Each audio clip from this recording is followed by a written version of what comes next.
person in this room reminding us that even in tragedy, or maybe especially in tragedy, we're not alone. We thank you for that. Your son, in Jesus' name I pray. Amen. Thank you for that, Scott. Little housekeeping.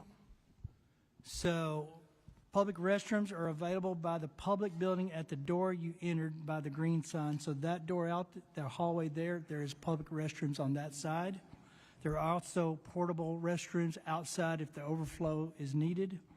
Overflow seating is available through the doors next to us. Free water is available in the overflow area, and food trucks will be parked outside in the overflow areas.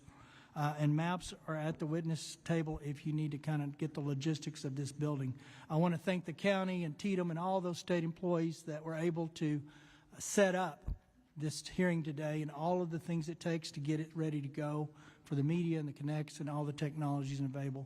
As they always do, they did a magnificent job. With that, and one other last change, we do have one additional judge to panel. Is it panel 3? Panel 3. We were contacted yesterday that there was another area that had about 130 homes damaged. We tried to make this hearing regarding those that actually experienced loss. We've added County Judge Brian Wilson of Burnett County to the panel agenda for Agenda 3. We'll hear testimony today regarding regional leadership, meteorologists, and mental health professionals. We'll also have the public testify. I have chosen to limit invited testimony for 10 minutes or shorter so that the members can ask questions and hopefully move through the information that we desire a little quicker sometimes. We'll also observe a 3-minute time limit for public testimony to ensure that as many public witnesses as possible can be heard. We won't leave here today till the last public witness has testified. This hearing is going to be a little more emotional and a little harder than the last one, rightfully so. And what I hope that you gain from this, for those that are in those periods of extreme emotions of loss, that we provide just a little bit of comfort that you know that we care. And I hope that it begins a healing process if you're not already in it. I hope you find some closure at some level as you leave here today. For those that are testifying as invited witnesses, we just need to know what happened, when it happened, so that we can go forward and make sure, to the best of our abilities, we prohibit life lost in the next one. There will be another flood. What we learn from this and what actions we take and what actionable items we demand, not options, out of this process will hopefully save lives in the next event. So with that, that's the goal and the objective. We're going to extend latitude today from both public members, questions, but there will be boundaries. It's not a place where you're going to throw rocks at each other or accuse each other. It's a place where we're going to try to garner information to be better for it. And we'll learn from it. And trust me, 18 members up here, we will get to the bottom of the things that we need to know about. But we're going to do it in a very respectful and ordered fashion. In any tragedy, grace and love and compassion are essential to healing and recovery. I hope we heal fellow Texans today. Chairman King, opening remarks. Thank you, Mr. Chairman. And thank you all for being here today. As Senator Perry said, this is going to be an emotional hearing. It's going to be a really long day, and we want to hear from every one of you. But as a matter of housekeeping, please make sure that you've visited with committee staff and filled out your witness affirmation form before testifying, whether you're invited or addressing us through public testimony.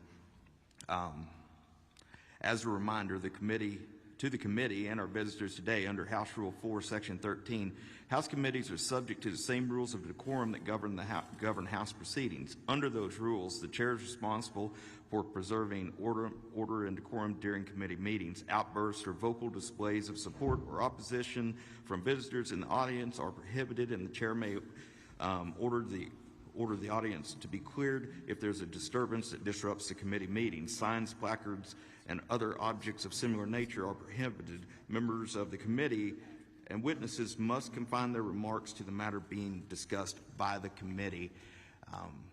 Once again, I want to reiterate what the Senator said. I want to thank the county, TDM, DPS, and everybody that made this possible. It's never easy to move the capital to another city, especially one that's been through a tragedy of this magnitude. And by the looks of things, starting off, an amazing job has been done, and I appreciate it.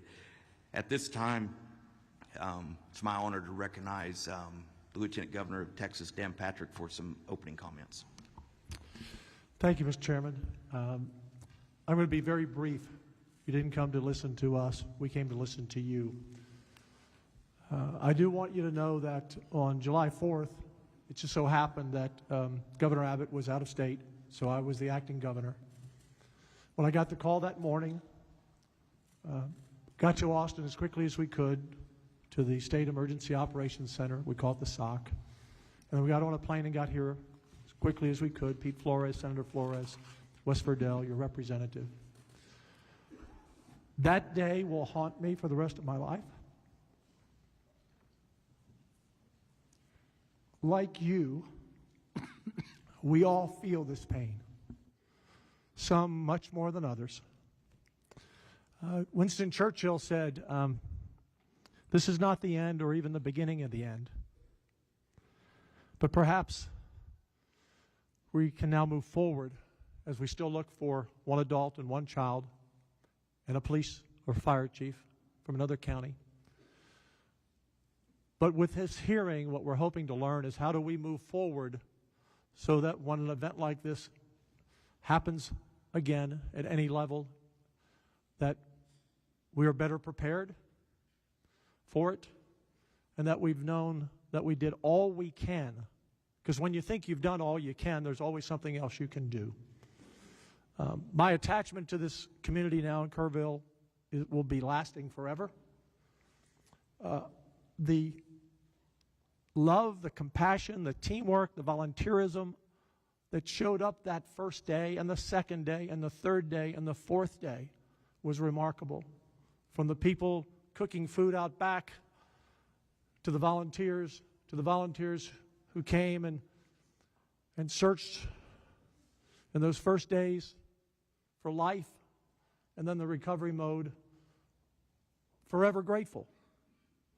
This community came together in a way that I've not seen before. And in the 10 years I've been Lieutenant Governor with Governor Abbott, we've had a lot of tragedies in the state. But this one hurts so much. So I want you to know that the Speaker and I, we've never done this before. To my knowledge, it's the first time in history a Speaker and a Lieutenant Governor have ever joined a committee going out somewhere, or even at the Capitol, we don't go to committee hearings. But we said we wanted to have a joint committee. We know it's big, means it goes longer, more questions, but we wanted you to know, and the reason we came here today, so you didn't have to come to us, because we wanted to hear from you, your leaders, and the citizens of this community and the surrounding counties. So understand, this is not the end. This is the beginning. We will pass bills dealing with the immediacy of things that we can address now, but we will be doing this in the next session and the session after that. We will not quit until we find those 3 lost souls, and we will not quit until you feel like we've done everything that we can do that you've asked us to do. So thank you for allowing us into your community. I thank the state of Texas, law enforcement, our EMS, our firefighters, the volunteers, the Navy SEALs, the military, you name them, who all came here because when Texas is in trouble, Texans stand up and support each other. So thank you. It's an honor to be here today. I wish it weren't so. I wish it were another occasion. But we're here because we want you to know that we're in the fight, and we're not going to quit until we get it right. Thank you. Dustin Burrows, Speaker Dustin Burrows. Thank you, Governor. First, let me thank the Lieutenant Governor. He mentioned he was here on the 4th, and he's been in and out of this community, and for agreeing to partner with the House. Like he said, this is unprecedented. The 2 chambers do not come together and have hearings, and we do not do them remotely, but the magnitude of the situation warranted it. And I believe this is hopefully a testament to what we intend to do together in a collaborative fashion for this community and to address these situations. Chairman Perry, Chairman King, and committee members, senators, House members, thank you for your hard work on this and the long day ahead and long days ahead in getting it done. A couple of things I would like to mention. To those who've been invited to testify, the local elected officials, people who have firsthand knowledge of what happened in the lead up, your candor is appreciated. Your forthrightness will be appreciated. We cannot come up with solutions. We cannot try to improve things if we don't know everything that you can share with us. So I ask you, when you're asked questions and you're testifying to this committee, please understand, the more you share, the more you open up, the more you help us understand because we were not here, the better we can do in crafting legislation to meet the need and meet the moment. But most importantly to the community,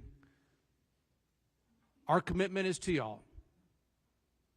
We're in special session. It is such important, solemn, sacred work that we will do. We will come up with some solutions, but the work will not be done. It is impossible for the state to craft legislation in this short time that fully meets everything. We will do our best. We will do some things, but our commitment is to continue beyond this session and these hearings into the next session and the session after that and continue to improve and do better. With that, I thank you for being here and your participation. Thank you. Thank you, Mr. Speaker. Members, I'm going to call up the first panel. Each one of them has up to 10 minutes. If they don't need it, they can move to the next one. We're going to try to get through the panel, and then we'll have member questions. The chairs reserve the right to violate that rule a little bit. If it helps kind of moving it along, we will try to set the stage. But with that, I call Judge Rob Kelly of Kerr County, Sheriff Larry Letha of Kerr County, William B. Dub Thomas of Kerr County. We've got 8 seats. Mayor Joe Herring, City of Kerrville. Dalton Rice, City of Kerrville. William Rector, Upper Guadalupe River Authority. Judge Shane Stolkowitz, Stolicek of Kendall County. There you go. Thank you, Mr. Vice Chair. And I still butchered, I'm sure. Judge Bella Rubio of Real County. Mr. Chairman, if Yes, I may, sir. before we get started, members, this system works different than the one we have in the Capitol. If you touch your mic and your green light comes on, your mic will be hot at that time. So if you would rather get my attention, but on the House side, get my attention and send it on the Senate side, let us know, and we will write your name down in the order of asking questions. Thank you. And with that, we'll be taking notes as those member lights come on as we see them. If your light's been on, and you might want to just kind of wave at us a little bit, but we'll alternate between members, so Senate and Rep or Rep and Senate based on the order they come up to keep it moving. I assume y'all sat down in the order I called you. If you didn't, then go ahead and state your name and your title, and you have about 10 minutes to tell us what you want us to know. Is that on? It's not on, so. Chairman, members, thank you for the opportunity to appear before you today. I am Rob Kelly, the Kerr County Judge. Before I begin my formal remarks, let me speak plainly about where this county stands today. Like most Texans, we believe in localism, self-sufficiency, and volunteerism as much as possible. Even when tragedy strikes, I am proud of our emergency first responders and citizen volunteers who acted to help the stranded and take the calls of those at risk.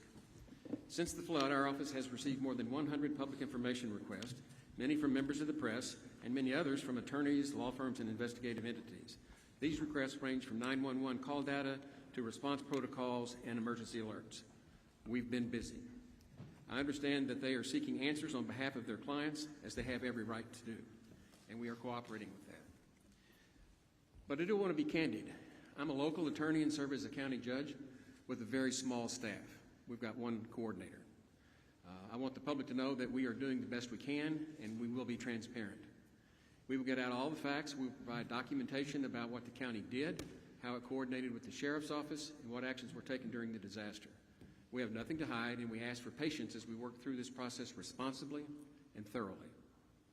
I also want to acknowledge the strength of our Kerr County community, those we lost, those who stepped forward to help, and the many individuals and organizations across Texas and the nation who offered to support in our darkest hours. To the families of those that we've lost and recovered, and to the families still awaiting word on their missing loved ones, and on behalf of our entire community, I extend our deepest sympathies. Our hearts remain with you during this painful and difficult time. Our community is still grieving. That grief will remain for a long time, but we've begun the road to recovery. Today, we gather to ask what happened, what was done, and what must be done better when disasters this magnitude strike rural counties. We are not too proud to ask for help and how to do it better. As County Judge, I serve as the head of the emergency management and preside over the County Commissioner's Court.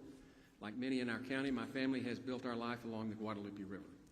I offer with transparency because they do not know how this county is or how the river behaves. I share these details many have asked. Where were you? Why hasn't the county been better prepared? Why wasn't there an evacuation order? My wife was at home during the early hours of July 4th while I was at our lake house preparing for a family gathering. On the afternoon and evening of July 3rd, nothing felt out of the ordinary in Kerr County. Families were arriving, camps were in session, 4th of July celebrations were underway along the river. My plans, like many others, reflected the same routine on the lake. We received no alerts suggesting an extreme weather event was imminent. For context, we received hundreds of alerts during the summer. This past July, we had over 80.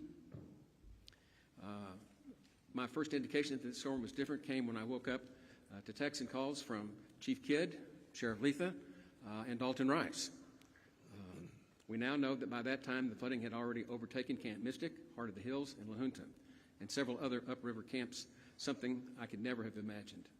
This extreme weather event was not forecast by the National Weather Service in a timely manner. Based on the volume and tone of the messages, I recognized that something more serious and potentially tragic was unfolding.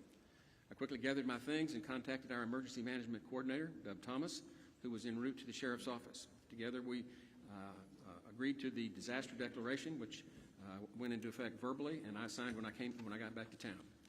We are committed to understanding what happened and doing better. We stand with you with clear eyes and ready hands. Let me speak briefly about how Kerr County has come into our emergency preparedness. In fact, I'll skip over that part. We brought Doug Thomas in as our emergency management coordinator in 2015. That was our first step to try to get better prepared, and he has been invaluable. And I actually took my Citizens Emergency Response Team course from Doug. When the call comes, we respond. That is how our system works, through coordination and shared responsibility and a team approach among my office, the sheriff, and the emergency coordinators in the county. To better understand what happened, Kerr County commissioned an independent hydrology study from Waterway Engineering. It confirmed that this was a 1,000-year flood, and I've attached a copy of that hydrology assessment to my remarks. They're at the back, and very much worth studying. This was a storm unlike anything seen in our county before. It stalled over the South Fork watershed in Hunt and Moe Ranch, far from the population centers and in the location with very few rain monitors or flood gauges. The storm dumped more than 12 inches of rain in under 6 hours. That is not a typical for our weather patterns, which tend to move in and out quickly. This storm sat, it did not pass through, it overwhelmed the watershed.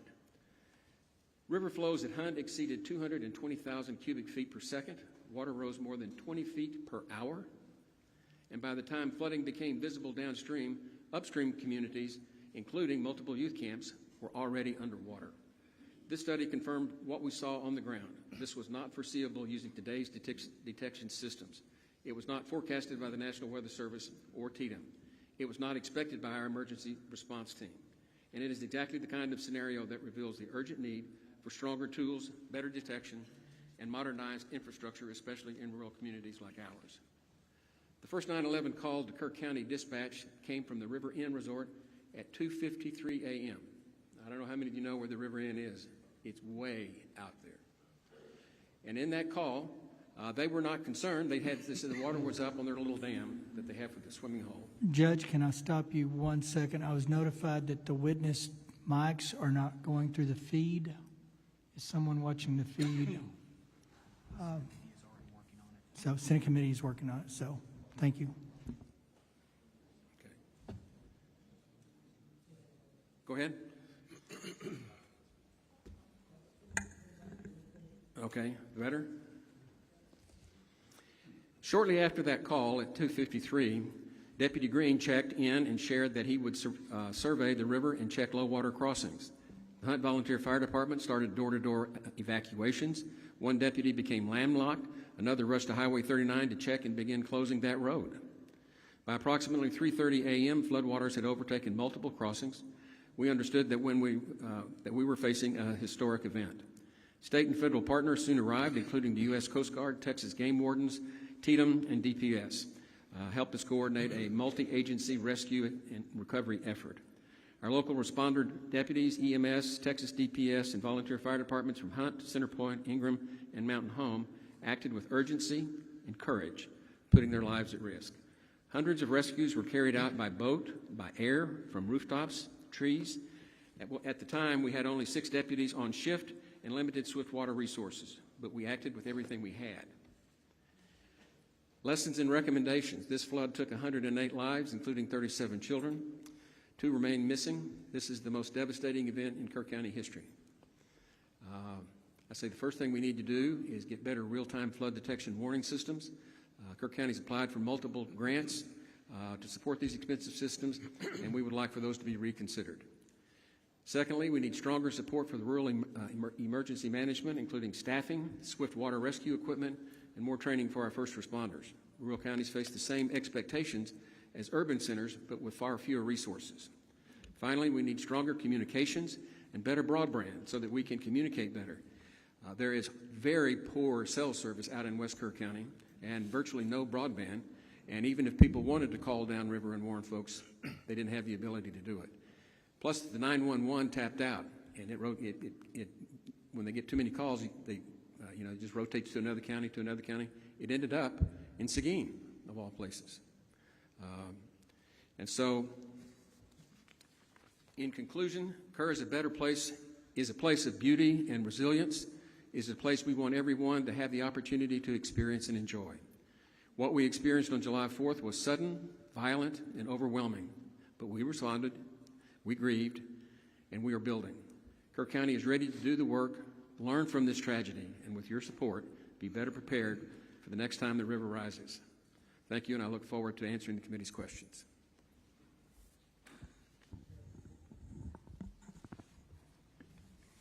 Yes, my name's Larry Lee Letha, Kerr County Sheriff. Chair members of the committee, thank you for the opportunity to speak to you today on behalf of the men and women of Kerr County Sheriff's Office, our dispatchers, our deputies, and our entire emergency response team. I appear today not only as sheriff, but as a voice for those who put themselves in harm's way without hesitation and for a community still recovering from an unprecedented natural disaster. Our deputies and dispatchers perform their jobs with courage, discipline, and determination. They responded not just professionally, but personally. Our sergeant on duty grew up in Hunt. He and his family still live in that area today. He assessed the low water crossings. He almost lost his vehicle within minutes because he was facing high water like nothing he'd ever seen before. Now, this is the same road that this deputy drives in and day out to come to work. And they did so while the ground underneath them was shifting. Since the flood, people have been asking for fair questions, and I welcome the opportunity to address them today. My goal is to provide helpful context about the conditions we faced and how the events unfolded on the ground in real time. My deputies on duty had no idea, no warning, that there was going to be a major tsunami-like event on the South Fork. I went to bed that evening on July 3rd with zero worries. We had several weather reports that shared good news. We were finally going to get some rain. We had no idea to elevate the preparedness posture with the information we had at the time. That said, one dispatcher began receiving calls from a location upriver. The deputies on duty mobilized, as we always do, to address high-risk flood zones, starting along Highway 39 and heading further west toward Schumacher Crossing. What they encountered were roads already beginning to be overtaken by water in low-lying neighborhoods. They needed immediate evacuation. In those first few hours, one two-man team of dispatchers handled 615 radio transitions and more than 100 emergency calls, while mobilizing our fire department and rescue team. They never faltered. They stayed calm under immense pressure.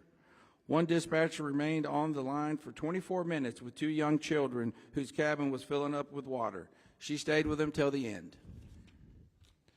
The other responding deputies didn't wait for orders. They deployed immediately. One was nearly overtaken at Shoemaker Crossing, escaping on foot before turning around to help evacuate homes downstream. Another went door to door through the water to wake residents who were still asleep. These homes were not over water yet, but would be within minutes. There was no time for formal orders. They were only there to move, and they moved quickly. We had multiple deputies and first responders in multiple locations rescuing people and facilitating evacuations. Our responders, fire department, used whatever they had to pull people out of harm's way. Most of our firefighters here are volunteers. Few have specialized swiftwater equipment or the proper training. But they did not hesitate, not once. They did what they needed to do, relying on their instincts and what training they had. In Kerr County, our emergency response community operates as one team. Effective responses require coordination across the board, from the cities of Ingram and Kerrville to my office, to our dispatchers and volunteer fire departments. No single individual is solely responsible for issuing alerts, monitoring our water crossing, or managing every aspect of a large-scale emergency of this matter. We rely on established procedures, coordinate, establish command, and mobilize resources quickly. It only works when we work together. That's extremely what we did that morning to the best of our abilities. We established an initial incident command center within the first hour, correction. Additional support from the Texas Game Warden and Texas DPS began arriving soon thereafter. I mobilized our special operations team to assist with search and rescue and to begin collecting victims. The air rescue landing zone was located at Ingram Elementary School, and we established a family reunification center at the Ingram High School just blocks away.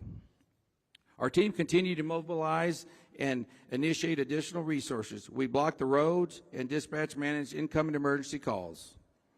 I was present for Chief Nim Kidd's testimony to this committee last week. He confirmed what we knew at the time about the forecasted weather conditions.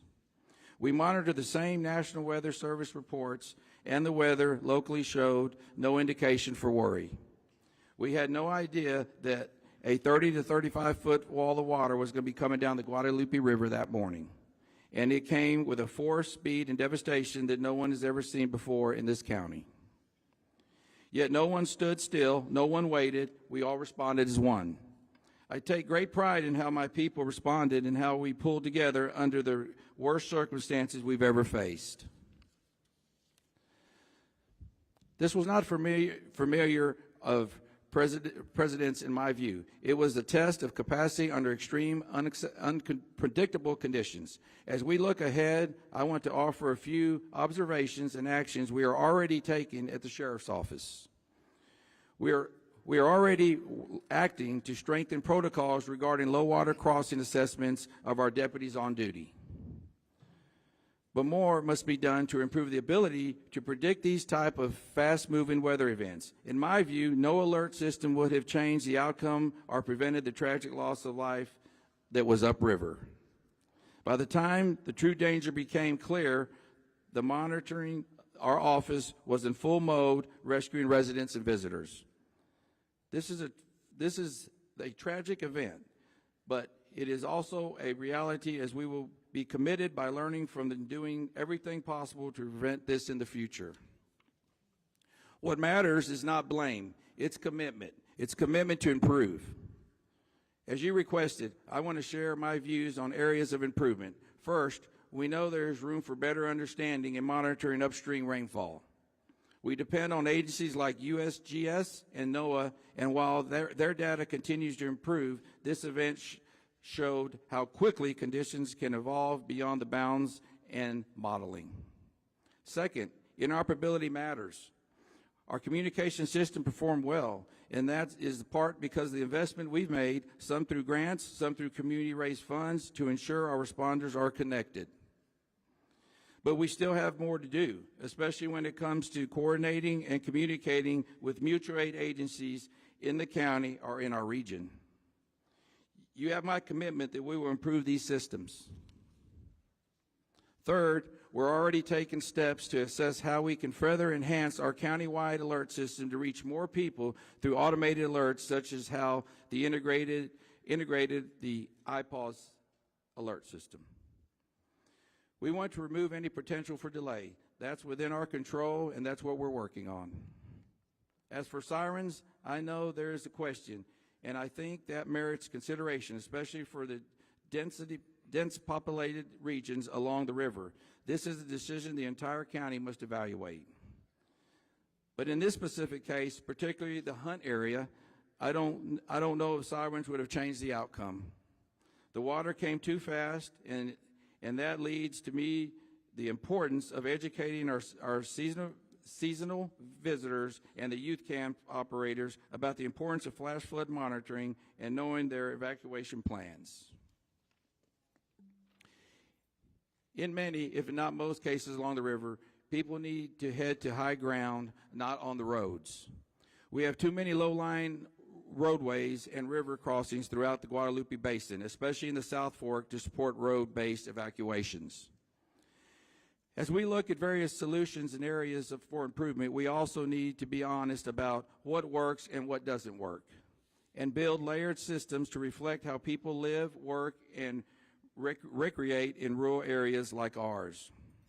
What matters most is that we continue to improve together. We've committed to doing everything we can with the resource we have and supporting our residents and visitors in every way we know how to. We will do that while we work together to get this county and our people back on their feet for recovery. What I'd like to say personally, I'm 59 years old. I went to school here, my children went to school here, and my grandchildren are currently going to school here. My son's behind me. He's with Department of Public Safety. That's where I retired for. You know, I've been a police officer, I've been a deputy sheriff, I've been a state trooper, investigator, and now sheriff.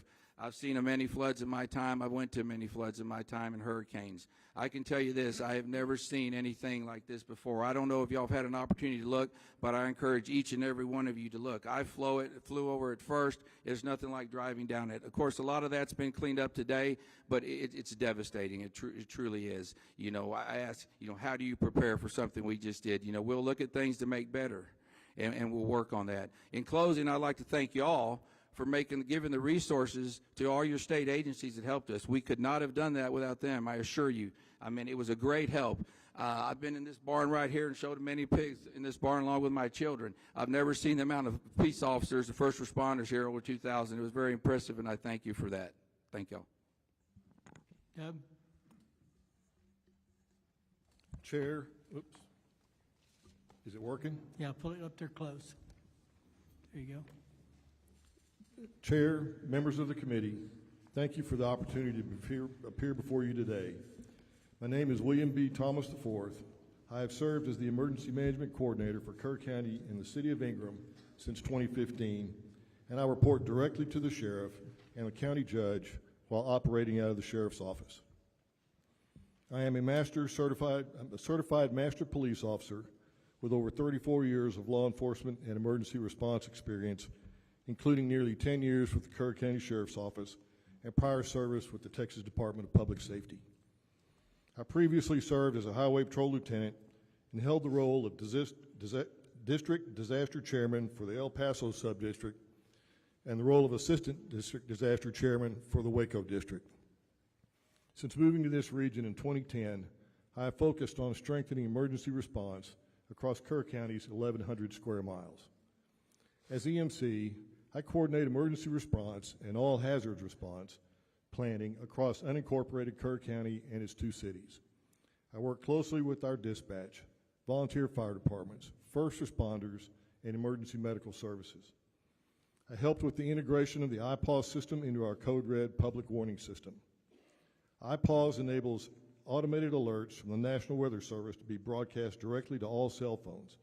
This system has proven essential for a rural county with the highest seasonal population and no 24/7 staffed operations center.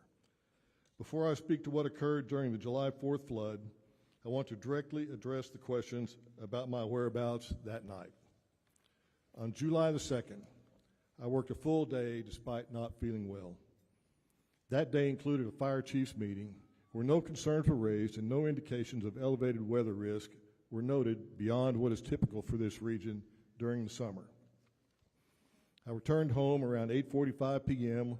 with my symptoms worsening. I had already requested and been approved for personal time off on July the 3rd to fulfill a commitment to my elderly father. However, due to my progressing illness, I remained home to recover. I stayed in bed throughout July the 3rd and did not participate in the regularly scheduled 10 a.m. and 3 p.m. Texas Emergency Management Coordination Center coordination calls. These calls are routinely followed by detailed written summaries, which were distributed to me and other county leadership, ensuring that the flow of situational updates remained uninterrupted in my absence. My supervisors and Sheriff's Office leadership were aware that I was off duty. I briefly woke around 2 p.m. when there was no local rainfall or indication of elevated risk and returned to rest. I was awakened around 5:30 a.m. on July the 4th by my wife following a call from the City of Kerrville EMC, Jeremy Hughes, requesting that I mobilize. I reported immediately to the Sheriff's Office. There was no visible flooding on my drive into the office, but it quickly became clear that the situation was escalating. By approximately 6 a.m., I was actively coordinating our county's response in close contact with the Sheriff, the Emergency Operations Center, and Mr. Hughes, working together under rapidly changing and difficult conditions. Our first responders mobilized without hesitation. The majority of them are volunteers, neighbors, business owners, and community members who serve without pay. Many had no formal swiftwater rescue training, yet they entered dangerous conditions to save lives. Their actions were nothing short of extraordinary, and I want to take this opportunity to publicly recognize their bravery, skill, and selflessness during one of our county's most challenging emergencies. I also want to specifically address the county's alert systems. The first line of notifications we rely on is the National Weather Service's ability to send geo-targeted alerts through NOAA, television, and regular radio frequencies. The complementary WEA, W-E-A message system, which is also activated by the National Weather Service, alerts all wireless devices in that targeted area regardless of subscription. The county took the additional step to implement the Code Red notification system, which is an opt-in subscription-based program that can be used to augment the National Weather Service for those residents opting to receive additional notifications and alerts. However, Code Red provides for limited coverage. That's why in 2020, I worked to integrate iPause into our Code Red systems as an additional tool for the EMC to manually provide further information or different alerts as warranted. During this event, the National Weather Service issued multiple flash flood warnings through iPause, which triggered those automatic alerts. As EMC, I also have the authority to issue iPause alerts manually, and I have done so in other incidents, including one the day before the July 23rd hearing for first responders in the riverbeds. However, during this incident, I did not issue an additional iPause alert because the National Weather Service had already triggered more than a dozen alerts, which all provided a similar forecast. Be aware of the potential for isolated flash flooding. Anticipate rain in the range of between 1 and 3 inches, possibly as much as 7 inches. You may ask, what does a flash flood warning by the National Weather Service prompt me as the Emergency Management Coordinator to do? In our county, we take a coordinated approach to severe weather. Each summer, we receive hundreds of alerts and warnings from the National Weather Service. Our standard protocol begins with assessing low water crossings, which serve as key indicators of rising water levels and flood risk. Those crossings are also critical routes for emergency response, making them a top priority when flash flooding occurs. The National Weather Service forecast for Kerr County did not change until after 4:03 a.m. It is also important to understand those alerts went directly to the phones of residents and visitors alike. If your phone was on and had not disabled government's alerts, you would have received them. We believe this is the best system available for a county with high tourist turnover and no constant weather monitoring equipment or staff. To those who ask, what would you have done differently? The honest answer is that, based on the data we had at the time, there was no clear indicator that a catastrophic flood was imminent. The rain fell in remote areas with limited gauge data. Forecasts were not materially different from past events that did not result in flooding. The situation evolved faster than anyone could have predicted. Still, I've spent a lot of time reflecting not just on what we can do better here in Kerr County, but what can be improved across Texas and rural, river-adjacent communities like ours. First, we must recognize and support the value of volunteer fire departments and rural responders. These are the people that show up first. They serve wide areas with little funding and limited equipment. We need to invest in their training and their tools. Secondly, we need better data. We need real-time monitoring of rainfall and river gauges, especially in upstream headwaters and watershed zones. We cannot rely solely on radar or traditional forecasting from the National Weather Service. We need systems that detect what's happening on the ground minute by minute. We've discussed these upgrades locally, but Kerr County alone cannot afford them. This isn't just about our county. The Guadalupe River and Hill Country draw thousands from across the state and beyond each year. Our safety infrastructure should reflect that shared responsibility. Since this tragedy, many have asked whether a siren alert system could have helped us respond more effectively or even saved lives. That's not an easy question to answer with certainty. It's something our county has evaluated in the past. Concerns have been raised about their effectiveness in our unique topography, especially in areas with high canyon walls and rural terrain where sirens would be most needed. There are also limitations in reaching visitors who may not understand what the sirens mean or how to respond. Let's not fear the river, but let's respect it. We must understand the impact of extreme, fast-moving weather events and prepare accordingly. We must be proactive, not reactive. And we must recognize that the benefits our region provides to all Texans come with shared obligations to safeguard it and those who enjoy visiting this beautiful area.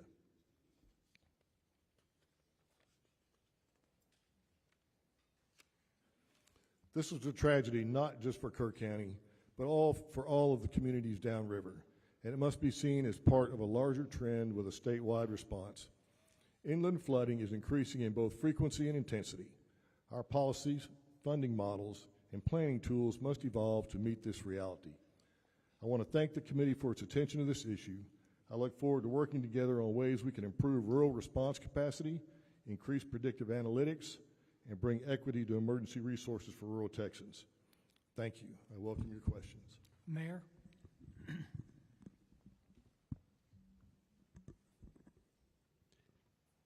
My name is Joe Herring, Jr.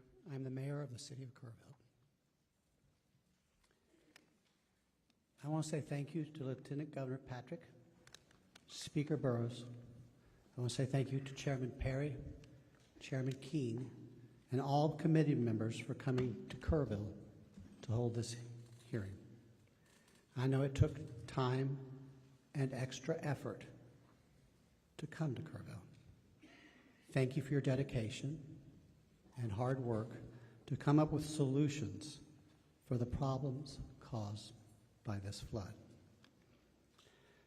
When Lieutenant Governor Patrick told me this hearing would be in Kerrville, I was thankful. Thankful because it's important for you to be here where the flood happened, but also thankful because it's important for you to hear directly from our community about the tragedy which occurred here in the morning hours of July 4th, 2025. Here's what you need to know about our community. We are grieving.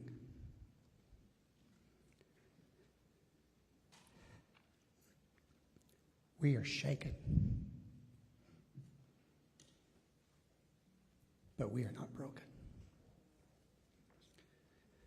Dalton Rice, the city manager of the city of Kerrville, will share several important things with you in just a moment. He will share the timeline of the city's response to this disaster. He will share some of the actions we took which helped save lives.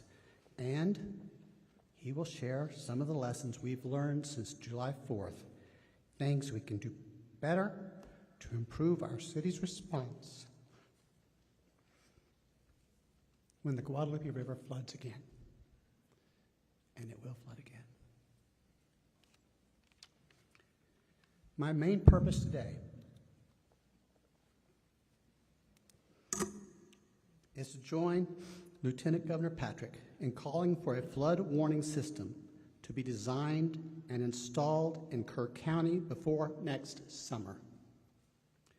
Whether it's a series of warning sirens or an automated, data-driven alerting system, or even a hybrid of both, we need solutions in place that protect the public and save lives. Frankly, we will need your help to achieve this goal. Here's one thing I learned from this tragedy. When Kerrville and Kerr County asked for help, help came. You are here today, and we're asking you for help. Help came from the state of Texas, help came from the United States, and help came from around the world. President Trump and Governor Abbott have been focused on sending help. I will be forever thankful to the brave men and women who showed up here to rescue those in peril and to search for those who are still lost. Thousands also came to feed the hungry, to give shelter to those who lost their homes, and to help our communities rebuild. Please know that Kerrville and Kerr County are grateful. Thanks again for being here today. I know we can find solutions together. Dalton.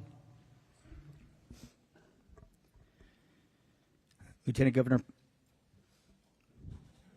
Governor Patrick, Speaker Burrows, Chairman Perry, and Chairman King, and honorable members of this committee, thank you for being here in Kerrville and Kerr County and for the opportunity to speak. I've had the privilege to serve in the military as a firefighter paramedic, in healthcare, and now in public administration.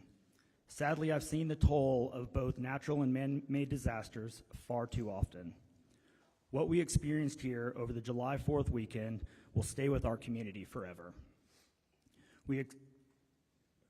But so will the strength, heart, and resilience shown by our people. Let me begin with a brief overview of Kerrville and our emergency planning efforts. Kerrville is a full-service city of about 25,000 people located in the heart of the Texas Hill Country in East Kerr County. Emergency management is a shared responsibility embedded in our culture from city council to our frontline responders. We maintain an updated hazard mitigation plan, develop emergency action plans for large and small events, and routinely partner with the county, National EMR, TxDOT, and others. Just last year, we used the total solar eclipse as a full-scale disaster exercise. That preparation made a difference. We've also adopted strict floodplain regulations aligned with FEMA standards and recently implemented a 6-year building code update cycle to meet post-disaster resilience requirements. Those proactive measures minimize structural damage during the floods. I've included in your packet our floodplain and floodway development regulation summary, charts reflecting buildings in the floodway, the 100-year and 500-year chance for flood hazard zones, and a breakdown of how we allocated 98% ARPA funds to public safety. On July 3rd, weather forecasts indicated scattered storms with possible isolated flooding. What followed was one of the most intense, short-duration rain events in our history, western Kerr County receiving most of the rain. The flash flood overwhelmed watersheds to the west. I've included in your packet a matrix of weather events since January and a map of the 16 watersheds that impact Kerr County. Our new public safety facility is currently being built. Despite not having a completed emergency operations center, our teams were coordinated and responded rapidly. Teams began evacuations in known low-lying areas. We relocated operations to a larger joint EOC by 6 p.m. on July 4th, and within 24 hours had a unified command established with the county, TDM, National EMR, and many local, state, and federal partners. Kerrville operates the local Public Safety Answering Point, or PSAP, and received 35 calls from 0300 to 0400, 218 calls from 0400 to 0500, and 230 calls from 0500 to 0600. I've included a chart showing the call volume, and I apologize for the small print and quality. Our emergency management approach works. As you can see in the July 3rd and 4th timelines in your packets, at 2:42, patrol officers were proactively checking known low water crossings throughout the city with none reported. At 4:06 a.m., they began checking the park with no rise to the river. At 4:14 a.m., dispatch began getting overwhelmed with 911 calls, at which our teams began requesting additional resources and personnel and further assessing the situation before notifying leadership in accordance with our policy. At 4:54 a.m., the supervisor drove west to Bear Creek Crossing for an additional assessment, which you'll see in the timeline. Despite overwhelming conditions, our team saved countless lives, managed logistics under extreme duress, and maintained continuity of city operations. But I stand before you today fully acknowledging that we must also examine where we can do better. Our preparedness paid off. Structures built to our standards were elevated, engineered, and code compliant, and sustained minimal damage. But this event also showed us gaps. Additional insights will be documented in our after-action review and our corrective action plans. Aligning with the objectives of this hearing, we respectfully ask the committee to explore the following areas that affect both immediate and long-term public safety and local government operations, and look forward to working with each of you in the coming days and weeks for a viable path forward. Floodway and plain rebuilding policy, regulatory authority in the ETJ and annexation, low to moderate income restrictions tied to funding, long-term negative impacts on property tax and spending caps, radio and equipment interoperability. The following areas are areas we request state assistance on. Fund project identified in our Stormwater Master Plan and the State Flood Plan through the Flood Infrastructure Fund and other funding sources. Invest in localized predictive weather modeling to better serve rural communities. Expand the Broadband Infrastructure Fund or other funding mechanisms to improve cellular coverage in rural areas. Expand and fund House Bill 3010, which was passed in the 89th legislation, the Rural Infrastructure Disaster Fund, or other appropriate funds to help in disaster recovery. Establish a dedicated hazard mitigation fund aligned with local hazard mitigation plans. Develop automated data-driven flood and weather alert systems. And consider requiring camps in certain facilities and high-risk areas to maintain emergency action plans. It is still very early in the process, and I'm proud of what our teams have accomplished. Our people acted with professionalism and heart, often while their own families were in danger.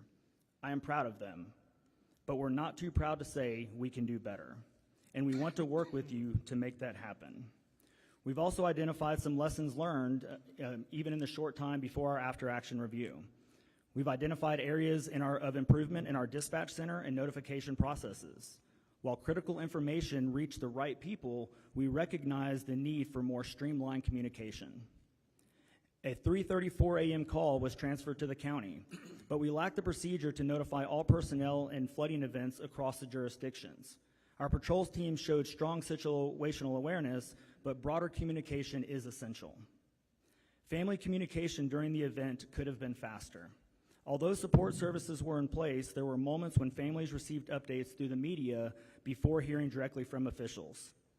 Once identified, we assigned a public information officer to provide 24/7 family communication, and Sheriff Latha and I remained directly engaged with the families.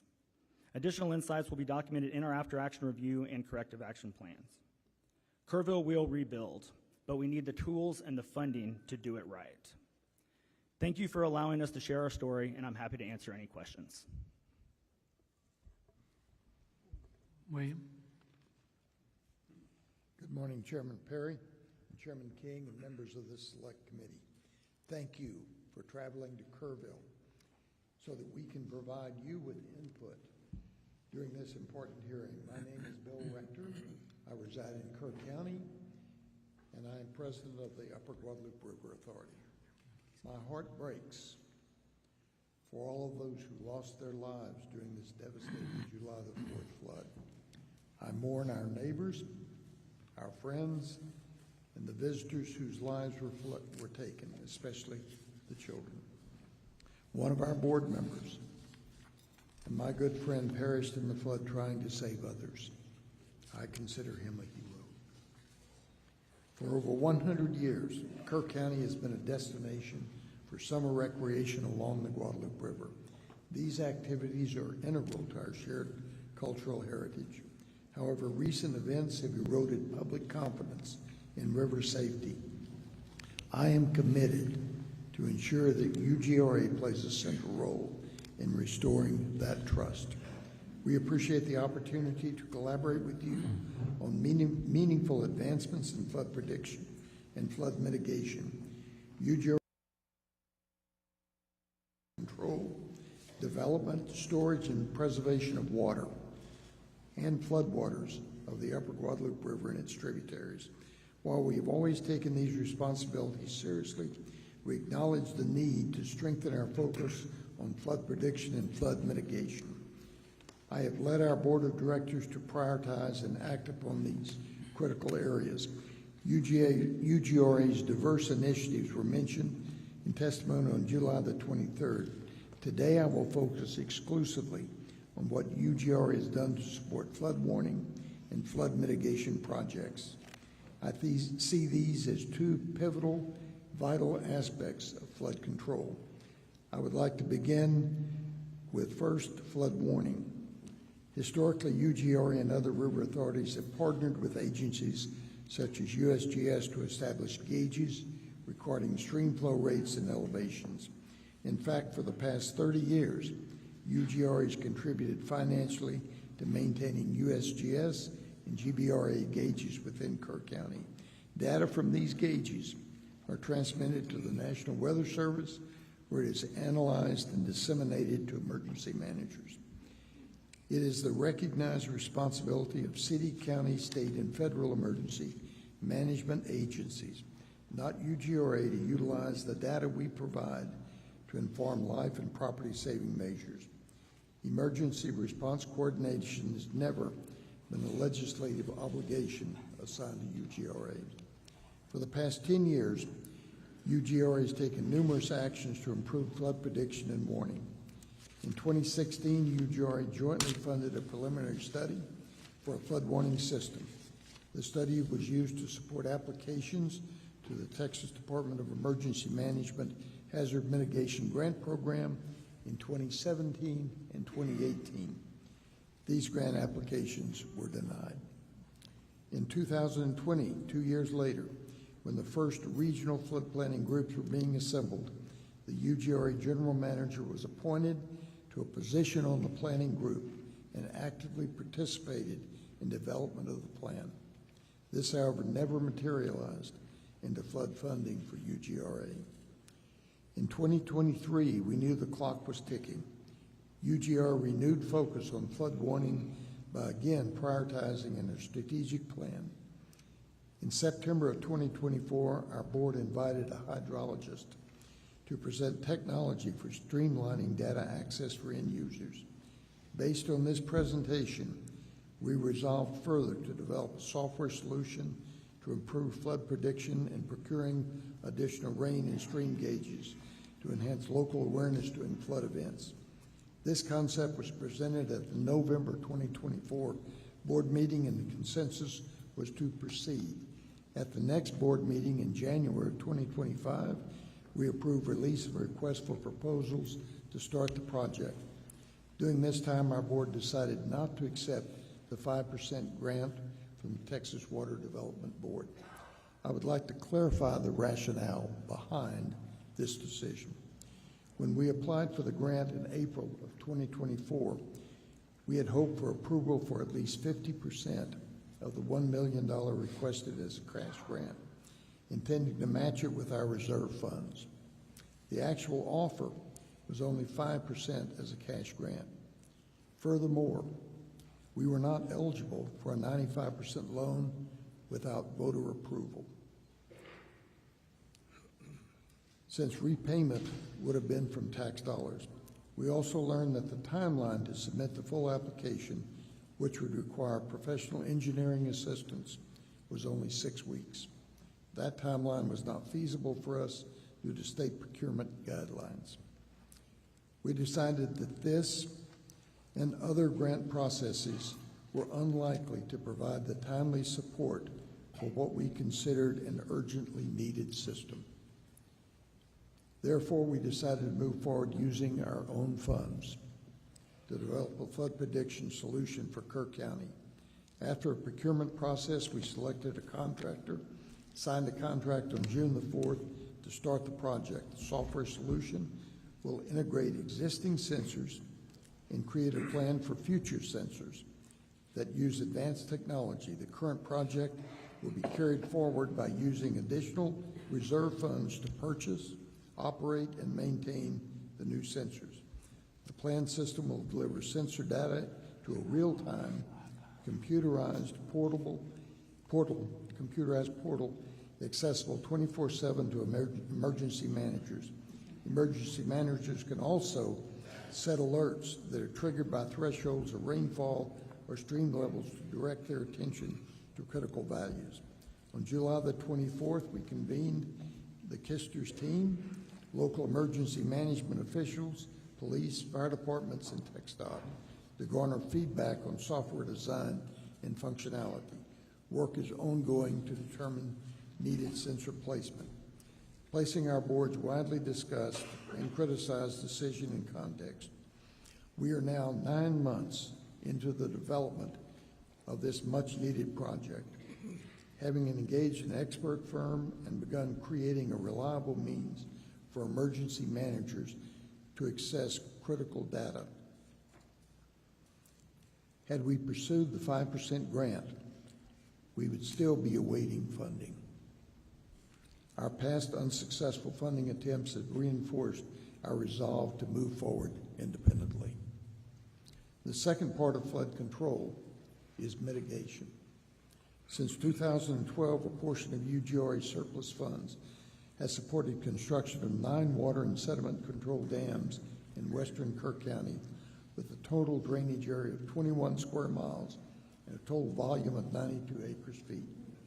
These structures are designed to empty between rain events, gradually releasing water to sustain river flow. However, due to their limited size, they provide only modest flood mitigation during major events. Looking forward, I consider flood mitigation as the long-term solution to the severe flash floods of the Guadalupe River. Canyon Lake Dam is well known for its effectiveness in reducing downstream flooding. Despite the massive inflow from the upper Guadalupe River on July the 4th, the reservoir filled only to 68%, averting significant downstream damage.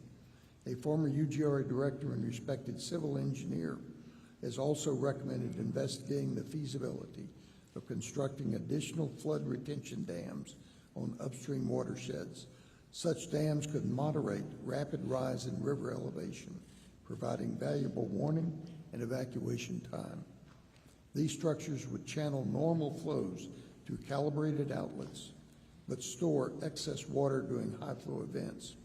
Integrated sensors would detect rising reservoir levels and relay information for immediate response coordination.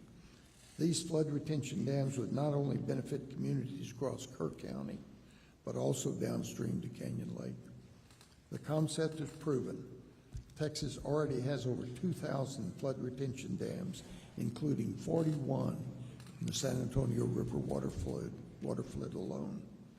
Effective solutions will require substantial, expertly designed projects and significant resources. We recommend that organizations like the U.S. Army Corps of Engineers consider this approach as part of a comprehensive response to the repeated flash flood risks of the Hill Country. Finally, I will share actions I've taken since the flood that I will bring to our board for discussion at our next meeting.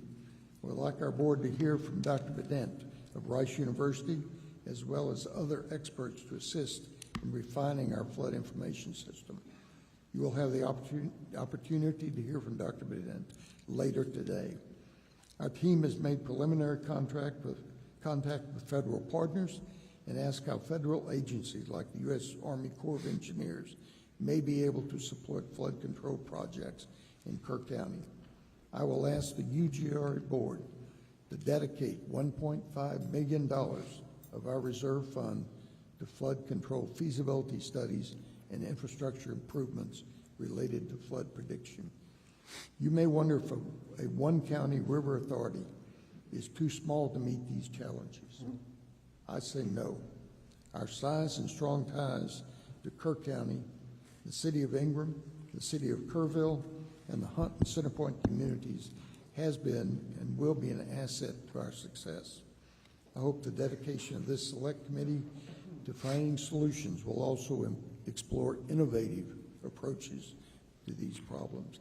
Thank you. I thank you for being here today, and I look forward to your comments. All right. Shane, pull it up close, please.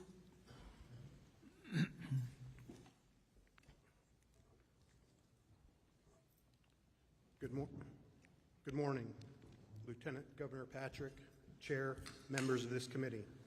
My name is Shane Stolarczyk, and I'm proud to serve as the Kendall County Judge. I've also served 10 years as a major in the United States Air Force, including an active duty tour during the COVID-19 pandemic, stationed at Joint Base San Antonio. Outside my judicial role, I'm a 24-year practicing appellate attorney and small business owner. Before I begin, I want to recognize and thank TDM, especially Chief Nimkid, Chief Darren Brinkader, and our CLO, Scott Haynes, for their crucial support during our recent flood disaster. Their ongoing communication, guidance, were key to our emergency management team's ability to respond effectively and safely. Let me pose a simple but powerful question to this committee. Proper planning or dumb luck? If your life depended on it, which would you choose? Disasters always carry an element of unpredictability. We were fortunate this time. The USGS flood gauge data reflected a 50-year flood event for the Comfort community, not a 100-year, not a 500-year event. Even more luckily, Sir, can you pull that right up there? The stream requires you almost to eat that mic. Sorry, sir. You can't get too close. How's that better? There, Okay. Even more luckily, Cypress Creek and Comfort did not flood. But make no mistake, it was proper planning, not luck, that formed the backbone of our response. Our philosophy in Kendall County is simple: prepare for the worst every time. That philosophy guided the creation and implementation of our Emergency Action Plan, our EAP. This is not just a binder gathering dust, it's a living document, tested, updated, and actively used by our coordinated emergency team. Our EAP was recently used in response to the Texas eclipse events last year and proved vital again during this flood. Our success depended on trusted collaboration between our emergency personnel, engineers, volunteers, and regional partners. From shelter coordination and road closures to public alerts, we operated as one team with one mission: protect lives and property. I share this today not to say we have all the answers, but to stress that the importance of investing in emergency preparedness before the disaster strikes. The timeline of our flood response shows our proactiveness prior to the floodwaters reaching our community. Our vigilance of the weather began on July 3rd, 2025. At 8:37 a.m., CLO Scott Haynes contacted our emergency management coordinator, Brady Constantine, and advised him to be vigilant and stay alert for heavy rain over the area in the late evening and early morning hours. Haynes specifically advised Constantine to take note of RV parks and campgrounds along the river. At 10 a.m. on July 3rd, EMC Brady Constantine attended a State Operations Center weather call advisory of the potential weather. At 10:25 a.m., EMC Constantine responded by emailing all our volunteer fire chiefs, our EMS administrator, the Kendall County Sheriff Patrol Sergeant on call, and our Precinct 4 Commissioner, reminding them to be vigilant and on alert for potential flooding in the Comfort area. At 1:18 p.m. on July 3rd, the National Weather Service issued a flood watch advising of potential local heavy rainfall and flooding. At 6 p.m., we started sharing Facebook weather updates and currently monitoring the incoming storms. At 11:41 p.m., the National Weather Service escalated the situation to a flash flood warning. By midnight, EMC Constantine continued to actively monitor weather reports and river gauges in Comfort, coordinating closely with our sheriff's deputies. This continued throughout the night and into the early hours of July 4th because EMC Constantine, I quote, had an uneasy feeling that night about the pending weather conditions. At 1:14 a.m., flash flood warning with a considerable tag was issued for Bandera and Kerr counties. EMC Constantine initiated the activation of our Emergency Operations Center for Kendall County at 4 a.m. and started making phone calls to the pertinent EOC team members.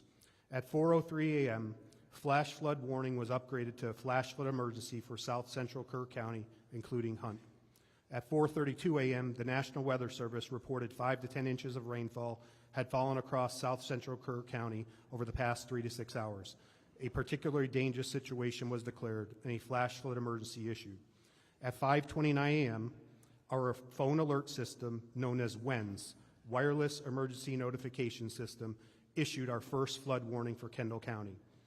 At 6:21 a.m., Kendall County began notifying river residents that the situation along the Guadalupe River was a concern. At 6:37 a.m., the EOC was fully activated. Reports of devastation in Kerr County began arriving, including flooding at camps and rising water levels. The 20-foot flood wave took about 90 minutes to move downstream toward Kendall County. Thanks to Comfort ISD, we opened a temporary shelter on campus. At 7 a.m., WENS issued a notification that flooding on the Guadalupe is happening in Kerr County. The Kendall County EOC is being activated. Up to a 32-foot rise in the Guadalupe River is expected. By 7:30 a.m., mandatory evacuations were issued for residents along the Guadalupe River in Comfort, Texas. At 8:06 a.m., EMC Constantine pushed out the following WENS message: urgent flood alert. Comfort residents along the river moved to high ground immediately. Mandatory evacuation. Evacuations were occurring along the river. Road and bridge crews began closing impacted roads and bridges. Comfort Volunteer Fire Department began evacuating vehicles on bridges and cleared out the Comfort RV Resort. Multiple rescue boats were staged at Comfort High School. At 8:44 a.m., high-level floodwaters officially approached Kendall County. At 10:52 a.m., as water began rising too fast to ensure safe evacuation, Assistant Comfort Volunteer Fire Chief Danny Morales, in coordination with Constantine and our EOC, activated the siren warning system for the Comfort area to warn citizens of the impending flood danger. WENS alerts continued from 11:01 a.m. until 11:05 a.m., stating, urgent flood alert warning. Residents along the river seek higher ground immediately. A flash flood warning has been issued for Kendall County, 11:05 a.m. Thanks to the rapid, coordinated action, no lives were lost in Kendall County, though we did suffer private property damage along the Guadalupe River. What has Kendall County done to plan, mitigate, and respond? First, we've strengthened our floodplain rules. For example, no RV or manufactured home communities are allowed in the floodplain areas. New construction must be elevated 1 foot above base flood elevation and anchored per hydraulic standards. 2, we invested into a feasibility study for Cypress Creek, investing over $175,000. This is located upstream in Kerr County to help protect our downstream Comfort community. We pursued a countywide drainage master plan to proactively address flood risks across the region. We created a full-time grant coordinator position in the county to identify and apply for grants, including flood mitigation funding. We expanded our ICS and FEMA-based training, focusing more on tabletop exercises and preparation efforts. We implemented the WENS emergency alert system, which is an affordable, highly effective emergency communication tool used to notify citizens. We allocated $1.5 million in ARPA funds for culvert improvements throughout the city of Bernie. We also partnered with the soil and water conservation districts in our community to improve flood control structures in the county. And lastly, we passed a bond proposition for $20 million. This bond is known as Prop A. It's to purchase conservation easements and green space protecting waterways, and limiting certain harmful types of development in those areas. Recommendations to improve the state and local response capabilities. Let me first emphasize, TDM performed admirably from Kendall County's perspective. Our CLO, Scott Haynes, was embedded within our EOC from day one. His leadership maintained consistent contact and support with us. We are deeply grateful. That said, here are a few recommendations based on our experience. Improve access to the IPAWS system, the Integrated Public Alert and Warning System. It's currently too limited in access and not user-friendly. WENS and IPAWS can work together, but local officials need better access to both tools. Develop a river-wide emergency alert system, one that tracks the entire Guadalupe River and its tributaries, offering early downstream warnings across jurisdictions. 3, simplify the grant application process for small counties. Avoid requiring costly engineering studies just to apply. These costs deter small counties from even seeking funding. 4, create a COG-wide emergency operations plan to streamline regional coordination and improve response across the Council of Government areas. In closing, our experience in Kendall County is a testament to what preparation, communication, and teamwork can achieve. We didn't have it perfect, but we had a plan, practiced it, and executed it with urgency and coordination. I urge the committee to continue investing in local preparedness, strengthen interagency tools, and ensure small counties have equitable access to resources. Thank you for your time and commitment to protecting Texans. Thank you. Judge Rubio, get the mic up real close, please. There you go. Yes, sir. Good morning.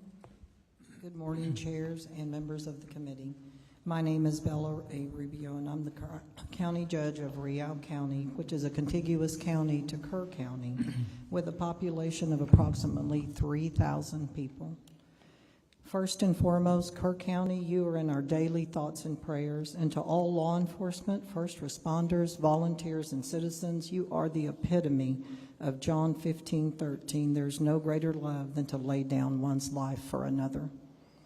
Today I come before you regarding decisions that will be focusing on matters that directly impact the safety and well-being of all our counties and communities throughout Texas, and the need for dependable alert systems. The ability to quickly and effectively share information during emergencies is essential, ensuring that every resident and/or visitor, regardless of their location or situation, receives critical information. As a native pioneer family and a 40-year county employee, I have witnessed firsthand Real County transform from a ranching, hunting community into a tourism-based, popular second homeowner site, as well as a subdivision developer attraction, with the majority of the growth occurring along the banks of the Frio and Nueces River. We also have 3 Christian camps located on both rivers that at full capacity on any given weekday throughout the summer service approximately 3,000 campers, camp counselors. Growing up a quarter of a mile from the Frio River and currently residing on the Frio River for the past 42 years, I have experienced river creek rises in all different sizes, some that have come just like a thief in the night. Witnessed helicopter rescue, people from rooftops and trees, and had my late husband participate in high water rescues throughout his 37-year employment with TxDOT. As part of Real County Courthouse budget preparation in my previous position as county clerk, I have seen the struggle and challenge to fund additional resources to provide and/or implement higher safety levels throughout the local law enforcement budget, road and bridge budget, extra funding for local volunteer fire departments and volunteer EMS, and especially the radio inoperability. While Real County was not catastrophically impacted by the July 4th and July 11th floods as our neighbor Kerr County was, we are still faced with the challenge of alerting the lodging industry, homeowners, and Christian camps at full capacity located along the Frio and Nueces rivers, especially during our peak visitor season. Real County is 700 square miles, experiencing 2 major floods within a 10-day period, stretched our resources thin, which consist of our sheriff, 6 full-time deputies, 2 volunteer fire departments with 10 or less personnel each, county road and bridge department consisting of 7 employees to cover approximately 75 low water crossings located on creeks and portions of the Frio and Oasis on various county roads, and a local TxDOT maintenance section with 11 employees to secure approximately 150 TxDOT crossings, culverts, and low spots on state roads prone to flooding as well. While our sheriff currently utilizes an app system that local residents and/or visitors can utilize to receive notifications, the system does not work in all the areas of the county due to minimal and/or zero cell phone service, nor during power outages, which occur frequently during severe weather. While all the entities do their best to collaborate in quarterly meetings and work collectively, it is extremely challenging to assure the safety and welfare of all visitors and residents during natural disasters. As the torrential rains fell in the early morning hours of July 11th, Real County Sheriff deputies began stationing themselves, as well as our Road and Bridge Department, at as many crossings as possible, beginning at 2 a.m., hoping to deter traffic attempting to drive through crossings where flooding was commencing. Effective implementation of alert systems in our rural and underserved areas present unique challenges such as limited access to broadband internet and mobile networks, along with financial constraints and lack of awareness, which can and does hinder the dissemination of critical information to those most at risk. Having an effective alert system, whether through mobile apps, sirens, monitors, or all of the above, can effectively save lives, as timely alerts can provide that vital information such as evacuation routes, shelter locations, and safety protocols, enabling individuals to take immediate action and potentially save lives. Minimum damage, as it can allow individuals and business to take steps to mitigate potential damage to property and infrastructure. In-house enhance emergency responses. Real-time alerts and instructions allow first responders to quickly access situations, allocate resources, and coordinate their efforts more effectively, improving response times and efficiency. For counties to be able to promote preparedness through reliable alert systems that would foster a culture of preparedness, empowering individuals to be more aware of risk and take proactive steps to protect themselves and their family, funding assistance must occur.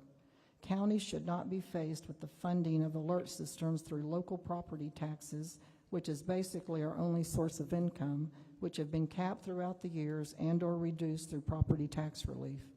While there may be possible grants geared towards purchase of alert systems, there are none that I am aware of for the maintenance and operation of these systems, much less the replacement when destroyed either by natural disasters or types of accidents and/or vandalism. In closing, I would add that I understand there's never a perfect solution nor a fail-proof system. However, timely alerts should not have to be considered a luxury, but a fundamental necessity, especially for our most vulnerable population. I thank you for the opportunity to speak on behalf of Real County. I've attached some maps that reflect the the Frio and the Oasis River and the over 50 tributaries, such as creeks that feed into the Frio and impact it, and the Oasis as well, and impact both rivers during flooding. I know that we as Texans are stronger together. Thank you. Thank you, Judge.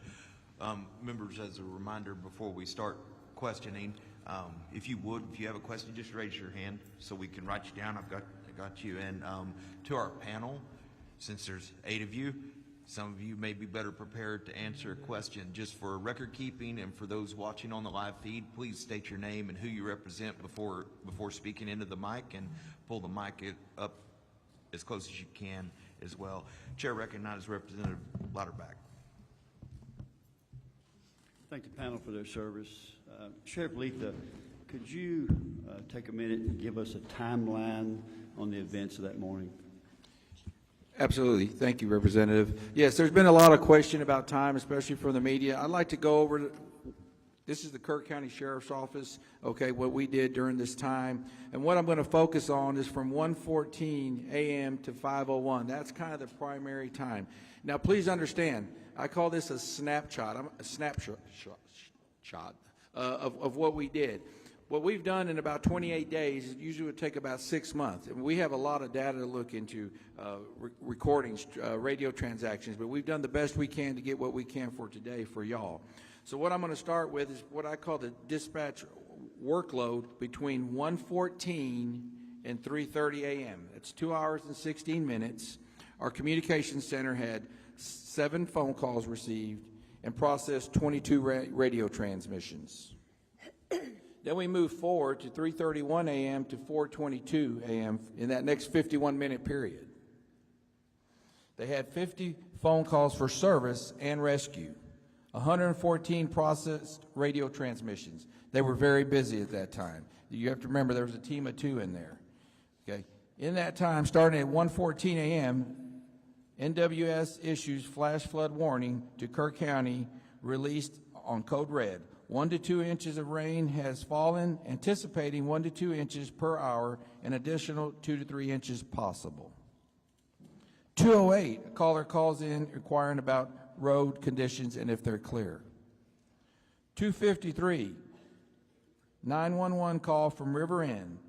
Water coming over the river break, they advised the inn visitors of flooding, no evacuation. So that's not normal for us, okay? A lot of times when rain comes, it goes up. That's normal for our area. 3:27 a.m., Mountain Home Volunteer Fire Department reports Shoemaker Crossing is not passable. That's a little bit more of alert, but not abnormal. Okay, we move to 3:30 a.m., it's different. Dispatch receives a call from a family on a roof requesting air evacuation. Now that's what I consider it's all hands on deck starting at 3:30 a.m. 3:35, dispatch tones out Hunt Volunteer Fire Department to swift water rescue. 3:39, Mountain Home Volunteer Fire Department asks KCSO to tone out Ingram Volunteer Fire Department for evacuation at River RV Park. 3:41, KCSO Deputy Green confirms Shoemaker Crossing is not passable. 3:43 a.m., KCSO tones out Kerr County Special Ops for swift water rescue. 3:46, dispatch receives calls with a caller, 2 young children with water overtaking the home, which that was a 24-minute phone call. Our dispatcher did a great job during that phone call. Not only was she on the phone at the time with those 2 children, she was on the phone, had them on speakerphone, on an additional phone, also doing radio transmission and typing. I said she did an amazing job. 3:50 a.m., calls from Casa Bonita advising community is flooding. Dispatch advises seeker higher ground. 3:52, Ingram Volunteer Fire Department goes into service. 3:57 a.m., calls from Camp Mystic, stranded on hill seeking evacuation. 4:05 a.m., multiple reports of cabins off Casa Bonita flooding. 4:08, KCSO tones out Mountain Home to Casa Bonita for water rescue. 4:11, KCSO Sergeant Merritt is landlocked, must abandon his cruiser and begin evacuating nearby residents. So what he did is he got trapped, but he got out of his vehicle and continued to notify people of what's going on. Also provided first aid to one lady in that time. He was kind of out of the game at that point, so we lost kind of. He was actually trying to get a hold of another deputy. I had another female sergeant that was getting ready.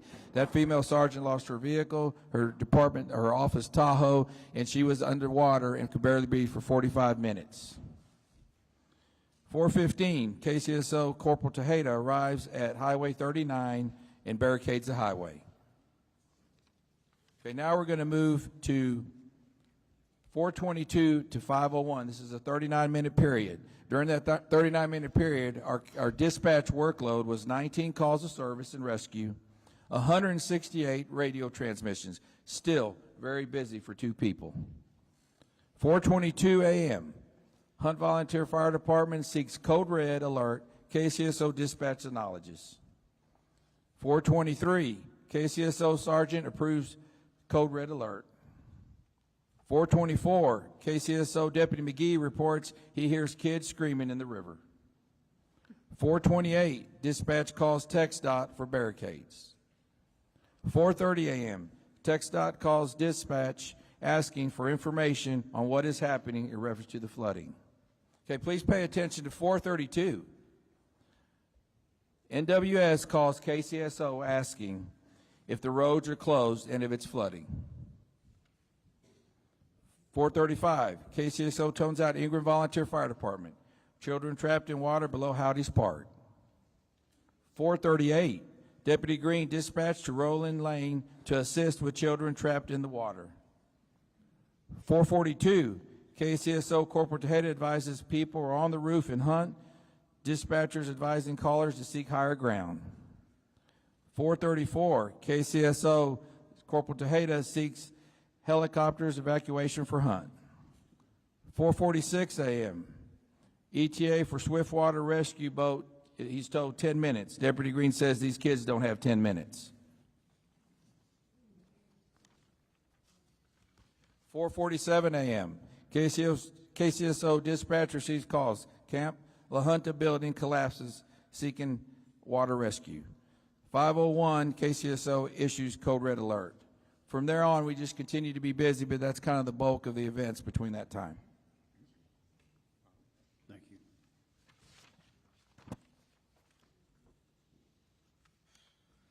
Senator Flores. Thank you, Mr. Chairman. Well, I don't know that words can describe what I witnessed when Lieutenant Governor and I first came on that day. But I think it's incumbent for people to know, those that are listening locally, statewide, nationally, just what type of calamity you experienced in a short period of time that was unprecedented, a monster in the middle of the night that we've never seen before, and how this community, you all that I personally witnessed, responded with the resources you had to that calamitous event. And I want people to know what I saw. You, Sheriff, Judge, Mayor. You guys didn't sleep. I saw that. You're totally committed. And not only that, I witnessed the local first responders, like they, in a true Texas fashion, that were the first ones there, not knowing what monster they were facing either, just knowing that their fellow Texans in Kerr County were in trouble. Then I got to witness your cooperation and work as you started to organize quickly with TDEM, state resources. We're blessed with Chief Nim Kidd and the preparation that he has in his department. And working together in emergency management with our troopers and our game wardens and Task Force 1, which were close by, but always ready and prepared, working with their local communities. So I wanted to take this moment to thank you all and let people know you saw things that you'll never unsee, and you have experiences you wish you never had. But we'll take this opportunity in this hearing to know that the monster will be back in one form or fashion in this state, and that this committee will learn from you and the people that are going to testify as to what you learned from it and how you believe that we should prepare to help you respond to the monster when it comes back again. So thank you very much for that, for your input, your knowledge, your preparedness.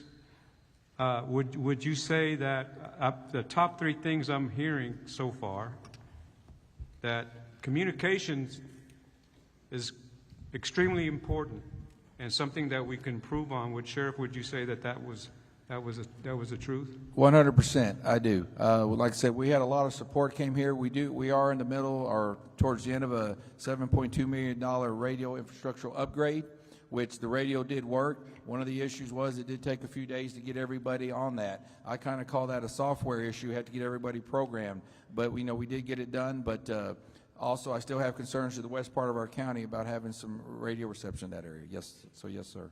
Conversely, that also ties. Would you agree that also ties into communications would be our ability and technology and cell phone availability, especially in the Upper Guadalupe and in other remote areas of the state?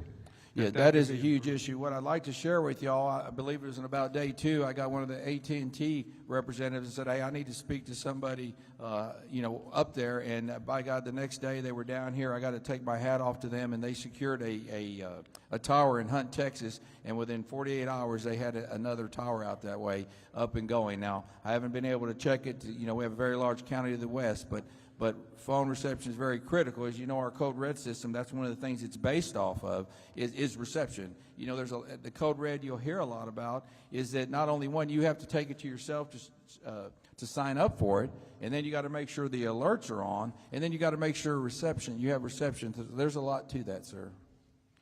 And would you agree also that what I'm hearing is that emergency management coordination, while Texas is some of the best in the world, we can continue to improve that from the local, state, and national level to make it more seamless. Would you say that's another thing that came out of this? Yes, sir, 100%.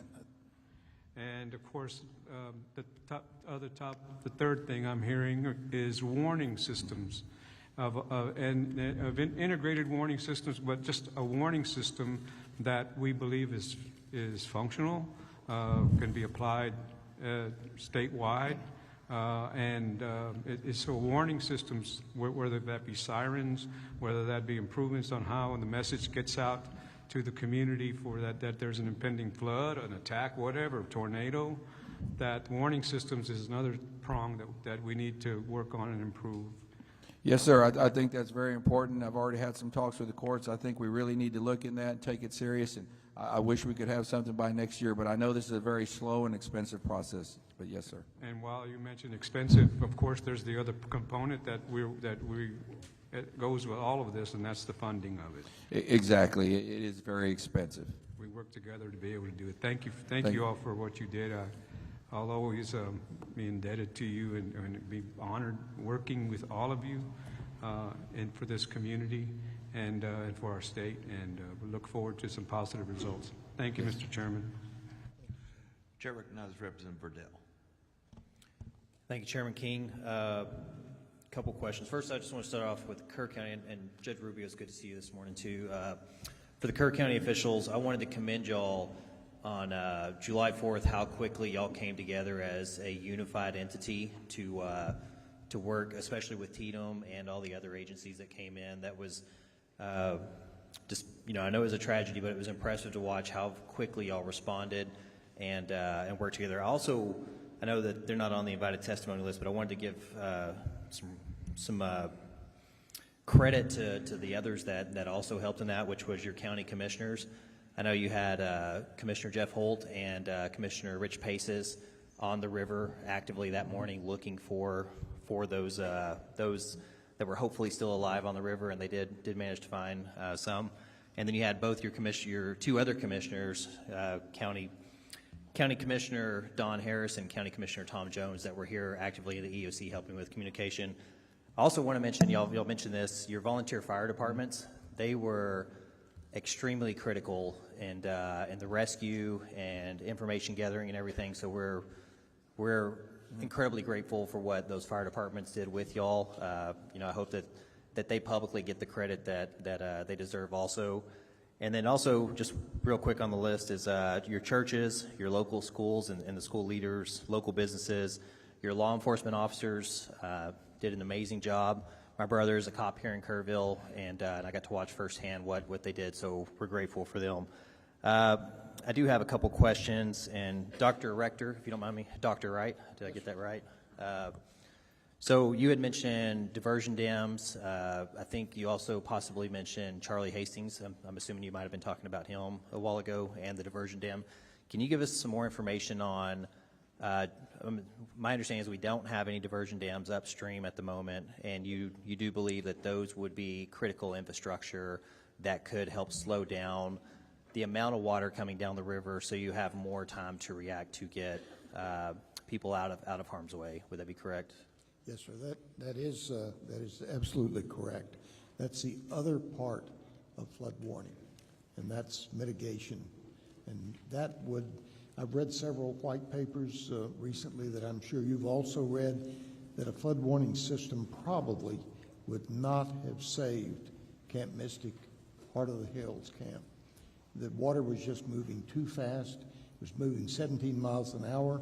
It started only 7 miles from Camp Mystic. There was just no time for a warning system.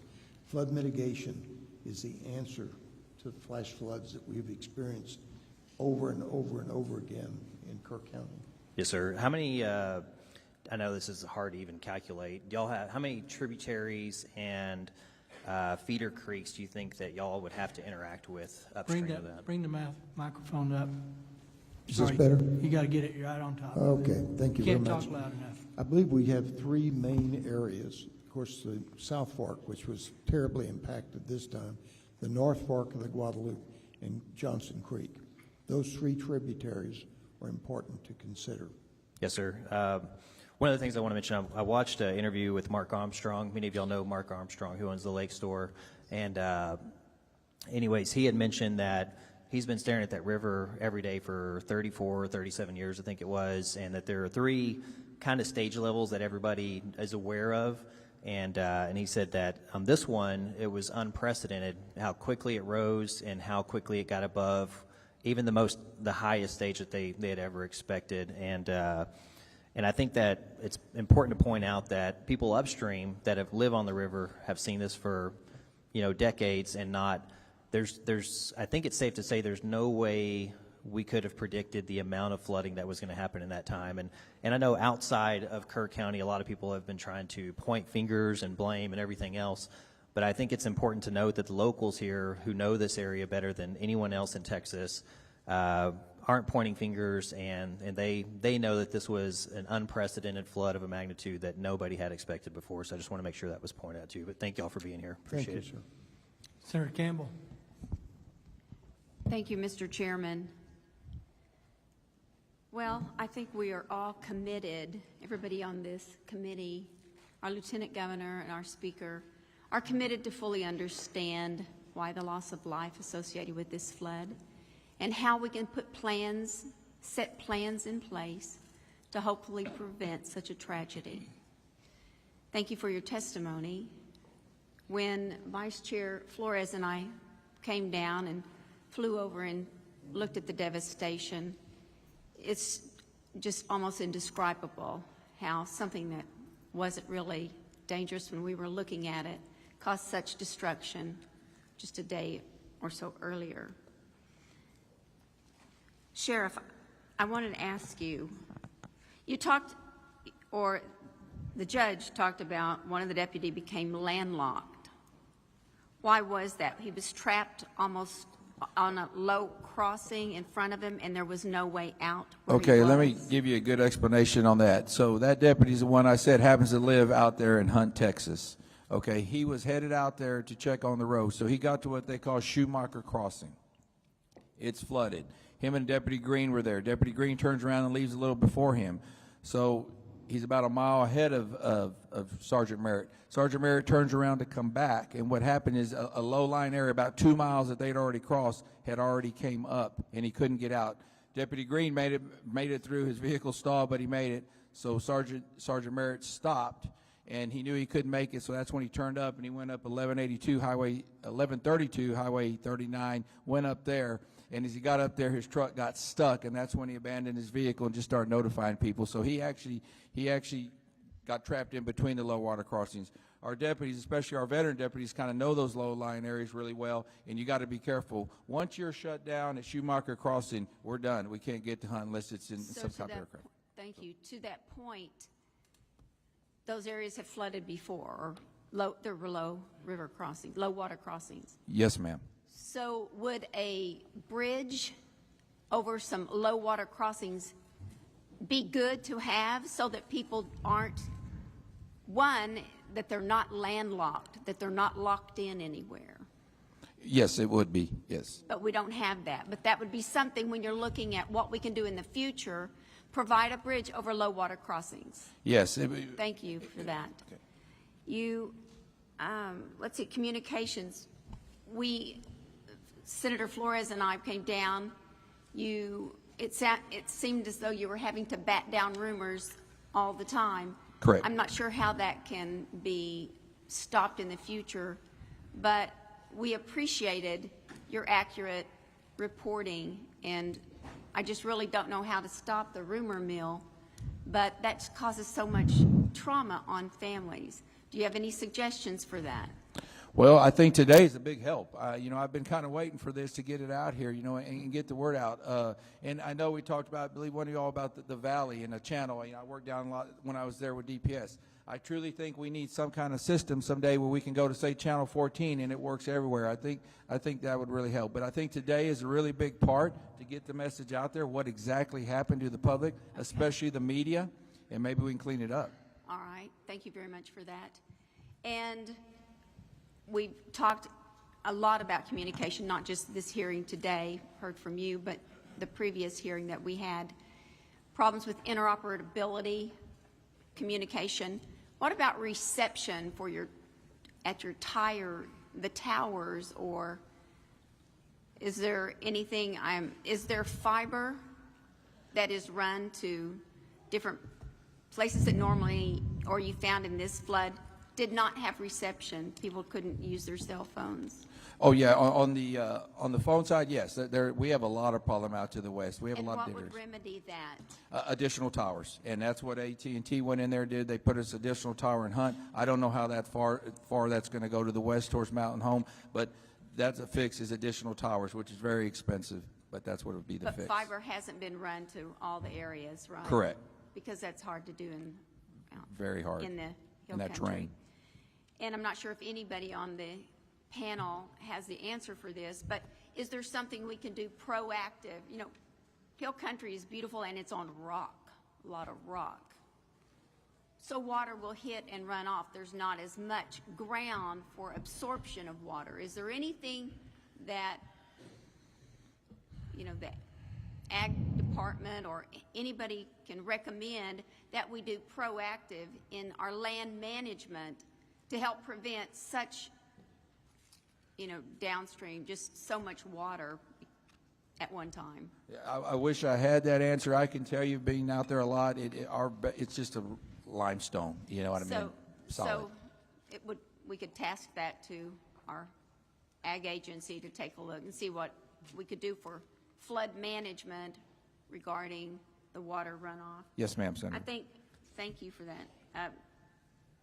Judge Kelly, I want to ask, what is the emergency service that you have? I've heard volunteer. Do you have an ESD or county paid facility? We do have ESDs. I think we have 4. Isn't that right, Doug? Yes. 4.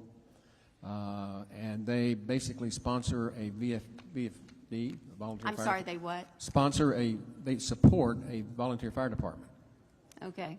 So the ESD, is it primarily medical, or do they have additional fires? We do not have medical. You do not have what? We do not have medical. The county doesn't have medical service? Not at Did the I hear VFDs, that no. right? Not at VFDs, no. But you have an ambulance service? Well, the city does, and we contract with the city. You contract, okay, so the county doesn't have ambulance, but the city, Kerrville, does have ambulance service that you contract with? Yes. How many ambulances? We operate about 4 ambulances, and we'll have a peak. We do have 8 if we need them. 1 second. Before you jump into a question, please just say your name yes, sir. and who you represent. Dalton Rice, City Manager of Kerrville. Now go. We have 4 ambulances that we operate around the clock, and then we'll have peak ambulances as needed, and then when we need additional staff to come in, we have 2 or 3 reserves that we could use. Got it. Thank you very much. Yes, ma'am. Dr. Rector. Upper Guadalupe River Authority was established when? 1939? Yes, ma'am. And you govern or you look out for the Guadalupe in one county. That's correct. So you have one job, and that's to manage the river for one county. That's correct. No warning systems except one down on Cypress Creek. We are not involved with warning systems. We are data collection. Okay. Why should you continue to operate independently? Why not put the Upper Guadalupe River Authority with the Guadalupe Blanco River Authority? We have a different river than is downstream. It's not the same Guadalupe River. We are providing the water for downstream. We are funded strictly by ad valorem taxes, whereas Guadalupe Blanco has water production, sewer services that they are able to sell as production. We do not have that income. So if we were merged with them, you would be asking people downstream to support us in Kerr County. Obviously, I haven't looked in detail at that at all, but I would think that the River Authority, Guadalupe Blanco, is pretty big, and I would think that they could work with Kerr County to see how they could help Kerr County as one river authority. We work with them. We have some of our board members actually on some of their boards, so we are cooperating with them. Thank you, Dr. Rector. In my mind, I'm thinking that it's a county river authority. It's a river authority that is managed for one county only. And I'm not sure that there weren't things that could have been done over the years since 1939 that possibly could have helped. I think we're committed on looking at that. And I think one thing that we don't take off the table is if the Upper Guadalupe River Authority could be absorbed by Guadalupe Blanco River Authority. I could be wrong, but I think it's something we need to look at. Thank you, Mr. Chairman. Chair recognizes Colonel Wilson. Thank you, Mr. Chairman. And also, Mr. Chairman, please be advised I'm hearing from constituents outside monitoring that out in the ether they can hear you and everybody else here loud and clear. Thank you so much for being here today and testifying.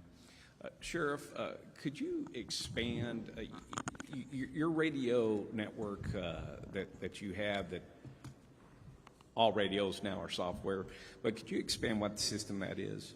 Yes, it's a Motorola Gator system, a trunking system, sir. Okay. And you mentioned that y'all have invested significantly in communications and so forth. Did I hear that correctly? Yes, sir. It's $7.2 million for the system. Over what period of time? Over the last 2 years. Over the last 2 years. Yes, sir. And there was, what was the, when you were trying to determine what system to go with, what were the parameters that you were considering on which system to buy? Because I know there's a lot of systems out there. Yeah, basically it was down to the Motorola system or LCRA system. For my experience and knowledge, the LCR system is kind of built more for flat area, which, we have 1,100 square miles here of a lot of different terrain, and we have like 4 towers here that we use, and if we were to go to LCRA system, it'd be up to maybe needing 10 towers. I know those towers are very expensive. So what we did, we basically upgraded the system we had in place and bought new hardware, all new radios for all our units, handheld and portable radios. I appreciate that. About how many units of radios did you have? Oh, sir, we not only did we do us, and I took this project, it's not just a sheriff's office. One thing I want to make clear, this is a Kerr County project. We also brought in our volunteer fire departments too, and bought in. I want to say that maybe the radios was about $3.5 million, but don't hold me to that. It was very expensive. I got you. And did you have a pool of radios so that when you do accept other support from, be it federal or state or volunteers from a sister county or something like that, additional radios to expand those out if you needed to expand your network? We have some radios like we did. We handed out during the flood, but we only have so many of those. Right. And so at the end of the day, when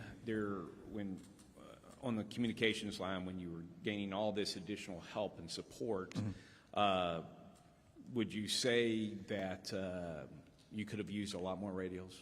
Oh, yes, sir, definitely. You can't ever have enough radios. Yeah, I appreciate that. And if we had to look at this holistically, is something that you feel that the state could have prepackaged, pre-softwared, if you will, for interoperability purpose to deliver if needed for a mass cow or a situation such as this? Oh, absolutely.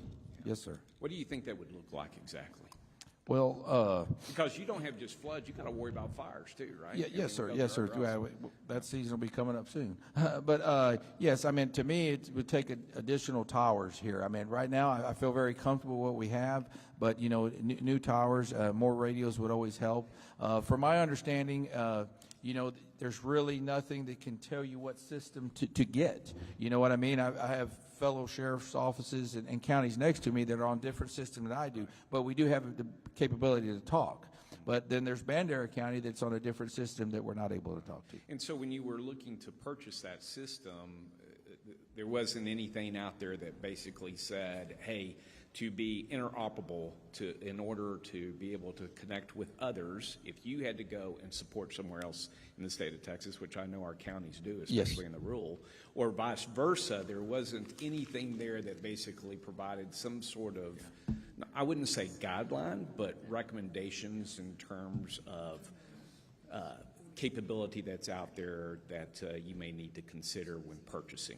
No, there is. We did. It's called a dual band radio, and that's what we went to. We can use it on both our system and the LCRA system. Those radios are very expensive, between the tune of $11,000 to $12,000. So you just think, you know, I want to say we bought a couple hundred of them, maybe between us and the fire department. So kind of do the math.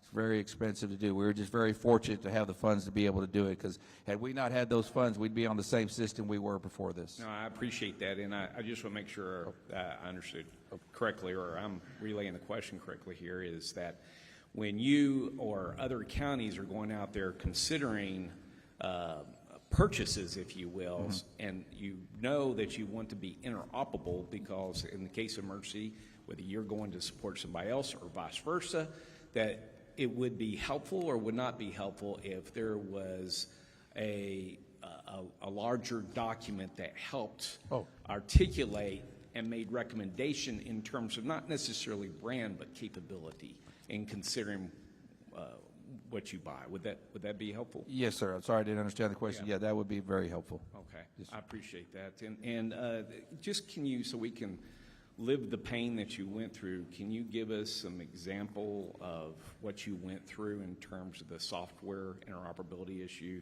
that you had that Sure. you briefly mentioned? Sure. Like, you know, when you got here, like I know we had state assets here. You get here pretty quick. DPS and Gang Warren was mainly the ones, and basically they needed to get their radios reprogrammed, and that took up to a couple of days to get that done. So that's the main difference we had. Get them programmed. Yes, yeah, just get them reprogrammed. So the ability was there. They just need to be reprogrammed. You got to remember, they came from all over the state of Texas. I mean, Antietam. So you know, they just didn't have our radios, our channels. And did the state or anybody provide an IT specialist to help you, or you had to take time from your recovery operations and so forth like that, trying to get everybody on the same network? No. Actually, DPS sent their radio tech in here, and Texas Parks and Wildlife sent they did their own radios here on site. That's great. That's great. All right, thank you. And I noted that you had mentioned the volunteer fire departments. How many volunteer fire departments do you all have in Kerr County? I'm sorry. Questions to sheriff or the judge either. Sir, we have Or emergency management, go ahead. Yeah, we have 7, sir. All right. You might want to state your name again. So I'm sorry, William Thomas. Yeah, no, thank you. 7 of them, and in the comments there, and I'm just taking a quote from here, few have specialized swiftwater training or gear. Can you elaborate on that, please? Yes, just like my deputies, I'd like to have them trained. They do so many different things, but, swiftwater rescue is just something, actually we were looking into that, and we don't have the area here to train. We've kind of made some calls to New Braunfels and visit with them, but, that's just not something we have here to train with, and we're going to look at that, just like we don't have the proper equipment for that. That's not something we do on a day-to-day basis, and not trying to make an excuse here. Those are things I need to look in. Maybe we need to have some additional assets in our vehicles to be able to help with. I know my guys were using whatever water hose, whatever they could at the time, but that is something definitely we need to look into in the future. And the same thing with the volunteer fire departments, you know what I mean? Those are volunteers, non-paid volunteers that, also work full-time jobs that need to be able to help. So, and that training's very expensive. They have certain limits, and, the ESDs are way more fortunate than ones that are not ESDs. Very expensive, but y'all have unlimited resources to make sure that we get all the training needed for our volunteers, right? We'd be in great shape. This is a reoccurring thing that we hear when you look to the Panhandle fires. One of the pieces that they pointed out over and over and over again is our volunteer fire departments are very poorly resourced, and that the training is hard to get or be able to pay for that and so forth.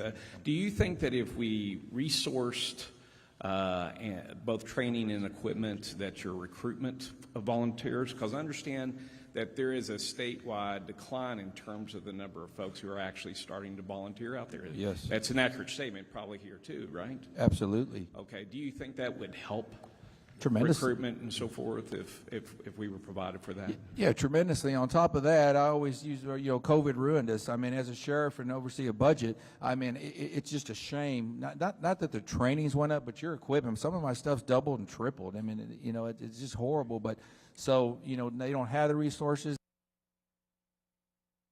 that was made available. I absolutely think that would help on the recruiting. But yet, out of all the help that you received, these folks happen to live here and understand where the danger points are. Absolutely. And so, but yet the ones who know best are the ones who's probably least resourced. And I think, Chairman Keene, with your work that you've done and others within the Senate to focus on that area, I would hope that this report would continue to go that direction and reinforcing that is a significant advantage to emergency response when our volunteers, that are organized volunteers, are resourced and they're trained.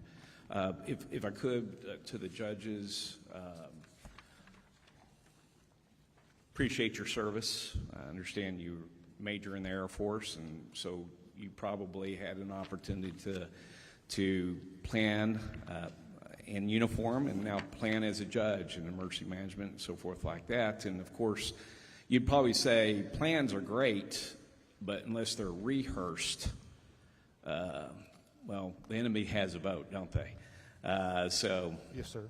On your planning piece, and this is to both of our judges, please, and just a reminder, just state your name when you respond. How often do y'all get together in your counties to actually plan and rehearse? Shane Stolarczyk, Kendall County Judge.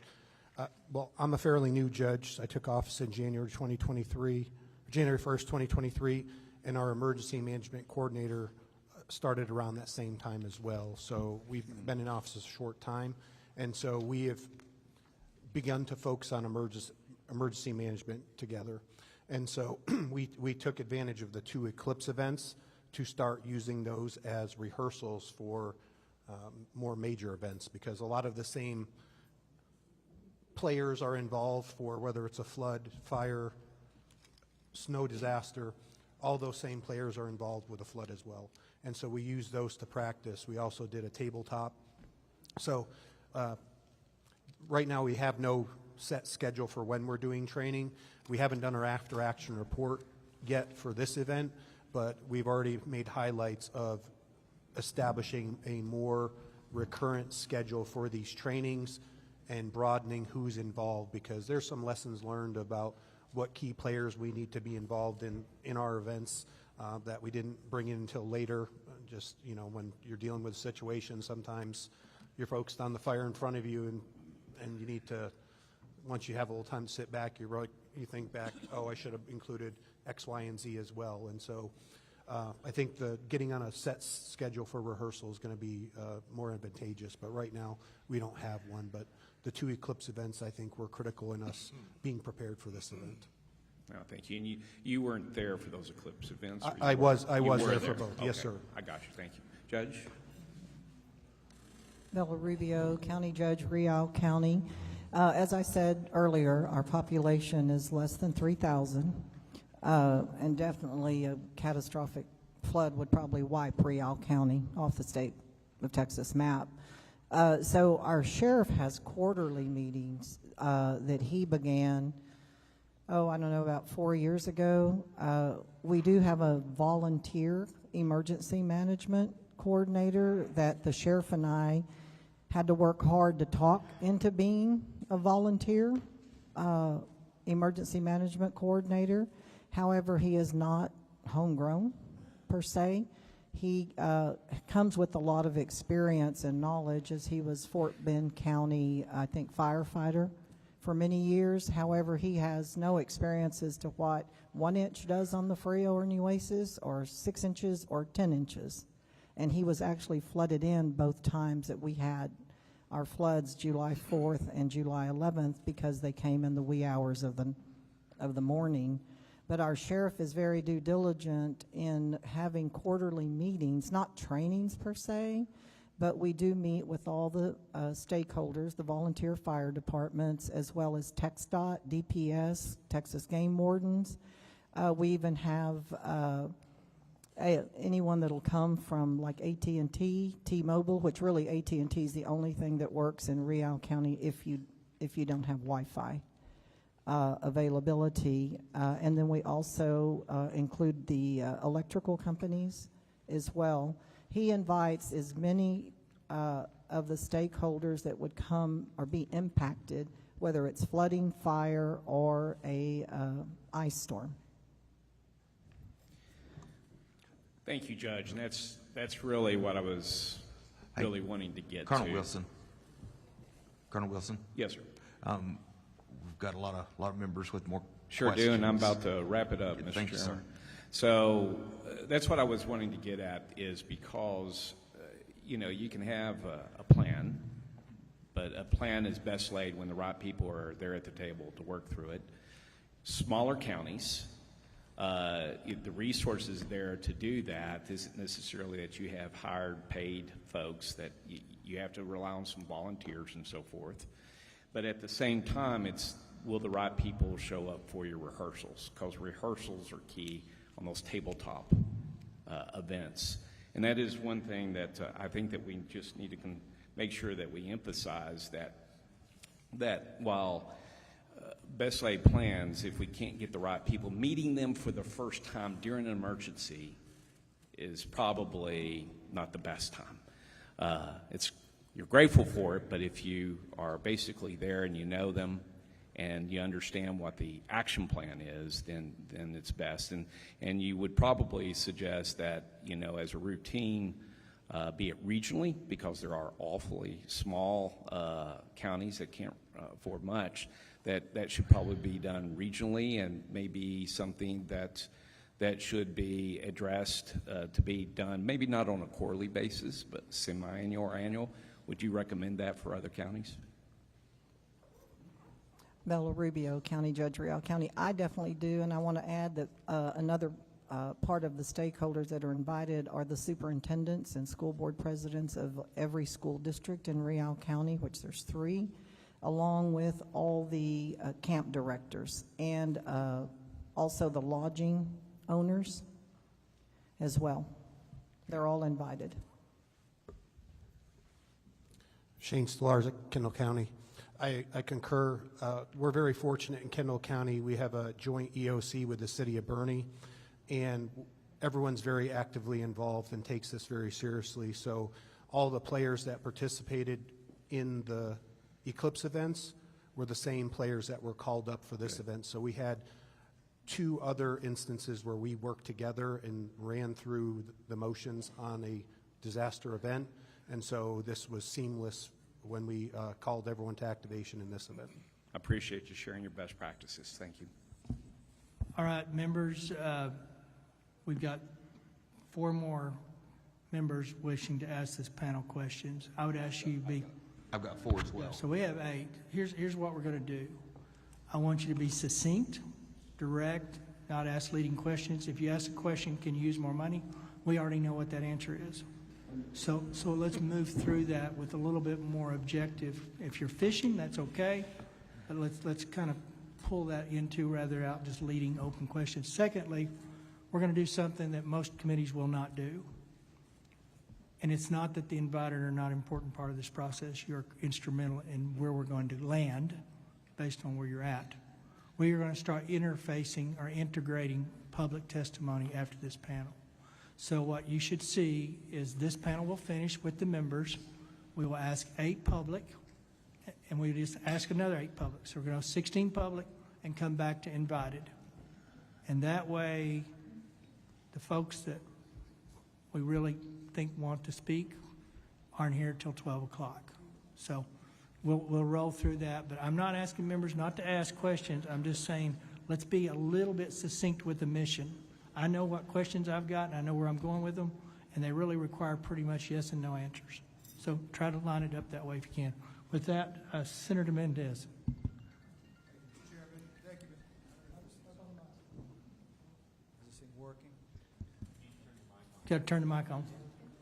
The green light's on, Mr. Chairman. I don't have. Can you hear me? Yeah, thank Yes. you, Mr. Chairman. So, Mr. Chairman, I want to, first of all, let me thank the panel. Particularly, I want to thank the gentleman who answered some tough questions. You know, your whereabouts were asked a lot about, and I appreciate you. I'm not even asking you to respond. I'm just saying thank you for giving us the. I hope you feel better, and I understand you. You know, we all get sick. Things happen. It's important. I think one of the things that was very important too, that I appreciated from just about everybody on the panel, was the copy of their remarks. So I'd like to ask Mr. Rice, Dr. Rector, and Judge Can't say it. Stolarczyk. Judge Stolarczyk, if you would provide us a copy of your remarks as well, please. Look, one of the things that we're going to rely on, we're here today. We're glad to hear you, glad to see you. We thank you for the incredibly difficult work you've been doing, but we're also here to hear from the community, and we want to hear from them because we know that they've suffered through so much. And so that's all I have. I want to get your remarks in writing. I'm going to read everything. I'm going to go through it because we're looking for ways that we can improve and we can mitigate this type of tragedy from ever happening again. So thank you, Mr. Chairman. Chair recognizes Representative Martinez. Thank you very much, Mr. Chairman. And first of all, I'm going to ask our sheriff just a quick question. My ears perked up a little bit when we spoke about interoperability and the Rio Grande Valley and how I've responded to many of the calls down there, and we switched to all Valley. And in essence, not wanting to reinvent the wheel, so to speak, right? And the amount of money and the cost it would take for a full new, complete system throughout the state of Texas. But in listening to Colonel Freeman's testimony, he had mentioned last week that they do have SIM cards that can be placed in these radios to where there would be interoperability across the state of Texas. When one agency, for example, I know I saw one of our ambulances from Weslaco that's here through EMTF, right, and they've responded to, in support. But how would that work? Is that available? We understand that those systems are maybe $12,000 per radio, but is that an option that can be utilized with every department throughout the state of Texas without reinventing that wheel of infrastructure? Oh, absolutely, sir. The main problem is the purchase of that equipment, but yes, it is available. Okay, thank you very much. And then one last question, and this could be for anyone on the panel, and it's mainly, in looking at the map, when you look at the South Fork of the Guadalupe and where it intersects with Cypress Creek, is there any way, or is there something that we could put in place, maybe gauges on those creeks as well, that could help us maybe model that, collect data to where we could understand, those rise and falls of those the creeks as well in that intersection to help us with warning systems? So Bill Rector, UGRA. Yes, sir. That's something that we are looking at. Also, floods don't just occur on the North and South Fork and the Johnson Creek.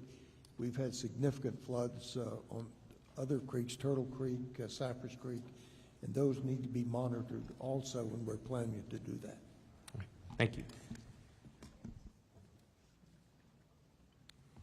Senator Bettencourt. Thank you, Mr. Chairman. First off, to the judge and to the mayor, 108 plus people could have lost their lives here.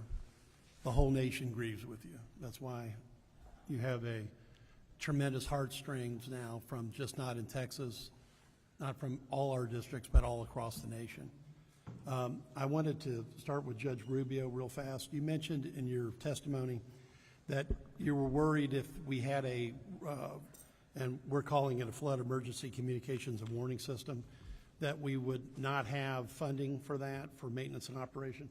I want to make sure you know that Lieutenant Governor Patrick, Speaker Burrows, Governor Abbott have all said that the state's going to pay for it, and we're looking at ways to make sure you have that maintenance and operation money long term.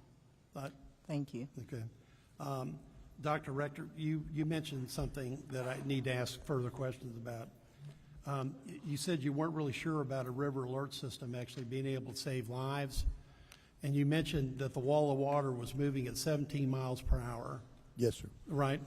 Is that correct? Yes, sir, that's and correct. You said the camps were 7 miles downstream. Now, by my simple Aggie math calculation, that's 24 minutes. Now, if we had an integrated system, and your organization was looking at one, I think it was 10 river crossings, if I remember from the engineering study I read.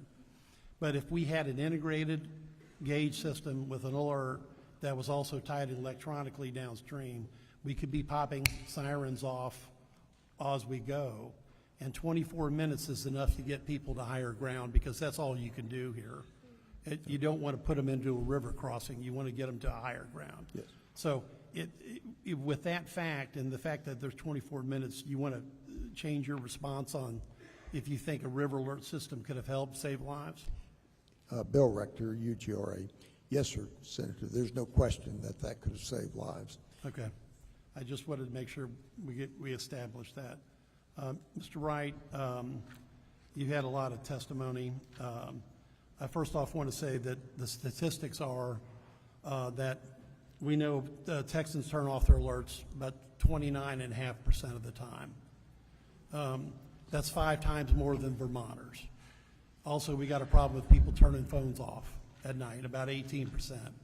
You combine that, you're already in the 40 percentile of people that are not going to be able to get this, and that's not counting the unique topography of the hill country and the Guadalupe River, of which I've been here for more years than I can remember. Now, we agree that this should be like the mayor. We want a data system that's ground, that's minute by minute and can respond.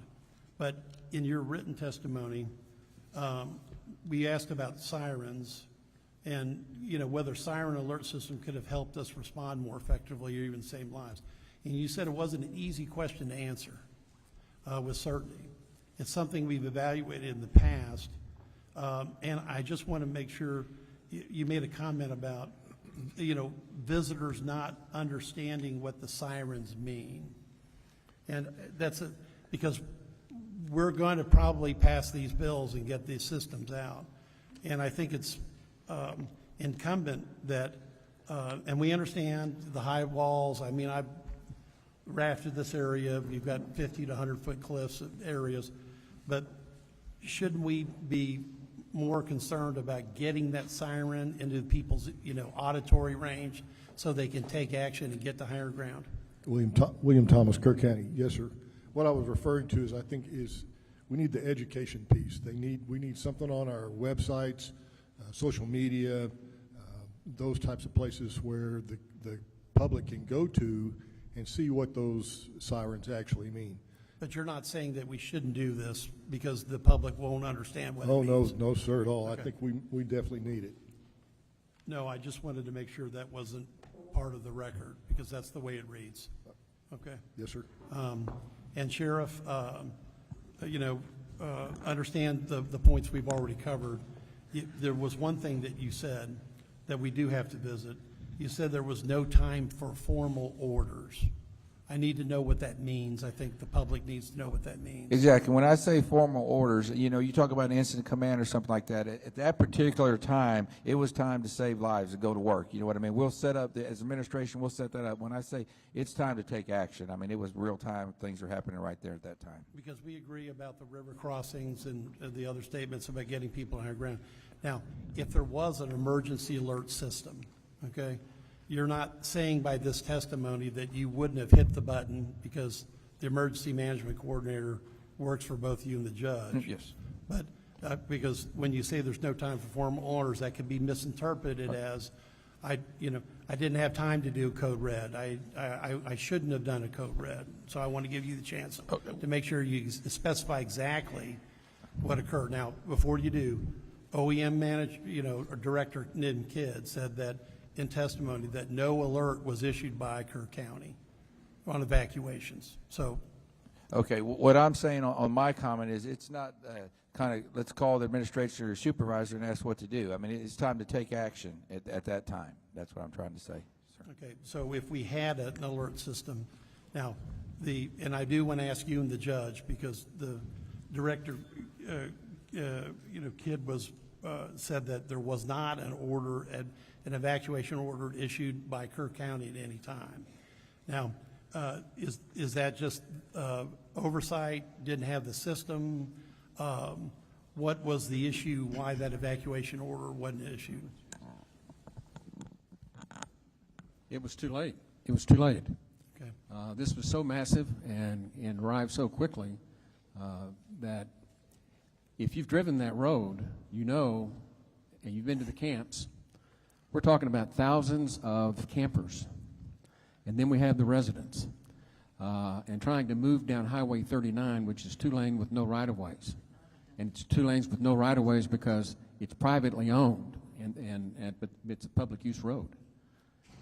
And the number of buses that bring the campers out sometimes are bumper to bumper and go on for half a day. Those of you that have seen it know what I'm talking about. To try to get those people out of, and you got to remember the configuration. You've got the North Fork and the South Fork, and then they get to La Junta. Mm-hmm. We're going to have one heck of a traffic jam at La Junta. Closer. Okay, I got Judge, closer. in the interest of time, could the cubic flow on the river Yes, sir. was 2.5 times the average flow over Niagara Falls. Absolutely. Which is an astonishing number. And I think in 1987, I'm going from memory, I think 10 people lost their lives because we tried to evacuate people across the river. Children in the school bus. Right. So no one would suggest that. Okay. The concept I'm trying to get to is this. The watches were in place till about 1:06. 1:14, the mayor, everyone said that it turns into a warning. And by 4:23 a.m., it's the highest level the Weather Service can get, which is a emergency alert. So at that point in time, would there not have been a recognition of the obvious that there needs to be an alert that says effectively get to higher ground? I agree. Okay. Thank you for your response. Chair recognizes Chairman Moody. Thank you very much. I'll try to be succinct and to the point. I just have a couple follow-ups for some folks. But before I say that, just to y'all here and to the folks that have been through this tragedy, in just a few days, community I come from, El Paso, is going to recognize an anniversary that we don't like to think about. But during that time, as the mayor stated, we also saw the strength of our community, and we saw the love and care and compassion from people we'll never meet that wrapped our community in love and lifted us up. And I want you all to know that's certainly what we're all here to do, but there's people that are going to do that for you for years to come, and we're going to be walking with you side by side. So I had to say that before I start. A couple of questions. Sheriff, in the follow-up question that Sheriff Lauterbach asked, you went through a detailed timeline. I don't have that in your written testimony provided. Is that something you could please provide to the committee subsequent to the hearing? Absolutely. Thank you. I'd appreciate that. Let me switch over to Mr. Rice. Mr. Rice, you listed a number of legislative proposals, ideas, concepts. Obviously, we're time constrained in a 30-day session, but I think some of those things fit in that bucket. And some of these things, I know I've visited with Speaker Burrows about this.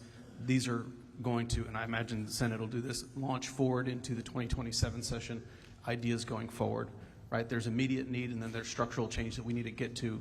And those are two things that we need to do. We can start in earnest on them. I didn't see that list provided here either. Is that something you can provide to us if it hasn't been provided already? Dalton Rice, City Manager. Yes, sir. We can provide any documentation you need. Okay, and if you wouldn't mind segregating, like put it in those two columns, so it'd be helpful to us. Because Yes, I do think also you did mention in your testimony, property tax relief legislation. That's something that's going to be considered. I'd like to know, from your all's perspective, how emergency preparation, mitigation, all of those things that our locals are tasked with doing, how that sits side by side in setting your budgets, because y'all are in budgets right now. You're launching into budgets right now. And I think that needs to be a part of that conversation. Even though it's a separate conversation, it certainly is connected to your ability to do what you need to do for your community. Yes, sir. So if you could please highlight that, that would be helpful to us. Absolutely. Thank you. I'm going to try my best. Judge Stolarczyk, is that was that close? You got it, sir. That was actually correct. Judge, thank you very much for your testimony. I think specifically your testimony about your preparation and the work you've been doing, I think it's very instructive to folks to hear those stories. You mentioned that your emergency management coordinator, last name I caught was Constantine. What was the first name? Shane Stolarczyk, Kendall County. Brady Constantine. And is Brady Constantine here? Yes, sir, and he did fill out a form in case you'd like to hear from him. Okay, great. I would. Because there's something that's sticking in my mind here, and we're talking about, warnings versus watches versus emergencies. And we know that warnings start sometime on the 3rd, carry forward, and escalate up. What actions are taken, those are, and to the sheriff's point, those are things that you're doing as the situation unfolds. But there's two very different things that I heard. One, that I think in the sheriff's written testimony, that he went to bed on the 3rd and didn't have anything to worry him as he went to bed that night. And you said that Brady Constantine's reaction in your testimony was he had an uneasy feeling that night. I'm not saying either one is right or wrong, so I'm not here to criticize. What I'm saying is all the same data was available to both those people, and you have two very different reactions. And again, this is not for me to say right, wrong, because there may be a reason why you get a number of warnings, and because of your experience, you go, okay, well, that's this or that's this, and maybe it was, things There move is a lot. there is a reason, sir. Okay. Would you like me to call him up right now? If we get to his testimony later, I'm happy to hear it. I do want to dig into that because it may be that those warning systems and how they ratchet up isn't effective for you all to be able to do what you need to do in a uniform fashion. and what's happening in Kendall County versus Kerr County. I know you all are nearby, but could be different issues. In a nutshell, I believe it's based on Brady's interactions with our TDM representatives, and the conversations they had personally with him is what triggered his uneasiness. And plus, we also had a huge parade the next day in Comfort, which draws people from all over the state. And so I think the combination of those two things added to Brady's feelings that day. Okay, that's good. And when Mr. Constantine testifies, I'd like to hear more about that at that time. That would be very enlightening for us, because those types of communications we heard from TDM last week about those conversations, and I think we need to figure out how we can be, this is for all of us to look at what we can do better and how we can react better. And if the systems aren't set up to give us a uniform reaction when even catastrophic things are happening, then we need to look at those too. This is the opportunity for us to unpack those. Just because we've done something the same way for years doesn't mean we don't look at it again now. You also mentioned in your testimony that you wanted to simplify grant applications. You highlighted engineering studies that have to be provided as some of those grant applications. Can you highlight which grants you're talking about? I also have my county engineer here, because I believe there was one application we went out for. We had to actually do an engineering study as part of the application process, and that costs funds. I don't recall the name of it, but it's things like that could be cost prohibitive for certain counties, because you're spending that money Correct. with no guarantee that you're going to receive the funding at the backside. And your county engineer's name? Mary Ellen Schuley. She also filled out a card, so we'll hear from her later. Yeah, if you'd like them in the 3-minute comments, they can come up. I don't know what the process is for them. I do want to hear that, because part of the task that we've been given is to get rid of the red tape. Okay. It is not a system that anybody wants. When you are trying to figure out how to mitigate harm or how to recover from a disaster, if we are asking people to check boxes that are not necessary, that is the epitome of bureaucratic nonsense. And you highlighted it here. I'd like to drill down into, and I've talked to the Texas Water Development Board as well already at the last hearing, to identify these things when we're talking. Now, I'm not saying that you still got to check, you're spending money, right? You want to make sure that we're not doing that in a wasteful manner. But if we're talking about emergency preparedness and recovery from disasters, I want to know where the red tape is, because we need to figure out how to get rid of it so that you can do the job that you need to do, so the judges can do that, so the sheriff can do that, so that we can get the funding to people. We have great capacity in the state of Texas, great capacity. But if we tie it up with timelines and useless check boxes, then we are depriving the people that we represent from solutions that they know could help and could save lives. Agreed, and it's just not at the state level, it's at the federal level as well, because we went out for grant applications for wildfire protection, and we're like the 26th county in all of Texas to have a wildfire protection plan. We went out for a grant. It was given great remarks by the federal government. We were excluded because we were too wealthy of a county, so they put financial parameters on health and safety. Even though we were well deserving of it based on our needs and our wildfire dangers, we were denied based on so you're not alone in having those issues. So. And Judge, I agree with you, and we talked about this at the last hearing. I get why that's something they look at, I think, median household income, and that's how with the grant application, there was 5%, right? They did dump it into a formula, and that's the way we divide it up.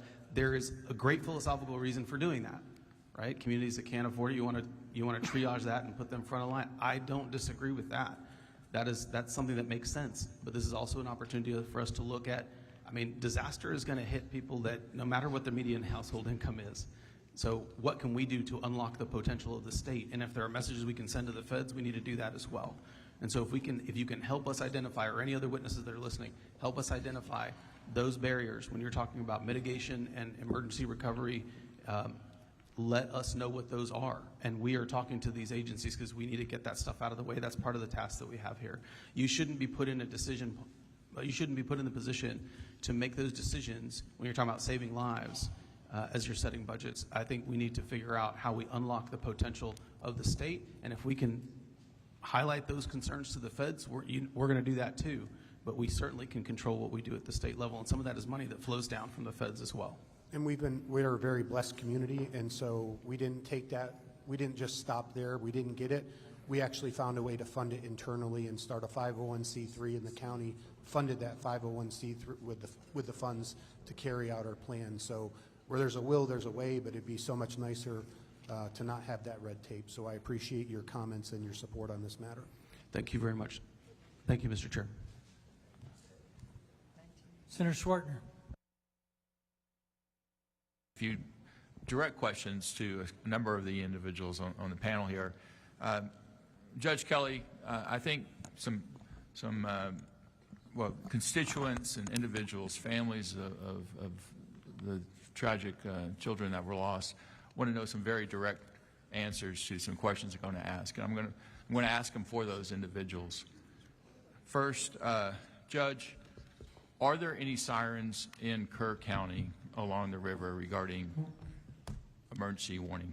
Not that I know of, but I'll defer to my emergency management coordinator. William Thomas, Kerr County. No, sir, there are no warnings. Right. No Guadalupe County has like 23 along their section of the GBRA, and I know there are several in Comfort based after disaster that have been installed recently. Judge, you put down in your written testimony that the first indication of this storm was different came from when I woke up to texts and calls from Kidd, Letha, and Rice. Were you awoken, or did you wake up from those texts and calls? And at what time did you wake up? It's going to be in the 5:30, 6 range, something like that. And I don't remember if they woke me up or I woke up. You don't remember? No, I remember looking at my phone. Okay. That's what I did. And you were at the lake? I'm sorry, which lake was that? Travis? Travis Lake, okay.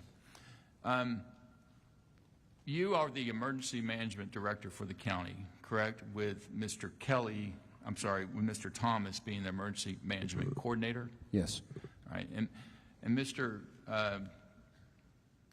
Thomas, you mentioned in your written testimony that you were sick and were awoken by your wife after a call from the city of Kerrville's EMC, which is your counterpart for the city of Kerrville. Is that correct? William Thomas, Kerr County. Yes, sir, that is correct. Okay. So between the two of y'all are in charge of the emergency management operations for the county of Kerr County. When was an EOC established for Kerr County? The EOC was set up in my absence. By who? I don't really know. Okay. I'm assuming. I think Chief Kidd had gotten here by then. Yeah, there was a combined one set up later that day, I think, right, about and 6 they p.m. moved it. Yeah. But as far as an EOC, there was one in Kerrville, the city. But Kerr County set up an EOC or not? I don't know. No, the way I understand it is the county actually set up their EOC in the Youth Event Center, which is a county-owned building. It had been moved to that location. What happened out in Ingram at City West Church was an incident command center, as I understood it. Dub, can you clarify? Yes, sir. William Thomas, Kerr County. So we operate a joint EOC. We have a joint emergency management plan, Kerrville, Kerr County, City of Ingram. So we had a joint EOC set up. You had a joint EOC set up, not dissimilar to Kendall County and Bernie when they have an emergency situation. That's correct. Okay. Sheriff Letha, did I say your name correctly? I'm sorry if I did not. Yes, sir, you did. Yes. You gave the timeline, and that was very good information. It looks like the 3 o'clock hour was, for lack of better terms, when the SHIT hit the fan. At 3:30. Yes. You said in your testimony that when Shoemaker passing or crossing became flooded, it raised some eyebrows in the dispatch center in the KCSO, the Kerr County Sheriff's Office Dispatch Center, correct? Yes, sir. And you mentioned there were a large number of calls, and then 114 radio transmissions, and the next kind of time frame, 119 or whatever. So a lot of activity. You mentioned that several times. Was there any activity to call you? Because in your testimony, you don't, there's no, like, when you were awake or whenever you were around. So when was that? So Okay, I got my first call at 4:20 is when I came, I say, active. My chief deputy contacted me at that time. You know, I had 2 phones going, turned the radio on. You know, I kind of live to the east part of the county, it's a little bit dry, but I came to the sheriff's office by around 5 a.m. But no, I was notified at 4:20. Okay. So you were notified, of course, because, you know, sheriffs and 911 dispatch, they're awake and alert, and you know, someone's answering the phone. So that's good. Did you notify the sheriff, the judge, or the EMC? Yeah, well, at that time, what I did, I started calling people out. A little bit later, I did contact the judge. I knew my communication supervisor was trying to get a hold of our EMC. But I started calling people out. And what I did immediately when I knew what was going on, I started calling hands on deck, getting people out in the field. That was my primary, felt like my responsibility. So it was more focused on rescue and handling the acute situations coming into the 911 call center. Yes, sir. I was not, to me, it wasn't important to notify the judge at that time. We needed to save lives. And there's a way to alert the mass through their phones, but there's not a siren system in Kerr County regarding an emergency event, correct? Yes, sir. There's not. And you don't have the authority to actually activate that, do you, as a sheriff? Well, we don't have that alarm system, sir.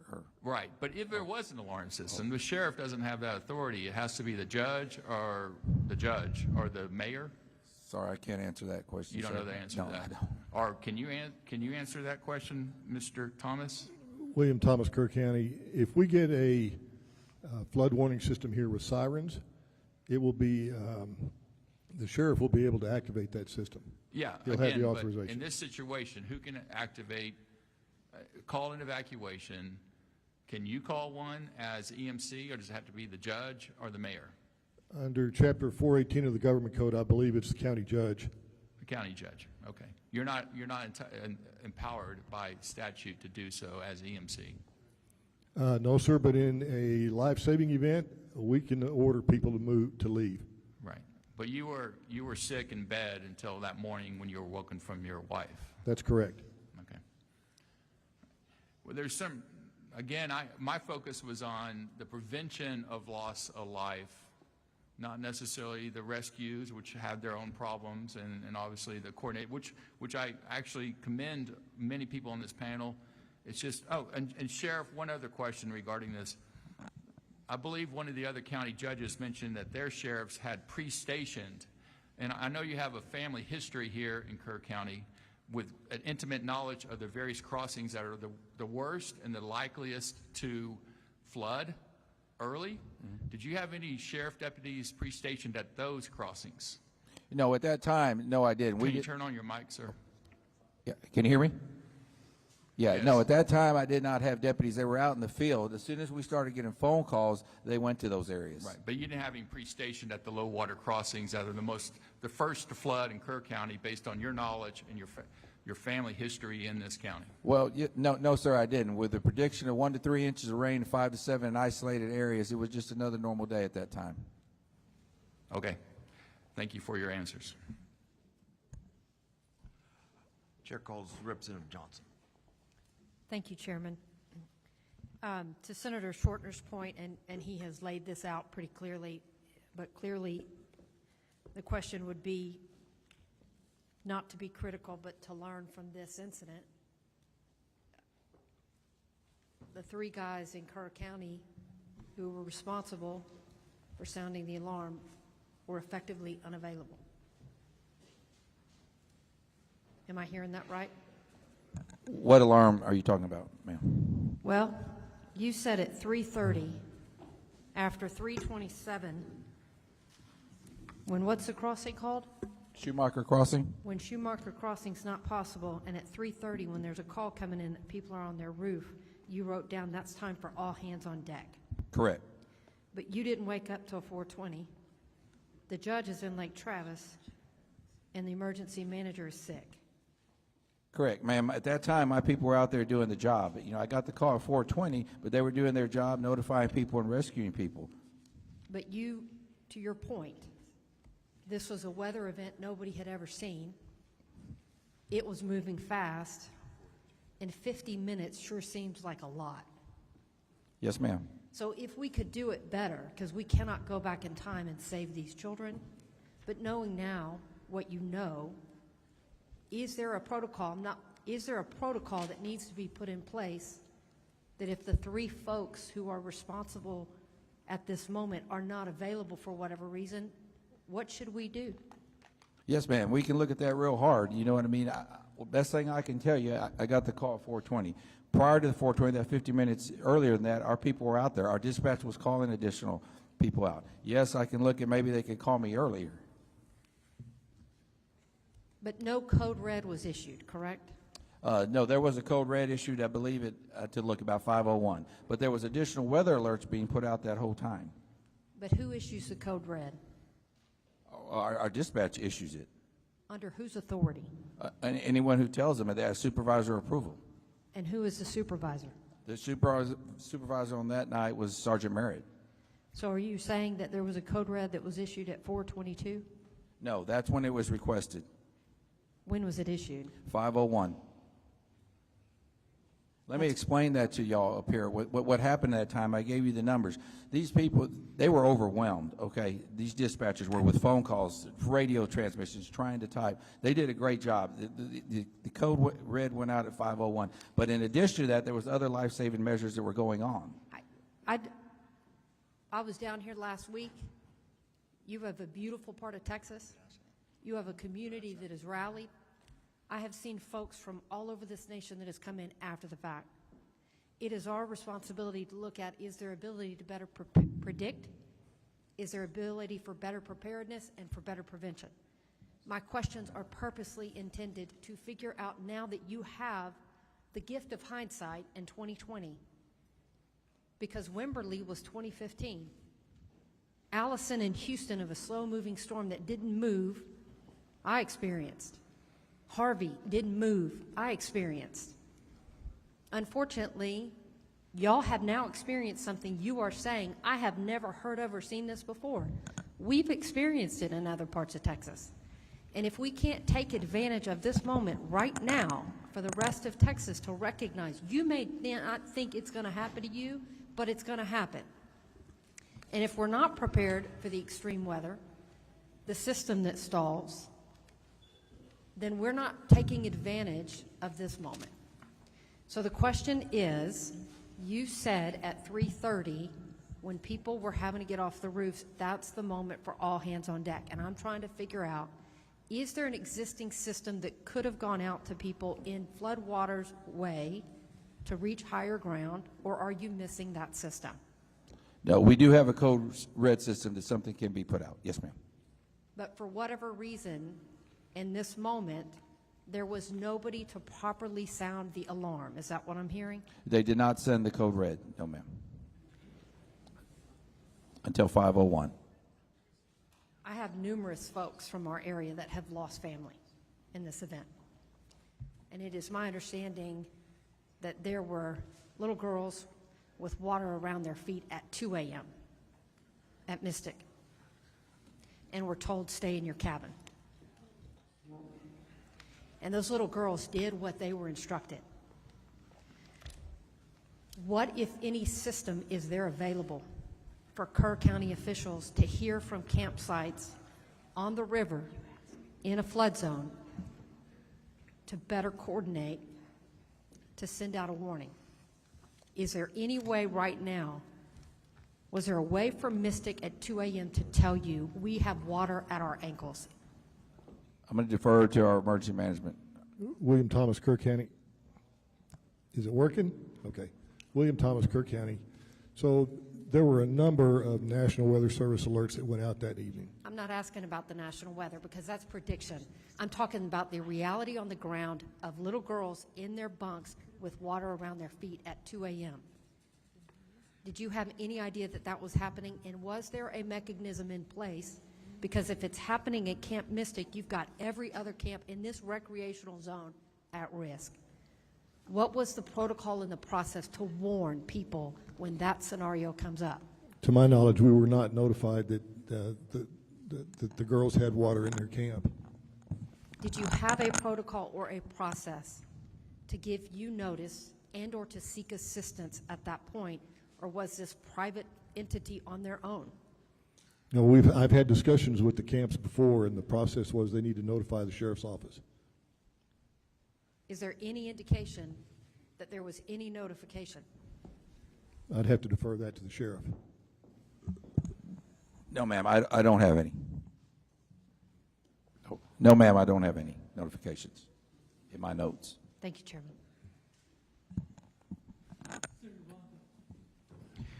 Thank you, Mr. Chairman. Last week we heard testimony from Chief Nimkid from the Texas Department of Emergency Management about hazard mitigation plans. My question is to Mr. Thomas. According to TDEM, counties are required to submit hazard mitigation plans to TDEM, and then TDEM is supposed to provide technical assistance to ensure that you are meeting the requirements for FEMA approval. Have any of your counties received technical assistance from TDEM or an audit of your current hazard mitigation plan? William Thomas, Kerr County.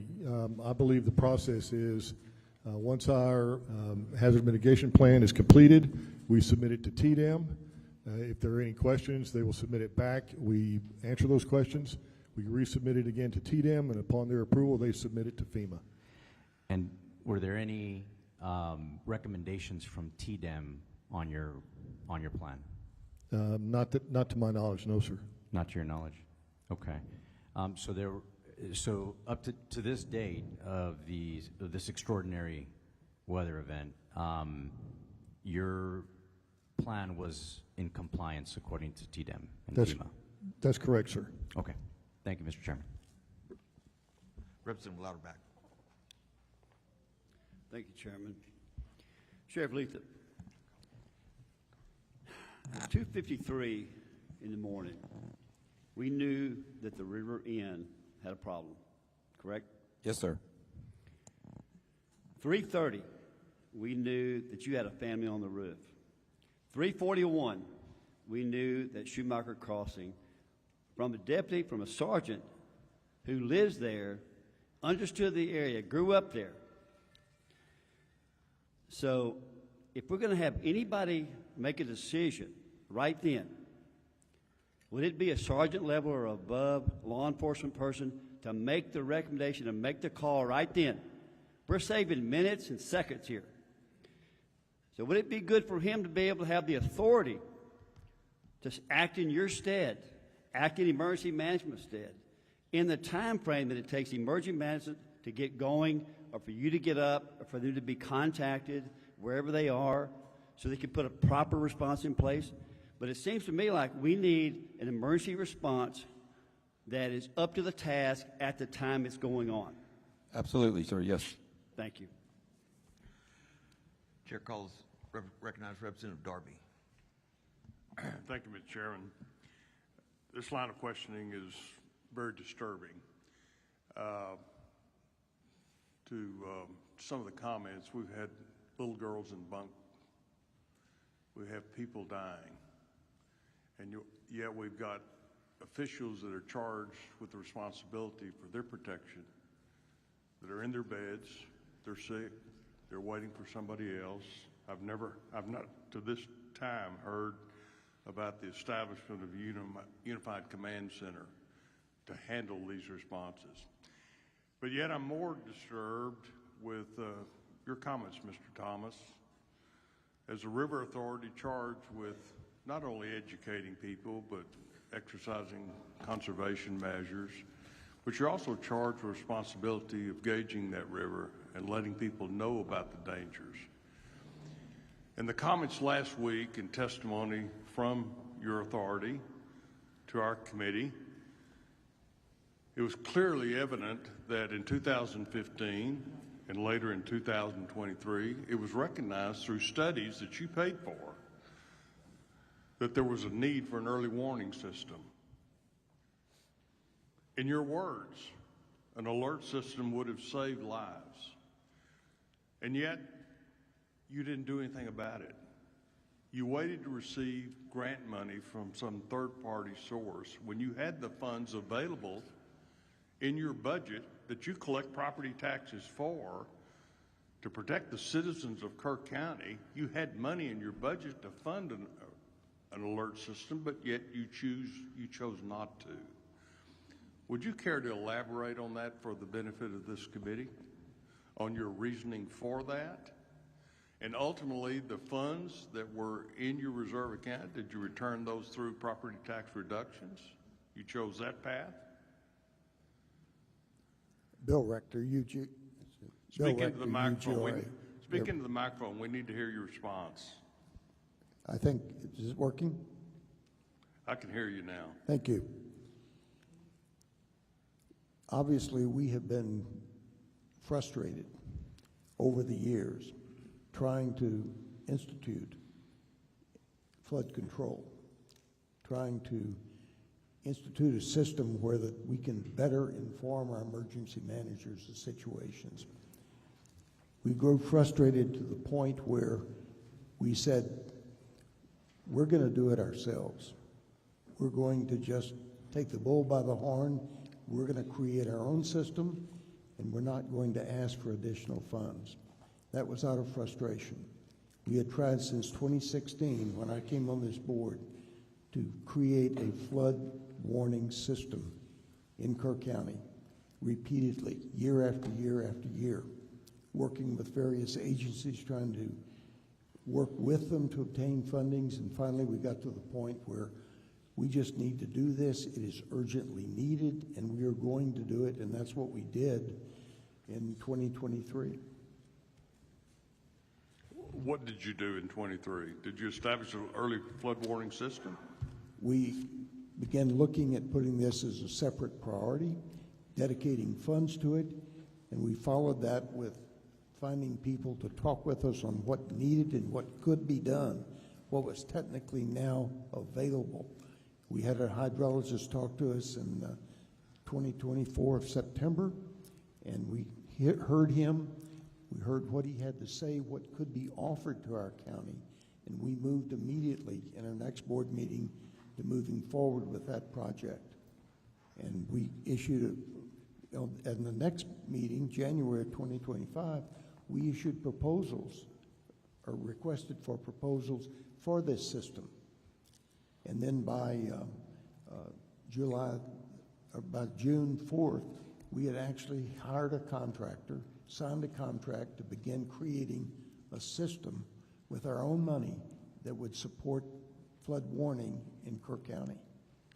I think your executive director last week had indicated that the board decided in 23 not to move forward because they could not achieve a grant request and have your money, the board's money, needed to have matching grants for outside money through a grant system from the state or somebody else. So I guess the concern I have is that you had the resources, you had the data, you had the studies that said this early warning system is a critical factor in the protection of lives, and yet you continued since 2016. I think you came on board in 16. Yes, sir. You continued to look down the road, if you will, and not really address the concern that your data showed. So that's particularly disturbing to me, to think about folks asleep in their cabins that could have been warned. I'm not saying that they might necessarily have saved their life, but certainly we have to ask the tough questions. The folks on this panel are charged with the responsibility of protecting people, and we want to make sure that there's no impediment, if you will, to that protection by some sort of procedural mess or unconcern. In fact, let me ask, where is and who is Jeremy Hughes? Dalton Rice, City Manager, City of Kerrville. So Jeremy Hughes had put in his retirement paperwork July 2nd prior to the event after serving over 2 decades. And so he retired, I think, on the 11th, I believe. So he's the emergency management coordinator for Kerrville? Kerrville, yes, sir. So that position is a training battalion chief and with a separate function of emergency management coordinator. I think one of the problems that this process is showing is we have a lot of folks who are not have titles, but when the time came to act, they did not do so in a timely fashion. Mr. Thomas, the River Authority, we're going to have to take a look at your role and your responsibility to protect the lives and property of folks along this river basin. Mr. Darby, We would appreciate that. just for the record, you're addressing Mr. Rector, and you said Mr. Thomas. I just want the record to reflect who you're questioning. Oh, I'm sorry, Mr. Rector. I'm sorry. No problem. I had Bill here, but I'm sorry. But you know who I'm talking about. Yes, sir. Okay, thank you, Mr. Chairman. Mr. Rector, I've just got a couple questions for you. I believe there's eight flood gauges that report to the National Weather Service. Is that correct? Yes, sir, that's correct. And that's the only data. I mean, it's not a warning system. It's just a data collection, correct? We are in the business of collecting data. Right. And so with that data goes to National Weather Service. Do you make an effort, or is there a protocol in place to share any of that data with either the city of Kerrville as emergency management director or with your county judge? The Weather Service makes that data available to all government agencies. Right, but it comes to you. It comes to the River Authority too, right? No, we see it at the same time it's released to the other agencies. We do not monitor those gauges. All that data goes to the USGS, and that goes to the Weather Service. When that data is released, we get it at the same time the Sheriff's Department does, emergency managers do. I see. So even though we pay for the gauges, we do not. So you pay for the gauges, but you don't get a heads up on what the gauge told you? Yes, sir, that's correct. And you pay for those gauges out of property taxes, is that correct? Yes, sir, for 36 years. Are all river authorities, do all river authorities have the ability to levy property taxes? Do you know? I don't know that answer to that, sir. I don't think they do. In fact, I think there's only 2 that levy property taxes. Is your board elected? No, sir. It is appointed by the governor. You're appointed by the governor. So do you report to the governor what Yes, you find, to the governor's office? Yes, rather? sir. But you're not accountable to the voters of Kerr County, even though you're taxing them. We are accountable to the voters of Kerr County because they pay taxes that support us, but But governor they appoints us. couldn't unelect you and take you off the board if they didn't think you were doing a good job. That's correct. Thank you very much. I've got a couple for Dr. Rector, and then I've got a couple for city, both Kerr and the others. First of all, on your financials, for 24, under surplus funding, it's showing up on your income. I guess you spent $515,000 out of surplus in 24. 25, you budgeted another $589 out of surplus. You had about 3.3 or 0.4. Is that related to this dashboard project, or what are those funds going to?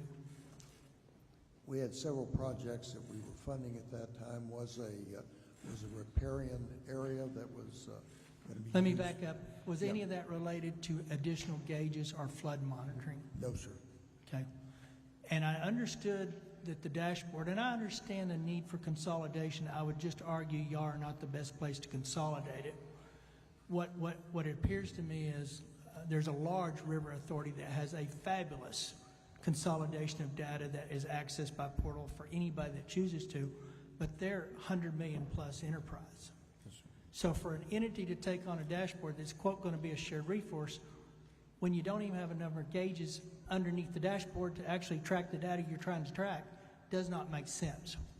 So you dedicated $1.5 million to a dashboard to consolidate existing gauges. Does that include any more gauges?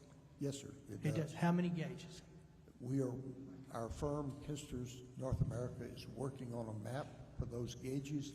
Obviously, one of the problems that we don't have a flood until it rains.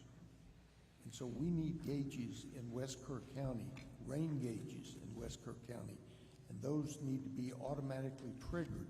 When you get a certain amount of rain, that data needs to go to our emergency managers to say, hey, something's going on up here.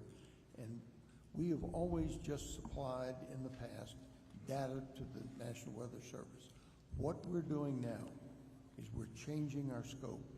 We are going to create a system within Kerr County that supplies data for our emergency managers in Kerr County so that they will be knowing what's going on locally on the ground here.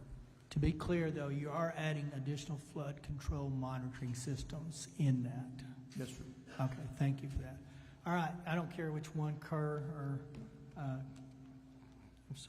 Kerr or, I'm looking down here, Kendall, either one can operate, not Kendall, Kerr County, Kerr City. Here's, I'm going to hit you with about 4 or 5 things. I hope they're pretty short answers. Sheriff, number one, I'm sorry, let me do Sheriff first.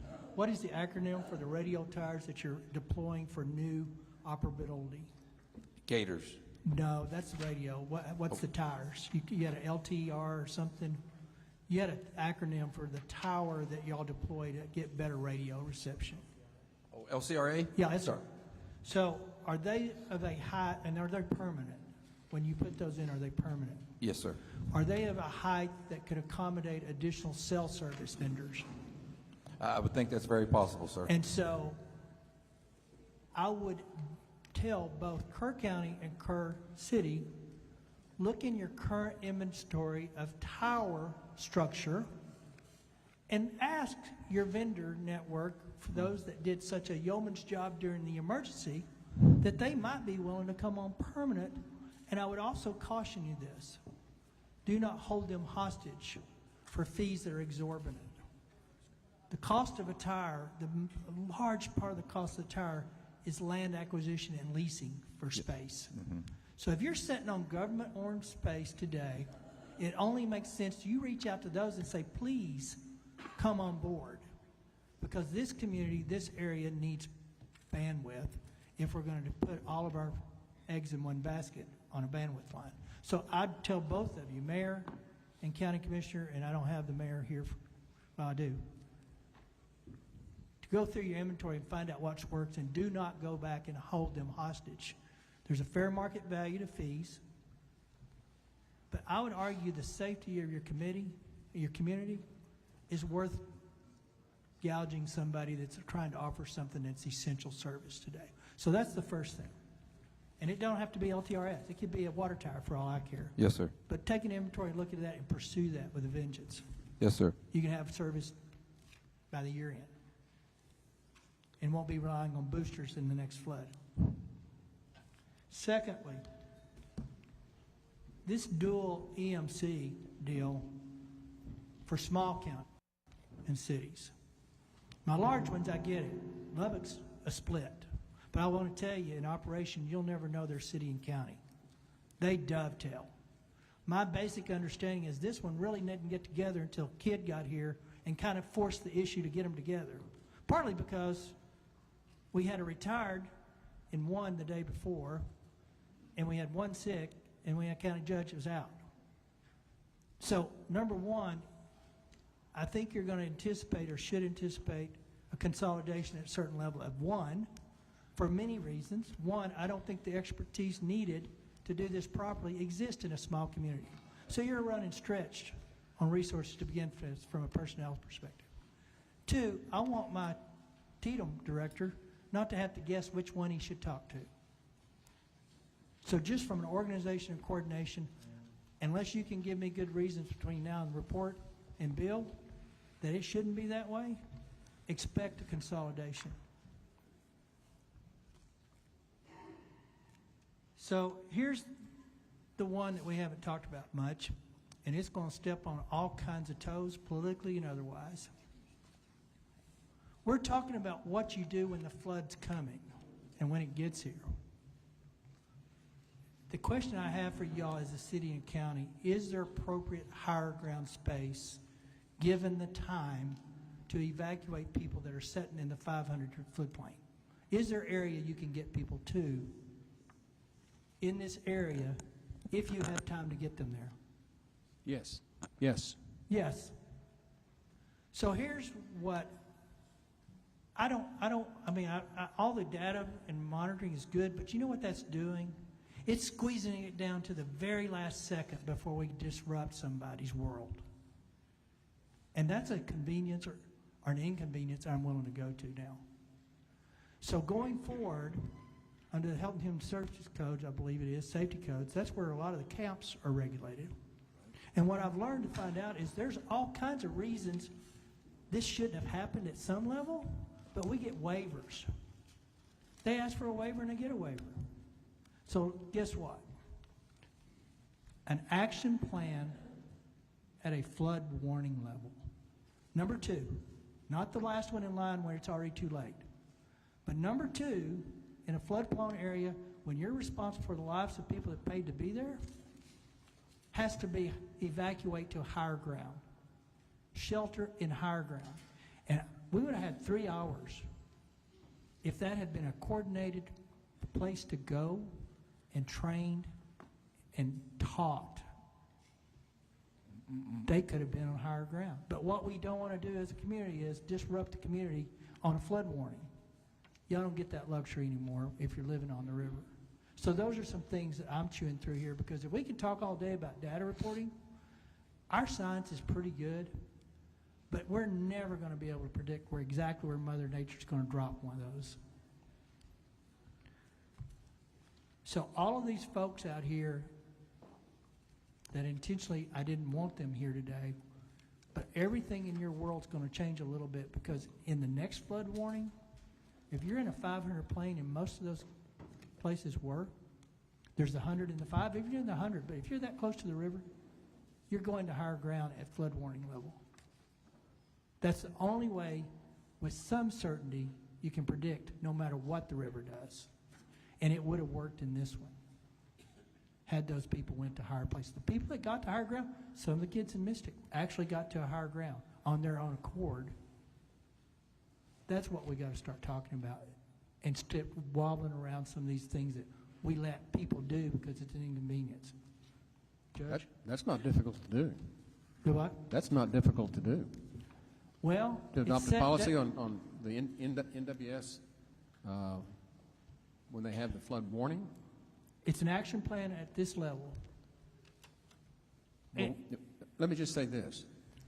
It's not a problem as for emergency management to put out shelter on higher ground, and you know, we can do that.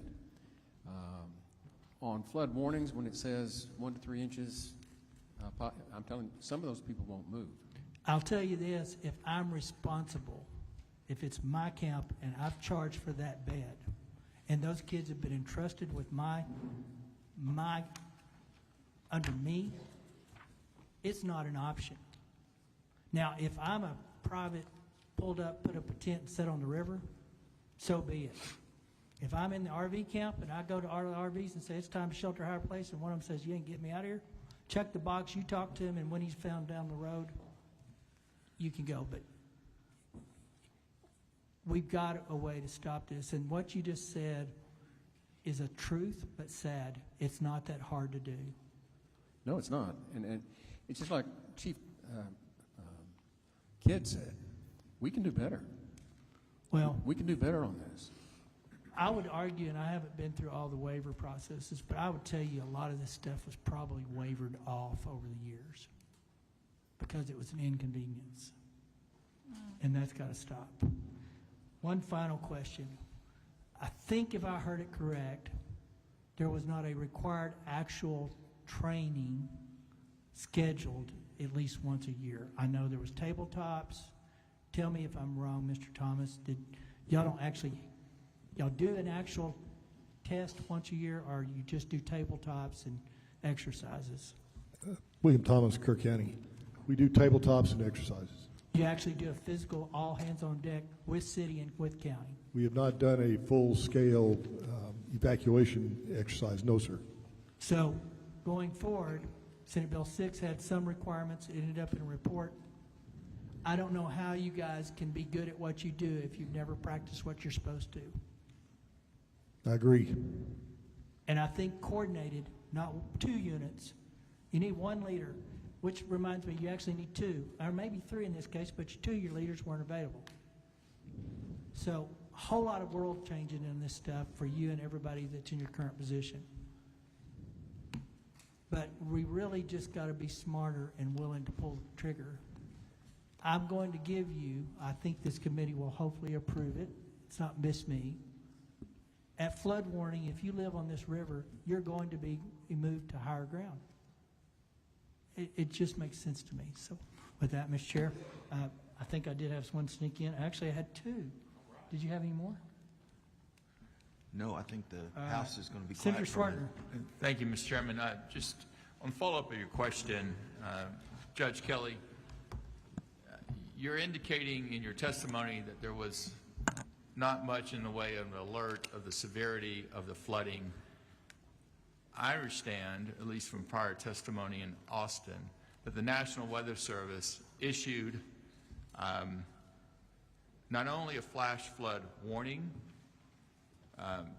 on top of the flash flood watch, but subsequently had an actual flash flood emergency sent out. Yes, and sir. of course, you being the EDC or EMC or EMD, and then of course the EMC, Right. those are automatically sent by text and by email to the address of record that you supply to the State of Texas State Operations Center.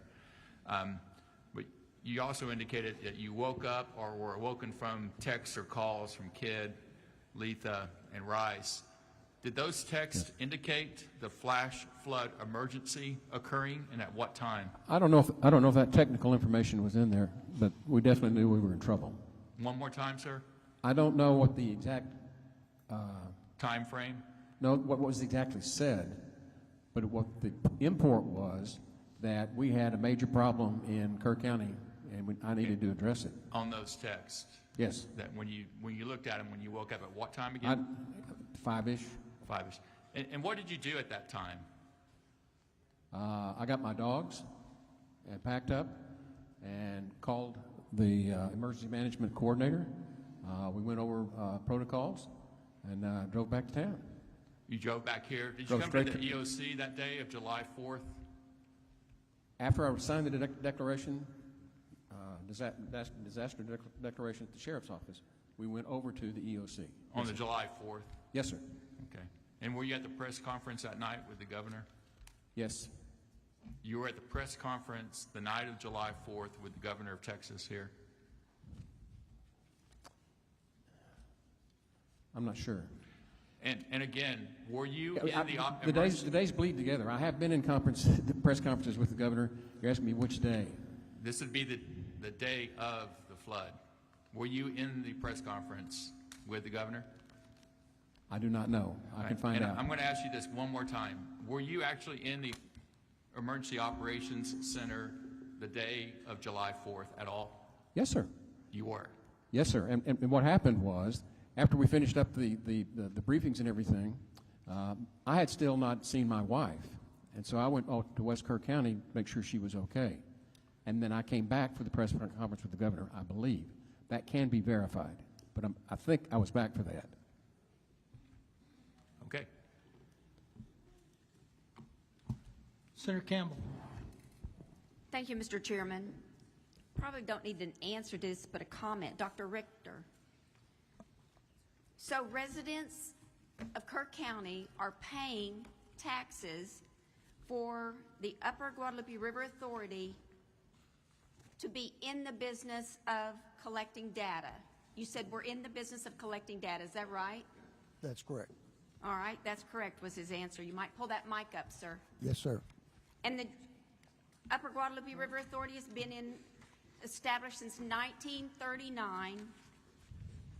There have been some floods. That's 86 years.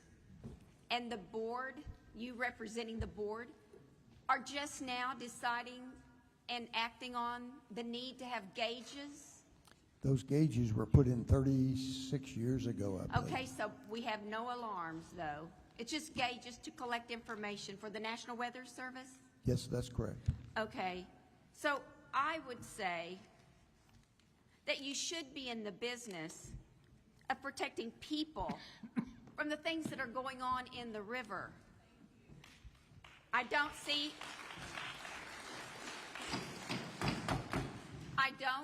how the Upper Guadalupe River Authority helped in any way in this flood. Thank you, Mr. Chairman.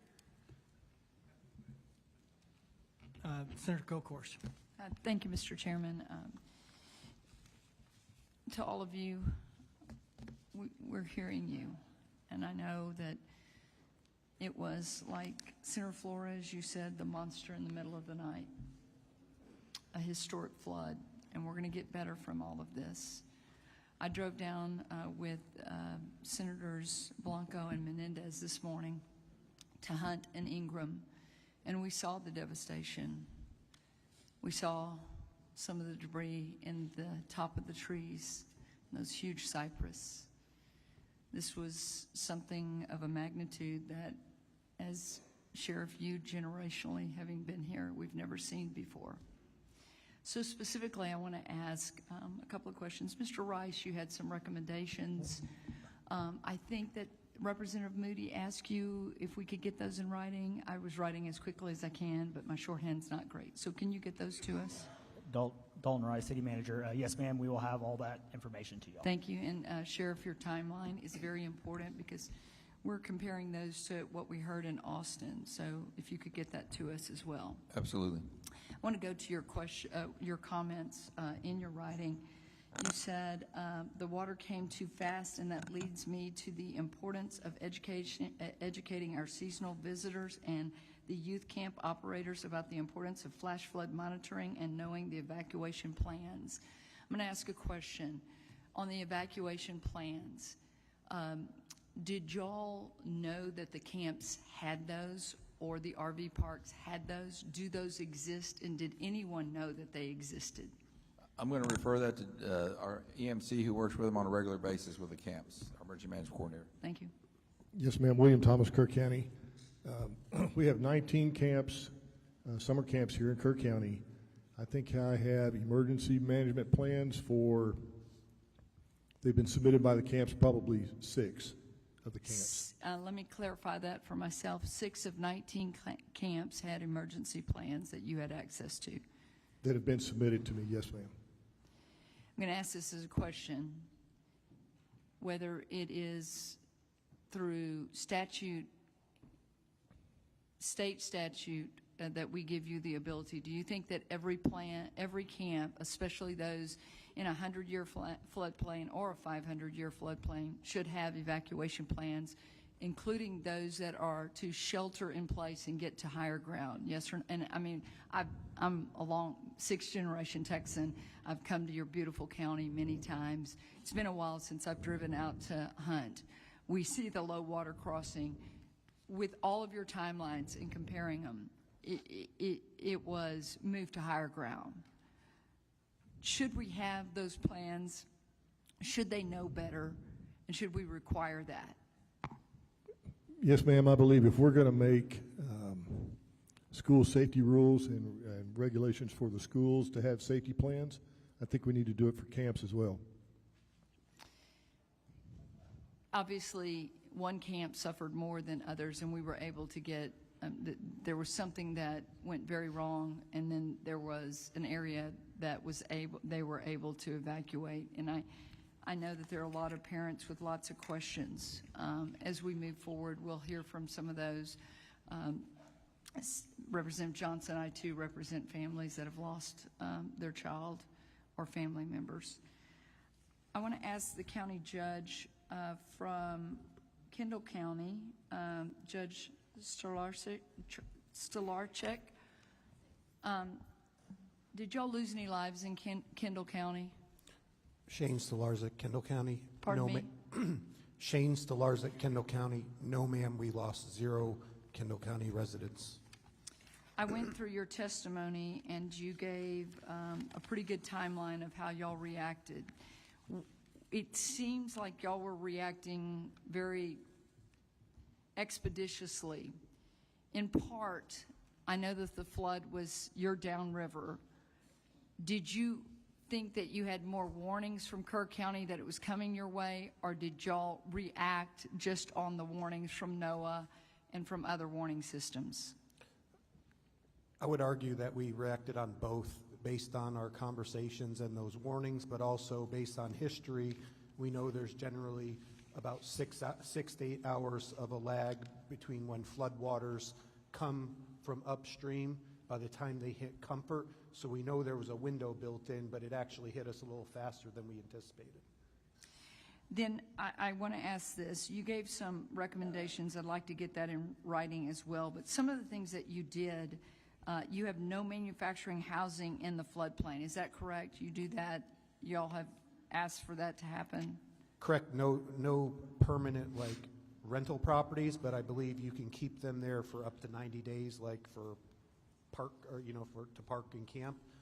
But I'd have to recheck our rules for the exact specifications for that. In your testimony, you had some bond issuance for $20 million of what y'all were doing with mitigation space, green space. If you could get that to us, I'd really appreciate that very much on the proactive things you did pre this disaster. Correct. The bond initiative is a very unique one. We're a very conservative county, like 80% Republican, but that bond passed like by 66%. And so our residents willingly raised taxes to go out so we could purchase large tracts of land to, in areas where we know there's risk for floods, where we want to preserve waterways, and also prevent certain kinds of development that could be problematic down the road. So it's our community is very invested in the well-being and welfare of our residents. So that was one of the very big accomplishments that we've done in the past couple of years. Thank you. Thank you, Mr. Chairman. Lieutenant Governor. Yeah, I'll be brief. I say this with a heavy heart because none of us want to point fingers. But I was kind of in the middle of it on day one. And since day one, I've been to a number of the funerals. I went to the church and spoke to the families and gave the families my cell number a few days later and said, call me. I've gotten to know these people, and I think I have to make this point on behalf of them. Judge Kelly, I never saw you on day one. I came here from Austin. In this room, I talked to the sheriff multiple times, Sheriff. I talked to the mayor multiple times. We had a meeting when we got here. Governor Youngkin was here. I was here. The mayor was here. Everyone was here. Then I wasn't. Then I wasn't. And you were not. You were not. And I asked the question, where's the county judge? I have covered multiple emergencies in my 10 years as lieutenant governor. This is about as bad of a day as you can have, and I've had a lot of bad days because we didn't just lose people. We didn't know where people were. And you weren't here. I asked where you were for the press conference that night. You weren't here. Governor Youngkin and myself and the sheriff, you remember the sheriff, very laborious, I can't say the word, a lot of labor intensive, went down the list of every camp, of the 15 camps, to find out who was accountable and who was counted for. And the only camp, and you know this, Mayor, you were there with us, we went down that list and we found that every camp had accounted for everyone except Mystic. You weren't in that meeting. I don't know where you were on day one on July 4th, but you should have been here. You should have been here directing that response. That's your responsibility. And Charles Swartner asked you the question. I want to set the record straight. I'm not pointing a finger. I'm not blaming you. I just want to set the record straight. Everyone was here that day working their ass off, and you were nowhere to be found. All right.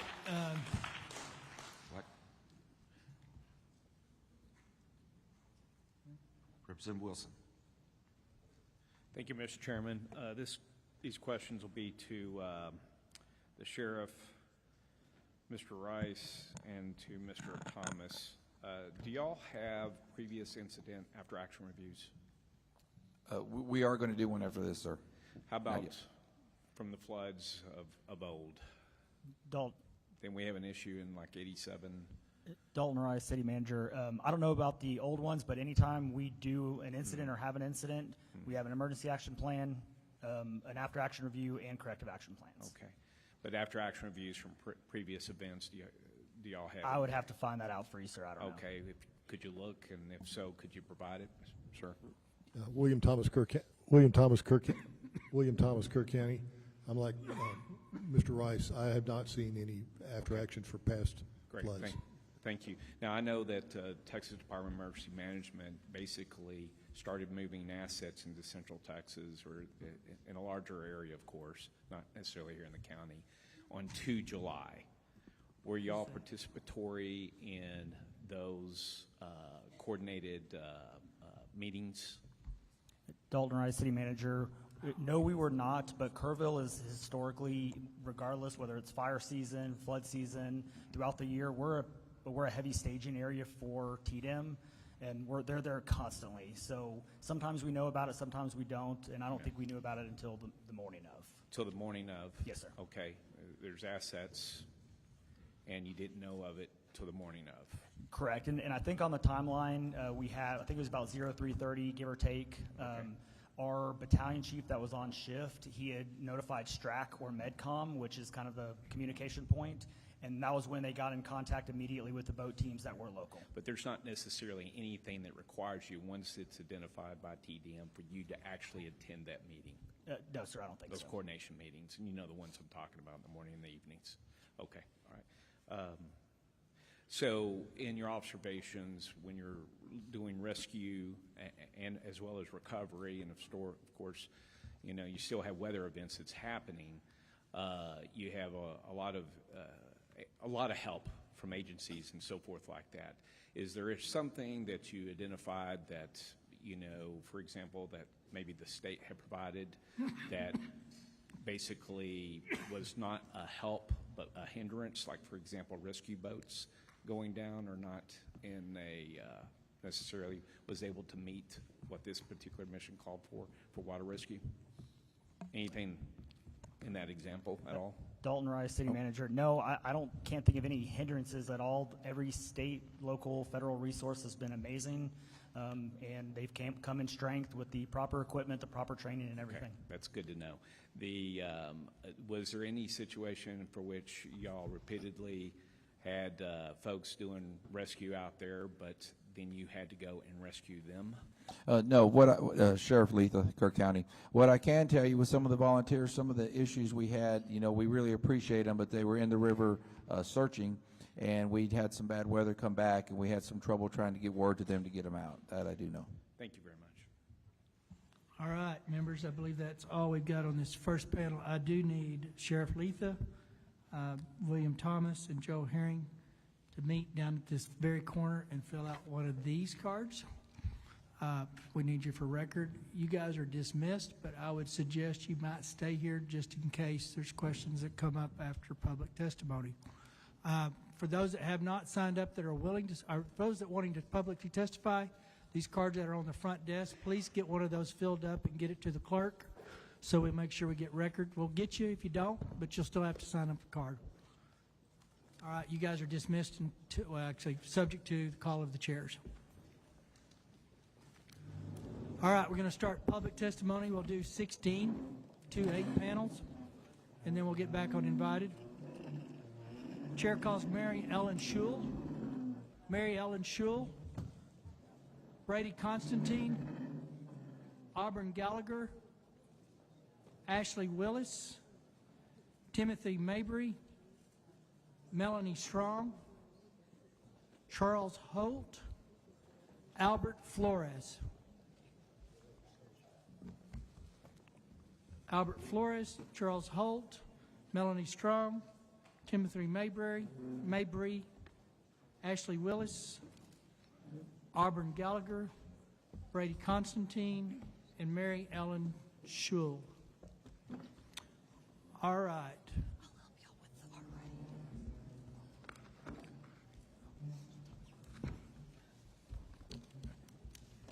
There was a couple of those that were actually not, they're public, but they were tied to the previous panel. It's going to be a couple of questions that were introduced into the first one here regarding some of the things the panel first said. So we're going to hit those two people only. It was Mr. Constantine and Ashley Willis. So very quickly, I'll ask the question and members can ask. There was a comment made by, I believe it was the EOC, that somebody had an easy feeling about that night. I think it was you. Can you give us a background of, and here's the deal. We all can have easy feelings, right? I mean, we're just kind of human nature, especially in hindsight. You might kind of start thinking, well, I should have. What was the background for that conversation with Tatum is what it was said. Can you give us the background on that conversation? And say your name and your title, who you're with. Yes, sir. Brady Constantine, Kendall County Emergency Management Coordinator. In context to that, so I'll start with saying I have a lot less years of experience as opposed to many. I'm the second one, I believe, in history for Kendall County to hold this title. Jeffrey Fink held this position for 40 years before me, and he was somebody that I learned and transitioned into his position as he retired in May of 24. So I will say that I'm a lot more on edge for any type of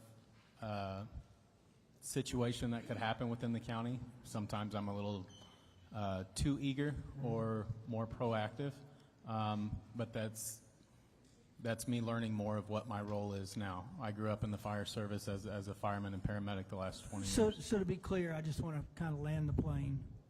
It wasn't anything Tatum said, or hey, by the way, this is going to be a big one. It was just kind of your experience level, inexperience, and kind of looking at some of the stuff and talking to people. You were believing that maybe this is we may not know what we got. Yes, sir. We did have we had a weather call with the SOC at 10 o'clock on the morning of July 3rd. We had our planned parade in the Comfort community that runs down High Street that was planned for that next morning of July 4th that brings a lot of people. And I know that it is my job to kind of have some awareness of that. And so that's what that was in context So to. Yes, wasn't sir. nothing specific. Okay. Members, any questions for Mr. Constantine? Because I don't want to keep him or the engineer up here. Are you the engineer? Mr. Moody. Just to follow up on the chair's questions, Mr. Constantine, you said you participated in a 10 a.m. weather call with on July 3rd. And that was the beginning of the conversation. Obviously, things evolved from there, but that was kind of the inception of that, of your action. Yes, sir. I've built a pretty good relationship with my county liaison officer for TDM, Scott Haynes. He knows where my experience level is in the fire service and such, and I still have a lot to learn in emergency management. And so we have a pretty strong relationship. We actually started communicating at 8:30 that morning in regards to potential weather that may or may not actually land in our area or affect Kendall County itself. So that's how my day started on July 3rd, followed by the SOC weather call, not knowing how much or if we were going to get any at all at that point. Okay, and the SOC weather call, that invitation goes out to you and who else? I know it goes out to emergency management partners. As far as just for our COG, for ACOG, or I'm sure, by region, I couldn't tell you exactly who all is actually on that list. And that, do you recall, or do you have the ability to inform us later the participants on that 10 a.m. call? Representative, that's a global call. There's probably 500 people on there. No, I know that the invitation's going out. I'm just asking if he participated in it, and if he has, these are some of the folks that he works with, if he has recollection of other folks that participated in the call. As far as participation, I couldn't tell you who participated. Okay. I can look at the email chain, but as he said, there's like 500. No, and we get those in our offices too, and we participate where it, if I'm not going to be participating from El Paso on a call like that, but we had the same notification if we would like to participate in it. I'm just trying to figure out if there was anything that stood out to you in that meeting in terms of participation. No, sir. Honestly, I couldn't tell you who all was on the call. I generally don't pay attention to that. I just dial in, listen to it, and see if it's going to affect me in my area or not. In our prior hearing in Austin, when we spoke with NIMKID and TDEM, talked about qualifications for folks that serve in positions as yours. You said you're kind of new in this position, and we've heard from another witness has shared his background, education, experience, and training. Do you have anything on that front to offer to you in terms of what are the best qualifications? What are qualifications that are best served, or that would best serve the communities when talking about positions like yours? Because obviously we have these positions all over the state, and if there are minimum standards that you think would be important for us to know about, I'd like you to be able to testify about that. So one of the things y'all mentioned earlier is the tabletop exercises, and the information of if you don't use it, you lose it. That is something that we talk about in the fire service when it comes to hazmat, right? Or if you talk about if you don't know how to tie a knot, we tie a lot. Emergency management is built around the fire service and emergency medical service, where we wait for somebody to tell us what to do, where to go, not how to do it. It's not utilized as predominantly in the law enforcement profession, I would say, on a daily basis, at least not at the local level. A background for somebody that, or for this position, I can tell you that is the strongest thing that I have is my background in the fire service, the 20 years I had prior to coming to this seat. I wouldn't have applied or been considered if I didn't have that experience that built the resources and the knowledge for it. Thank you very much. It was very helpful. Thank you, Mr. Chairman. I called the engineer up here because you were named in that. Do you have anything you need to add to that conversation that we were just in with Mr. Constantine? No, I don't have anything to add. State your name and... Sorry. Mary Ellen Shuley, County Engineer for Kendall County. You guys are released. That was an easy day. All right. I'm missing two out of this. No? All right. Let's go ahead and start on this side. You've got 3 minutes, but we'll be granting latitude on the public side a little bit for you guys. So just kind of move down and tell us your story. Tell us your name. Tell us your name and what's important to you. Good afternoon. My name is Auburn Gallagher. I'm a 25-year resident of Sandy Creek. We are a community of 3,000 plus citizens. The majority of the citizens in our area are retired, elderly, and on fixed income. This area is historically underserved by local authorities. I was awoken on July 5th at 6 a.m. by my neighbor, whose house sections and other debris were taking out my fencing and leaving my livestock vulnerable. At this point, I did not realize the damage to my own home. I was focused on my animals and my neighbor's needs. I put my boots and jacket on and began to zip tie my fences together and headed to the church in our community to see the damage that had occurred. On the way to the church, I saw that 2 of my neighbors' homes were gone. I began to ask, how did this happen? Beginning to develop a plan.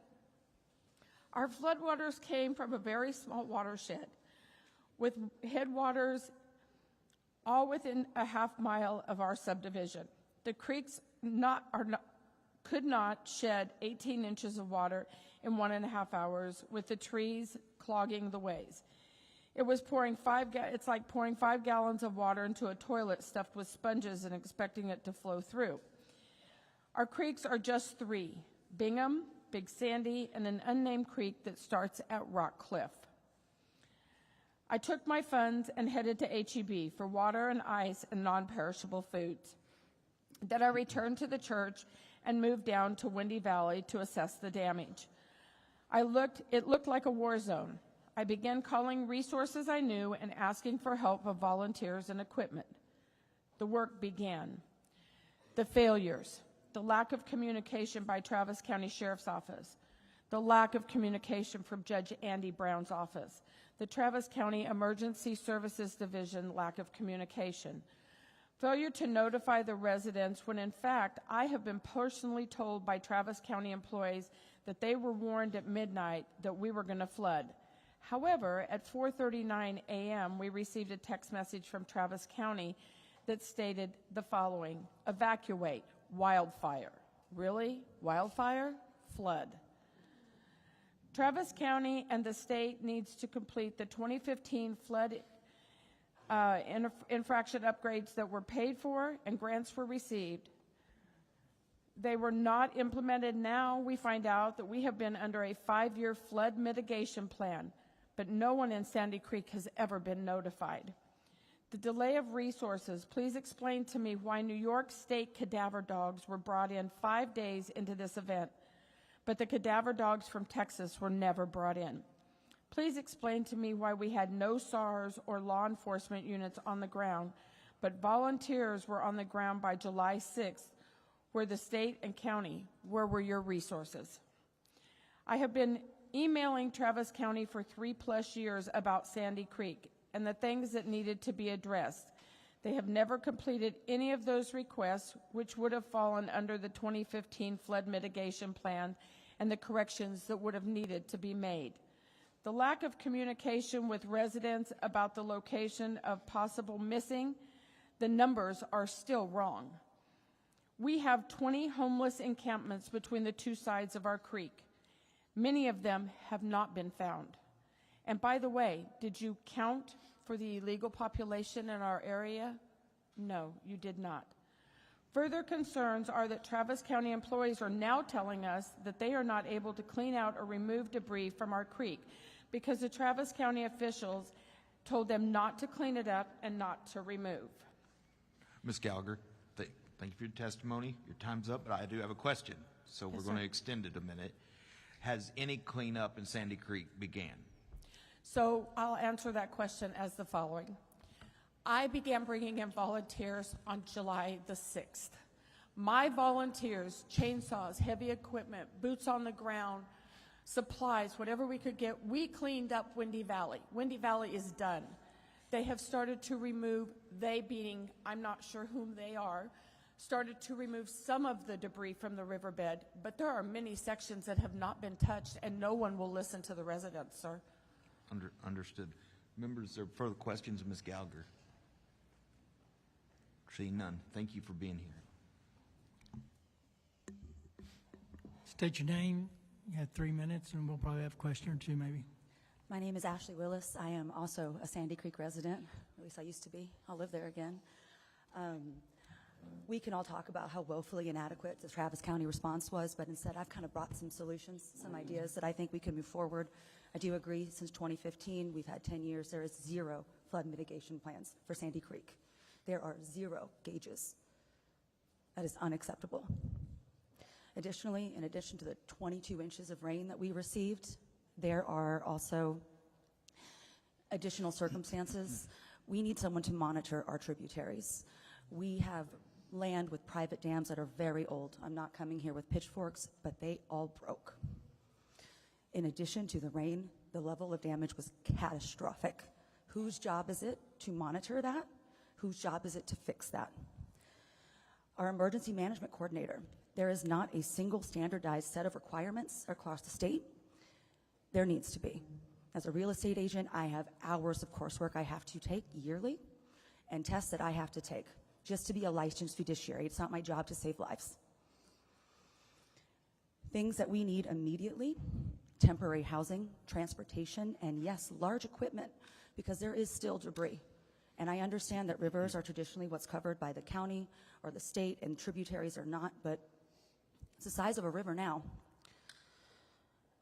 Additionally, aside from just debris, they are marking people found when they find their body parts. And they match DNA. And then they are not coming back to find the rest of these people. I found a hip and a leg on my property. And we did that, volunteers in the community, not Travis County. Lastly, I do think that there's going to need to be some water testing. There's a lot of contaminants. Actually, second to lastly, red tape in a disaster is ridiculous. The fact that the city of Leander could not come in because they don't have a previous interagency agreement with Travis County in a state of emergency, that makes no sense. Why would they be turned away? If you could please take these into consideration. I know you guys only have 30 days to pass legislation. I don't know how much of this can be done, but we have definitely, just want to thank every volunteer that came out the first week, as well as the weeks after. We're going to have the world's biggest cookout. We do still have an unserved area at the southern end of Long Hollow Loop and at the southern end of Gillum Creek that has not been touched. It still looks like a war zone, and if we get another rain, it will tear up all of the water crossings that are left. The fact that we have spent our own personal money to help efforts because support has not been there is unacceptable. Thank you. Just real quick, I know you don't have it, we don't have a copy here today. Those recommendations would be extremely helpful. Any written testimony that you can get to the committee the next week. I know you live, I think, in that area, obviously. Maybe homeless right this minute, but you're somewhere in that area. If you can get them to the Capitol, get them to my office or Chairman King's office, either way, we'll make sure the members get them. Appreciate that. Yes, sir. Yeah. Go ahead. Chairman Perry, Yes.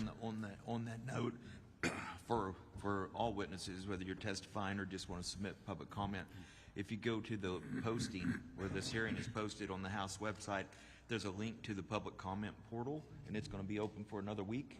So you have a full week to submit your comments in writing on that posting, and that will be shared. Whether you send it to the Senate side or the House side, we will share all comments and put them together.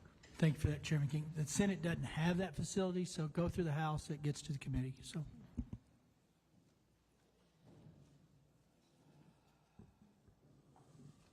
Sorry, go ahead. State your name.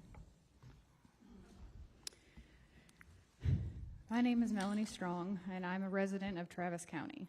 I'm a general contractor and realtor by trade, and I'm going to give you a brief timeline of my experience as a neighborhood leader and a community liaison. I've used my background in construction and my leadership skills in the specific area of Sandy Creek at the end of Windy Valley Road to help the residents clear the property of debris, manage volunteers and heavy equipment, and help them sift through the destruction and try to find any personal belongings. As well as I've personally brought in shipping containers, tents, and security to protect against looting. In the evening of the 8th, 3 days after the flood, I was disturbed to see a woman, Auburn Gallagher, a 25-year resident of Sandy Creek, pleading for help on social media. This area of Travis County is only 20 minutes away from where I live, and after doing some digging and making a few calls to the only two people I knew in that area, one of which lives on Nameless Road that leads to Windy Valley, and the other one lives on Windy Valley. Both of them had the same thing to say, and that was that nobody came. They were left in the dark, and they did not have resources to dig themselves out. I woke up my significant other, who is a lieutenant in the Capital Region of Austin for DPS, and I told him that we needed to go and see for ourselves. I asked him if he had gotten any emails or phone calls requesting assistance, as he would have been one of the first ones to receive that request, and his answer was no. He refreshed his email again, and there was nothing requested from Travis County. We drove out to Nameless Road and came to a bridge that was out. We watched several vehicles drive over it, even though it was coned off.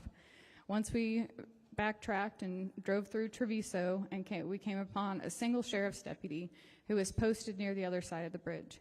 He was the only deputy stationed for that entire area.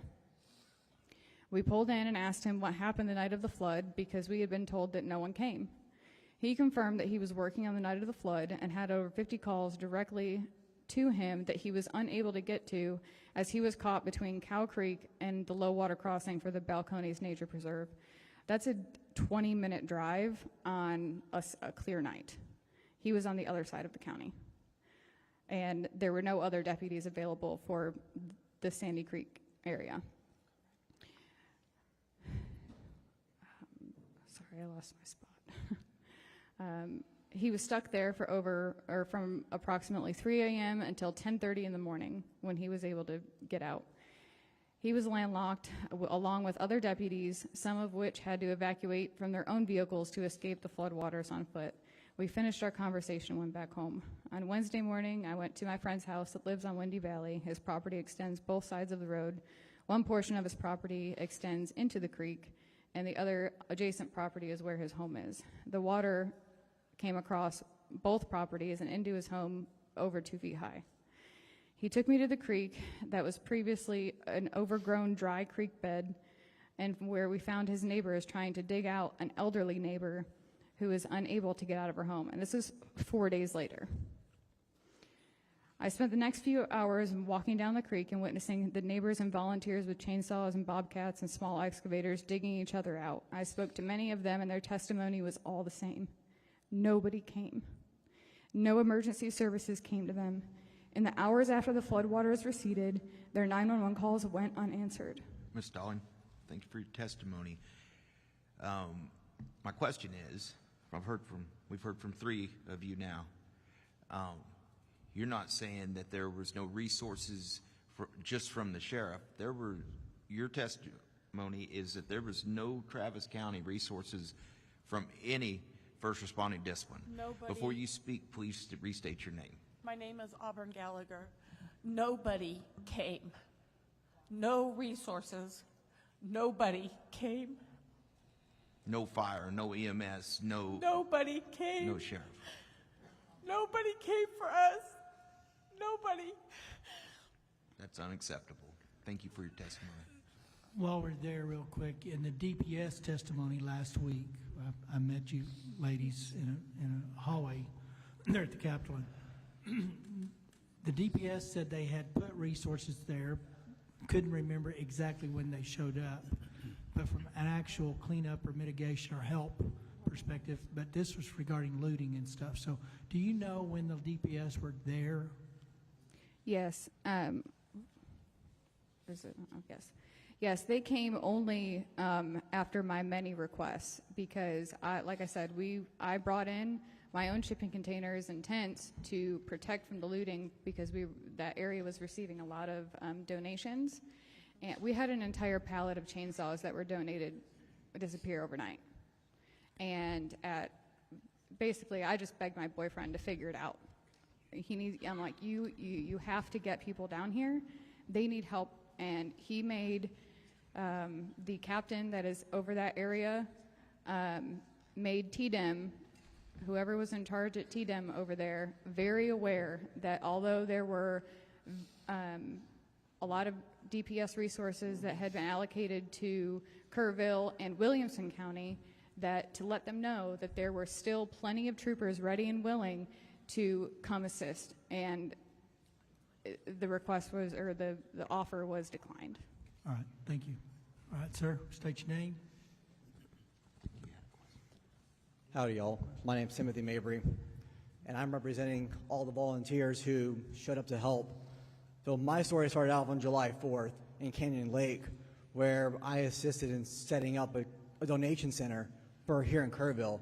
We ended up sending, on July 6th, 11 trucks and 7 trailers of supplies to here in the Kerrville area. Then that night of the 6th, I saw Auburn Gallagher's video saying that Leander was hurting, that there was a major need. That next morning, I called up the church there, and I heard the exact same thing from the church. The church told me we were almost out of food, we're almost out of water, and we're out of supplies for children, like diapers and wipes and formula. This is what we're out of. And we happened to have some extra supplies that got dropped off right after our last truck went out to this collection point. So I loaded up a U-Haul, and I drove it and I had my wife drive my truck and a few other volunteers. We drove it up to Leander, and what I saw was horrendous. HEB had just shown up, and there was a Travis County emergency manager on site. And I asked him, what is going on? Do you need assistance? Because I started to see how crazy this was. My background, I spent over 10 years in the fire department. Before that, I was Navy. I have a lot of experience in emergency management. And I asked, hey, do you need assistance? And he said, I don't know. I don't think so, but I'm not sure yet. Just be on standby. I asked him, do you have a full ICS, incident command system structure, up and running? And the answer was no, we do not. Those supplies were being turned away because HEB had shown up. And HEB at that point was giving out small little bags of groceries to people. It was just enough of an allotment for an evening. I then went up to Ms. Gallagher's house afterwards, and I got to see the devastation firsthand on Windy Valley, where multiple homes were completely devastated, and the loss of life, it's heart-wrenching. Out of 2 properties, 6 people did not make it, 1 did. And to hear their stories is heart-wrenching, what happened on that street, and then getting turned away. I made a phone call to a friend who does global disaster recovery, and I told him the situation, and I requested a FEMA command trailer to show up to that site. The next morning, that Tuesday morning of the 8th, a FEMA command trailer showed up to this site before an emergency management was fully set up for an incident command system. The fire chief of the Travis County ESD-1 rejected that trailer, and they were going to use this little schoolhouse. But there were still assets that were being needed. People were getting turned away, and the community effort was there. It was not the government. It was not the state doing the cleanup. It was not the government helping. It was citizens. It was Texans helping Texans who are doing the work and are still doing majority of the work. It was after many cries and pleas for help and coordination with myself and many others of why resources in the state finally acknowledged what was going on there. And there is still a major need today, and I see my time is up, so I yield. Thank you for that. Go ahead, sir. Hello, how y'all today? My name is Chief Charles Holt. I'm one of the 9 volunteer fire departments in Kerr County that services Kerr County. I'm also part of the Kerr County Swiftwater team. In this event, on July the 4th, we were able to evacuate 375 residents to safety. There was 36, 10 businesses, and 20 RVs that were destroyed. We had 16 waterborne rescues that day. The Center Point Fire Station had at least 7 foot of water that went through it. Even despite that, we were able to clean it up and get that as a community center and another distribution center across the town and the local schools. We ran 29,467 volunteers down the river from July 4th to the July 18th. We had 75 heavy equipment, specialized pieces of equipment. We had 32 rescue teams that was deployed down the river, 7 task force team with technical rescue and recovery and logistics. We had 6 cadaver dog teams that were running down the river. We provided 3,000 meals daily to the volunteers and everybody that was coming in to the area. We also accept at least 80 tons of donations from the community support, and we had 60 medical contacts daily on our site. Through all that, we only had 3 injuries. One was a minor chainsaw scratch, one was a heat illness, and one was just a PTSD thing. What we got from the state was a 100-man TIFMAS team. It was actually a SAR team at the beginning of it, and then we got about 16 DPS deputies that helped us with traffic control in the area. So the biggest thing for us is, we had our personal professional equipment. We handed out to all these teams that helped them, mitigate the risks that they were going through on this river. We had a public plan. We had evacuation protocols that we had put together. On the county side, we had good communication with the county commissioners. They were good liaisons. The sheriff's response, sheriff's office response to the area was great. Some of the things that we could work on with that would be, some of these rehearsals of the emergency stuff that would go on through here through the countywide. Other than that, through the state of Texas, the team support was good. We had stuff that we needed. The DPS checkpoints and the state representatives that have come down there to visit us and make sure that we're doing good was amazing. I got to see Mr. Liddell here on several occasions, come down there and see how we were doing and see what we needed. The only thing I would ask from the state moving forward would be, instead of a pull down from us trying to get information down, it'd be better to be more of a push. so we can get those good information things that we need to carry out our jobs a little better. So that's all I got for y'all. I appreciate y'all's time. Thank you. Thank you for your testimony. Mr. Verdell. Thank you, Chairman King. Chief Holt, I just wanted to commend you and your brother and all the other volunteer fire department members from Centerpoint. Y'all had an overwhelming task. I believe the last survivor was found near your station, and it was impressive to watch how many volunteers showed up. And y'all, that's really an overwhelming task. If you think about, you have a lot of people. Y'all did a great job coordinating and managing those volunteers.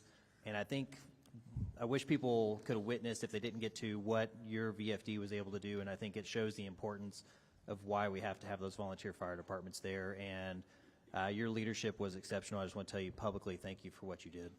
Thank you, sir. There's a there's a lot more you can do, just being honest, with a little less red tape. So I think everybody that showed up to help us out, like we've always said, it's, we're from Texas. We'll help our neighbor. It could be next door, next county, or next state. So thank you all for everything you did, and I appreciate that. Go ahead, sir. State your name. We'll have questions for you, probably for the groups after this last one. Good afternoon. My name is Albert Flores. Thank you for the opportunity to address the committee today. I've been a television meteorologist for 4 years in this area, so I've seen the floods. I've seen the loss of life. I've reported it for many, many times. I know lots of the people that are sitting over there. This time, it was just insane. It was hard to do as a meteorologist. It's hard for everybody. I have a forensic company that does research on this kind of stuff. I'm here to volunteer our company to come in and do the work that needs to be done. You can't move forward until you have answers to what happened. We have some of the best in this operation of mine, meteorologists, geologists, everybody, hydrologists. We probably have about 150 years of experience doing hydraulic research. I'd like to have this committee consider that. I think that this whole situation really can't be looked at completely until you have experts like ours to come in and give you the minute by minute what happened, why it happened, what was the event, what can you do about it, how can you fix it. So that's what I'm here to tell you. I know how to get answers. We've done it for many people. I did it for SeaWorld and saved them millions because they had a tornado in their stadium and they didn't know it. So they were being sued for millions. Our forensic team came in and looked at it, and sure enough, we found a tornado inside Shamu Stadium, but it was tiny. It couldn't have been really picked up. I mean, it's not like you saw this giant funnel. Regardless of that, we have the experience, and we're offering to come in and do exactly what I think this needs. At the same time, we have an artificial intelligence company. There's been a lot of problems with phone calls and people getting messages and what do you have and how can you help me? We have artificial intelligent operators that can handle 1,000 calls an hour. They will help people. They'll take their emails, they'll send them text messages, they'll do follow-ups. That's, excuse me, my throat's dry. That's free. My company is giving that away because I have lots of friends in Kerrville. I lived in Bernie, and we just want to help. So our certified company will come in and give you the best report on this storm, and my artificial intelligent company will answer calls 1,000 an hour until this gets done for free. Thank you for that. Senator Campbell. Thank you, Mr. Chairman. Well, Ms. Gallagher and is it Ashley? Ashley and Melanie, thank you so much. Now, I'd gotten a report, and the Travis County Judge will be here, or is here, will be on a panel later today. Hopefully you can stay and hear that, and we can talk. Because I was under the understanding that ESDs, more than one, and more than one responded TDM was there and that they responded right after 1 o'clock, I believe, on the 5th, 1 o'clock in the morning. That's not true. Go ahead, Ms. Gallagher. No, ma'am, that's not true. When is the first time you saw somebody from emergency services or an ESD? Hold on. So let me explain something. The first time I saw anybody... Speak just a little louder. The first time I saw anybody was when Melanie and her boyfriend rolled up on me on Windy Valley the night of July 5th when I was holding security to secure the items that I had secured. Ms. Campbell, please understand, I have a medical issue. Sure. It makes it even I harder. spent my $3,000 for my community to begin this process. The original products that were brought into this community, my call for help was a TikTok video that got my life threatened for asking for help. I spent my $3,000 on food, water, and ice for my community. No one came until she showed up in the middle of the night. Was Tatum there when I had talked with the judge, Tatum has been very responsive. Were they there the next day or that evening? No, ma'am. Of the 5th or the afternoon of the 5th morning? No, ma'am. Melanie, speak closer into the mic. No, ma'am. From my understanding, and after that night that I met her, that was on Wednesday after the flood. And then Thursday, I spent that day organizing volunteers and large equipment. And as I was leaving to go check on another area, there were 3 Texas State Guardsmen walking the opposite direction down Windy Valley. And I pulled over and I forced one into my vehicle. And I told him that he had an iStat thing on his iPad. I said, you need to come with me. Nobody has been down here. I said, this is where the destruction is. This is where you need to be. You have to come with me. And he said, ma'am, that's not my mission today. And I said, I'm begging you, please come with me. And he did. And I took him down to the end of Windy Valley, he was on the phone and he spoke with Chief Klingenman, I believe his name is. And that from the next morning, Friday morning, there was Texas State Guard and buses of National Guard, and those were the first people that many of the residents on that side of Sandy Creek where saw. the bridge had washed out. Yes. So They were the first opposite side residents. of that bridge, Ms. Campbell. We're On the north locked side. in. We're on the north side. The bridge goes this way, right? This is one community that has an one in, one out bridge. We're on the other side over here. Okay. The temporary bridge right now connects the two? The temporary bridge is the big sandy side. Okay. Windy Valley and the side I'm on is the other side. Thank you. Okay. Go ahead, sir. Yes, ma'am, Timothy Mabry.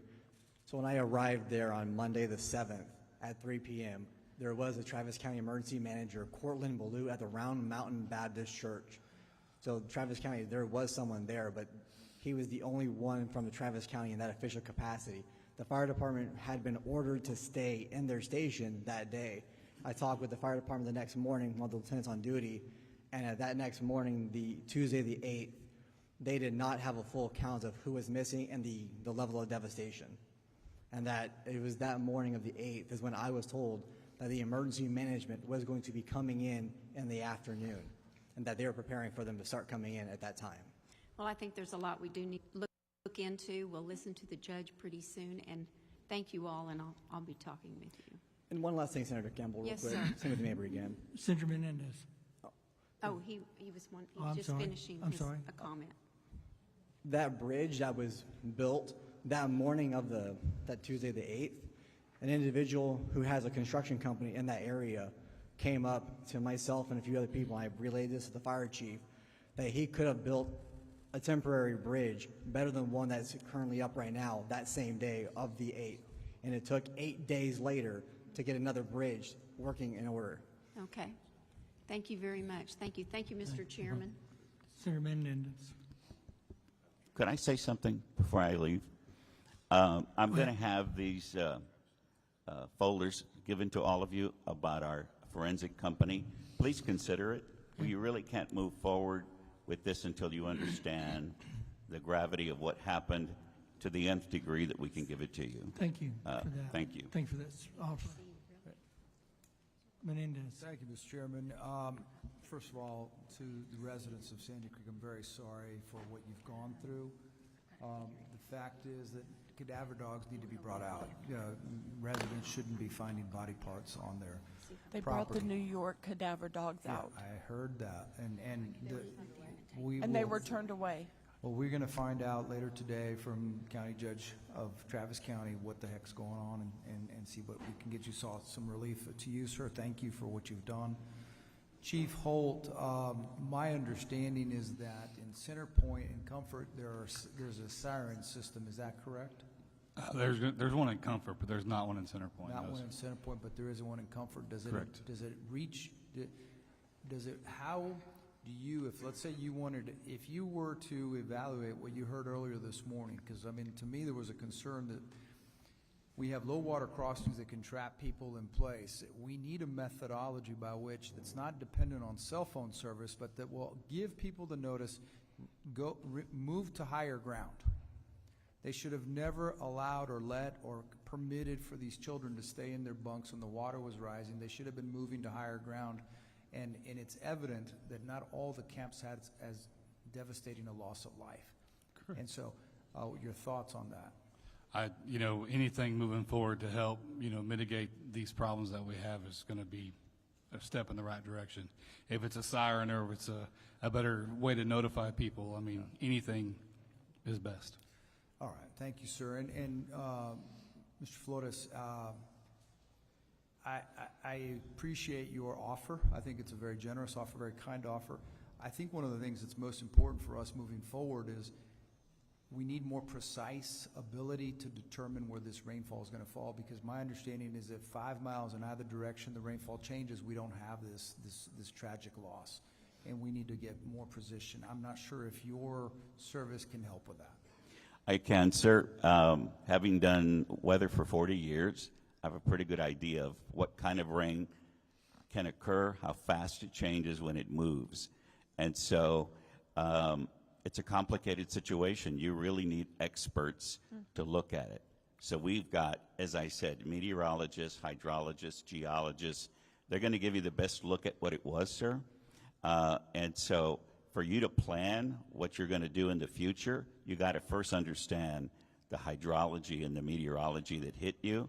And just a personal thing to say, our government has cut back the National Weather Service, if you remember. They were shorthanded in San Antonio during this storm. Sir, and we've got to move on. So I thank you for your offer, and we'll welcome the pamphlet. I'm going to have some If you'll get stuff them handed delivered, out to you. that's Thank perfect. you. Thank you. All right. Any other, Senator Betancourt? Ladies and gentlemen, we will be asking very pointed questions to the county judge when he comes. Please.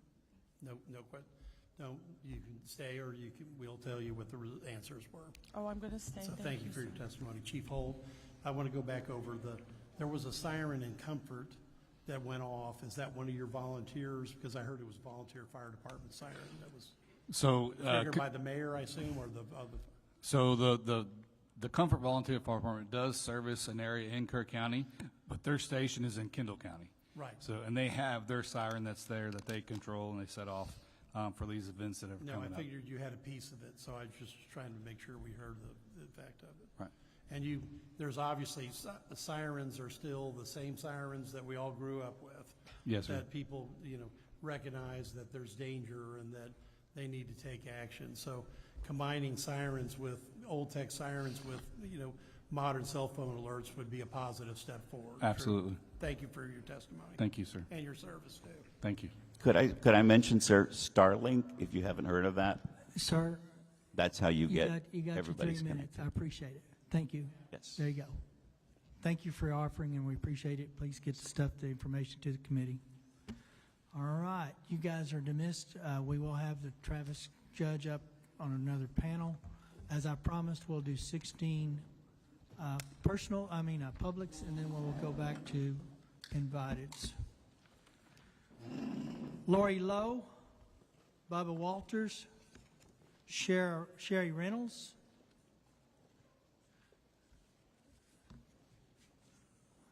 Jacob Willenitz,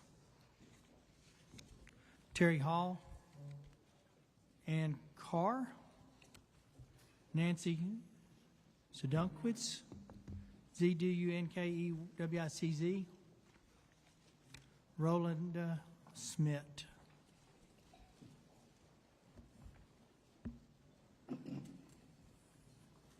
Lori Lowe, Bubba Walters, Sherry Reynolds, Jacob Willenitz, Terry Hall, Ann Carr, Nancy Sedunkwitz, Rolinda Smith. Let's start on this side and go over. Yeah, I can. We've debated. We don't know on these cards what your story is, but we would more than welcome those parents, if they had Mystic kids, to fill in these slots, and we'll try to get you moving through the system if you feel comfortable to. But we just don't know up here the ones that are, and if there are parents of Mystic kids or kids that were lost to camps for that matter, we would more than welcome to try to put you up here so you can move forward if you need to. So, Chairman, yes. I might add, if you are a parent of a Mystic child, I know you likely traveled, if you would come forward and just talk to committee staff where we know which card belongs to you, we can expedite this process. Good choice. All right, let's start on this side and move forward. All right. My name is Lori Lowe. My husband and I live on the once beautiful South Fork of the Guadalupe River and have for 29 years. We are approximately 5 miles below Camp Mystic.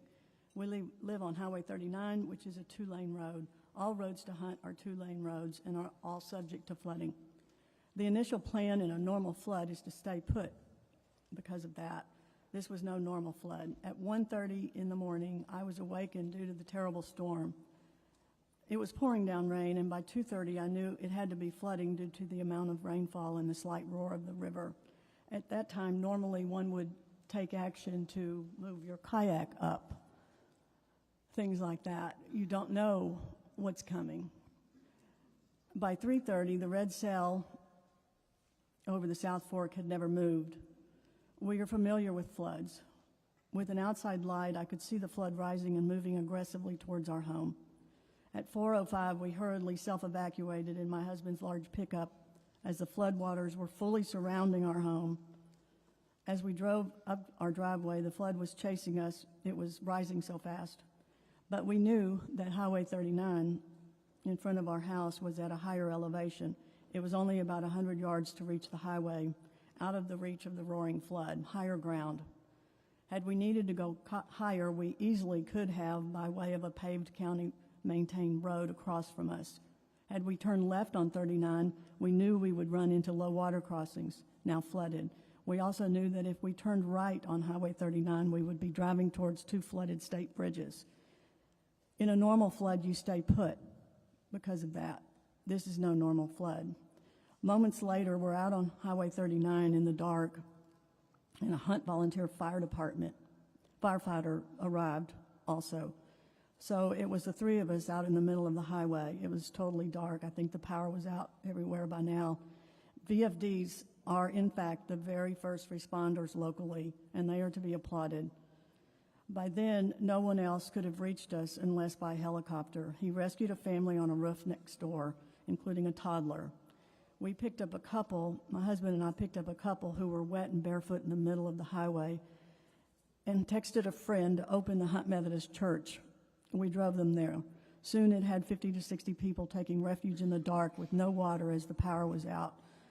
We are fortunate to have a shelter along our part of Highway 39. At what point did I realize the flood was way worse than ever? Really, it was when I saw it coming at our house. So 3:30, this was a historic, never seen before flood. Its massive force flooded our home. Our house remained intact while it was flooded with 12 feet of water, ferocious, violent water, slamming everything around. moving things out of the house that were way too big to have been pushed out normally. So move to higher ground equals 100% success ratio. No, I don't have those statistics or proof, but I believe that moving to higher ground gives us the highest chance of success. Our visitors were the largest number of those who perished. It is heartbreaking, but also telling that 90% of those who perished were visitors. Thank you for your testimony, Ms. Lowe. I do have a question. Did you say you're a 25-year resident? Is that correct? I don't know who's over here. Oh, 29 years. You've been here 20, or Yes. lived in this area 29 Been in years. this same spot in 29 years. Just for perspective, for those of us who haven't lived here, do you recall what the highest floodwater mark was prior to this storm that you had witnessed? I can't say. You know, this flood went a half-mile across. Our little bend in the river is 15 feet wide, 15 feet wide. And by the end of this flood, it has reached all the way from Highway 39 up into Camp La Junta. But you've obviously seen that river many flood times many times. Yeah, but from a perspective, 10% of what this one was? Well, 25% Okay. compared to this. I only ask because we hear about it being a 1,000-year flood, and I've toured the area, seen the devastation. And it's unimaginable what that wall of water would have looked like to those that came in after. But everywhere I've been, I see the watermarks on certain landmarks of this is where it was last time, this is where it was last time, and it seems like the watermarks obviously going to be quite a bit higher than it ever has been. So I was just curious about your personal situation. You know, but usually when it floods in Hunt, you get a day off work because the bridges are flooded. Understand. And you're not limited in any other way. You just have to stay put. Is there a question on the House side for Ms. Lowe? Seeing none, thank you. Let's go ahead. Different committee this time. It's a definitely different committee. My name's Terry Hall, and I'm founder of a group called, normally you know me from transportation related in turf, but we have a local liberty group as well, We the People, Liberty in Action. And my family live along Highway 39, basically like, what's been dubbed ground zero for this disaster, at least in Hunt. Our entire Hill Country community has been devastated, physically and emotionally, and there just aren't words to describe the scale of it. Every person's been touched in one way or the other, and we're very, very grateful for the state for your help in so many ways. We see it, we feel it. It brought in needed help in our worst hour. Our local resources were and still are stretched beyond their limits. We will continue to need state support, and the state picking up the cost of the debris removal alone will save our county from bankruptcy. We cannot thank you enough for that. But I want to talk about what's going on with some post-flood actions by our government. In spite of the biggest cost already being borne by the state, both Kerr County Commissioners and the City of Kerrville raced to start the process to raise property taxes potentially up to the 8% max, exploiting the disaster loophole that the legislature allows them to do without coming to the voters. Our little town is no different than most in Texas. Affordability is already at a crisis point. The very workers we're going to need the most over the next few years to rebuild our community are the very same ones being priced out of our housing market.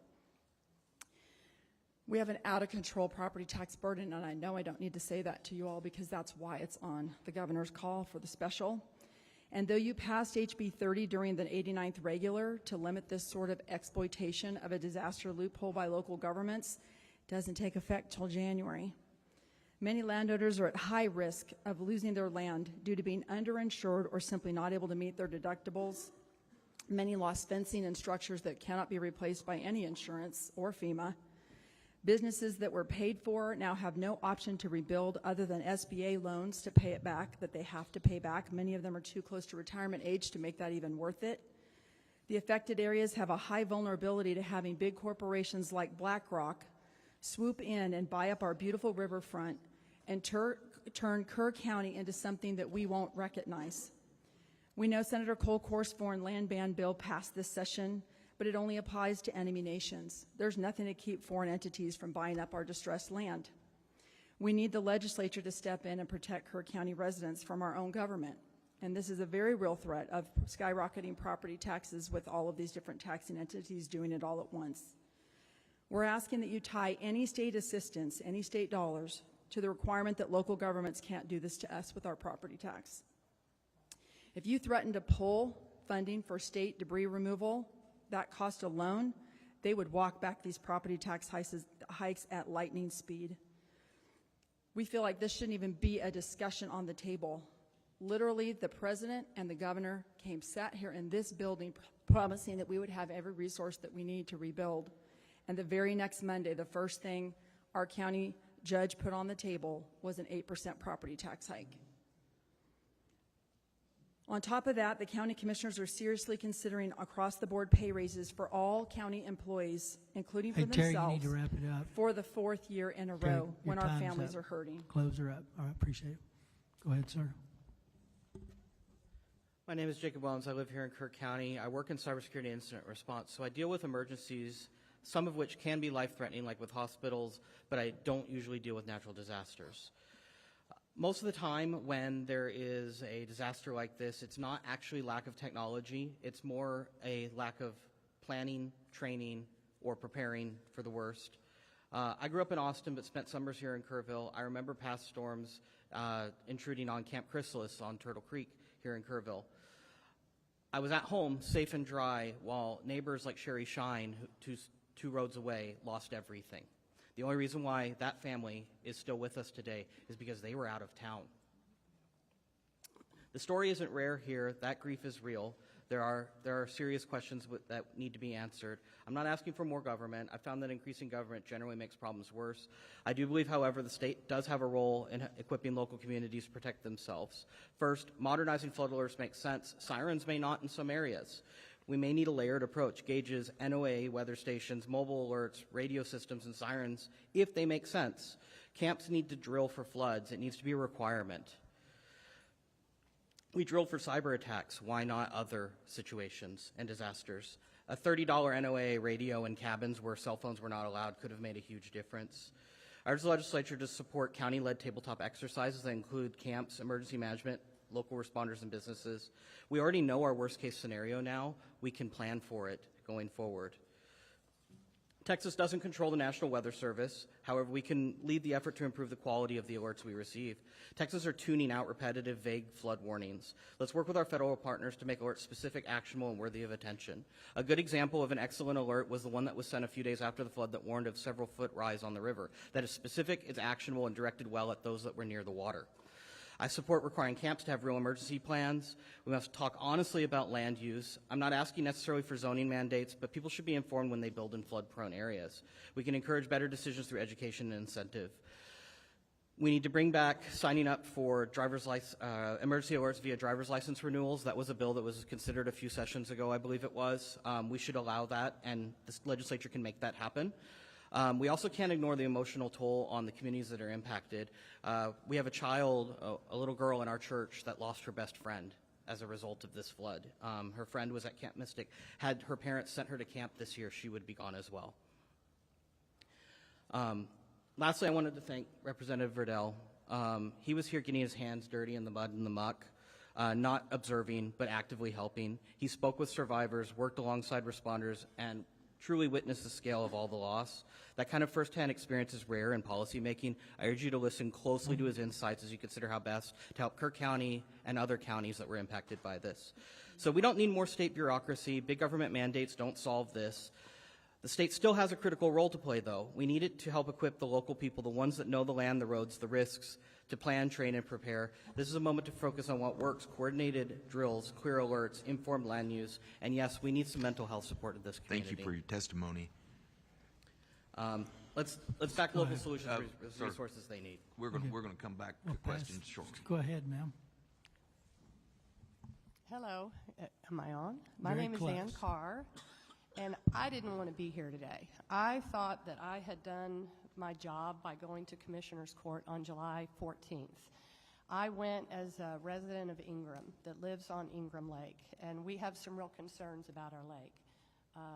Senator Flores and Campbell, I believe y'all flew over Ingram Lake most likely when you went out to hunt. What we have noticed since the flood is our lake has become a toxic pit. We've talked to divers that have been out there. They have found vehicles. We have asked them direct questions. Are there bodies in the water? Their answers are yes. We have an RV in front of our lakefront. Our lakefront is unique in that it's very long. It's about 35 yards long. A lot of the lot owners that surround the lake have deeds that go back 100 years. So we own 50 feet into the lake. We can't get access to our lake to clean in front of our lake. I was told by Judge Rob Kelly that the lake was going to be drained. And I thought, okay, this is great. Our job is done. A week later, I think I read in the Kerrville Daily Times that there is no money from the state to drain the lakes. And that's why I'm here. I did a little bit of homework. It looks like we have about $27 billion in our rainy day fund. And that lake in Ingram is the heart of our city. It brings money into our city. We have people that come in and boat, fish. They spend money at the restaurants. We're a poor community. And we need that lake drained. We need to recover the bodies. Lieutenant Governor Patrick, you said something earlier today about we got to do all we can to make this we got to protect the public, and this is going to require something that's local, that people like me can come out and tell y'all what we're seeing. We have an oil slick that continues to bubble up right in front of our property. There's a vehicle down there, and we're being told now that they're not going to drain the lake. You need to allow the lot owners, homeowners, to get out there. If the state's not going to pay for the cleanup, then let us go clean it up. We're willing to get our hands dirty, but we need y'all's help. With $27 billion, I think that the state of Texas can reach down and help us clean our lakes out, and we're going to find bodies out there. I'll piggyback on what the young lady said from Sandy Creek. They're finding fingers, they're finding wallets, they're finding limbs, and they're saying that the bodies are recovered, and they're not. We have six feet of rubble that has invaded our lake, and it's become a graveyard. So that's why I'm here. And Senator Flores says that y'all needed to hear from me, so that's why I'm here. Thank you very much. Thank you. Next.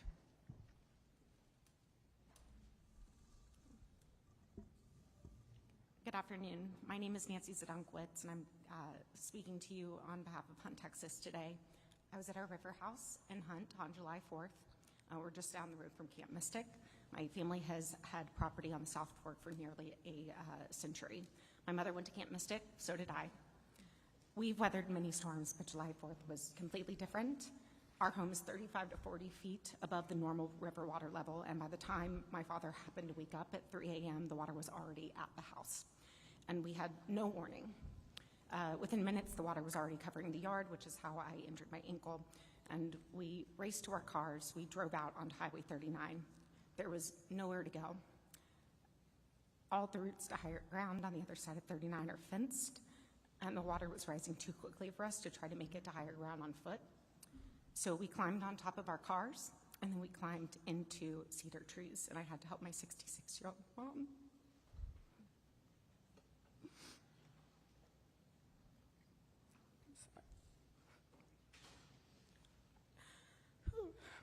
Our cars floated away soon after that.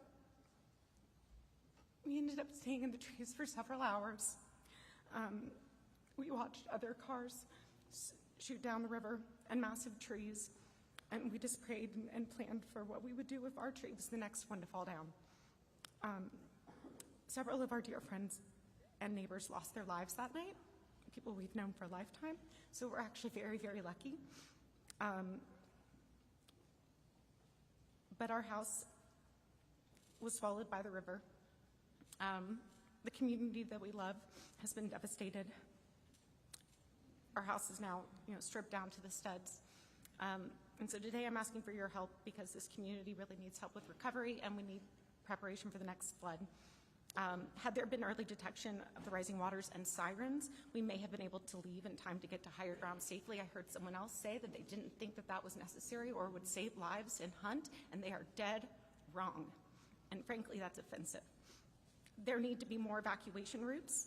There was no place to drive to on 39 that would have taken us down before it didn't take us up.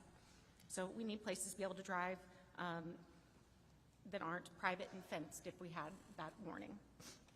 More lives also could have been saved if people were able to warn their neighbors, but we have no self-service in Hunt. And when it comes to recovery, I specifically want to ensure that efforts focus on Hunt, which was the epicenter of the devastation, followed by Ingram. This is where the most lives were lost. This is where the most homes were lost. By the time we got to Kerrville, we were like, oh, we're finally safe. And so I really want to ensure you that, or want to plead for this city not to cannibalize the recovery funds and efforts just because there are more people who live in Kerrville. And I also do appreciate that people in Kerrville were affected, but I just want to emphasize the need to focus on Hunt and then Ingram. The permanent residents of Hunt obviously come first. They need housing assistance and mental health resources and help to rebuild their homes and businesses and lives. But you should also know that almost all of the riverfront homes on the South Fork are generational family vacation homes. These are the homes where people come to stay when they drop their kids off at local camps. And their families support the local businesses here, like Kreider's and the Hunt store, year after year for generations. We pay property taxes. We are part of this economy and we are part of this community. And so these homes suffered the most damage, and families like mine don't know how we'll ever be able to afford to rebuild. And so because we're not eligible for FEMA funds, because many don't have insurance, it's a real question whether or not Hunt comes back if these homes also don't come back. So, thank you for listening today. I know that the state has the power to act right now, and so my ask of you is that you please prioritize this over everything else this special session. Please, we need your help now. And I know that the governor has the power to use emergency funds today, and this is an emergency. And with that, I will turn it over to my friend. Thank you. Thank you. Go ahead. State your name, please. Sorry for your loss. Gotcha. Go ahead, ma'am. Thank you. Can you hear me? My name is Rolinda Schmidt. Good afternoon, Chairman Perry and King and members of the committee. I serve as president of the Texas Association of School Boards, and I've also been a trustee here in Kerrville ISD for 30 years. We're grateful you chose to hold this meeting in Kerrville. This hearing is important to all those present and to many across our state and nation. I'm here to offer feedback as you shape future disaster preparedness and response plans. While first responders rightfully come to mind in times like this, public schools often stand quietly alongside them, opening their doors, offering support, and helping communities recover. Our facilities, buses, communication systems, and dedicated staff serve Texans every day. And in moments of crisis, these assets are critical to the entire community. At TASB, we're always mindful of the burden mandates can place on districts. But we do believe there's an opportunity here not to regulate more, but to partner better. During the July 4th floods, coordination happened quickly. We're simply asking, how can we help make that kind of seamless collaboration the norm across all regions and emergencies?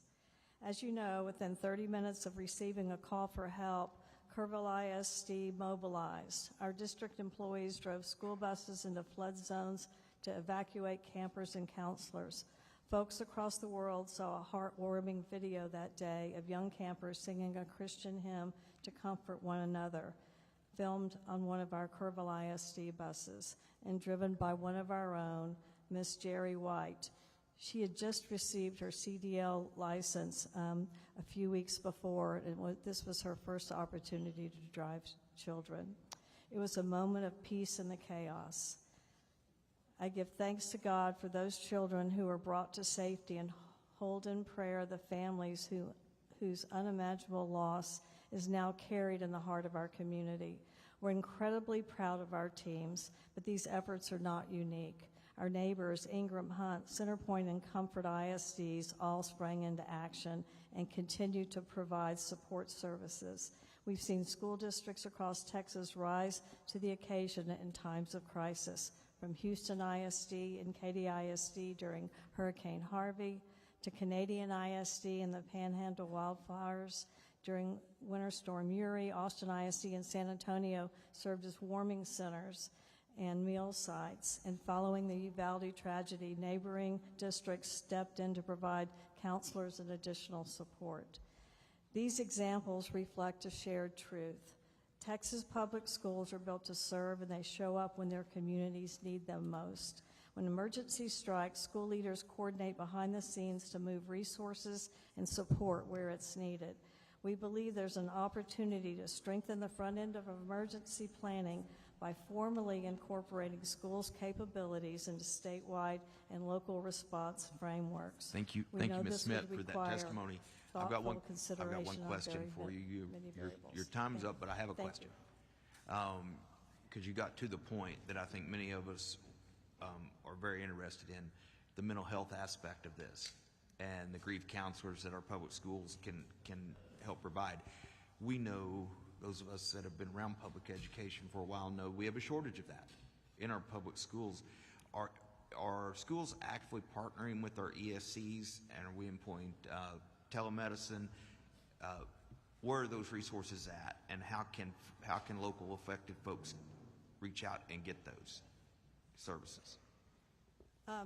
Yes, we do work with our local ESCs, our regional service centers. Yes, sir, we absolutely do that. We're just asking to be in the conversation as we move forward. We feel like that school districts do have resources that are vital to emergency. I imagine that there are school districts across the state and probably some of the urban areas that have been incorporated into emergency management plans. I think Kerr County's, that's the case. But in smaller rural communities, I would say that's probably not the case. Yep. And so that's why I'm sitting here today, because I know our school district's not actively involved in emergency management, but yet when we did have an emergency, we were called on, and we reacted immediately, and we're. Well, I'm glad you're here, and I'm glad you're bringing forward the resources that our public schools have and have to offer as a solution, because I think a lot of people don't realize that or haven't thought about the role that our public schools play. So thank you for that. Ma'am, can you tell me, do y'all utilize TCHAT? Are y'all part of the TCHAT program? We are not. You are not. Do you know about the TCHAT program? Well, I should say I'm not, but perhaps our school district might be. But I'd like to know before we get out of here today if the district is signed up for TCHAT. It's really I'll find out. Robust and been made available. It's supposed to be in all districts eventually. I just don't know where we're at in getting it deployed. So, okay, I'll find out for you. you. Sir. Thank you. Your turn. Thank you. My name is Richard Stunkowitz. Nancy is not only my daughter, she's also my hero. I'm a resident of Houston, represented by Representative Mano de Ayala and Senator Joan Huffman. Today I'm here as someone who spent over 40 years on the South Fork with my family, and the house is just downstream. It's the first house downstream from Camp Mystic, where my wife's family has had property since the 1930s. On the night of July 4th, my wife, Nancy, my daughter, and I barely survived the flood that overtook our property at 3:15 a.m., with water rising so fast that all routes were blocked, upstream and downstream. We climbed into 2 cedar trees on either side of Highway 36 and held on for 2 hours. Just minutes of delay, by my estimation, 3 minutes, we wouldn't be here. The floodwater reached 6 feet on Highway 39. My waist as I sat in a tree. We all know the hill country has flash floods. But this one was different. This was life-threatening, and our systems simply weren't prepared.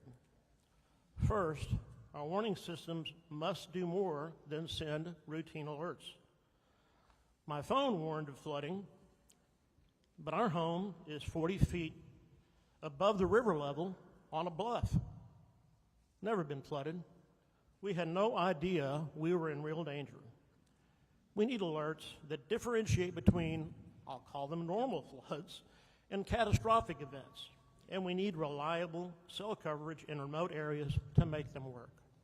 Second, we need to inform visitors, especially campers and short-term renters, who don't understand the terrain or how fast water can rise and how fast it can move. That means better signage, digital alerts, outreach through local lodging and camps, basically a system. Third, sirens are a very good idea, but only if they're backed by reliable power, things like batteries and regular maintenance. I work in that industry, so I know the challenges of remote area reliability. A siren that does not work in a storm is no siren at all. Fourth, some homes stood. Others collapsed or were swept away. We lost 4 friends that morning, including 2 in what appeared to be a really solid house. We should consider updated building codes for floodplain properties, things like elevation standards and rooftop escape. And finally, we need evacuation options. Our property was trapped on both sides. The only escape we had was up into private land. I urge the legislature to identify emergency rights of way in certain flood-prone areas, even if that means new road construction or limited land acquisition. It won't be popular, but it can save lives. One last point, many homes in this area between Ingram Dam and Camp Mystic and beyond are second homes, but they are part of the community and a big part of the economy at certain times of the year. Please don't exclude them from relief programs. Thank you. These Thank you. families, thank you. Appreciate it. Senator Menendez. Thank you, Mr. Chairman. So much to unpack. First of all, we can't express how sorry we are for everything y'all have been through. I can't imagine the feeling of being trapped, and obviously all of you share that feeling with the water coming up to your home, awakening you. Many of us on this committee have been talking about the siren system because we feel like there needs to be some addition. Sir, you said just now that at what time was it the water entered your house? 3-something, you said? I woke up at Richard Zedekowitz. I woke up at 2:50, told the ladies to pack bags, we were ready to go. By the time we got out of the house, it's about 3:05 to 3:10. Yeah. Water was coming around the back side of the house. So that would mean the water's about 42 feet at that point. But that point in on the south fork, 3:05. 3:05, Let's say 3:10. 3 o'clock. Okay. And you're just down the street from Camp Mystic. Less than a mile Less than a mile. from Camp Mystic. Camp Mystic. So they're in Hunt. Because we know that at 1:14 was the flood warning. So if at 1:14 the flood warning starts a system of announcing, of awakening people somehow, an evacuation or a rise up to a higher ground, and I think you're on to something in terms of some sort of emergency easements that would be forced on folks. People would understand. I think private landowners would understand that if their neighbors need to get to higher ground, they would give them a permission to come up. So there's a lot of good suggestions. I hope you can make your testimony available to us. Absolutely. A hard copy. Thank you. To the Kerrville School Board President, I understand that the school district provided quite a few resources to many of the first responders, and so I want to thank you for that. But one of the things we've heard over and over today is the lack of cell phone coverage. And so my understanding is that TASB has a program, something called Connected, And so I was wondering if you could tell us, because I want to know how we can work together, because school districts are in every single community. So they have assets and resources that they need to be helping, just like they do today in terms of the people who drove that bus to save those little girls. Yes, this is a voluntary and free program provided by TASB to school districts. We did some research and we found that 50% of Texas school districts have poor cell coverage from one or more providers, and mostly, obviously, more rural areas. And we know that we've heard over and over again throughout this hearing and the hearing last week about that cell service was an issue, that some people just didn't have connectivity. So this Connect Ed program is voluntary and free, and it assists governmental entities with selecting and contracting with a cell tower provider. If a cell tower is built, also the entity that owns the land where that is constructed can receive revenue, lease revenue. So can we ask? I'm going to ask you a favor as the president of. I think you're the president of TASB as well. Yes. Okay. Would you look into what we can do to help it, working with whatever providers are out there to expand broadband as well, broadband, and then tell us what we can do to help. Yeah. Well, what I would suggest, I know time is of the essence here. Y'all have a very long day. What about if I suggest that I connect our facilities department that's over that program with perhaps some members of this committee, and then they can provide the information to you, and we can see how that could be helpful moving forward and getting better cell service. Yeah, that absolutely would that work? Helpful. Now, my last thing is to Chairman King's point about the counselors. My understanding is that the education service centers have a contract or an agreement with school districts to sort of share counselors as a result of Uvalde, the tragedy there, that's an ongoing thing. I think one of our school districts in San Antonio is providing counselors here to this region, if I'm not mistaken. That's correct. Yes. That is correct? Mm-hmm. Okay, thank you. Thank you, Mr. Chairman. Mr. Senator Verdell. Bedingfield, you got one? Okay, I got one, House member. Mr. Verdell. Thank you, Chairman King. First off, Jacob, thank you for the kind words. I appreciate that. I'm glad you're here today.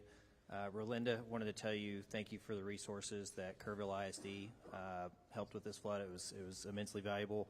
And then Nancy, we are currently, one of the solutions we're possibly looking at is like a disaster victim relief fund. And so I just want you to know that is on our radar, and we're waiting on language currently to be drafted to see what that bill might look like. So I just wanted to give you a heads up on that. That's it. Thank you. Thank you. Thank you. Senator Betancourt. Thank you, Mr. Chairman. That was a great suggestion about the having basically a right of evacuation that we can grant through a property right in an emergency situation, Richard. So I really appreciate that. Nancy, your comment about why the responses you saw on the main panel offended you is perfectly correct, because I tracked this unfortunately to an engineering study about 10 years ago in this county that made the same comments about sirens not being useful tools. I don't understand why the River Authority would repeat that. Now, they did, under questioning, recant that immediately. But that was because that's a recognition of the obvious. What you all went through is certainly fact demonstration enough that any form of disaster or sirens or any type of early alert is so critical, because in the few minutes you all had to try to pack and leave, the water was already at 40 feet above river bottom and rising rapidly. And the only way you could survive was to try to get higher. So yes, the answers were unacceptable. We noted it. Under Lieutenant Governor Patrick's direction and Chairman, I've got to file a bill about these flood emergency communications warning. I'll have your comment in it if we can put it in the caption in the property tax code, the right place. But I just want to make sure, yes, you were right to be offended. The answer was not sufficient. In fact, it was pretty pathetic. Thank you. Any others? All right, you guys, appreciate you being here, appreciate your patience. So I asked for those with mystic losses. I'm going to ask for those with any losses. Any losses. We would like to set you guys just out of respect to get you up here and through the process. So if you haven't signed up and you want to testify, please come on up. We'll get you signed up. Any of those that have experienced losses, this is your next panel. All right.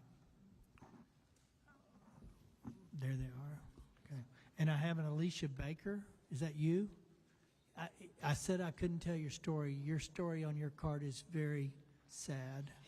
It was clearly there, but it's not. It's one of the few, but just a tremendous loss, actually. So, any others that have experienced a loss that wants to come to this panel, so that you don't have to wait the whole day, please come now. All right, Alicia Baker, and are you another witness? Yes. What's your name, ma'am? I'm a sister, Kristen Jeffrey You're just Jones. sister. Did you sign a card? No, You're sir, not just testifying. You're just supporting. moral support. Yes, sir. What's your name? Sir, sir? Sir on the end. Hello? Oh, What's your me, name, I'm sorry. sir? I thought you were looking at Bud Bolton. My name is Bud Bolton. Okay. All right. We'll get your card and put those two. That's it. Those that have losses. Okay. All right. Hey, Alicia? Yes. Talk to us. I'm Alicia Jeffrey Baker, and I'm here on behalf of my 11-year-old daughter who passed away and my parents. We were part of the Casa Bonita community, and there were 9 others that were swept away. We started doing our summers here back in 1990. This was not a new endeavor coming out here. My parents bought a cabin out here in 2008, so this was our regular happy place. The river that we've loved so much killed them. I'm sorry. All right. In our community, there were 19 cabins, and we were the only one up on stilts. So let's just say that we got cell service, which we didn't, but with Wi-Fi, you could. Let's just say they got an alert. The alert says, seek higher ground. They're on stilts. Thank you. Where are they supposed to go? My suggestion would be that instead of just sirens, we actually have sensors in the water that would then alert sirens to go off. Because if you just have sirens that go off, people stop paying attention to them. Like, if we have gauges in the water already, put a sensor on them. If it gets to a certain point, that's when the siren goes off. Not just because, oh, it might flood. Because to be honest, if I got an alert that said 6 to 7 inches, I'd been like, cool, that's the dock. It wouldn't have made that much of a difference. Now, when you're talking 30 feet, that's a whole nother story. Something that I was the first parent at Ingram Elementary on July the 4th. Ingram Elementary wasn't even actually aware that they were the spot. When I got there, there were volunteers there. They had no way of communicating anything, and no one was in charge. And I waited there for over 12 hours for news, and literally no one could tell you anything at all. Literally no one was in charge. It wasn't until Sunday morning that really things started happening. Our parents were found on Saturday, but not identified until Sunday. And by then they had already been taken to Kerr County, and autopsies had been performed, which we would not have asked for. It seems pretty obvious.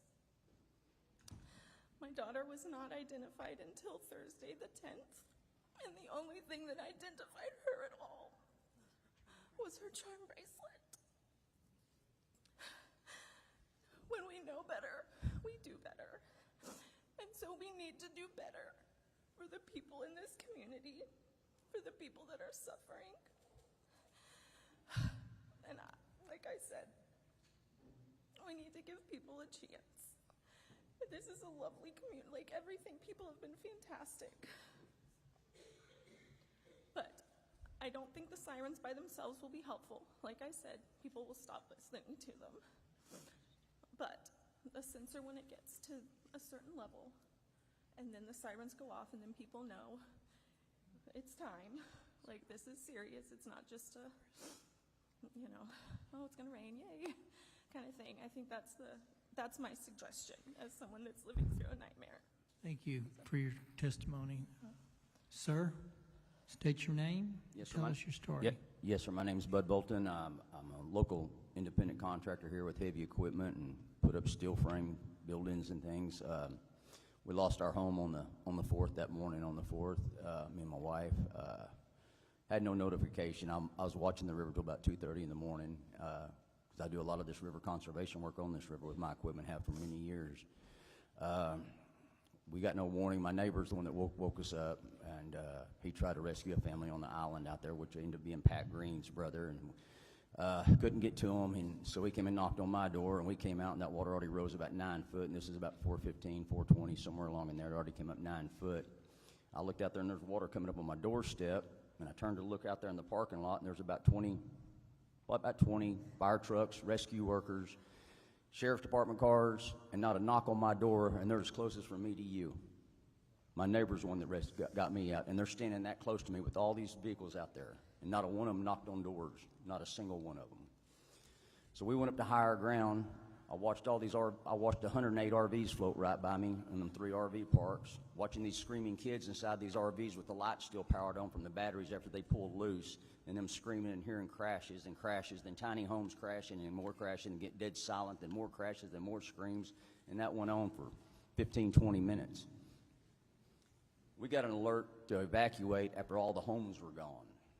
That's when our alert came in, and it came in on my wife's phone. It didn't come in on my phone. She's standing there next to me. That's when we got our alert. Of course, then we get an alert this past week saying we need to evacuate. There's a chance the river we got a chance of 3/4 inch rain. That was pretty much a slap in the face to the people in Kerrville.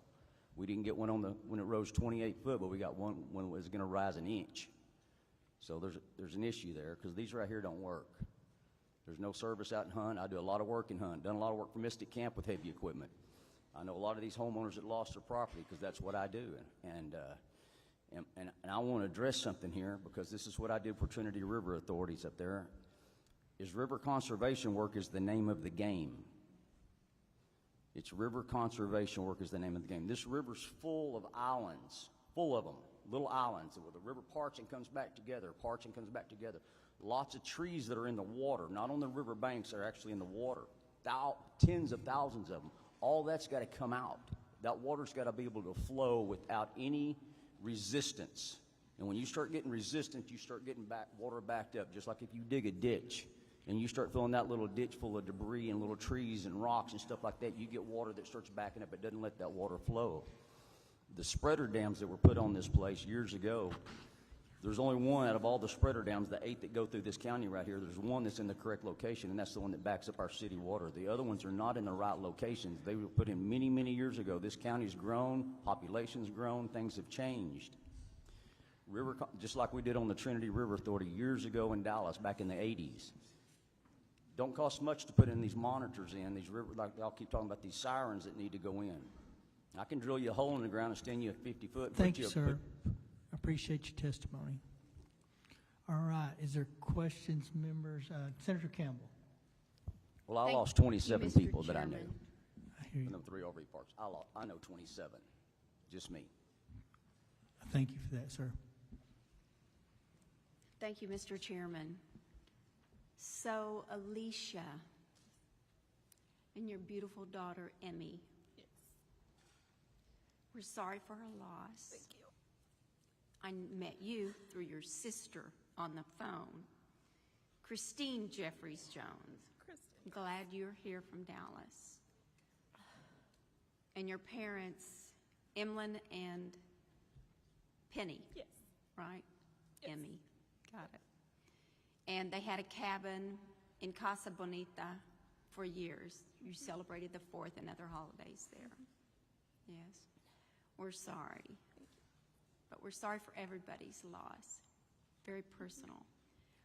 Your recommendation, were you referring to something like the buoys that are out in the ocean that monitor for tsunamis when there's an earthquake because there's such a high, rapid rise in water? Well, actually, it was, so the property that was right behind us. I'm sorry, speak into I'm this. sorry. It actually came from the property right behind us. They woke up because they have a water softener where when the water got to a certain level, it started like alerting them, and that's actually how they woke up. Their water softener? Their water softener woke them up. I and see some that's how heads they got nodding. out. Okay.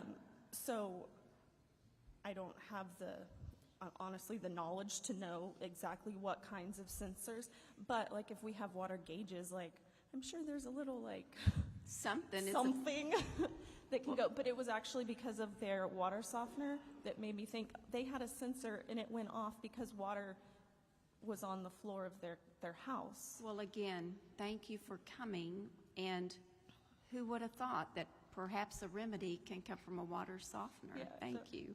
I mean, All that's right. why that's how they got out. All right. Again, I'm sorry for the loss of little Emmy. Thank you, Mr. Chairman. Bye, Chris. All right. Mr. Verdell. Thank you, Chairman. To both of you, I think you were about to talk about a float switch is basically a real simple switch that goes up and down, has two wires, and I think that's what you'd be indicating with connected to something like a siren system would be a good idea. And is that what you were about to say too, sir, when you were talking about that? Well, I was just talking about those monitors. Y'all talking about those sirens to go up there. We've installed a lot of them up in Dallas and on the Trinity River when I was working for Trinity River Conservation Authorities. And just like I was telling some council members the other day, I was telling them, I said, I can put you a monitor up, I can drill you a hole and stand you a 50-foot column up and put you a 4-point megaphone up there, 180 degree, for $6,500. Yeah, I can do 2 a day, put them every mile. I don't see where the money problem is, and put you a river monitor up there on the headwaters north of Mystic Camp, about 7 miles is where that headwaters is. Put your river monitor up there. It works just like a toilet tank float. Yeah. Easy to monitor, simple to monitor. It monitors itself, does its own thing. It goes off. You'll hear them sirens all the way to Dallas, Texas, and them river bottoms out there in those canyons, and they're not. I don't know where the money issue is here. Yes, sir. I appreciate it. Thank you all both for coming and giving your testimony. I'm sorry for your loss and for your losses, sir. Yes, sir. I appreciate you guys being here. Thank you for coming and sharing your story. And you make the appropriate comment. We all lost a lot of folks as a state, as a group. All right, we are going to get back on invited testimony. Chair calls up Judge Lane Carter of Tom Green County, Judge Sheree Harden of Mason County, Judge Frank Toll of McCullough County, Judge Jody Foley of San Saba, and Judge Brandon Corbin of Menard.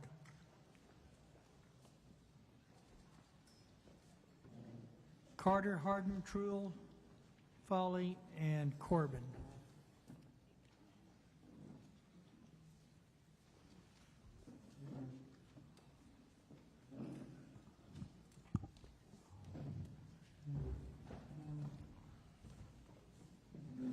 All right, Lane, let's start with you. State your name, title. Thank you, sir. Get this closer. My name is Lane Carter, and I serve as the county judge for Tom Green County, San Angelo being the county seat. I'd first like to thank the committee for the invitation for today's testimony. Chairman Perry, Chairman King, it's truly an honor to be in front of you today. Mr. Darby, who serves as my state rep, it's always a pleasure to see you. And a special thanks also for the Lieutenant Governor and the Speaker of the House who had to step out a little bit. Thank you for being there. And thank you for everyone that's behind us, the citizens for this community coming out for their testimony. It truly means that you believe in yourselves, you believe in the community. It's truly heartbreaking. I want to thank everyone that is on this committee here for what they are doing for our communities and progressively through this session.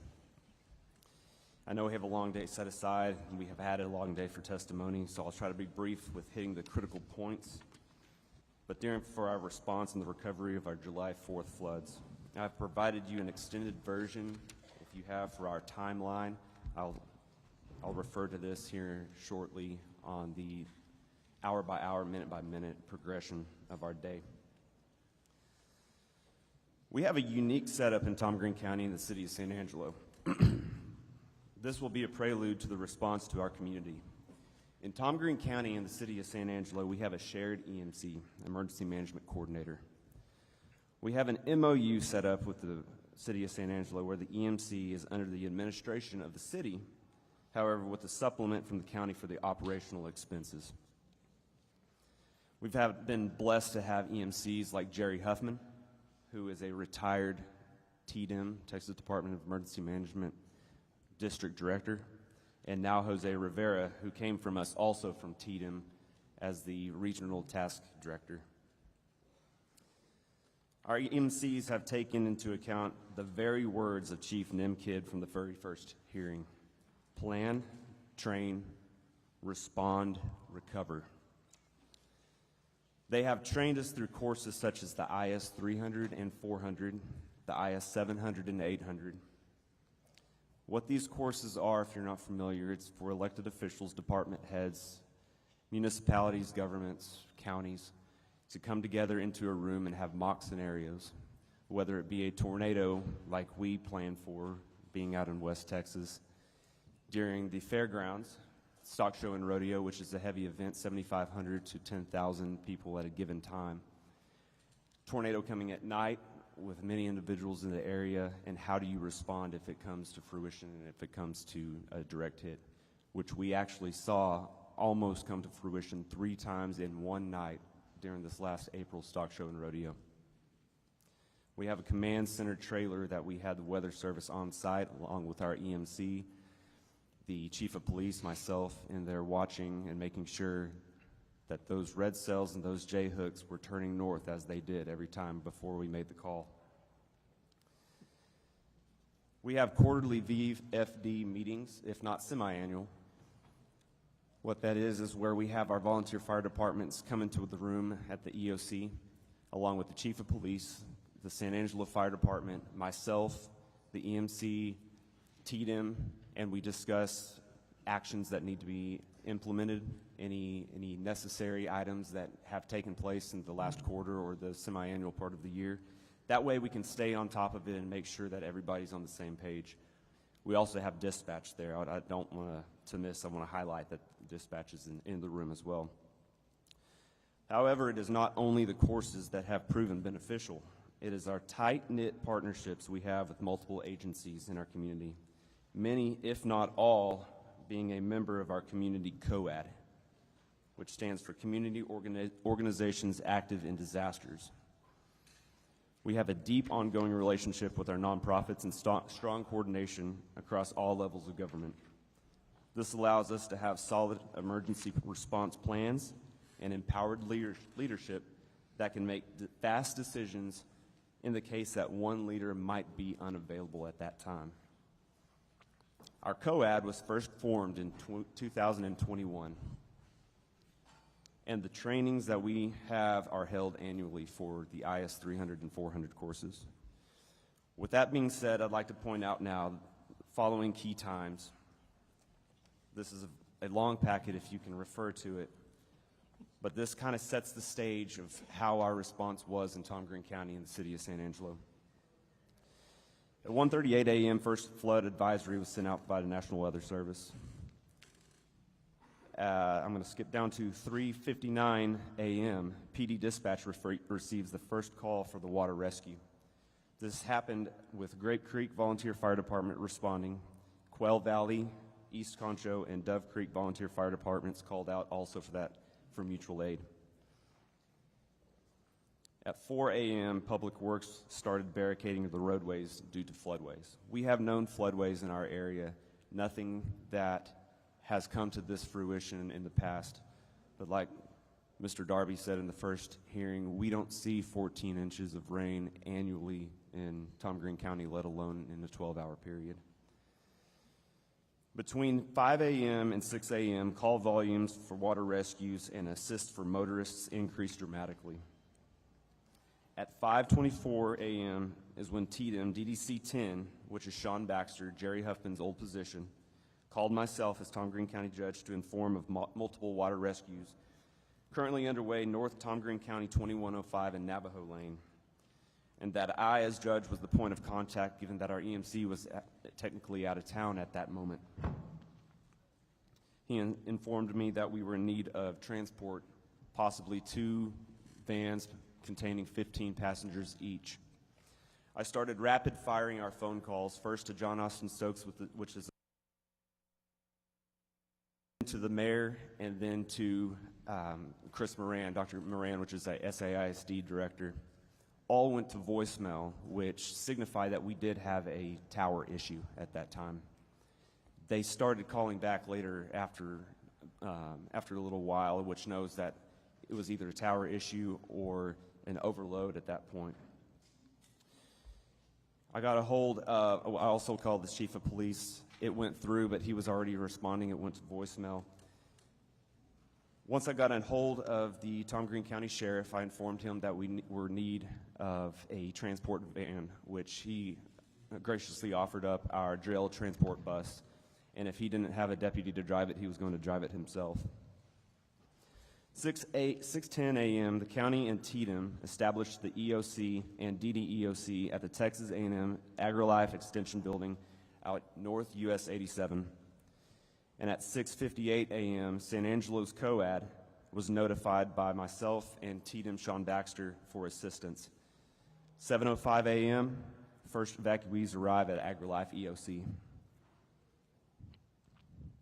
And we also learned at 7:30 a.m. of the response that was happening within the city of San Angelo proper. What we found out during this flood event is we had rising water north of town, and we had swift water on the east side, northeast side, progressing south of town. This is where we saw the swift water rescues happening within the city limits, Bell Street, Cohenheim, Pulliam Streets. This is where we saw a majority of the houses that have been washed away off the slabs, or if pier and beam off their footer. 7:48 a.m., after sending a text out to the mayor, we made contact with Mayor Tom Thompson and the city manager, notifying that the EOC had been set up at Texas AgriLife. The mayor arrived at 8:23 a.m., where we discussed the communication strategies that we needed to inform the citizens of where to stay away from and what the next steps were going to be if you were in an affected area. 9:10 a.m., our DRC, the Disaster Relief Center, was set up with a unified command at Paul Ann Baptist Church, where we started assisting with sheltering assistance, volunteer management, donations management, and financial donations. The evacuees from the AgriLife Center were then consolidated with the unified command at Paul Ann Baptist Church. At 10:30 a.m., our first press conference was held, informing what has happened, what our steps were, what we've seen, and where we were going. And by 11:40 a.m., both myself and the city mayor, Tom Thompson, had signed and declared the city of San Angelo and Tom Green County as a disaster. 10:35 p.m., an aerial assessment of the affected area was performed in the DPS helicopter by myself and the mayor, and I am very gracious for the helicopter being stationed there at Mathis-Field. This was a crucial part to allow for what you'll see at the last part of this day of establishing the map of the affected area. At 1 p.m., the first donations were arriving from the COAD, which helped with hotel vouchers and gift cards. Hey, Judge Carter, you're going to have to push it through. Well. I know you got it all day by the minutes, but The significance of these times presented is the fact that the recovery stage was initiated before the response stage was over within 3 hours. What our key point is that judgment doesn't come with the initial response, it comes with your recovery. In Tom Green County, we felt it crucial to our citizens to inform the actions, next steps necessary, and resources available. Unfortunately, we did have one loss of life. We continue to keep the family in their hopes in our thoughts and prayers, but we commend the first responders for their swift actions, because without their skills and knowledge, we could have had more loss of life. And with that, I'll leave the rest for questions We'll have some later. questions, probably. Thank you. All right, go ahead, Judge. Thank you. My name is Cherie Harden, and I'm the Mason County Judge. I do want to say thank you for the Lieutenant Governor and the Speaker for being here today, as well as the co-chairman and all of you members of the Joint Committee. Thank you for inviting us here to tell our stories. On behalf of Mason County, we do say that our hearts are broken for all of those who've lost loved ones and for all of those who have suffered incomprehensible devastation. Our thoughts and prayers continue for all. I did want to describe Mason County just a little bit. We are at the bottom of the lower Concho Valley area and the upper Hill Country area. Our county is about 400 square miles in size and roughly 4,000 in population. We do have the Llano River that runs through the southern part of the county, with an arm of being the James River, extending from the Llano River, and the San Saba River that flows across the northern part of our county. We are a small county as far as the budget goes as well, with about 700 in revenue, and 1.2 of that amount is dedicated to our road and bridge department, and that's pertinent for later on in my testimony. I also do want to state that the majority of our damage was incurred by flash flooding and not river flooding. Just to set up the emergency management situation in Mason County, the county judge serves as the emergency management coordinator, and I do have an assistant part-time EMC. I have taken all of the required ICS courses, and my assistant has completed the ICS courses up to the 300 and 400 level class, but is scheduled to take those the second week in August. We have a basic emergency management plan, and we are currently in process of converting our annexes to the ESFs, or the emergency support functions. Flash flooding and river flooding are identified in the plans as hazards for Mason County, with impact on public health and safety, and property being identified as major. We assume that it is possible for a disaster to occur at any time, and we have put in place communication methods to warn the public, noting that some emergency situations occur with little or no warning. The communication platforms that Mason County currently use are the Sheriff's app, Facebook. We do have city sirens. We utilize our websites, and we do utilize Code Red, saved for imminent or level 1 threats.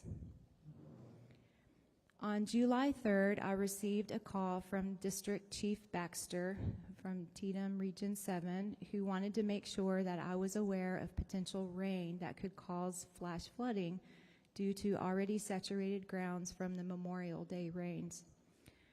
Periodically throughout the evening, the Sheriff's app pushed out notifications of flash flood watches for Mason County, as National Weather Service alerts are automatically pushed out on the Sheriff's app.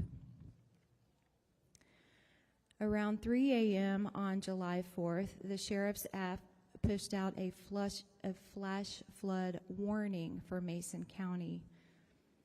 This immediately caught my attention, as throughout the evening leading up to 3 a.m., flash flood watches were being dispatched, but this turned into flash flood warnings.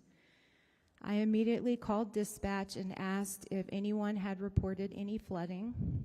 One driver had called in and stated that there was water running over Wrench Road 1222, which is north of the city of Mason.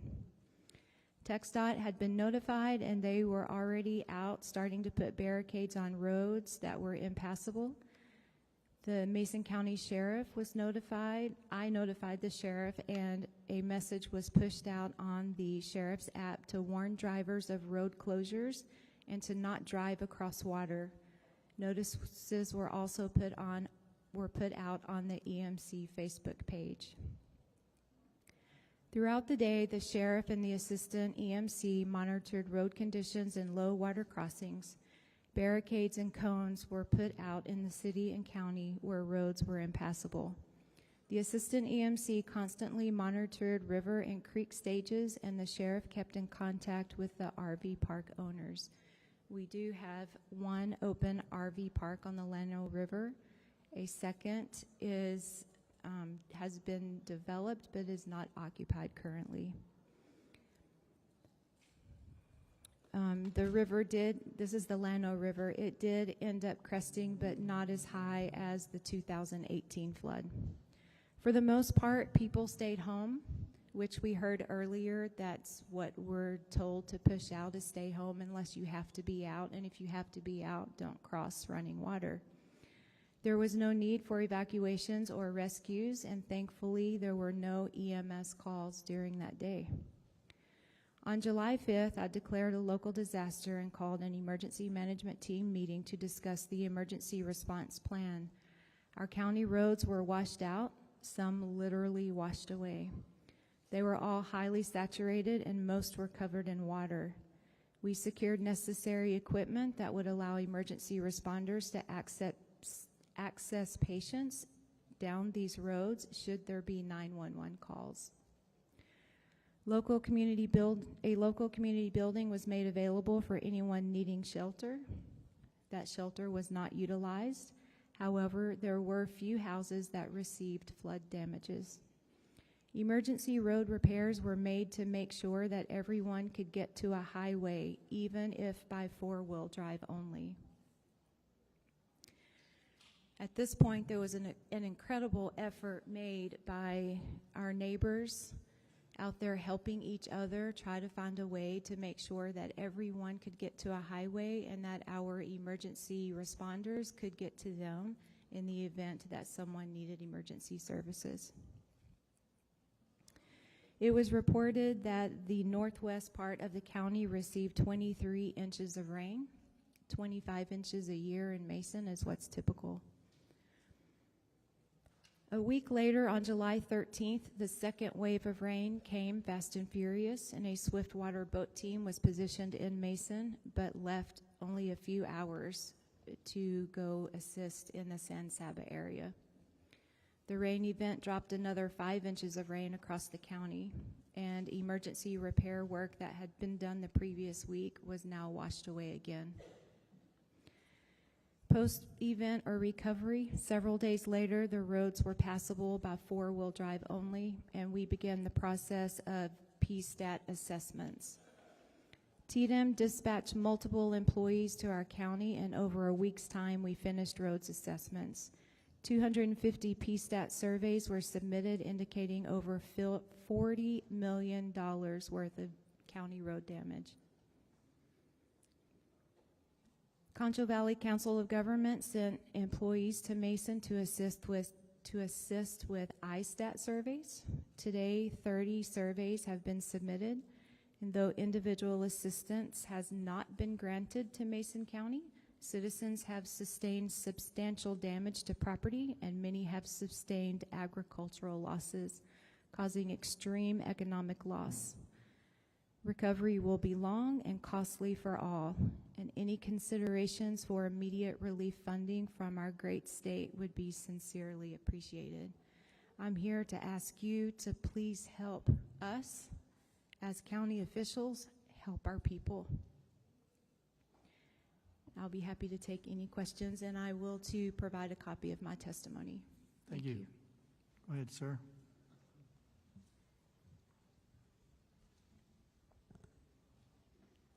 My name is Frank Trull. Pull that up close and talk loud. I talk pretty softly, so it might be a pull little it up bit really close then. little bit of a challenge. But my name is Frank Trull. I'm the McCulloch County Judge. I have been since 2021. We have a little bit different situation compared to most as far as the flooding went.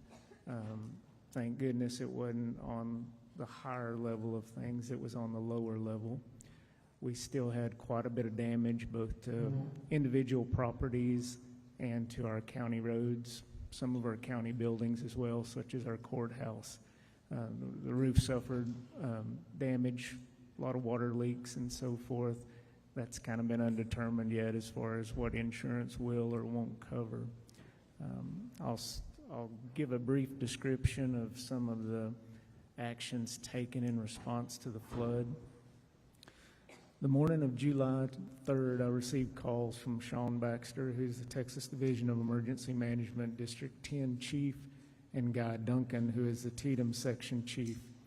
Baxter and Duncan advised me that forecasted weather in our area could result in up to 12 inches of rainfall throughout July the 4th. Truly thankful for those two gentlemen's briefing and feel like their attention provided several hours of prior notice before the inclement weather arrived.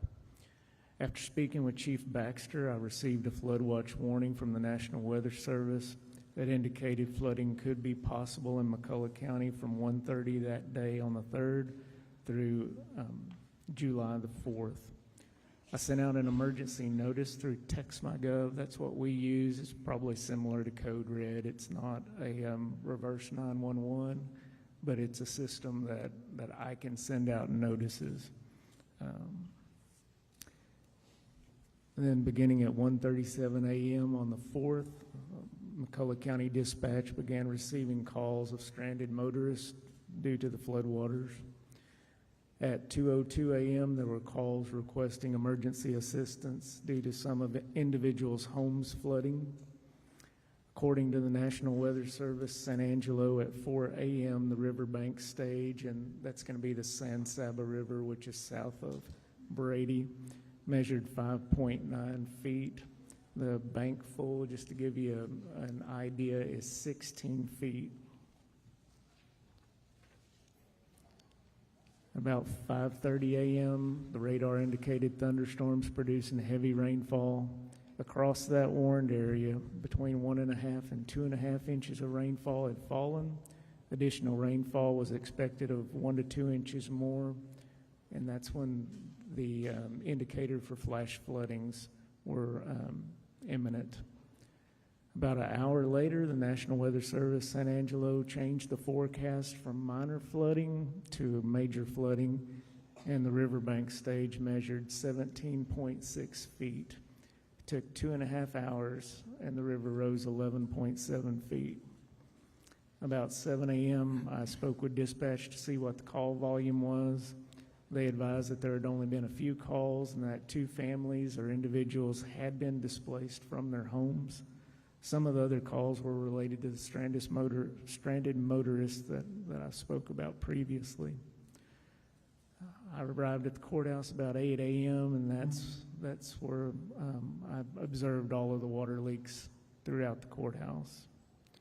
Shortly after that, there was a bulletin from the National Weather Service that the EIS activation was requested for flash flood warnings.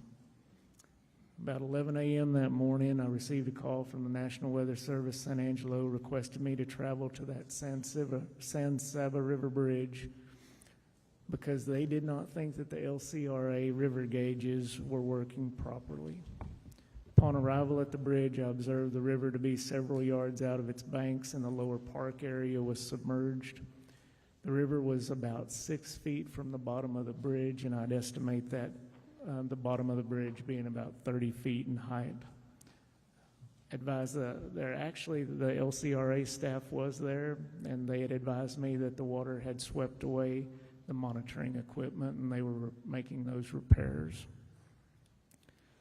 A couple hours later, the river stage was 29.7 feet, and the flood stage, activation stage, is actually at 18 feet. Part of that notice from the National Weather Service made reference to this crest compares to a previous crest of 29.1 feet back in July of 1938. In those past 5 hours, the river had rose an additional 12 feet. An hour later, there was a call requesting emergency assistance because a low water crossing had become impassable, and this was located just north of that river bridge where I was at.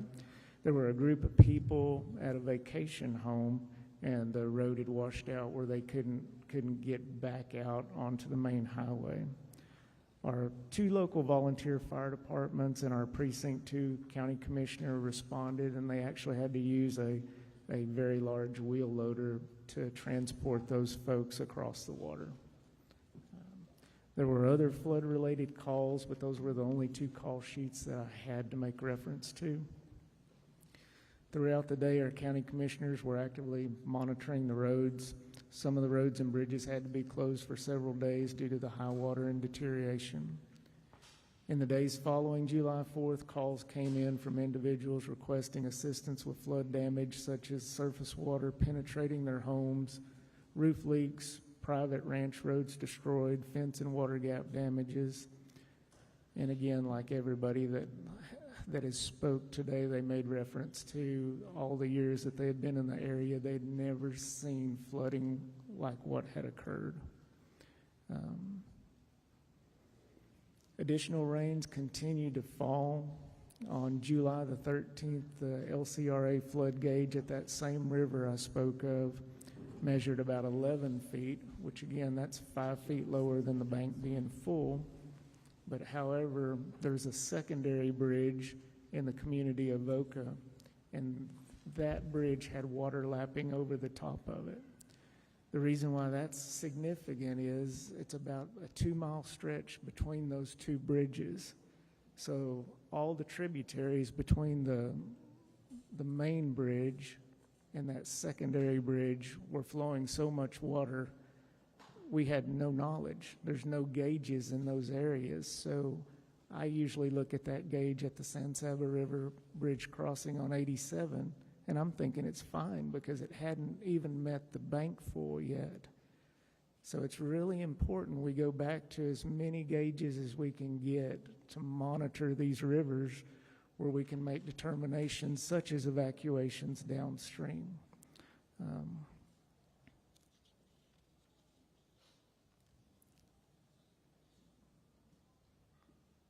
Or several coordinated efforts for our local folks, for the ones that were displaced. Salvation Army, American Red Cross, our local McCullough County Resource Center. Our city manager coordinated a flood victim assistance event and helped those folks get their ISTATs done with the help of the Concho Valley Council of Governments as well. We had a nice group of people there helping those victims. As of to date, there have been 155 individuals in McCullough County who've completed those surveys, including 3 properties that are probably total losses, 27 properties with major damage, 95 properties with minor, and 30 properties described as affected. In close, just listening to everything, I've been here with y'all the whole time. One thing that I would like you to think about is possibly in a state position for an emergency management coordinator in our counties, or maybe a combination in our smaller counties, like the 3 of us here, where we don't have a huge population. I think, like you talk about, like you spoke of, all the training, it's so important that you have similar people that are making a lot of these decisions. And I think if TDM was to train our emergency management coordinators, or actually the state have that position, I think it may make a huge difference in how everything plays out from the beginning of the incident all the way through the end. We know TDM steps in when we ask them to, and we're very thankful for that.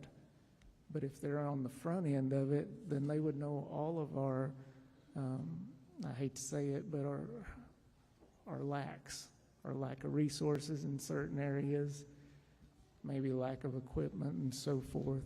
They would already know on the front end where we could make those plans, I think, way more efficiently and better.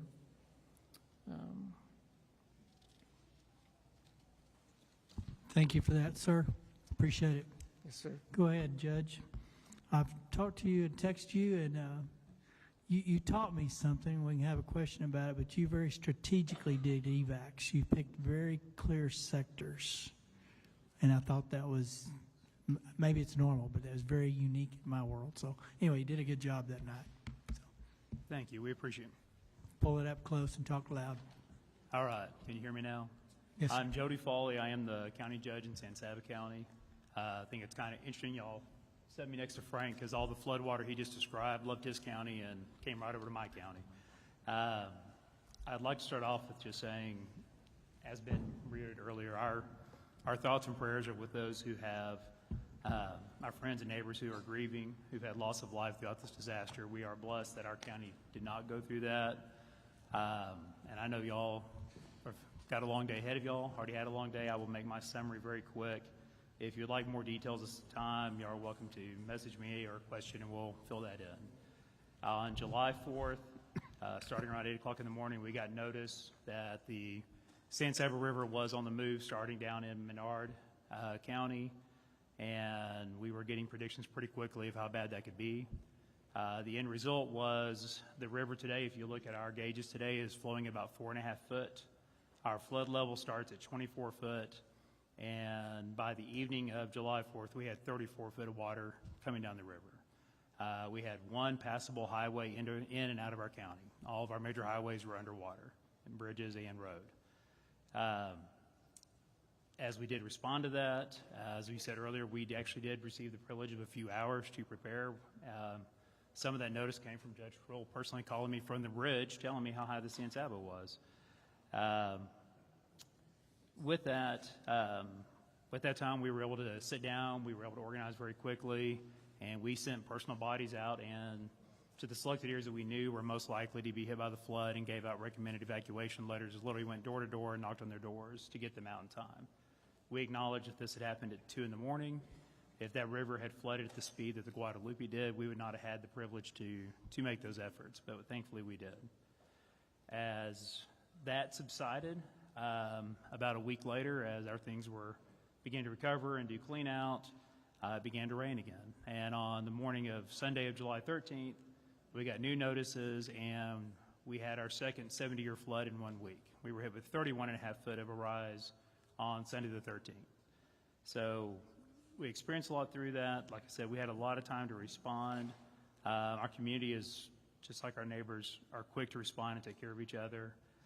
We were aided by quick response from more Texas resources than I can name, and I'm very grateful for each and every one of them. I believe we responded well to the floods. They did include recommended and in the 13th mandatory evacuations of some areas. We had numerous water rescues, but gratefully no loss of life. What I would like to address briefly with y'all is what helped in our county, and I think would definitely help in other rural counties of our size, is we do have a very experienced emergency management coordinator that is in county. She's local. Marsha Hardy has been there for years and has done a fantastic job of being well-trained and well in tune with our region and COG around us as to resources. The other part of that worked in tandem with her is that we actually have a county liaison officer from TDM who's dedicated to San Saba County and offices in my courthouse. Thankfully, he's also born and raised San Saba. He knows the area very well, and Wyatt Deans is his name. He did a fantastic job. Within 15 minutes of the first alert, I was already at the courthouse, and both of my CLO and my EMC were sitting in my office. We had an EOC set up in our commissioner's courtroom within the hour, and before lunch, we already had an evacuation center ready, and we had the notices going out to the public.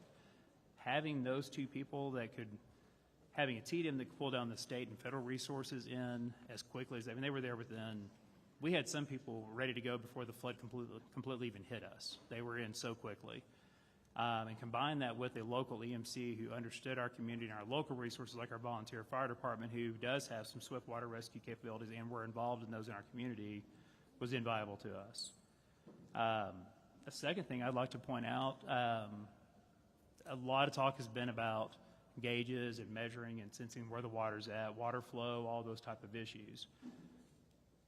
I'm no expert on that, but what I can tell you is where the San Saba fits, we're in the Lower Colorado River Authority.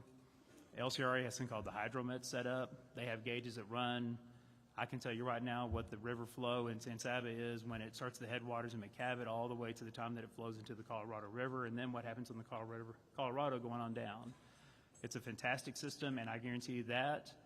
And they have a combination where it'll forecast with the National Weather Service to forecast prediction of where everything's going to crest and approximately the time frame it's going to do it in. I didn't believe in them. I was very, very cynical going into them, but I can tell you after 2 floods in a week, they were very reliable. They're not dead perfect. They were off by minutes. They were off by a foot or two, but they were very reliable, and they made our planning and our preparation so much easier. If you could combine those gauges with some type of sensors for alarms at the same time. I will express a concern that I believe the panel before us expressed is all these alarms are great, whether it's by phone or it's by siren. I don't care how you do it. Those are all great things. But I get, and all of you get, I probably get 4 messages a day telling me, oh, guess what's going on in the weather now, weather now, weather now. We get alerts all day long from different things throughout the community. If the emergency alert system is used and set up in that manner, it will be ignored when the time comes it's needed. It has to be only for those vast emergencies and these extreme situations. The areas of need I'd like to express with y'all is, it was addressed earlier about agriculture. We're a ranching community. 90% of my river is ranchers and pecan orchards.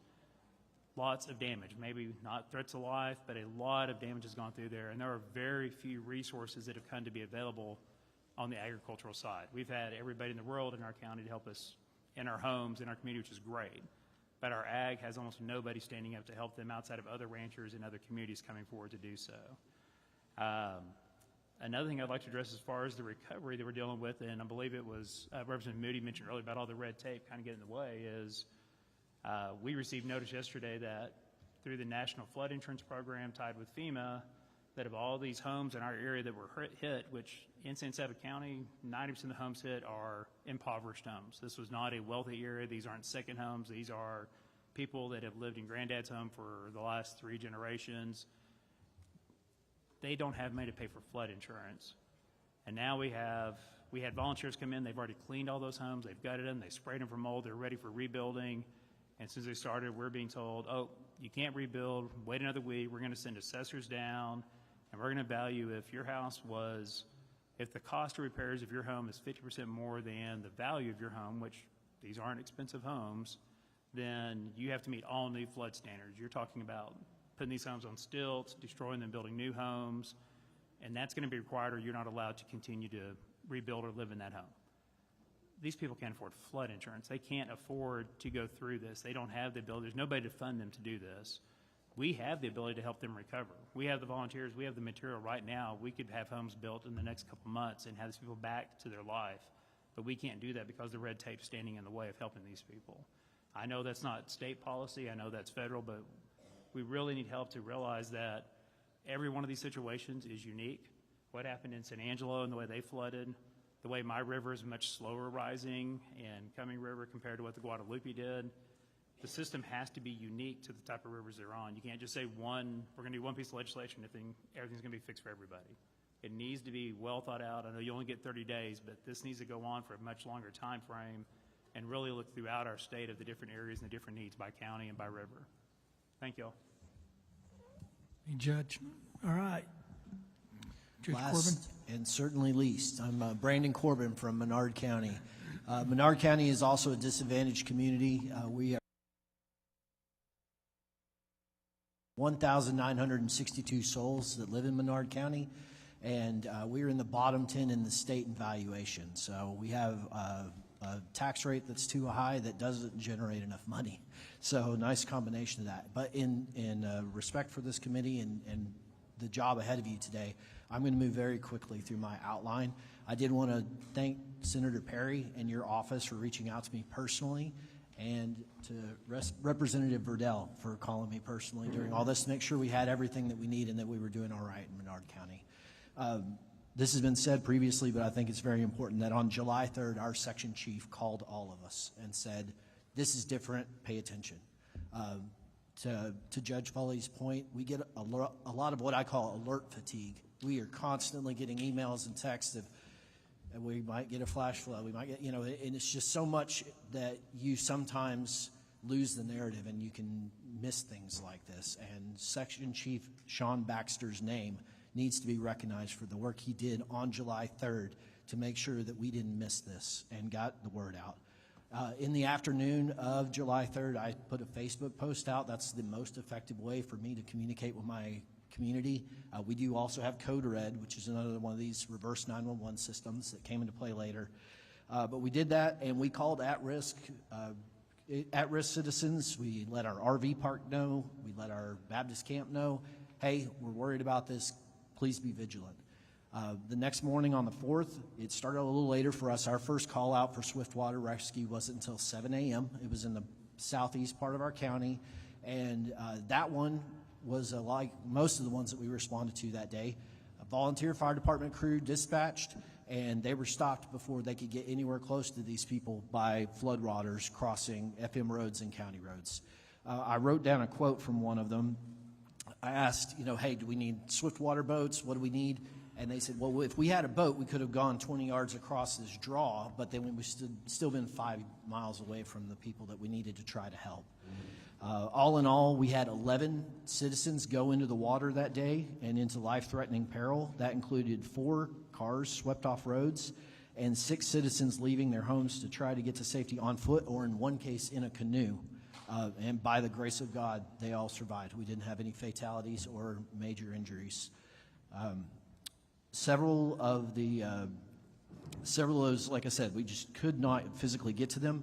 We have a constable that has a helicopter, and in several cases, they tried to drop life vests to people.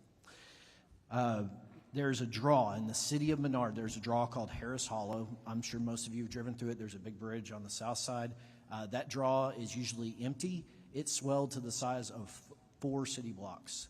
So all of the south side of Menard basically became part of Harris Hollow that runs to the river there. It wasn't like my peers to where the river came up in this case. It was coming down straight on top of us. So we had over 8 inches in about 2.5 hours. So that alluvial flooding really is what did us in the city, damaged most of the streets in the city, and most of the towns on that half of our community got between 2 and 6 inches of water into them. The San Saba River crested that day at 17 feet. Normal is 3 feet. But again, 18 feet is flood stage, and that's when it spills out into town and creates a much bigger problem. So we were blessed that it stopped just short of that. We actually got messaging that afternoon that they expected the river to go up even more to 20 feet. And at that point, we made the decision to evacuate our Baptist camp. It's in an odd little spot that's higher than the Morales Creek that runs behind it and the river, so they were safe at that point. But if it had come up 3 more feet, it would have been dangerous for them. So we got 104 campers out driving 5-ton fire trucks and a Menard ISD school bus to get them through the flooded roadways and to safety. We established a community shelter operated by our CERT team, Citizen Emergency Response Team, that's less than 6 months old. Thank God we got that organized when we did. And that afternoon, the water receded.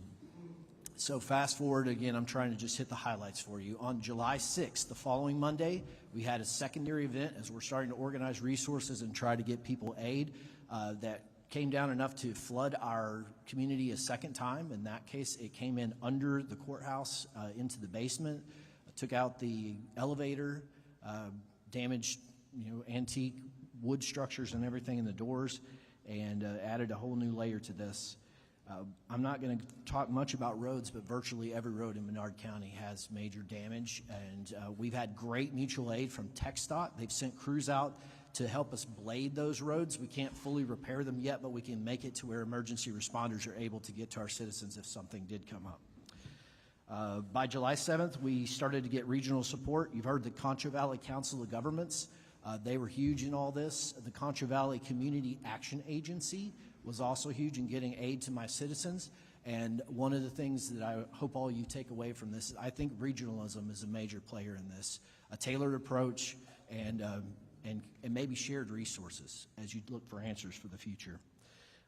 Some volunteer organizations such as Beautification of Menard, Menard Mission Team, and county staff began going door to door to fill out these iStats. I'm proud to say that with a community of less than 2,000 people, we have gotten 303 iStats complete. So we've really gained the trust of our community to input that data. We're traditionally fearful of outsiders. The unofficial town slogan is "Keep Menard Hostile." So we were kind of doing an uphill battle to get people to input that data, but we were able to accomplish it.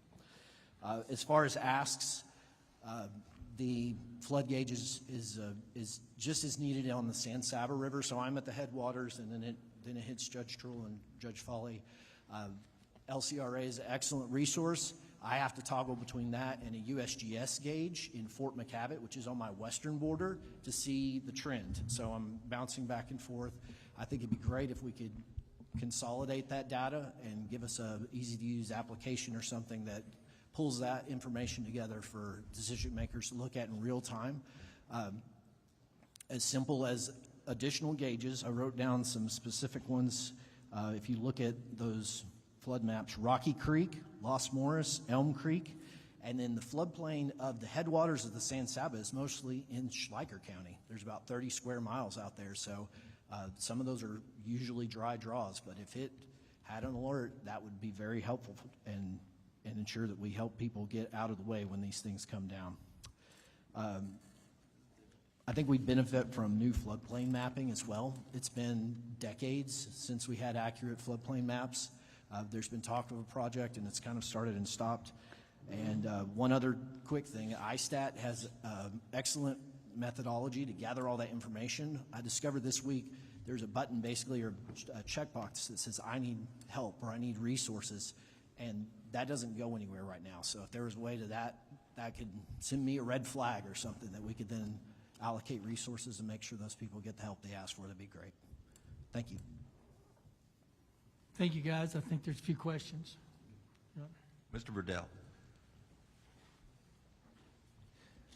Thank you, Chairman King. Appreciate it. It's a small world, and it's weird how we cross paths. Judge Corbin, I lived in your county near the river for 3 years. Judge Fowley, I actually lived in your county for 2 years at Haverlaw Ranch. Judge Troll, you were my next door neighbor for 3 years. Judge Hardin, we go to church, and Judge Carter, I went to college at ASU, so I lived in San Angelo also, so that's kind of weird, small world. But I have a couple questions that I think are important for people to know. Judge Hardin, we talked about this before. FEMA, how much did you mention that we have in damage right now in Mason County? 40 million. You said 40? Is that 40. And then one of the things that was brought up was FEMA only reimburses, so we have to come up with those funds, and they only reimburse 75%, if I remember the number correctly. Where do those funds for our counties, where are they going to come from before FEMA reimburses? Well, that's a great question. Thank you. That's what we're struggling with right now to figure out. And I'm just being very candid. I'm here pleading for financial help to get us started in the emergency road repairs. I mentioned earlier that our road and bridge budget is $1.2 million. It's staggering to think that we have $40 million worth of road damage that half of our population depend on. By state statute, county government's responsible for county roads, and half of our population depend on those county roads. And so it's a very tall task that the Commissioner's Court and our Road and Bridge Department is trying to figure out. We will apply for grants.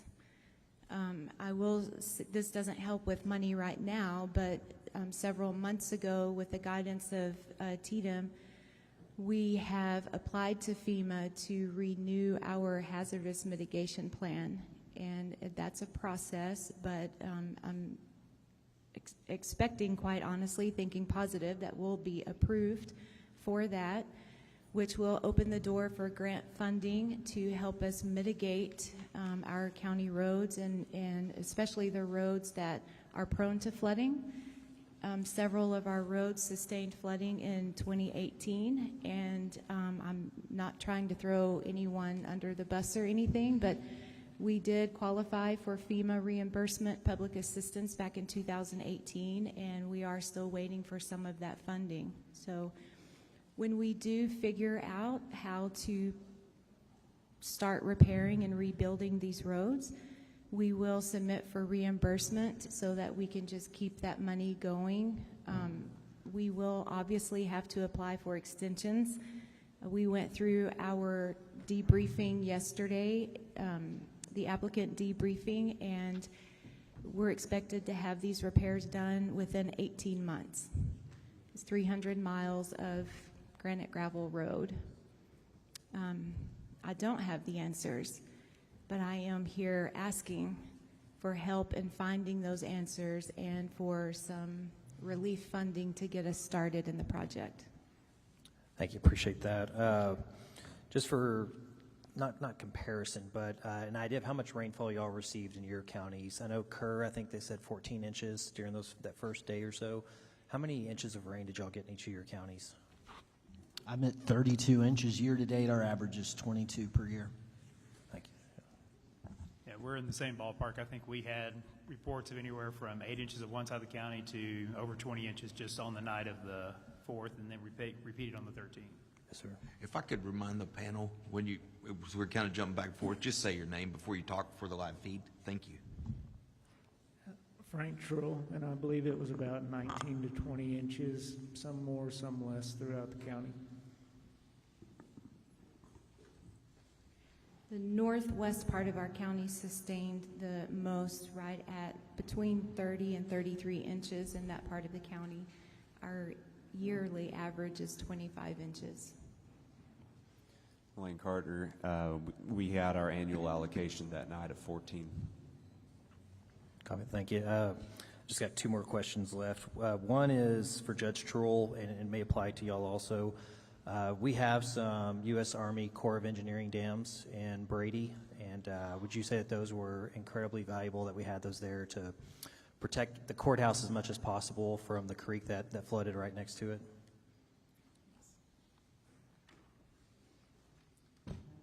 And that's roughly how I was going to start my conversation today. Back in that 1938, when the flood happened then, they built roughly 30 of those flood control structures. The USDA and soil water conservation districts were the ones that were in charge of doing that, in combination with the Brady Lake, the dam across there, and that's what prevents a lot of that water from coming down throughout the town as well. It's safe to say that we could have other areas that could benefit from those also in Texas, especially in this region. Last question, which applies to all of y'all. I know that y'all have had to deal with this, and we've talked about this. On ISTAT, was it hard to get participation in ISTAT, and do you believe that there's still people that haven't participated, that there may still be more expenses we don't know about? Frank Trull, we assisted a lot of the folks, and like I say, we had 155 out of a total population of 7,500 people. But when you look on the map, you can tell exactly where those waters, the flood waters, had gone. So it kind of makes sense when you look at the map. There could be more out there that just, for whatever reason, they didn't want to answer the survey questions and so forth. But I thought it was well received. I thought it was easy enough. I only had a few people come to my office that just wanted somebody that they knew to help them fill it out. So, but the Concho Valley Council of Governments, they came when we had the tractor supply event set up, and they did a lot there. Then they also came back a few days later and set up at the courthouse and helped. They also went door to door trying to get people to help, but a lot of people, I think, were just skeptical of people coming to knocking on their door. Yep. All right. Last thing, just thank y'all for y'all's leadership during this time. I appreciate y'all being here, and thank y'all very much. Senator Blanco. Thank you, Mr. Chairman. Thank you all for your testimony. Heard your testimony about your EMCs setting up shop quickly. My question is, as county judges, you all select your EMCs. What criteria or guidelines do you all utilize in selecting your emergency management coordinators? Do you have challenges finding individuals that qualify? And would it be helpful for TDEM to formalize guidelines for selecting EMCs?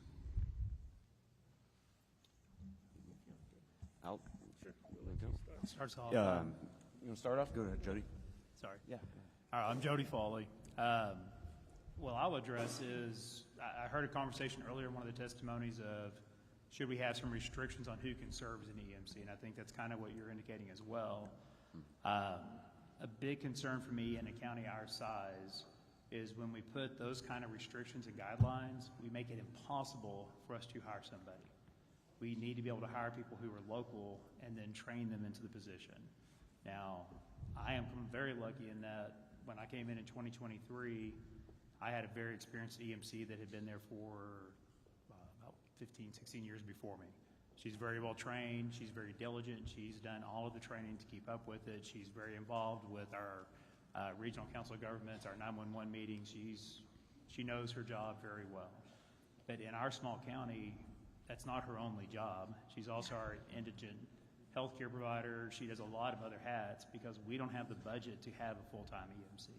So some of my neighbors don't even have the ability to have what I have. So I don't think the restrictions are there. I think the ability to train somebody up and allow them to have the training available to them to get into the position and develop would be beneficial to counties our size. Opinions of others? Brandon Corbin, Menard County. I echo Judge Foley. That would make it difficult for us to staff. My position was created after Winter Storm Uri, and I'm again blessed to have an outstanding lifetime emergency responder in that position. But he's only a half EMC. His other half is facilities maintenance. So when he's not doing this, he literally mows the courthouse lawn. If I'm not doing it, that's Judge Foley reminded me the first time he met me. I was on a lawnmower in the courtyard. So I guess if the underlying root issue is competence of these EMCs, and honestly, I think that falls back on the local elected official to make sure that that person is doing the job more so than something I would ask you to do from a legislative standpoint, to put a lot of extra requirements.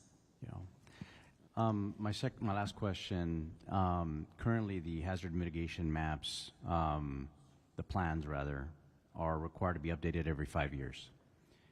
In your estimation, given the more frequent weather events that we're having, do you believe that we need to consider decreasing the number of, lowering that threshold maybe to 2 to 3 years for updates for your plans? That's a hard question to answer. Probably the reality is yes, but the other reality is it does require funds to update those, even if it's a grant match. And I feel pretty confident that the message has resounded that in counties of our size, we just don't have extra money in the budget. If I may go back to the previous question just for a second, Sure. because it's been said and it's so very important.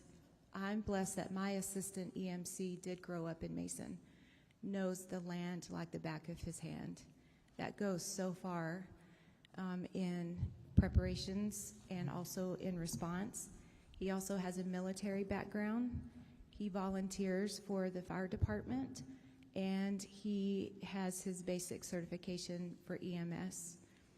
The Commissioner's Court, as you all know, we're in the process of budgeting, and for 2026, we are looking at how we can best utilize him and his gifts, talents, and abilities for our county.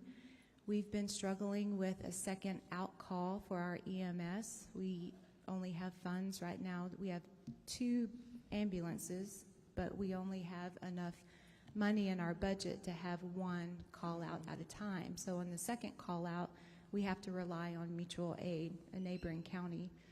So we're trying to figure out a way how we could better utilize him in moving him into a full-time EMC position and also help out with second out calls. Okay. Thank you. Representative Darby. Thank you. I haven't moved around like Representative Verdell, but I've worked with all of you over the years and your predecessors, and thank you for being here today. Judge Carter, the governor had said that Tom Green County's response is to be considered the gold standard for how you prepare. I noticed in your prepared remarks that you said you and the city of San Angelo had spent years in preparation behind your emergency readiness. And so,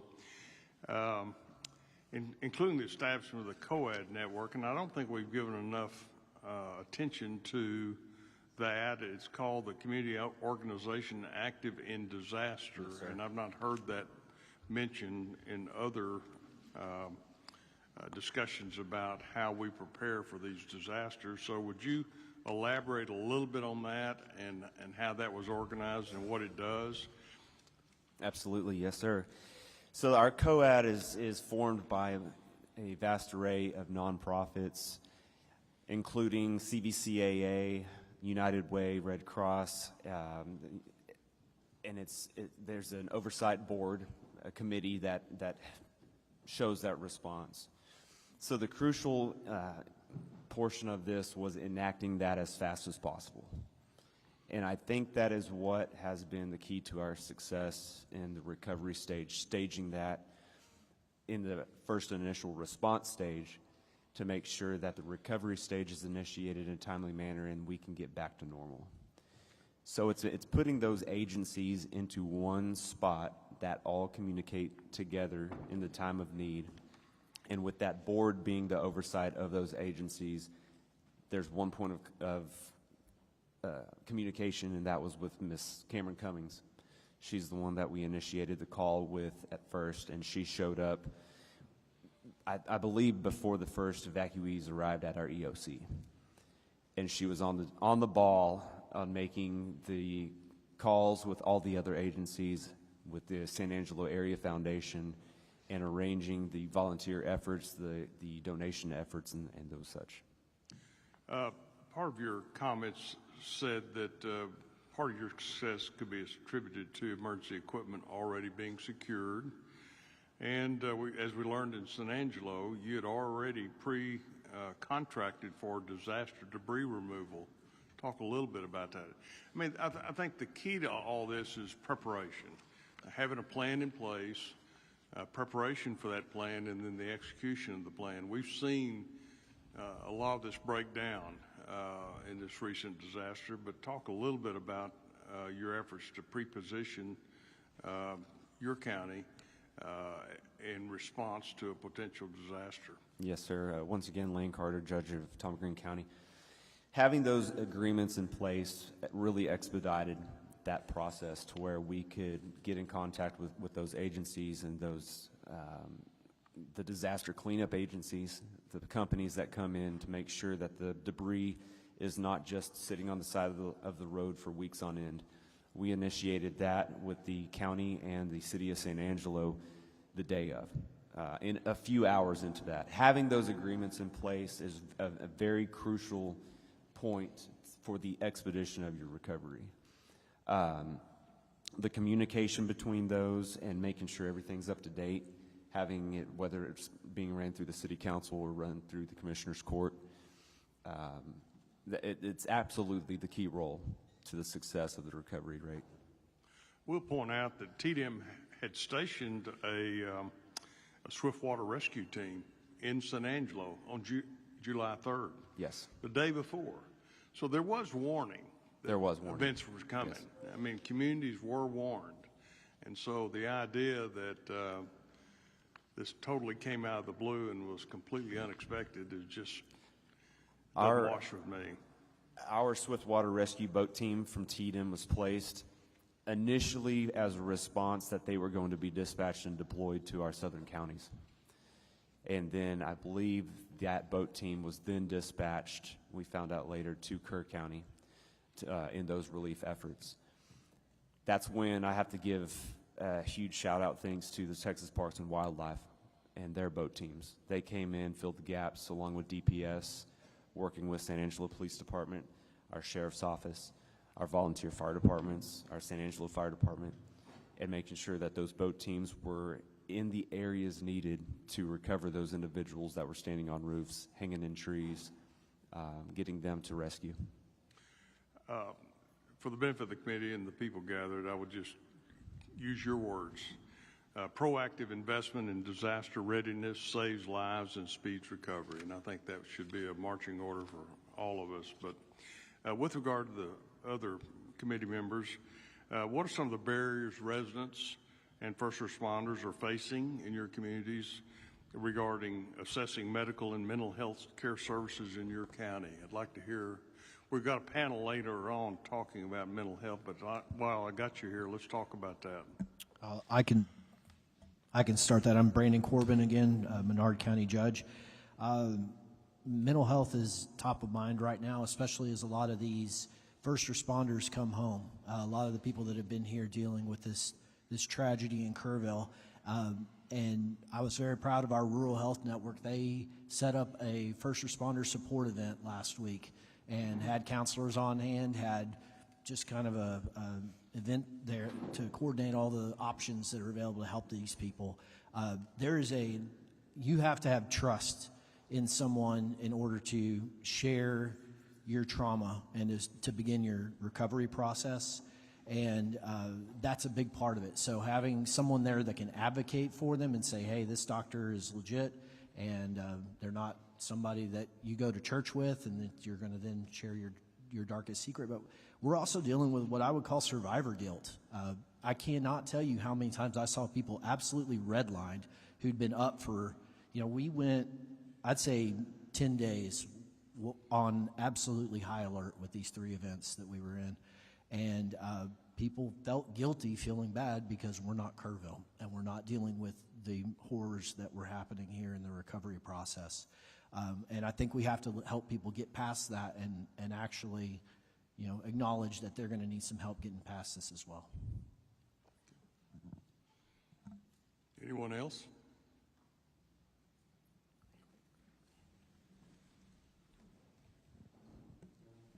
Frank Drill, I just kind of echo what Judge Corbin just said. We've had, staff from Frontera Health reach out to us, as well as Texas A&M University, trying to figure out the best way to handle the mental health side of things. So we have those 2 resources available. Okay, my last question relates to what a previous panelist referred to, and that is kind of the ongoing disaster response that each of your counties are facing as you rebuild your roads, other infrastructure. We've put restraints on you about how much you can grow your government. In fact, there are propositions in this special session about further reducing your ability to respond. A comment was made about the disaster relief exception that will allow you to respond quickly in a dramatic fashion.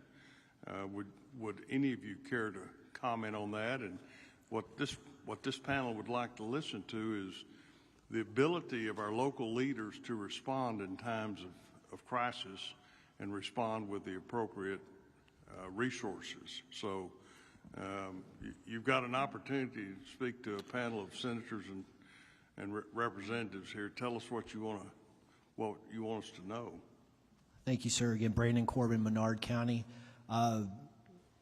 As a underprivileged county without much industry, my ad valorem tax generates $2 million a year, and that's at a 76 out of 100. That's too high. That number, that percentage is too high for my citizens. But I still have 24-hour law enforcement, the only law enforcement in town. We have a 3-person road and bridge crew to do the bare minimum to maintain these roads in normal, peacetime. Veteran services, the normal clerk services, tax assessor, the 3 courts, and it is extremely difficult to scrape together enough funding to just execute our basic level operations. So to your question about the emergency rate, I don't ever want to have to do that to my citizens, but if forced into a corner, that's our only option. That's the only thing we control. And with the size of the state surplus, it is concerning that we would be forced to that option without getting some kind of state aid or some kind of exception to help us out of this. And Jody Foley, San Saba County. I'm going to echo that. We're slightly more fortunate than our neighbors as far as our budget, but not drastically. Our budget's full. We don't have a large reserve. We don't have the ability to build that because we do our best to keep lowering our taxes for our community. The idea of dropping an extra 8% on them this year and ask them to repay for all the damages that have happened is a little painful. They really can't afford that right now. We're not a wealthy community by any stretch. So yes, and I think the reality is where we spend a lot of our money is stuff that it's not the focus here, but if we're into budgets is how much money times do we spend of our county budget to keep people in jail in our counties at our expenses that should be sitting in state jail? How many people do we sit in based on certain regulations? Some of even the new ICE legislation that went into place is going to involve us holding people in our county while we wait for ICE determinations. That costs our budget money that could be going towards roads. It could go towards assistance with our families or at least reducing our taxes. Those are things we think are really state services that we're providing at our dollar. And the reality is we don't have a lot of dollars to go around. Frank Trull, we're not in terrible shape in McCullough County. I'm not going to play that card. We would find a way for the startup funds to do our road work, but on the other hand, we may have to cut some corners somewhere to make it happen. So if there was state assistance available just for the startup portion of it, and that would be that 25% that we'd have to cover that FEMA wouldn't, that's what would be appreciated if we had some help with that 25% of all the road work that needs to be done. Then if we look at the courthouse and it takes a new roof, back in 2009 when we did the renovation, $350,000 just for the roof back then. So again, the dollars just keep adding up the more you look at it. Thank you.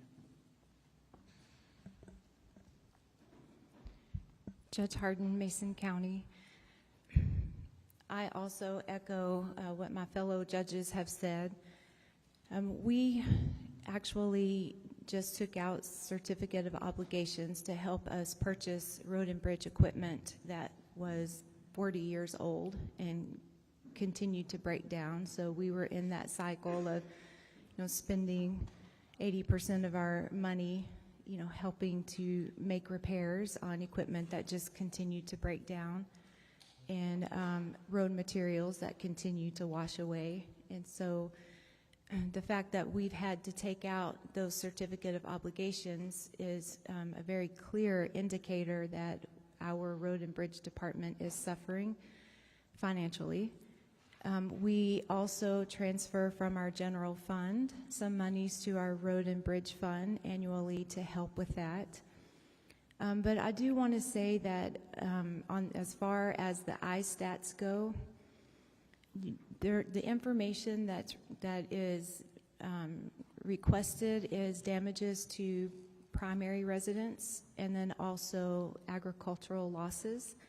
And probably the majority of the phone calls that my office gets is, can I report driveway damage, private road damage? How do I report those types of damages to my property?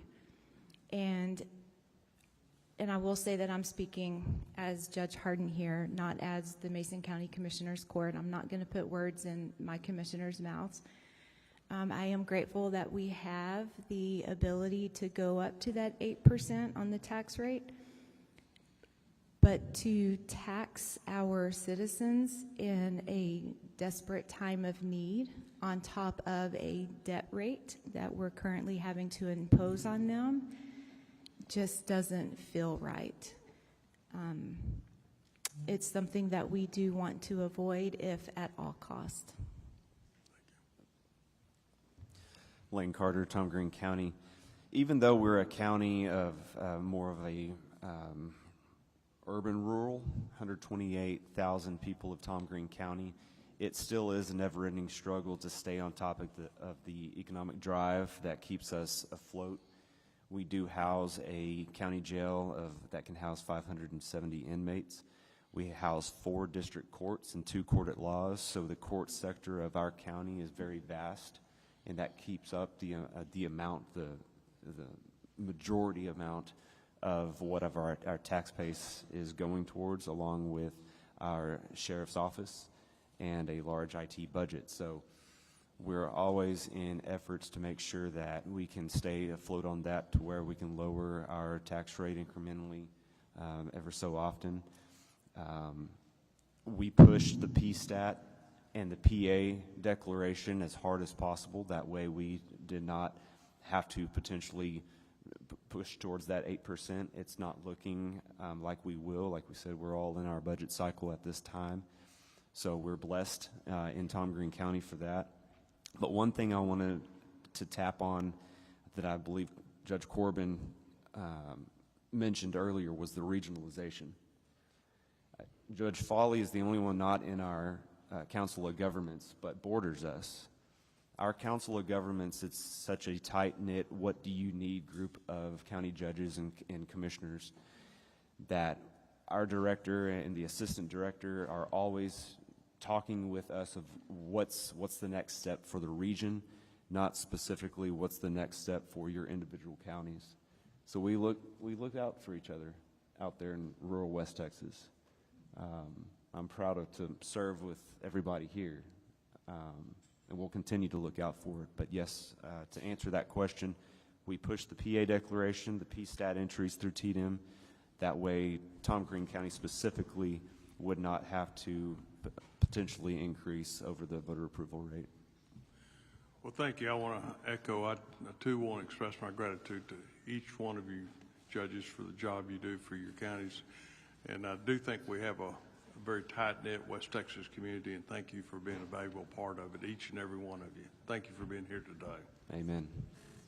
Yeah, I think I've talked to all of you, or tried to text all of you, or served out of 2 redistrictings once or twice. So I'll just say this. Chief Kidd said something that was very telling regarding Sangelo. If everybody ran their ship the way Sangelo operated with all the preparedness, and he would be out of a job. So it's the ultimate compliment. I'm going to ask real quick, do y'all actually drill your plan? Judge Corbin, Menard County, yes, sir, we do. You do? What was the question? Do you actually have a drill? Do you actually physically drill your plan, put your folks together in a room under a simulated disaster? We have not done one in preparation for a flood or in the very recent past. We did do one in preparation of the eclipse a year and a half ago.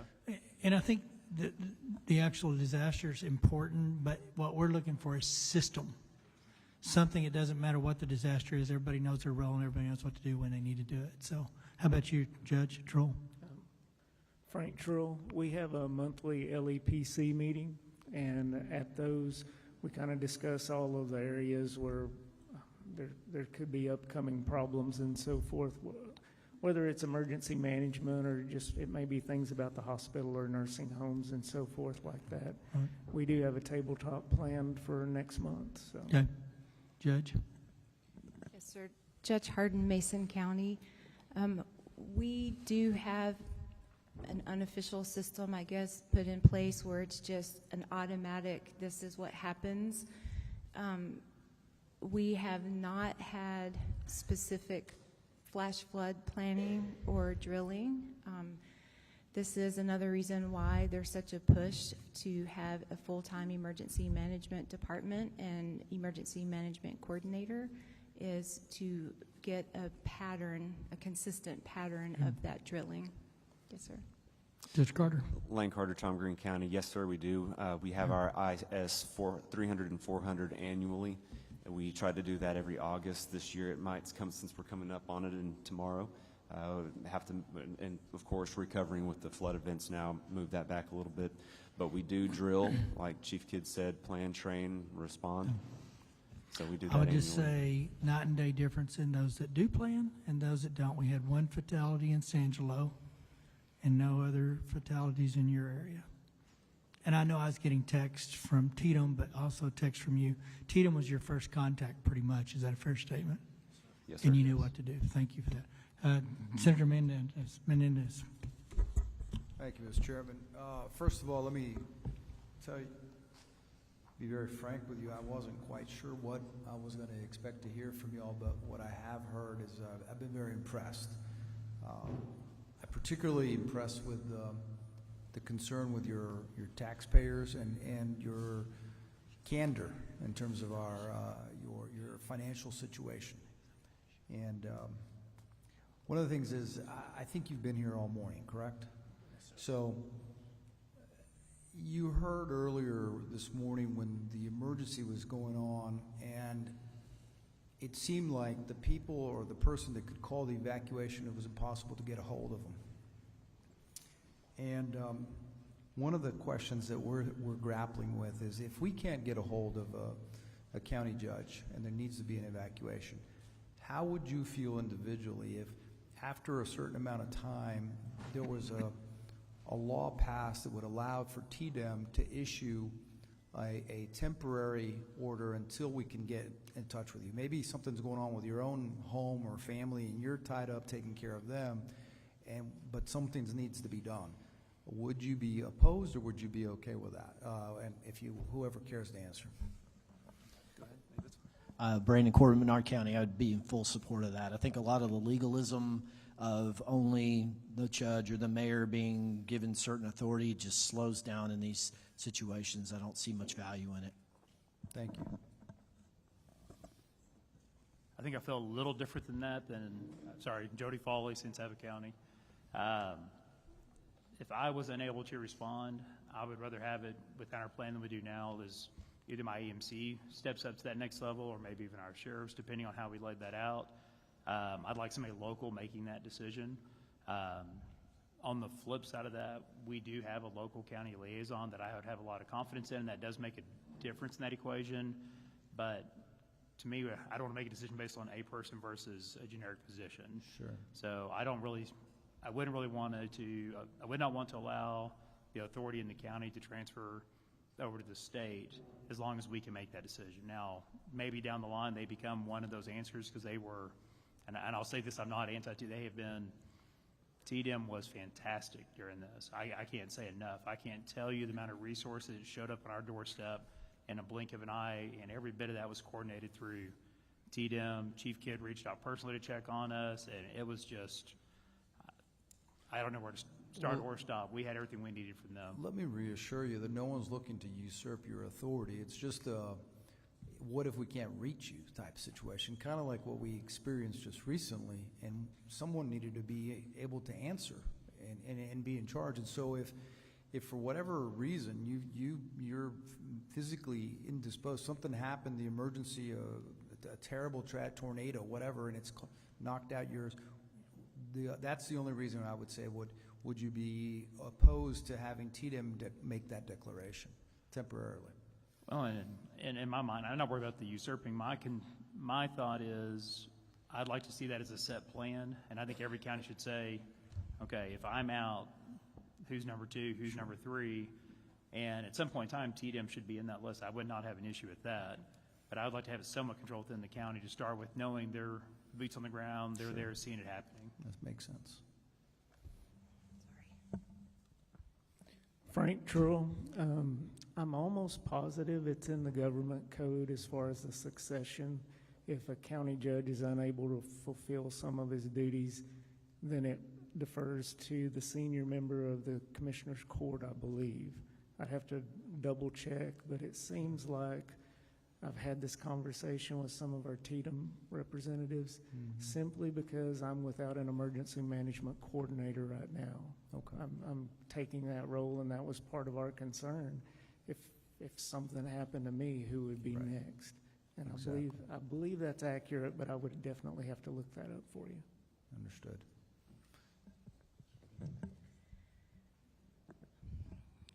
I have to be honest here. When I received a call from Senator Perry and Representative Verdell, both, I was not in Mason County as the emergency management coordinator. I was actually in San Angelo for what used to be called the Pops Concert for the July 4th celebration that happens on the evening of July 3rd. Sure. Understandable. Mm-hmm. Before leaving, however, to go to San Angelo, I made sure that my assistant EMC knew that I was going to be out of the county for an extended period of time, and also our sheriff. In a small community such as ours and these, you just form those tight-knit relationships and you work so well together. It's almost second nature. You read each other, you know each other. And so I had full confidence in my assistant EMC and obviously the Mason County Sheriff's Department that should the flood watch turn into a warning, they would be completely capable of executing our plan. We do make sure that we keep the Form 147 updated, which is the tool that TDM uses to know how to contact the EMC, the assistant EMC, the mayor, the succession that has been mentioned here. And we work so incredibly closely with TDM as well that it's almost as if they're automatically part of our team. Chief Baxter could have called out my assistant EMC and they could have worked flawlessly together in this incident. So I think it's that building of the relationship and knowing how each member of the emergency management team operates and having confidence in one another. I agree, and I appreciate that, but I think legally, only the county judge can call for an evacuation. That is correct, yes. And that's where the question that I'm asking. I'm sorry, I did not That's okay. comprehend that you were asking that, but Yeah, yes, sir. That's the sort of the point that when some folks have said, you know, well, what if that evacuation was necessary or some order given that it can only be done by the judge? And that's where I was asking. So Yes, sir. I appreciate your answer, though. Yes, sir. Lane Carter, Tom Green County. You're absolutely right. The judge or the mayor, I believe. Yeah, correct. In a Or municipality. the mayor, the judge can step in if the mayor is absent or failing to for the loss of or the prevention of loss of life. Right. You can come in and order an evacuation. Right. I think the conversations may need to happen if there is an absence of both. Who does step in? I have a full trust of what my Judge Pro Tem at the Commissioner's Court would be able to handle. Whether we initiate the conversations is the sheriff involved? Absolutely. These are conversations that can definitely be had through legislation. Yeah. And at what point does it get last resort to the TDM director? Last question. I think on both ends, I've heard you talked about regionalism, and all of you have expressed how well you work closely together and how you help each other, and especially because of the great need. Recently, I've been hearing that it's very easy for you guys, elected officials, to come down to the Capitol and spend time to talk to us. I was just curious, are you guys members of an association that helps you sort of get your word out, represent you at the Capitol? Absolutely. Texas Association of Counties. Is that a valuable representation? 100%. I appreciate that. Thank you. It would be detrimental if we did not have It would be them. detrimental not to have it. Tomorrow, we'll be voting on that tomorrow. Thank you. I hope Thank you, guys. consider Thank you keeping- for being here. I don't think we have anybody. I've got Do you? one. I'm sorry, Chairman. I've got one for Judge Harden. Just a point of clarification. I think I heard you say when it came to emergency management, you had taken all the required training. What are you Sir. required to do? Because it's my understanding you're really not required to do anything, even though statutorily you're in charge of emergency management.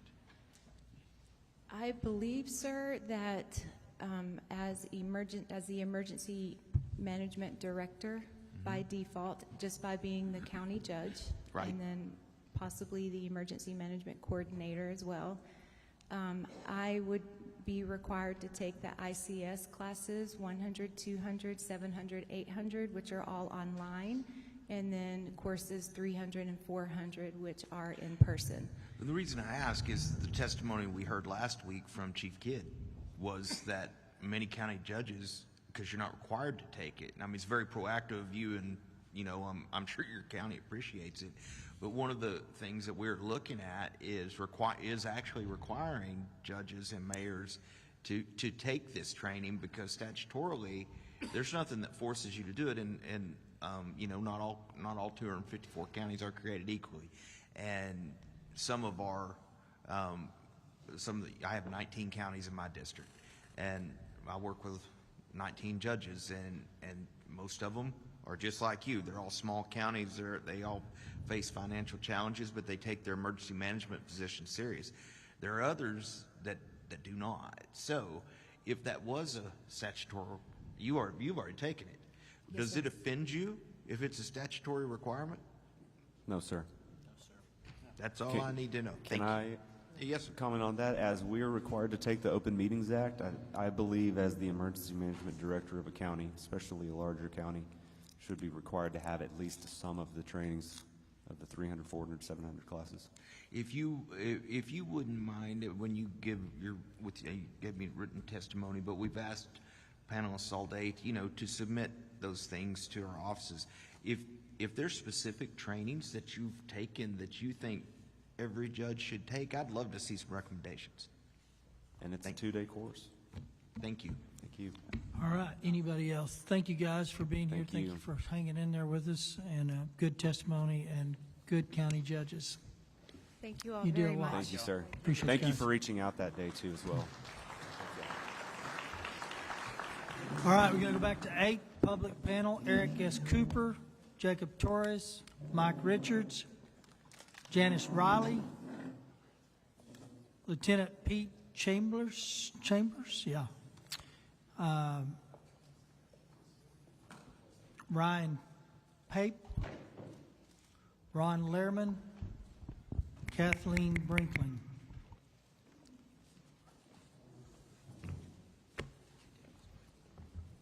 I'm going to.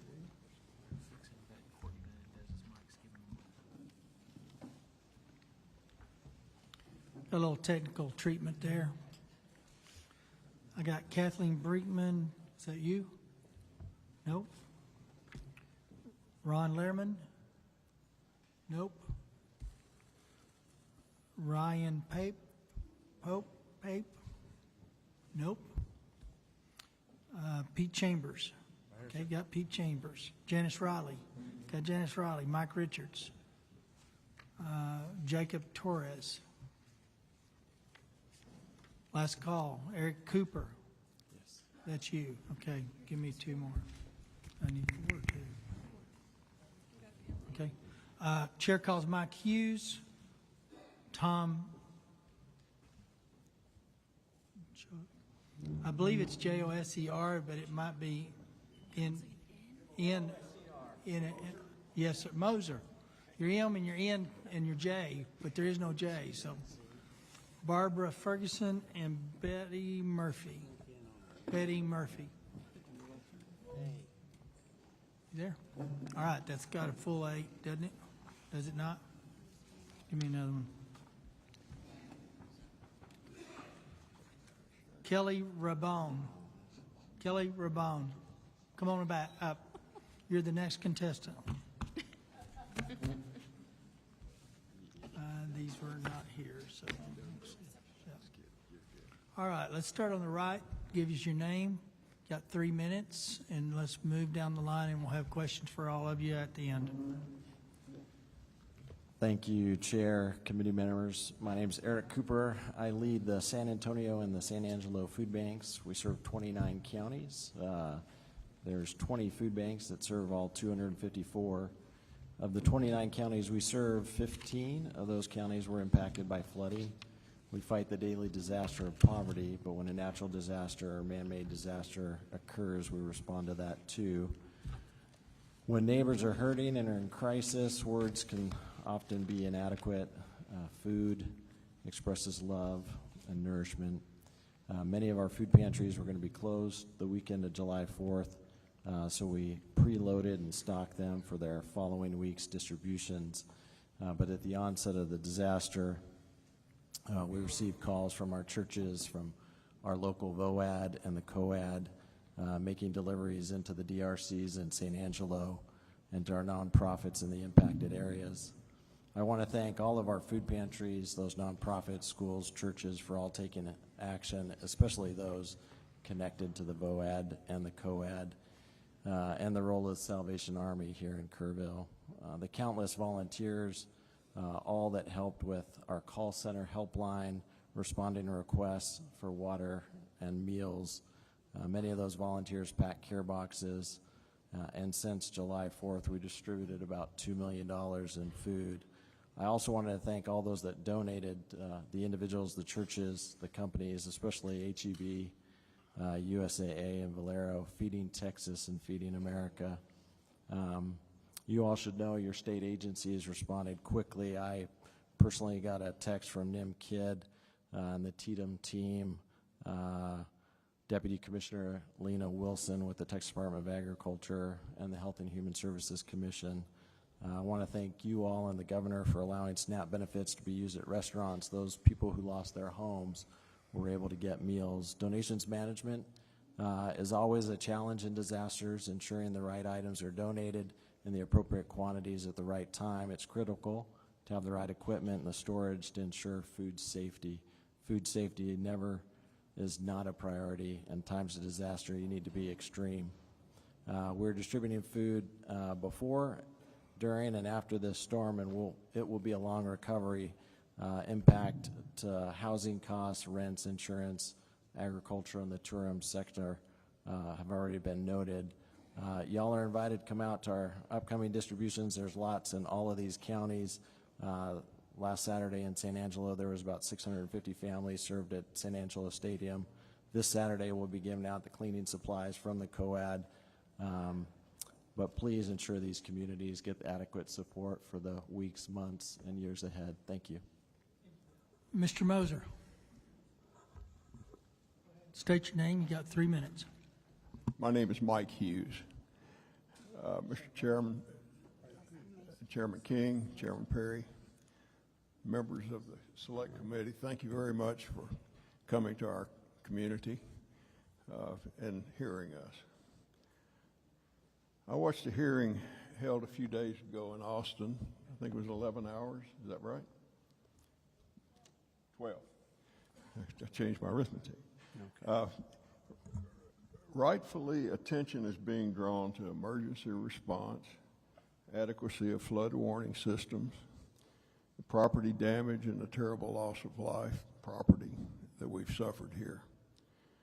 However, I don't recall, and I'm really surprised, that any attention has been paid to what I believe is the single most important thing we should be considering as a solution: flood control. If you don't remember anything else I say, please hear this. We cannot control how much it rains, but once that rain hits the ground, we can control partially what it does. We need to build flood retention dams on the upper reaches of the Guadalupe River watershed. I have a background in civil engineering. I grew up in East Tennessee where the floods were frequent. The Tennessee Valley Authority came along and built dams, and they were no longer a big issue. Those dams acted as a flood control preventive. To explain what a retention dam does, and that's what we need to have, visualize taking an ice chest, an empty ice chest, out into your driveway, opening up the little drain hole on the side of it, and putting in a couple of inches of water. Water will run out the drain hole. Imagine dumping a big bucket of water into that ice chest. There's still only one place for it to go, and that's out that drain hole, and it restricts the flow. That's exactly what a retention dam does. No matter how many buckets of water you pour into that ice chest, as long as the rate is constant, that much water is allowed to pass through. Other than during periods of heavy rainfall, the reservoir behind these dams remains dry. This is not a dam that impounds water permanently. Normal stream flow passes through a relatively large opening at the base of the dam. When excessive rain falls, the water level upstream of the dam starts to build up behind the dam, and then is eventually released through that same opening at a controlled rate. I've prepared a short paper on this, and If you'll get copies. if you'll get copies for the committee. I have copies to distribute. Awesome. That's good. And I appreciate your time and your testimony. Thank you very much, Thank you for Mr. being Chairman. here. And it is a valid concept. We are going to look into it. That's not something you do in 30 days. initial is. We've tried it, but area didn't work well for it. But we will go back to that and have that Box over conversation. there on the table. Go ahead, ma'am. Appreciate it.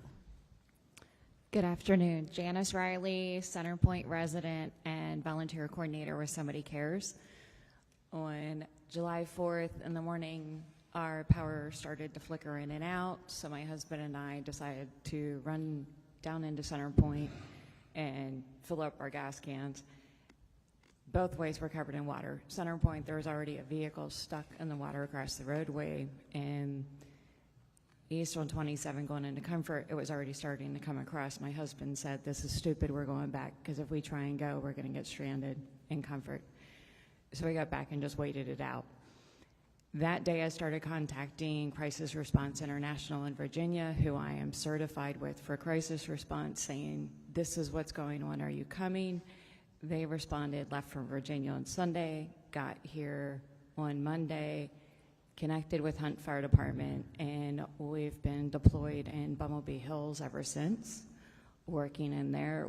And they left on Saturday the 18th after working with multiple other disaster relief organizations to get the entire community mucked out, and we're now rebuilding.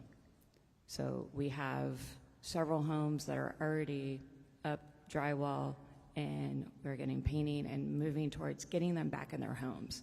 I mean, they've already been traumatized, and one of the key things now is to get them back in their homes.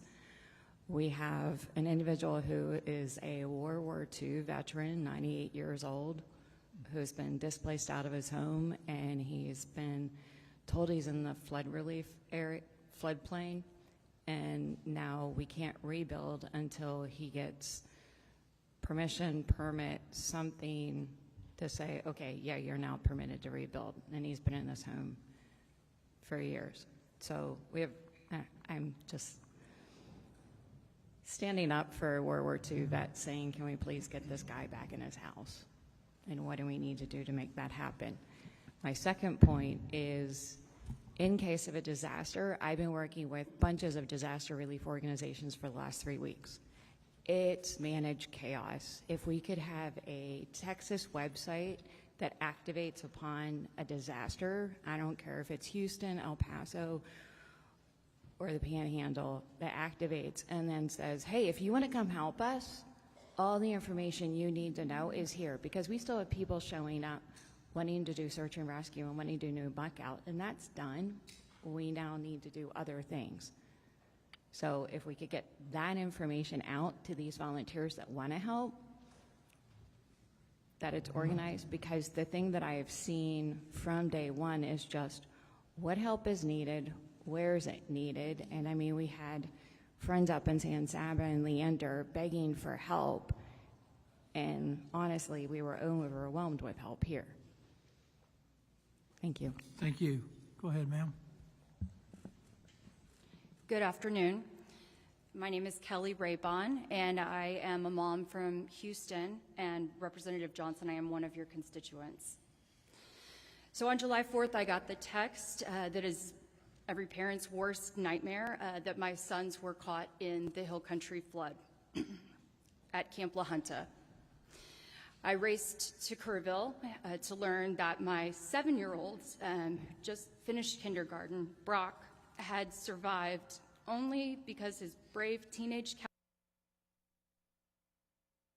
from the bottom bunk to the top bunk to the rafters of his cabin, riding out the storm as the structure literally fell apart around him. My 9-year-old was in a higher cabin, and for 12 agonizing hours, he had no idea if his little brother was alive. Today, my sons are physically safe, but for our family, the storm is not over. Brock scans every room for higher ground. He checks the weather constantly. He battles nightmares of water dripping from the ceiling or his mattress being wet. His fear is so profound that he's now anxious about the tsunami in Hawaii. He lives with the terror that no child or any person should have to carry, but so many of us now do. I have tried to find help. I've asked the camp. I've asked FEMA. The answer is the same. Sorry, we don't know what to tell you. You're in Houston. While Texans are showing up for each other in extraordinary ways, and the people here are just phenomenal, I shouldn't have to rely on a Facebook group of volunteers to find trauma care for my children. I'm a former journalist, and I understand how politics work, and I pray that these hearings are more than just for show, because every day that we just focus on political posturing instead of people is another day that families like mine are falling through the cracks. And as Representative Moody noted last week, we are better than this. Please remember that this disaster impacted families from every corner of Texas. I pray that this beautiful community gets every resource it needs to rebuild, but do not forget the thousands of us who were just visiting, who are now weathering the storm alone from outside the disaster zone. So today I have a couple of simple urgent requests. First, release the emergency funds for the recovery now. It seems obvious, but apparently it's still hung up. Second, make mental health care a central funded part of the state's official disaster response. That means creating a system to identify who is impacted and proactively providing them with care, no matter where in Texas or beyond they call home. If they were here, they need help. And third, after hearing about the camp emergency plans or lack thereof, please address that. That should be mandatory and frankly published on every camp's website for the public to view, not just in an office somewhere. My sons didn't ask for this tragedy, but as their mom and a lifelong Texan, I am firmly asking for your help. It's time for the state government to do its job, and please help the wounds that cannot be seen, because they will not heal on their own. Thank you. Thank you, ma'am. Lieutenant? Are we on? Yes. God bless you, ma'am. You're why we're here. My name is Lieutenant Colonel Pete Chambers. I'm retired out of the Texas Military Department in 2022. I served 39 years in my nation, for my nation, the last 8 blessed to serve Texas in the Texas National Guard. I've served on 2 governor task forces. I've served in Operation Lone Star. Since leaving the Texas National Guard, I started a non-for-profit, the Texas version of the Remnant Ministry TX. We've responded to disasters around the nation. This one was in our backyard. On the 4th of July, at 0600 hours, I received a call that there was a problem in Kerrville, and there was a problem. And we lit out, and we were there by 0830 on the scene, coordinating with local response. Now, what we do is we set a footprint.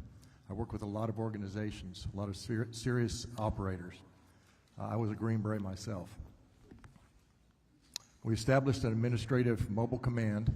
We worked with local law enforcement in this very building, local aid workers, local EEOC members, TDEM specifically. And I know Mr. Kidd from working with him on the COVID response. So our reconnaissance teams went out. We brought in the finest rescue operators in the nation. Within the first evening, we had operators from the East and West Coast from all special operations branches, combat divers and hard hat divers on the scene.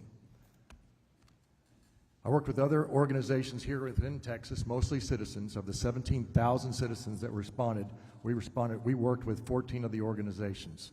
Heavy rescue equipment, reconnaissance, logistics support, ministry support, heavy equipment, amphibious recovery vehicles, and other ancillary services. I visited Sandy Creek, and we heard a lot about them today. We got there a little bit late for us. We were focused mostly from Hunt to about Kerrville, just past around the corner to Center Point. But when I got to Sandy Creek, my heart was broken because it looked like a third world country, and there wasn't a lot of help.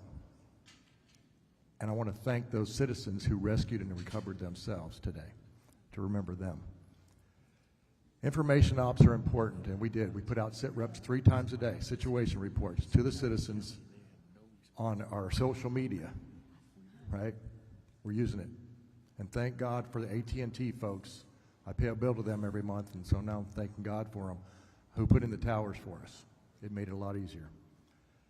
Texans and other Americans helping Texans made up a part of the 17,000 citizens conducting their civic duty. It is a civic duty. We did it on the Red River when I was young. Tornado hit one town, everybody else showed up in the other town. I ask you to look at House Bill 4914, designed to fundamentally reconstitute and modernize the State Guard, the Texas State Guard, to a professional and mission-driven focused, state-controlled homeland defense and premier disaster response force. We've looked at it. We helped to design that when I was still in uniform. Representative Moody, thank you for your comments about love and compassion. I'm in the ministry now. I put on a different uniform. It's found in Ephesians 6. Appreciate it, sir. Go ahead and try to get I'll finish it up. Get the in there. To the citizens of Texas and everything dear to the American character, we thank you for coming to our aid, America, with all dispatch. Love and compassion. Doc Chambers. Thank you for that. Now I got the right guy. Yes. State your name. Pardon Get me. your 3 minutes. Yes, Sir. I'm Tom Moser. Thank you for this opportunity to testify today. I choose to testify because I was a Kerr County Commissioner from 2012 to 2021. As such, I introduced and advocated for an improvement in the Kerr County flood warning system. And I did this, Representative Johnson, based on what happened in 2015. Funding for this planned flood warning system was submitted to two state grants. We were denied on both, and I think that was mentioned earlier today. I'm not here to look back, but I'm here to advocate for a new, improved flood warning system that could be extremely reliable and extremely efficient. I advocate and recommend this not only as a long-time Kerr County resident and former county commissioner, but also as a former NASA program manager on Apollo, Space Shuttle, and Space Station. So I know something about getting projects done. In 1990, President Kennedy was bold. He said, put a man on the moon, bring him back safely within this decade. I asked the state legislature and the governor to be bold today by developing the need for a flood warning system that would be applicable to Kerr County and for all other high-risk regions in the state of Texas, which we've heard from today. As a former longtime project manager at NASA, I recommend that the flood warning system have two aspects to it. Number one, predict the flood, and number two, project the warning. Okay? And in so doing with that, to predict a flood would require a model, which is being developed, I understand. If not, it should be developed, which would predict the rainfall, the rise in the rivers, based on three things. Based on weather projections, number two, measured rainfall data, and number three, the rate of rise in the rivers. Projecting the warning is also equally and as important, and that is employ techniques that are state-of-the-art today on telecommunications, sirens, also cell phones, social media, television, radio, blah, blah, blah, all of those things. So what we need to do is to be bold and say, let's project the flood warning system early so people can get to safe grounds. Predict it with 75% confidence that the flood is going to happen based on early predictions. Then upgrade that with the more data that's available. So do that, have these requirements. We've had a lot of people say, here's what I recommend we do. Take 6 months to determine what the requirements should be for a flood warning system. Don't just go carte blanche and check on one. Then implement and have this system fully operational within 2 years. It's good information, sir. Okay. I have the experience and would do pro bono to help do this any way that I can. We've gotten Thank a lot you. of help today. We may take you up on it. We got Thank your you. name and number. Go ahead, ma'am. Hello, hello. My name's Barbara Ferguson. I'm a Kerr County resident, and one of the things that occurred to me is we've listened to testimony from Austin and here today as well. Our cell phone coverage across the state in rural areas is sadly lacking. I also spend time on a ranch in Kenny County. We have no cell service there, and I'm just one of the many across this state that are in a location where there is no one to call because there's no way to call. And that happened up in the Hunt area. Until we improve that, we can't institute a kind of warning system that Mr. Moser just talked about. We've got to improve our cell service. The FCC, it seems like, was charged the cell phone companies decades ago to implement coverage in rural areas, and that those promises they made have never come to fruition. We have to do something to force cell phone companies to provide to rural areas. I also think a better opt-in and out choices on cell phones. I turn my cell phone alerts off because they go off constantly. I turn my phone off at night and I sleep. Now, if I lived in a flood-prone area, I'd probably leave it on. But we've got to do better in not having the cry wolf syndrome. So we've got to come up with some options for people. One additional thing is the loss of electricity in rural areas is common during storms. The implication this would have on sirens needs to be considered. What are our options there? How effective would they be in a storm given the loss of electricity? And Hunt lost electricity. Finally, to perhaps clarify what appeared to be a misunderstanding in your first committee hearing in Austin, earlier today, UGRA is not tasked with emergency operations. It protects the headwaters and some 30 miles of our river, not only for the benefit of Kerr County, but for all the counties in the beautiful Guadalupe River flow. Its functions include testing for water quality, water levels, encouraging conservation, and the protection of the riparian zones. It protects our river that all of Texas benefits from. The number of, most importantly for this committee, the number of water gauges UGRA oversees, some of which the federal government recently informed them they would no longer fund, need to be increased, not decreased. We're facing a possible reduction in the number of gauges that feed information to the National Weather Service. That cannot be allowed to happen. In fact, having additional gauges higher up the river and on tributaries may help the National Weather Service issue earlier and more accurate Thank you for your warnings. testimony. Sir, just please state your name, and you've got 3 minutes. Yeah, my name's Mike Richards, and I've got a ranch in Bandera, and I've got land in Center Point. And I received a call from my daughter that lives on the land in Center Point on the next morning after the flood. And she said there was a dead guy, by her house. And so I went over there, and we recovered a total of 10 people on my property. And there's so many different things that are wrong. For instance, FEMA sucks,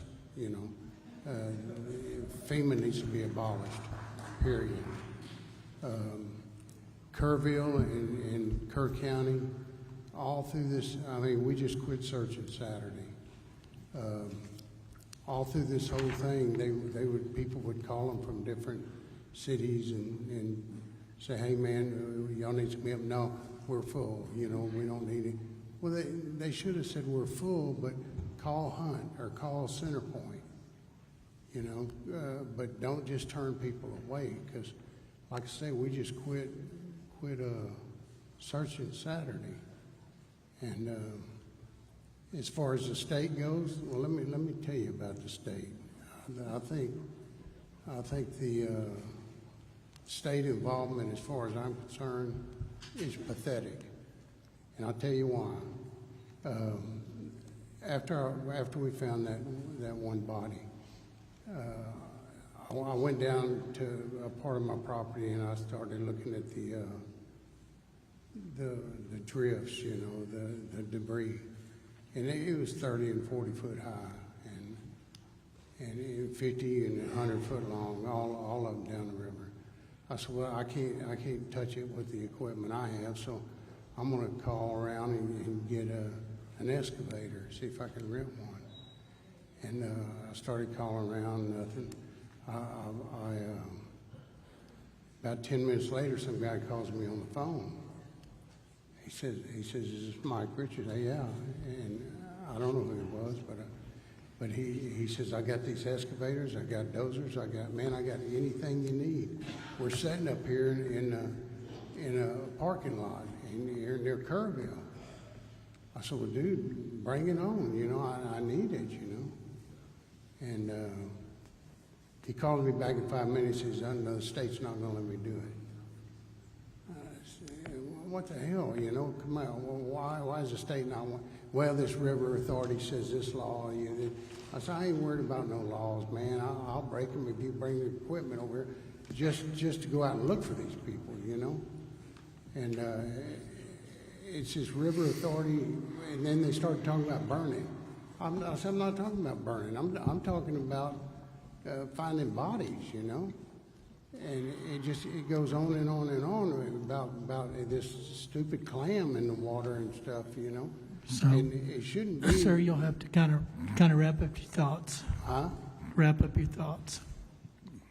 It's been 3 minutes, so just kind of wrap up your thoughts. Well, my time's up. It's up, but if you want to finish your thought, just go ahead and finish. I mean, we kind of understand what you're talking about and saying, but if you want to finish a final thought, go ahead and finish it out.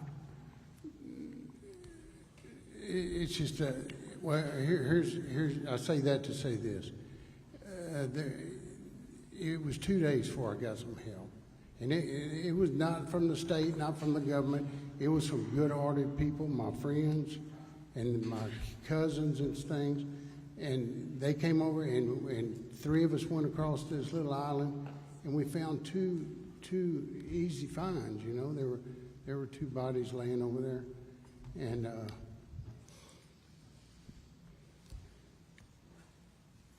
you know, one of them had been bleeding, and that indicates that, you know, he was alive when he got there. But I wish I'd had the opportunity to find him. But all these bullshit laws and stuff, everybody's got, and do this, do that, you can't do this, can't. No, whenever it comes to finding bodies out there, dude, all that crap needs to go to the wayside. Sir, I appreciate it. I understand there's bureaucracy that gets in the way of people trying to do good work, and that's one of our charges, to try to bring it back. So I appreciate you testifying and appreciate what you did. All right, members, questions? Senator Kokors. Thank you so much. If I could, the gentleman on the end, your synopsis is, let the volunteers keep working. Is that what you were saying? You know, those volunteers, my God, I mean, they are doing God's work. These volunteers, and all this millions of dollars that come from all over the place getting donated, where in the hell's that going? It ain't going to the volunteers, you know. I mean, where? You know, my God, I've got volunteers. I got the time they showed up and the time they left, and I can't afford to pay them. But they did it out of the kindness of the heart. All that money is going to some politician's slush fund somewhere. I mean, we need to consider. I will correct you on that. Okay, it's not. Let's chill on the conversation. Let's keep it on the subject matter. That money is not going to politicians. Well, that money will I hope that there's going to be sir, I'm not going to argue with you. Huh?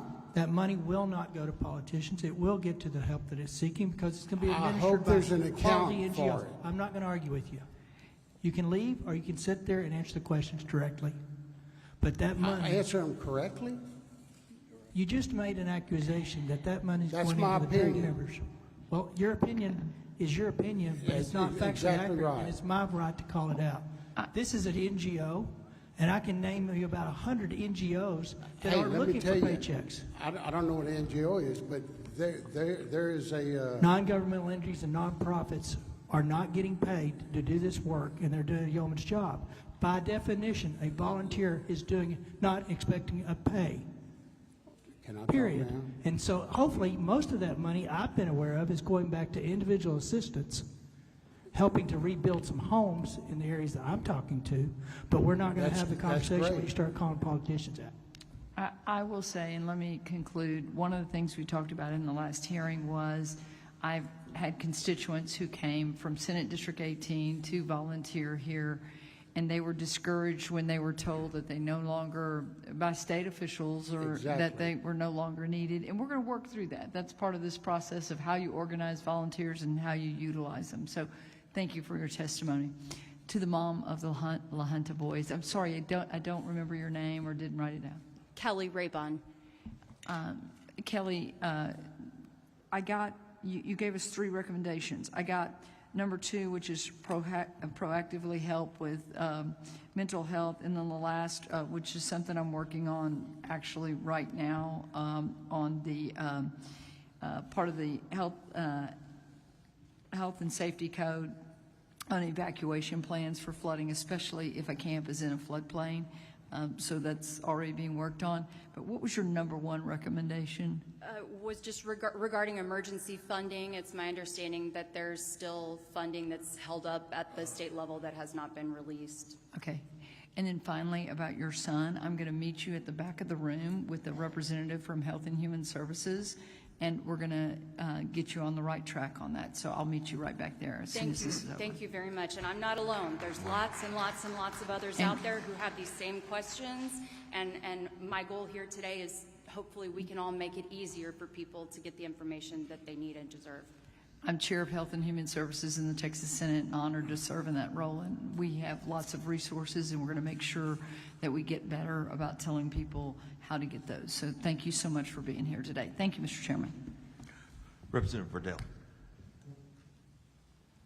Thank you, Chairman King. Appreciate it. Mike, we met, I think, on day 2. I just want you to know I did reference some people to your property to try to help you out, and I'm glad that you're here today. I know it's been very hard on you. You care a lot about your property, and I'm sorry for what you're having to go through. And I hope that someday you can enjoy the property again, like you've known it before. I know it's going to be tough to get to, but I just want you to know we do care for you, and I understand where you're coming from with what you're saying. To the others on the committee or the panel, Barbara, Tom, Doc, Kelly.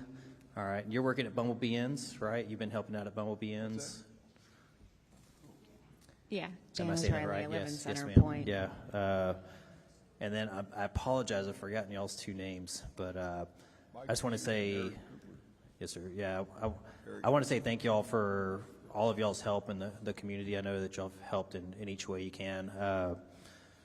This is tough, and that's what we're here for, is to try to find if there's solutions going forward. And Mike, I feel for you. I promise you I do. And you know, I hope we can get back to some kind of normal at some point for you and for others. But I just want to tell y'all, thank y'all for being here, taking the time. Thank you for telling us about your child and what he's going through also, Kelly. Appreciate that. But that's all I had. I just wanted to make sure to let Mike know. Thanks. Senator Hinojosa. Thank you, Chairman, and thank you to the panelists. You know, this brought up another very important point that I don't think has had enough emphasis on it, but a lot of you, I understand the gentleman's frustration at the end there. I know as a young man, my family and I, whenever there were disasters like this, we try to volunteer and go respond wherever it was. I remember in particular Hurricane Katrina, and where we chartered a couple of buses and went out there because the need was just to try to get people, you know, as they were rescued, just out of there and get them to a shelter or something. And I'll never forget one of the moments where when we arrived, there was a gentleman who had spent basically his life savings to charter 20 buses. But because of governmental red tape and other things, they sidelined those buses. He was there crying on the steps because, you know, he'd spent all this money and it wasn't being utilized just because, hey, we're not letting you in. You know, Texas is a wonderful state, in my opinion, the best state in this nation. In the United States, we see the best in people when disasters tend to happen. So we respond in Texas, from Texas to other states, and we see that as well.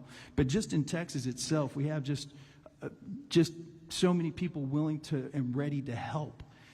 Ma'am, to your point, the third from the left here on the panel, you were talking about potentially a website or something. I think we've been talking about something like that where we could organize maybe ahead of time where it's not a long-winded process. Now, rightfully so, there are concerns. You know, you don't want people who are going to loot and cause chaos to come rummaging through people's personal items. You don't want somebody who's had a history of sexual offenses to be out there watching over a kid's area. You know, those are important, legitimate concerns. But, you know, also to the gentleman's point, there's a lot of times where people want to give money, but they're not sure where. They haven't pre-registered. They haven't gone through all the certifications to be part of the Red Cross or any of these other organizations. But I think we as a state, we have so many wonderful people who are willing to come and help. And if there were a way for us to organize them in a way to say, hey, we need people out here with chainsaws right now. We need people out here with waiters who are willing to go out and do some searching. We need the gentleman here from the food bank, you know, what specifically do we need so that we're not bringing a whole bunch of stuff that isn't needed? You know, if there were a way to have this coordinated ahead of time, I think we could see so much more help from people that are willing to do it out of the generosity of their own hearts. And that would really help us as a state, would help the community in a more immediate fashion. So I just wanted to give you the opportunity to expand a little bit more on some of those ideas that you had when you had mentioned the website and some of the other things that you witnessed. Just wanted to see if you would be willing to elaborate a little bit more on that. Sure. Janice Riley with Centerpoint and Somebody Cares. I think it's a great question that there's so many thoughts to this.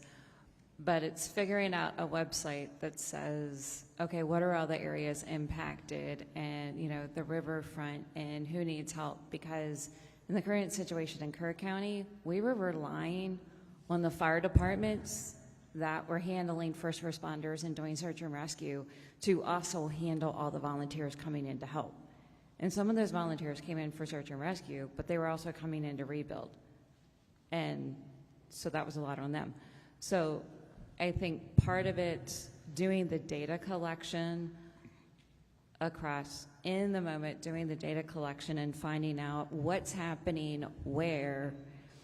And, you know, obviously that's boots on the ground of people that have been background checked and can be trusted. Don't necessarily have to be state employees, but people we can trust that are going in. And, like, I know the Republican Party precinct chair was going door to door along the riverfront in Centerpoint saying, how are you impacted? What have you dealt with? What help are you getting?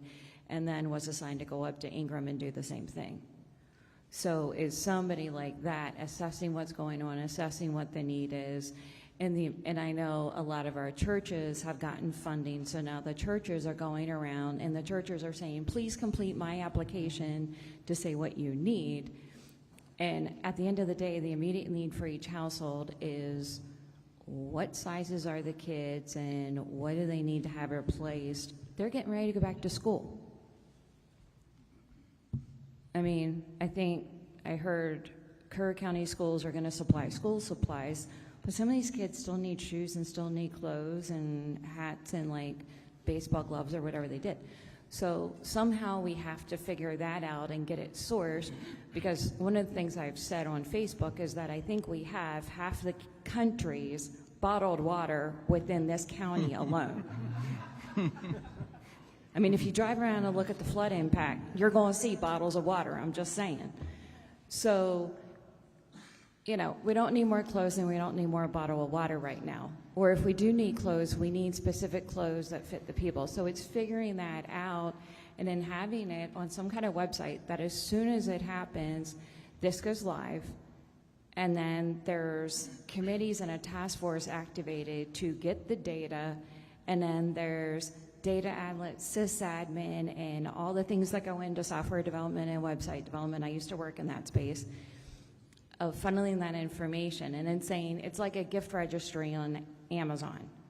When the need's met, it's taken off the list and said fulfilled. so we don't keep getting more of it. Or, you know, wait and it'll come back around and we'll need more. But, and then also as far as what volunteer hours are needed, I had somebody show up to work with Operation Blessing at Bumblebee Hills, and Operation Blessing pulled out last Saturday. She showed up Monday from Arizona, flew in for the entire week to help with either search and rescue or muck out. All that work in Bumblebee Hills is already done, and SAR, like, they've canceled that. So she's like, okay, what do I do now? Because we don't have the central forum. So I know it's hurting cats. Well, I don't know a lot about technology, but I know that technology can sure help in this way. As a small business owner, the difference between a website and then, you know, having the benefits of an app that can actually send a notification. Maybe people, you know, a state-sanctioned app where they know it's official. They know that any money donated is going to the right place. Any you know,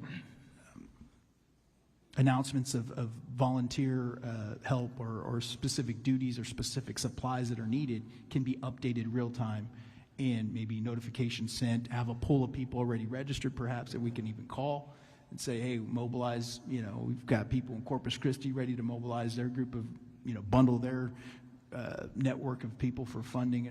I know there's ways to do it, but again, I'd like for this gentleman here at the end with your food bank, particularly about coordination, right?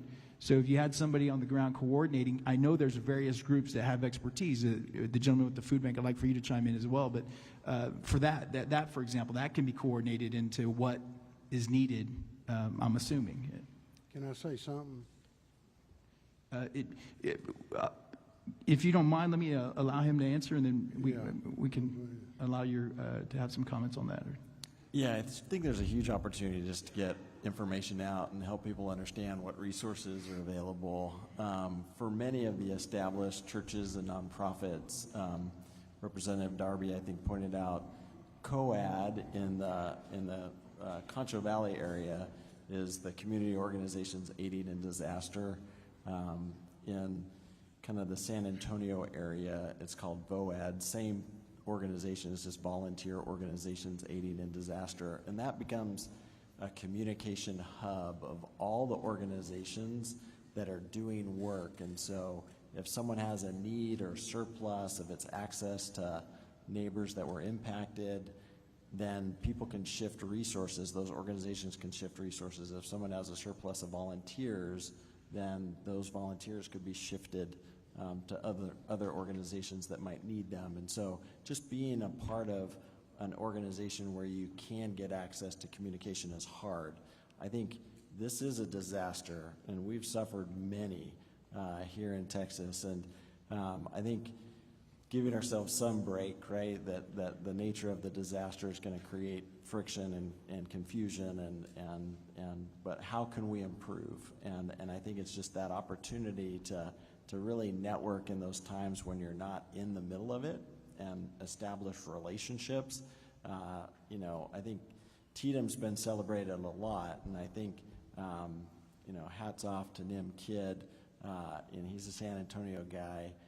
And during Katrina, I mean, we forged those relationships, and I think the consistency of the players in the space, doing what you say you're going to do, acting with integrity.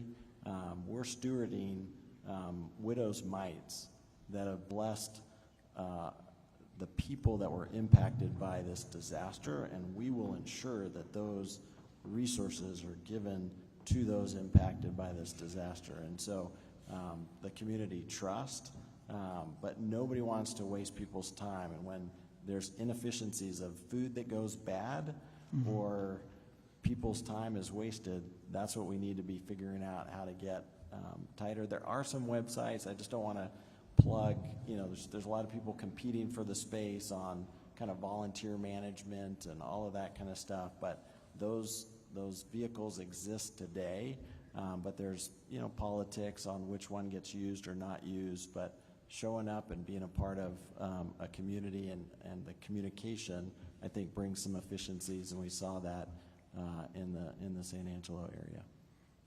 Appreciate that. Sarah, at the end, if you wanted to add anything? Yeah, what you said is so true, because one of the main things I think the state dropped the ball on is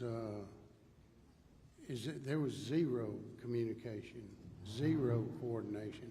And that may have been happening somewhere else, but it wasn't happening where I was at. But there's no reason that the state can't send somebody in to the landowners in particular areas and communicate with them and say, hey, this is what we want to do. And we're going to search for bodies. Then we're going to get the dogs. Then we're going to do this. Then we're going to do that. And give everybody a structure, because otherwise my neighbors are sitting there with bulldozers pushing them up, and we're finding bodies in there. I mean, it's not because of them, their fault. It's because they never looked for bodies before, you know? Right. They need some advice, and everybody needs to be on the same page. But yet, nobody with the state ever came through my gate and said a word to me, or FEMA, or whoever. Man, we had to do that all on our own, you know? And it just, I mean, we figured out the easiest way to do it, but I mean, that's the way it's got to be done. There has to be more communication, and it has to be with everybody along that river, because if you're trying to reach the same objective, to find those bodies with respect, then it needs to be all done the same way, and no burning, and you know, just everybody needs to be on the same page, and they weren't. That's well said, and I believe that that's what we're trying to shoot for, is a more standardized process, like you said, in times where it's not, you know, other than the disaster moment itself. This is the time to try to figure out that structure and try to learn from what we can do a lot better. So that's the goal here, and I appreciate all of your feedback on that. Kelly, I just want to say, you know, we've got 4 kids, our 2 youngest right in that same age group, and you know, that just hits home. Our prayers are with you, all the people impacted. So God bless you guys. Thank you very much. Senator Menendez. Thank you, Mr. Chairman. Eric, no pressure. You've got, what, 29 counties right now? So in those 29 counties, you're helping distribute food, and I read an article that some food that was perishable that they weren't going to be able to use here, you guys were sort of helping redistribute that. And so my thought was, I don't know if you heard the folks from the Sandy Creek area behind you that they hadn't had anything. I know they're in Travis County. I'm just saying maybe you've got a counterpart you can talk to and see what you can do to help them out. Thank you for what you do. The other thing is that you have a history of using technology to help people get their benefits. You mentioned earlier that SNAP is now allowing people to purchase hot food or food in restaurants, and I want to make sure that that's the case. We should make that the case all the time, because one of the concerns I'd heard is you can go to an H-E-B and buy a raw chicken, but you can't buy a prepared chicken. What the hell kind of sense does that make if your kitchen is broken or gone? And I mean, if you need to eat, you need to eat. Can you let me know what's going on with that, so we can maybe address that? Yes, Senator, thank you. Eric Cooper, San Antonio Food Bank, and the San Angelo Food Bank. Absolutely, we'll reach out to the Central Texas Food Bank and make sure that they're aware of needs in their area and do what we can to help. But under USDA, the Supplemental Nutrition Assistance Program, SNAP, is only authorized to be used for groceries. And so that's where items that have some food prep behind it are not eligible. But it takes a waiver, a declaration. The governor was able to obtain that to allow families that receive SNAP to use that at restaurants. It's for a limited time. It's during the duration of a disaster. And so, yeah, for those that are on the program in those impacted areas, they are authorized to do that. The SNAP program also has provision for restoration. So for those households that lost power, their food spoiled in their refrigerator, SNAP benefits can replace those food items. Many might now be eligible for SNAP because maybe employment was impacted. So our helpline, the main number, 210-431-8326, or you can go to San Angelo foodbank.org or to safoodbank.org for the San Antonio region. That's this area, Kerrville. And we can help navigate impacted families for services through the Health and Human Services Commission for SNAP and other federal programs, in addition to getting physical food and food boxes, connecting with their local food pantries. And I just can't say enough about here in Kerrville. There's some phenomenal nonprofits that we partner with every day, that our truck delivers to every day, that are seeing that need. And in these areas of floods, oftentimes they're families that are low income. They're prone flooding areas, and they just don't recover when a disaster hits. But they just keep getting pounded and pounded. And so please, just everything you can do to help this community will go a long way. My last point that you can help us out with, because you have such a broad coverage. We've heard earlier that the focus is on Kerrville because it's the focus is everyone knows about the floodings in Kerrville, but Hunt, Ingram, Center Point, I mean, it's a region that's impacted, and we need to make sure Sandy Creek, it's a region that's been impacted, that we need to make sure they get the things they need. And so the focus is great that we have one here, but we have to address the whole region. Thank you. Thank you, Mr. Chairman. Senator Betancourt. Thank you, Chairman Perry. For the guys my age, two quick questions. The TVA analogy is a good one. It's a little less, here in this watershed, maybe less macro, maybe more micro, but so I'm looking forward to the paper. Is there one key recommendation that you had? Do it soon and do it and think big. These structures need to be quite large to be effective. They need to have a lot of storage area. They're going to cost a lot of money. Yes. Typically, U.S. Army Corps of Engineers is the source for that, not only the funds, but the and the key structure on the river is the Canyon Dam right now. Yeah. That prevents flooding downstream. But I appreciate the analogy.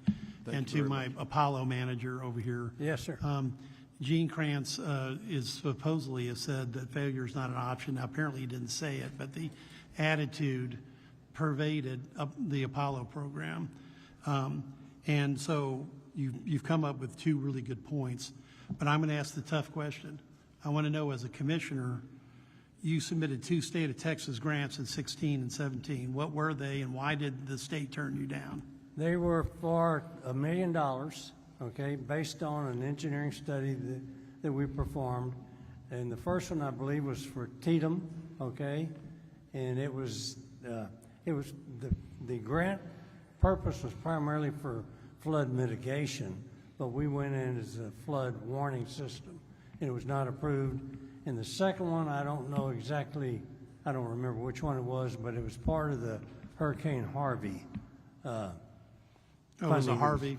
Yeah, the Hurricane Harvey containment. funding that made some grants available. And so we're not successful on both of those. And you don't know the reason why?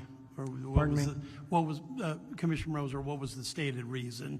I don't remember that. GrantWorks was working with us to apply for those grants, and I could provide that to you, but I don't know it right now. We'll find that out. I think Kelly might be old enough to remember Harvey.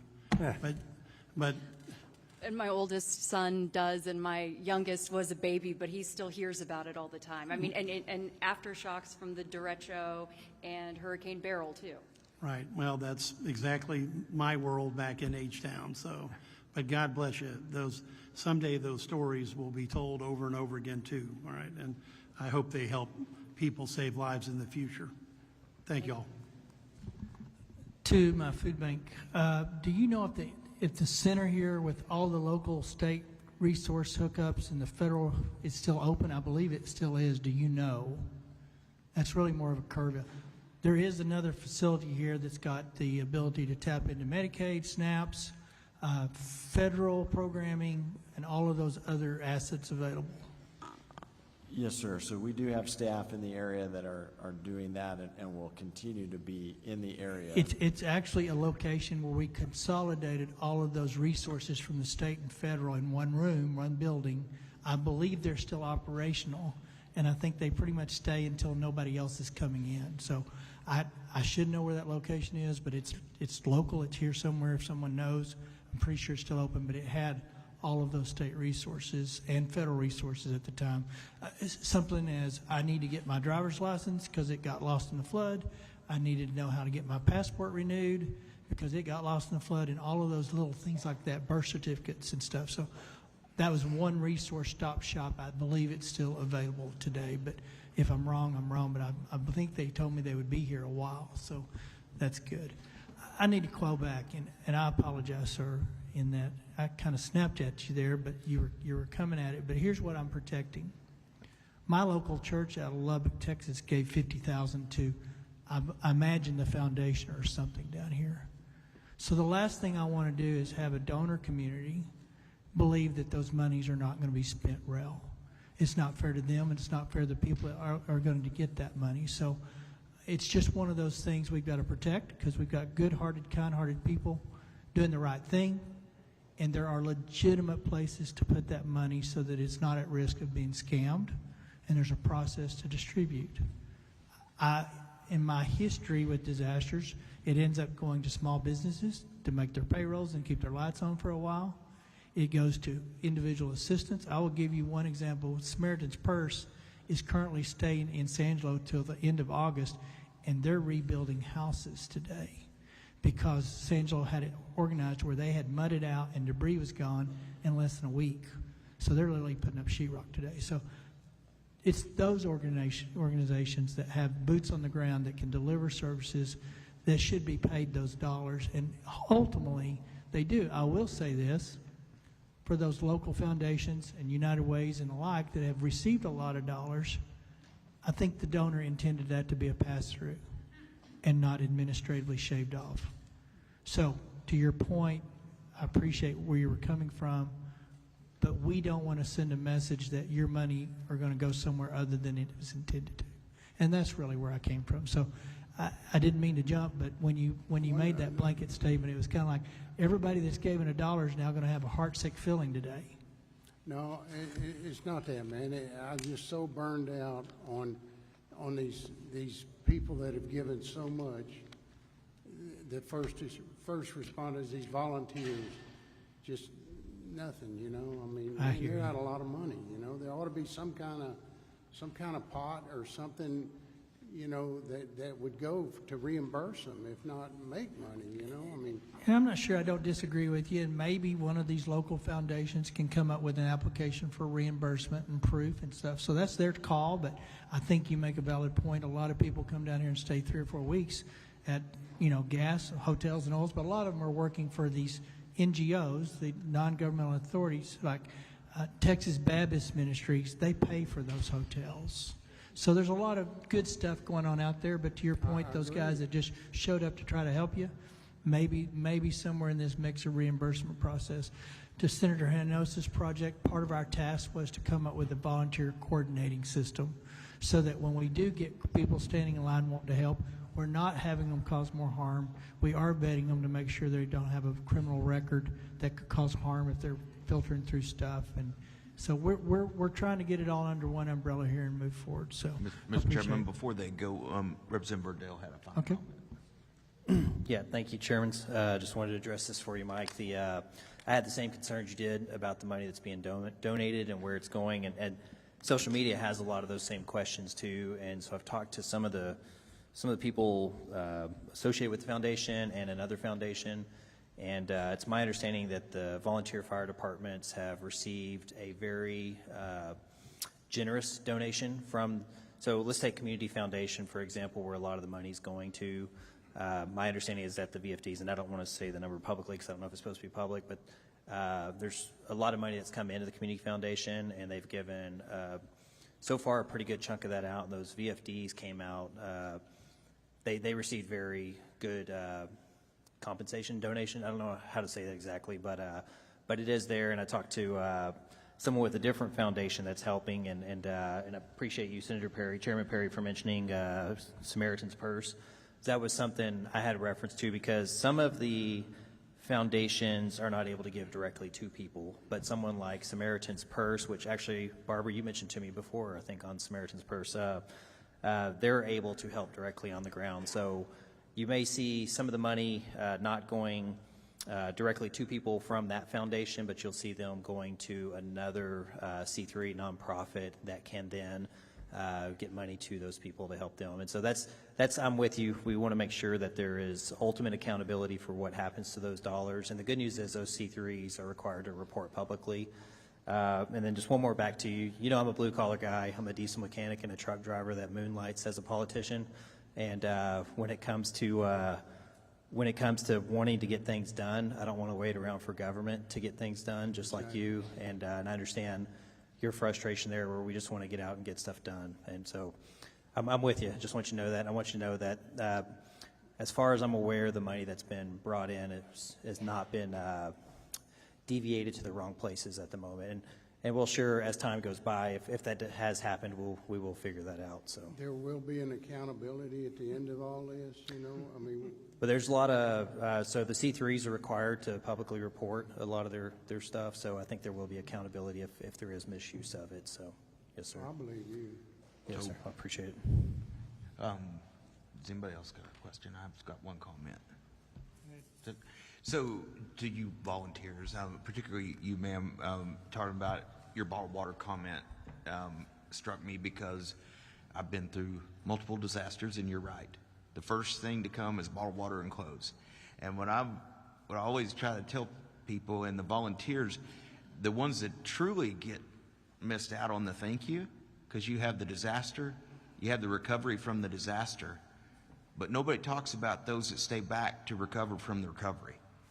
And that's its own disaster, much smaller, no loss of life, we hope, but it's particularly in a small community. And there are state resources that help with those things. AgriLife, Texas AgriLife is well, at least in my world, in the Panhandle, they're always a huge state asset to help. What do you do with 10,000 cases of water that nobody drank? What do you do with clothes that nobody's going to wear, and those kind of things? So we've talked a lot about, you know, we're going to do what we can in this 30-day session. The work to mitigate the next flood will go well into next session, but you are going to have resources to get your town cleaned up and recover from the recovery. Those assets are in place. Anyway, thank you all for being here. Thank you, guys. I appreciate y'all being here. I think Senator Colcourse, Chairwoman Colcourse, can get you fixed up in Houston. For those that are looking for mental health, there's 2 local mental health authorities, LMHAs.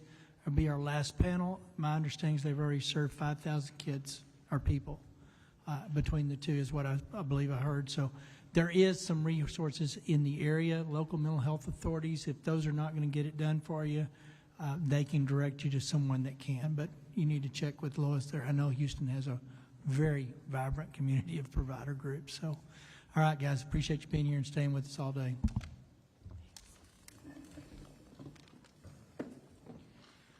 All right, I'm going to go to the third panel. Judge Andrew Brown of Travis County, Judge Stephen Snell of Williamson County, Chief Valerie Frustro of City of San Antonio, Brian Wilson of Burnett County.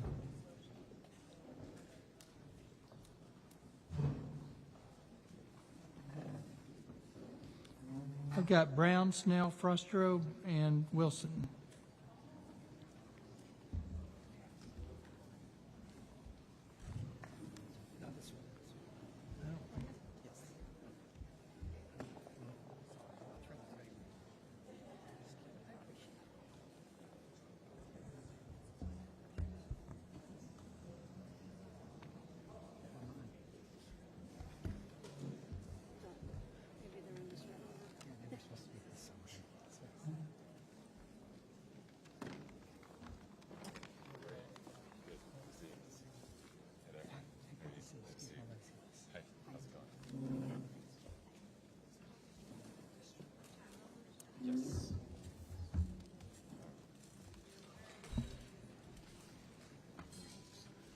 want to go? No, that's separate. Oh, sorry. I'm going to start with you. I'll start. Yes, please. I'm going to go this way. So let's go ahead and start from my left. We'll pick you up and go this route. State your name, your position, your title, and tell us what you need us to hear.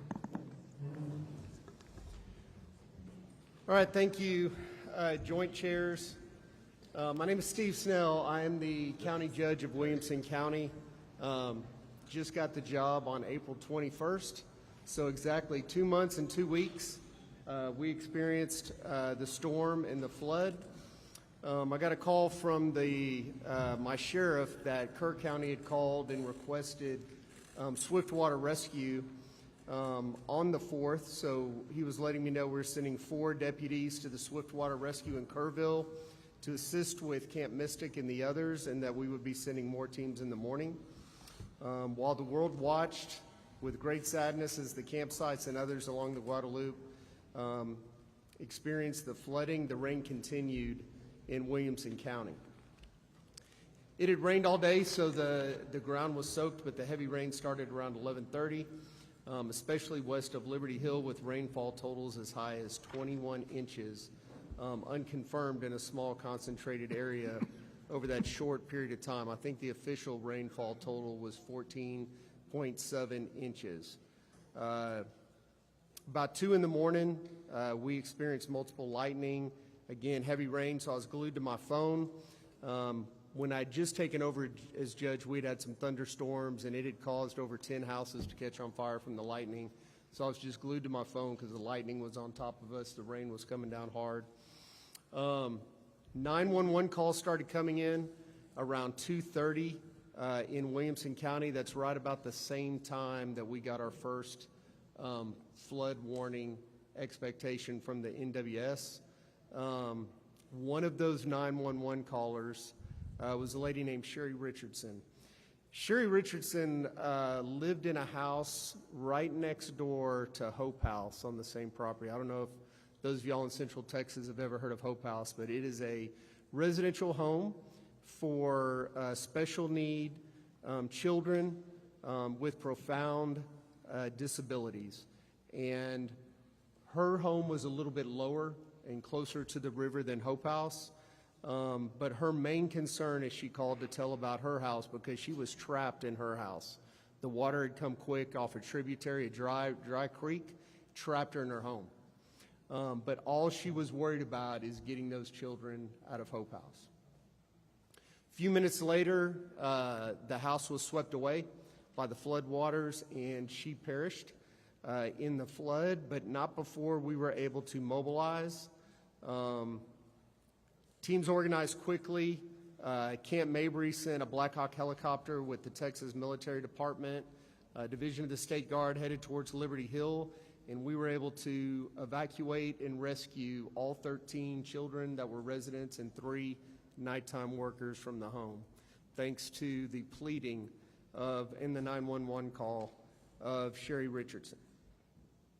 At that point, we mobilized pretty quickly because on the western side of our county, there are many low water crossings. So we not only had our sheriff and EMS, but we had road and bridge out, putting out barricades, blocking off where we know the low water crossings are.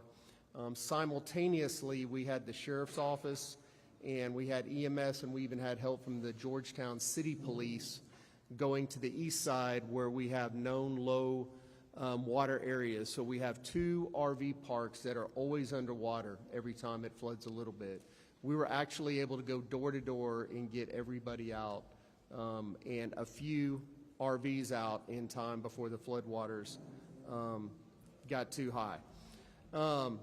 Those are just a few examples of the heroism that took place in the hours of that storm, the night and into the next day. Many lives were saved in Williamson County by the quick and decisive actions of the Williamson County Emergency Services Team, county fire departments, and city police.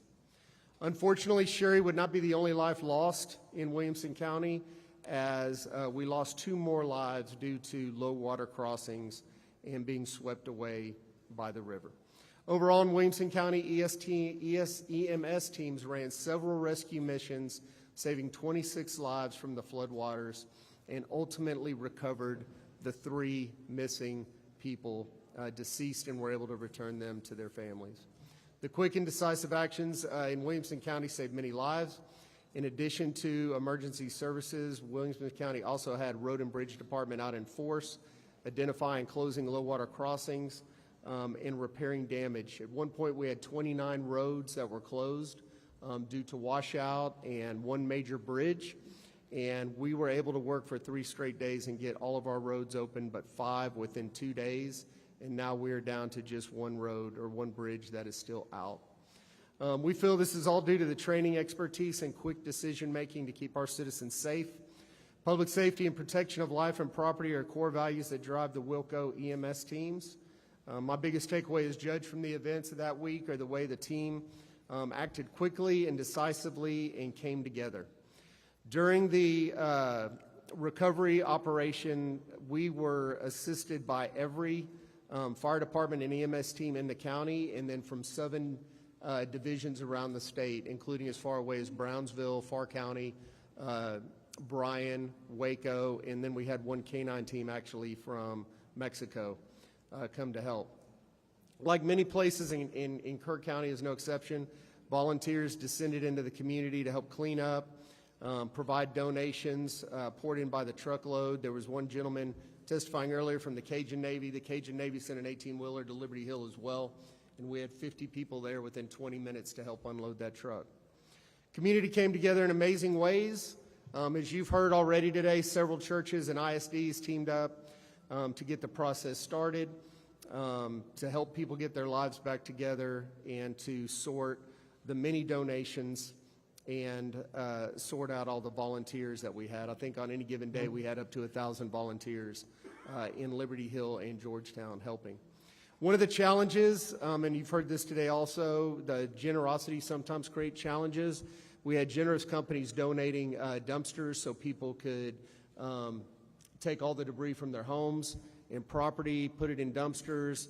They even offered free delivery back to the landfill, but the biggest challenge is the landfill wouldn't take it, and if they would take it, it was about $1,000. So we were able to hold a emergency commissioners court that week, and thanks to the support of the commissioners, we were able to get money released from the county to give citizens vouchers that have been vetted through our disaster services and also the cities of Liberty Hill, Georgetown, Hope House, and a woman's shelter, some dumpsters so to help them in the recovery process. Wilco Communications team was excellent as well. We continually communicated with our citizens on the many things, the many services we had, especially as we set up the MARC and the Disaster Recovery Center. The values of Texas, especially as you've seen in Central Texas, we've really shined bright during this dark time as we've showed up to help each other, and many, many businesses have stepped up to help, of course, HEB being a great one as well. I feel Williamson County was very fortunate. Although we had severe flooding, we do not have the same challenges that Kerr County had with the amount of vacationers on our river. Our geography really doesn't allow for that. So although we did have 73 properties that were either heavily damaged or destroyed, our geography helped save a lot of lives as well. But one of the challenges of the geography is getting in the river to clean up the debris, and I'll talk about that in a minute. I want to thank the many first responders, volunteers, and those who donated. One thing I want to say about the first responders, and I know I saw that when I came to Kerr County, you always worry that as they're responding to the disaster that we're very fortunate that all of our first responders return to base each night. So want to thank my elected officials. They were very active, Colonel Wilson and Senator Schwartner, very active. I know Senator Flores as well. Haven't gotten to know you that well yet, but very active, very hands-on, wanted to know how you could help, so I appreciate that. And thank the governor for getting us, doing what he could to get us the federal declaration. Also want to thank Nim Kidd and Blair Walsh. Once life slowed down a little bit in Williamson County, Representative Wilson and I were able to come here to this site and get some hands-on training. I believe we spent 4 to 5 hours here seeing how a mass casualty event works. In the event we would never need it, Hopefully, we never will, but if it does happen, Williamson County is much more prepared, and I am well prepared. So then again, you know, we're all connected. We all come out to help each other. So just grateful for all the help that Williamson County has gotten, and the fact that we had 2 TDEM employees set up with us at the county from the get-go was very, very helpful to us as well. One of the things you asked us to do is talk about areas to help. Obviously, for the San Gabriel River, we need help from the state in cleaning up that river. I think our emergency total for the county is $25 million, but we really don't have the resources to clean up that river, so we would like some resources from the state. One thing that I think is important, Williamson County is about 700,000 people, and we have a lot of resources to do a lot of great things. We have an incredible team with a lot of experience and expertise. We also have some cities in Georgetown, Round Rock, that have the resources to handle emergencies as well.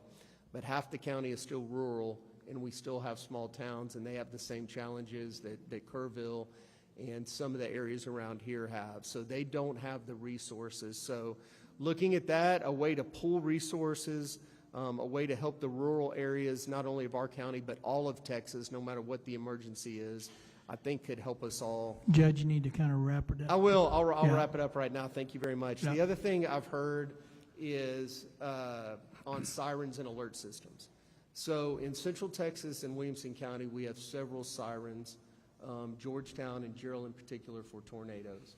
And they're designed for people who are outside, not necessarily inside. And when that alarm sounds, people are trained to go inside and seek shelter.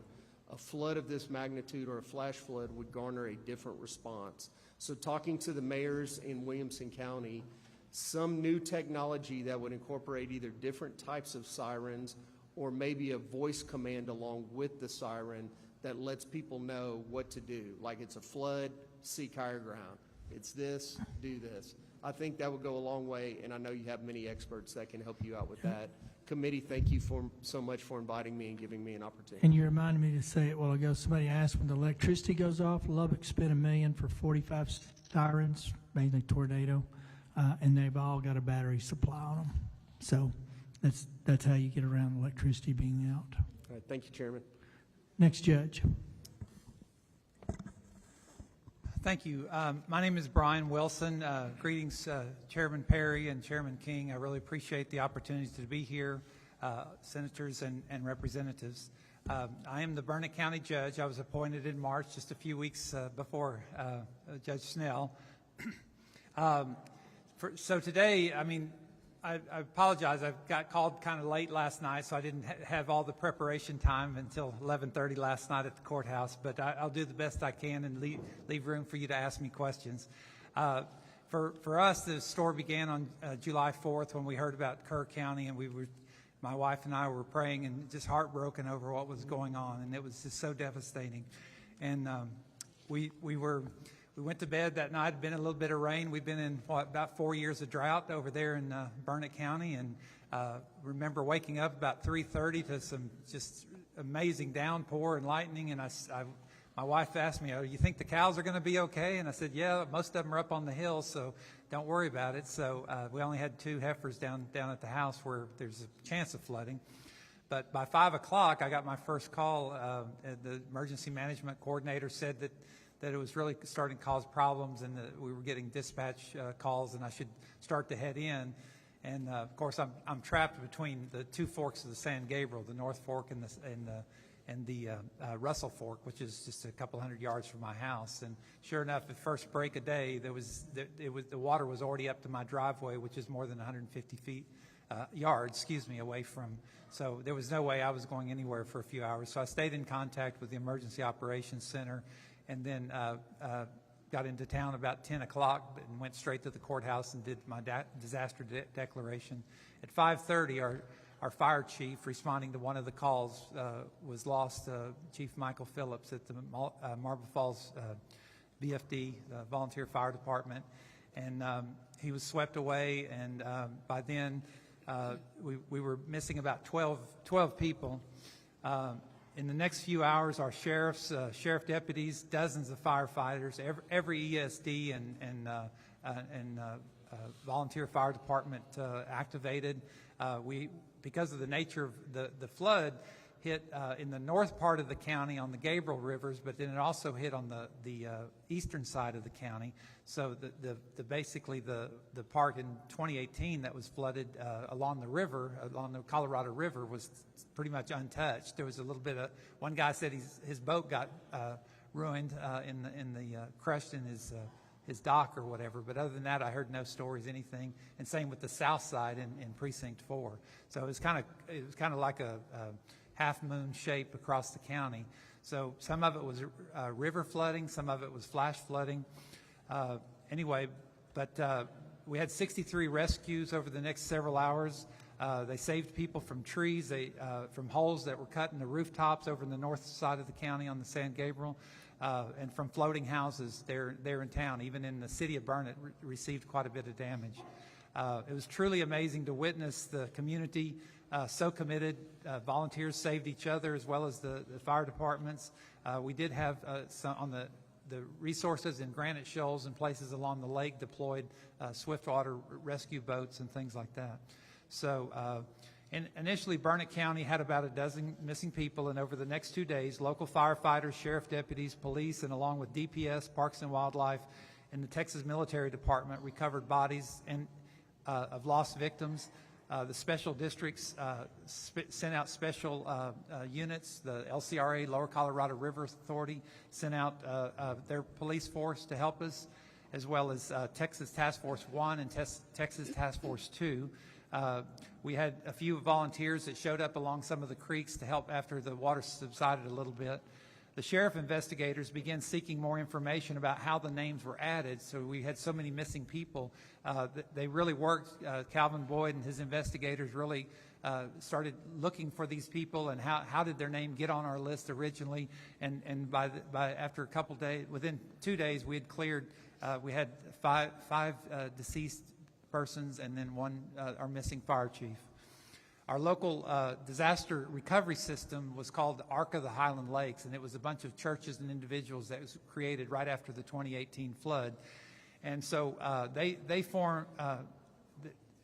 provided over the next couple days, 18,000 meals along with food and temporary shelter. Anybody that didn't have a place to stay, we got them a place to stay. If they had pets, we got them. We even took along their children. But they provided diapers, dry goods, gift cards, anything people needed. We had a policy in Burnett County, people first. We don't care so much about the rules. Take care of the people. That's the number one thing that we do in Burnett County. And so over the next, we opened over 527 people came to our multi-agency resource center.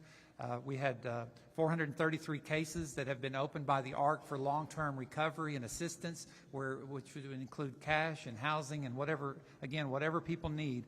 Our community from others around the state, including legislators, stood up and helped. We had a bunch of legislators and their aides come and muck out our houses, and we appreciate that. They worked alongside my grandkids. Burnett County, like I said, we opened the multi-agency center, then the recovery center, and then we opened the disaster recovery center with FEMA. There was HEB, Red Cross, Blue Bonnet Trails, Community Service, Rio Grande Legal Aid, and Central Texas Groundwater District. A lot of people didn't know if you got a flood that your well might be poisoned with bacteria. So we got the word out.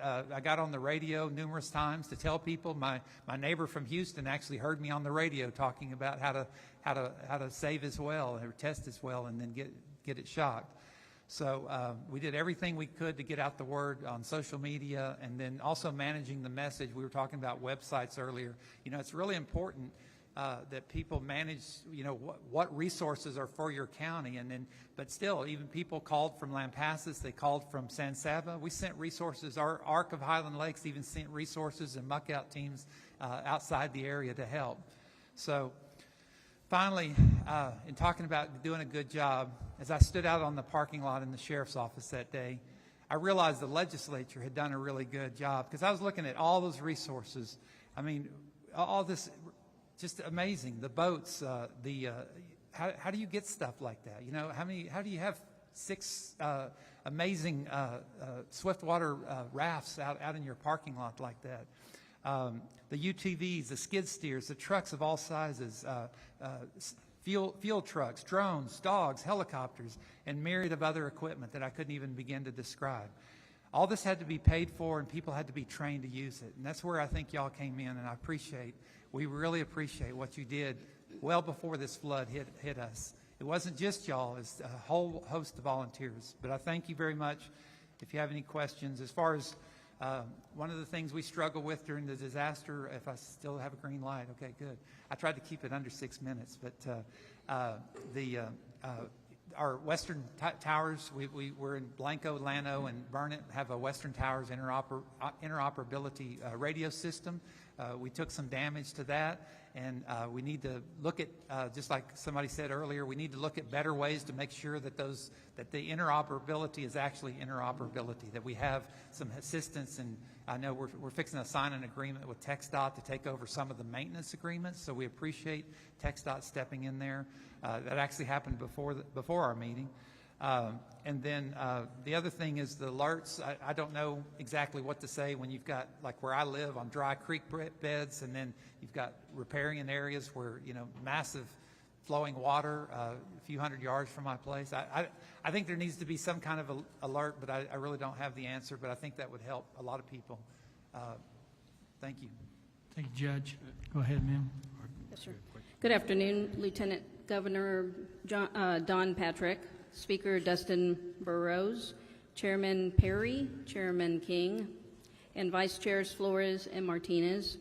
I am Valerie Frosto, Fire Chief for the City of San Antonio. Thank you very much for inviting me to provide testimony on behalf of the city. First and foremost, I would like to recognize the company that I am in, the distinguished members that serve on this committee, as well as the first responders, the emergency managers, and all the partners that are in this room. It never fails that we all come together in times of disaster and when we need each other's help. I'd like to start off by saying that the City of San Antonio has built a very, very strong foundation on planning, operations, and training, coordinating so that we can act swiftly in the event of an emergency. The San Antonio Office of Emergency Management falls under my command, and it is staffed with fire department and police department personnel. Its mission is to coordinate and manage all aspects of an incident, including preparedness, response, recovery, and mitigation. We work very closely with the Kerr County Office of Emergency Management, the Texas Division of Emergency Management, as well as numerous private and public partners. And we also coordinate all emergency activities for the City of San Antonio to ensure continuity of operations during disasters, and we communicate constantly with state and federal agencies. So I would like to highlight some of the strengths that the San Antonio Office of Emergency Management possesses. Our core strength is we have the ability to rapidly collaborate with regional and state partners. Our strong relationships with STRAC, TEDM, as well as surrounding jurisdictions and partners has allowed us to effectively coordinate, respond, share intelligence, and mobilize resources very quickly. We're also very proud of our highly skilled incident management team, which consists of trained professionals capable of managing large-scale emergencies and supporting multi-agency complex incidents. Our incident management team is a regional asset that adds tremendous value to disaster preparedness and response efforts across San Antonio and South Texas. And when we are called to help, we respond. As far as specific actions taken by the flash floods in the summer of 2025, the tragedy in Kerrville occurred less than a month after the flooding in San Antonio. During the 4th of July flood incident, San Antonio Fire Department answered the call to support our neighbors in time of need. We dispatched boat rescue teams, the ambulance, medical strike teams, as well as IMT and support staff to include chaplains and peer support. At the request of TDM, we had boat teams staged in the area on July 2nd by midday. And since that time, we have worked tirelessly alongside our partners, other agencies, to assist with rescue and recovery operations under extremely challenging and hazardous conditions. And today, we still remain engaged. I want to highlight a close call that we had when it actually brought to light the dangers that we face. In the early morning hours of July 4th, the San Antonio Fire Department, 2 boat teams were traveling down the road, responding to calls for to help with recovery or to help with rescue. And they came upon some high water, like has been mentioned multiple times today. They could not escape. They got trapped. They couldn't turn either direction because both roadways were flooded, and they resorted to cutting fences and scrambling, trying to essentially run away from the water. So they ended up having to board their boats that were on their trailers in order to save themselves. And they were very, very fortunate, but it was a very, very close call that we could have been one of the fatalities very easily. Since then, the equipment has been recovered, but both vehicles sustained heavy damage and both need to be replaced, as well as 2 trailers. Equipment can always be replaced, but people cannot. This incident is a powerful reminder of just how unpredictable and dangerous these conditions are, even for the most experienced teams. And I consider the San Antonio Fire Department boat teams and technical rescue team the most trained in the state, without a doubt. When I responded to Kerrville to offer support, I witnessed the aftermath, and it was truly heartbreaking. I saw the look on everybody's face. I saw the first responders struggling. They were very much overwhelmed, and it just puts into perspective that we need to do everything that we can to avoid being put in that position. If we are aware and alerted of these conditions early and we have the avenues to escape, I believe that we can avoid an incident, much less an emergency and/or a disaster. The overall response was a tremendous effort by our neighboring first responders who came together to serve when disaster struck. Just 3 weeks prior to the July 4th event, on June 12th, San Antonio experienced a sudden flash flood after more than 6 inches of rain fell in a very, very concentrated area of the city. Vital Creek on the city's northeast side quickly overflowed, sweeping more than a dozen vehicles off of Loop 410 access roads, and that incident resulted in 13 fatalities, 11 of which occurred along Vital Creek. During this incident, the San Antonio Fire Department responded to reports of multiple people in the water. A total of 15 vehicles were found in the creek, and 10 people were rescued by the initial fire crews that arrived.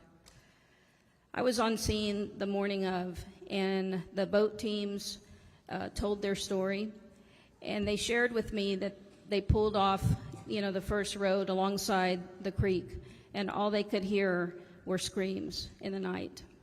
This is a much smaller scale incident than the one here that occurred here in Kerrville, but just the same, we lost many lives, and it was completely unexpected. However, due to the extreme nature of the event, the fire department's arrival, I wonder if, it would have made any bit of difference had we gotten there faster, because this all happened in a matter of seconds. And that highlights the speed and the extreme nature of these type of events. As we continued our search efforts, I didn't hesitate to call the state for help. And as always, NIMKID came through. He answered the phone on the first ring, and said, what can I do for you? How can I help you? And I can always depend on that. We asked for cadaver dogs and search and rescue teams because we had several people missing and we needed help. And we had a lot of ground to cover. There were vehicles and people that were rescued that were almost a mile downstream from where they got washed off the roadway. We're extremely grateful to the state for their assistance that they provided us for that incident. We experienced significant infrastructure damage totaling $22 million during this one event. Our challenge is the same that you have heard here today from the others. We're in what's known as Flash Flood Alley. San Antonio is considered one of the most flash flood prone regions in the country. We know that, and the city of San Antonio has invested close to $490 million in flood mitigation infrastructure over the last 10 years. However, much more needs to be done. When disaster strikes, there is often a gap between instances where local government can be self-sustainable and instances when we are able to receive federal relief. In the instances when neither are applicable, we need assistance from the state. I heard Chief Kidd mention the need for a strong relief fund, and I completely agree. The need for funds for infrastructure repair, mental health resources, temporary housing support, especially for vulnerable populations, are critical to help restore a community when a disaster strikes. We also see an improvement to data integration and information sharing across jurisdictions and systems. And again, I agree with Chief Kidd that better interoperability between local, regional, and state systems. Comments? Yes, sir. We know that the needs of every community are unique and the solutions we require. But I do appreciate the state's continued collaboration, your time investment, and we're going to do everything we can to enhance community safety. I would like to recap. In closing, I want to reiterate the key requests, and those are relief and recovery fund for when damages fall short of FEMA thresholds, as San Antonio just did, funding for enhanced warning systems at low water crossings, and increased funding for the flood infrastructure. Thank you. Andy? Thank you very much. My name is Andy Brown. I'm the Travis County Judge. I want to thank you, Chair Perry and Chair King, this committee, and especially Senator Campbell for inviting me here today. I believe having an open and honest conversation about what occurred during the recent flooding events here in Kerr County and also my home of Travis County is going to lead to solutions that will help us keep our shared constituencies safe and better prepared for future events. Although what happened in Travis County on July 5th was deemed a once-in-a-200-year event, recent history's taught us that events like this are going to continue to happen, and we must continue to prepare to respond. Our constituents deserve local, state, and federal governments that work together to meet the needs of the constituents and is ready to respond when needed. I also want to take a moment to recognize the 10 lives lost in Travis County and the incredible work of our first responders, led by Emergency Services District 1, as well as community members and the wonderful volunteers who bravely stepped up when called to help. I also want to personally thank Chief Kidd and the TDEM staff who've provided critical support to us throughout this, from before the event to today. I cannot count the number of times that I've spoken with Chief Kidd and with Cody, our local regional person, and with Cade Long, who was the incident commander, who came in at our request to help us out starting on the Monday after this event. As you know, we're still in full recovery mode today in Travis County, but I just do want to mention that because of the coordinated work across our community, lives were saved, a greater tragedy was prevented, but of course we always still can and must do better. ESD1, they were the incident commander at first in Travis County. Coincidentally, they are actually here today, and there's an ambulance of theirs behind those doors staffing this event here in Kerrville. I had a chance to visit with the lieutenant who I last saw Sunday morning, July 6th at 8 a.m. at the ESD1 briefing that morning. He relayed to me the fact that while we did have 10 folks that did not make it in this event, he saved a family with 6 parents and 5 children, or 6 adults and 5 children, at about 4 a.m. on this map that I gave you. It's about halfway down Sandy Creek, which is kind of the fatter of the 2 lines. He still has a cut on his elbow from where he broke the glass to get into the home to help save those people's lives. And I just want to thank him for his work and all of the first responders that were up all night on the 5th. Senator, at your request, I'm going to kind of go through the timeline. If that gets too cumbersome, happy to jump forward, but I wanted to give you all a little base of the timeline. So over the early morning hours of July 5th, the Sandy and Cow Creek areas in the northwestern part of Travis County, that's represented by this map that I handed out to y'all. It's 176 square miles that are in ESD1. That area sustained fatal flooding that resulted in the loss of 10 lives. Neither of these areas had been identified in early warnings from the National Weather Service that folks should be on alert for a substantial flood risk that day. So at Friday, July 4th, 4:48 a.m., a Starflight. So we're lucky to have 3 Starflight helicopters in Travis County. We actually sent one to Kerr County because that's where the emergency was, obviously, at that time. When weather permitted, Starflight 2 responded to Hunt at the request of Texas Task Force 1 and was one of the first aircraft to make it into the area. The crew was the first to land at Camp Mystic and ensured that no one there was injured that needed transport at the time. They provided information to the Coast Guard and Texas Military Department Blackhawks that were tasked with evacuating campers. They performed hoist rescues of 2 adults needing medical attention from the River Inn, where the water rushed through the first floor and the inn was now isolated because of high water. These 2 hoists were out of 5 total completed during the day 1 of that response. So they evacuated 3 injured victims to a hospital in Kerrville, 6 victims to the casualty collection point, and then responded to numerous reports of potential victims. It stayed overnight in Gillespie County, eventually returning here to Travis County.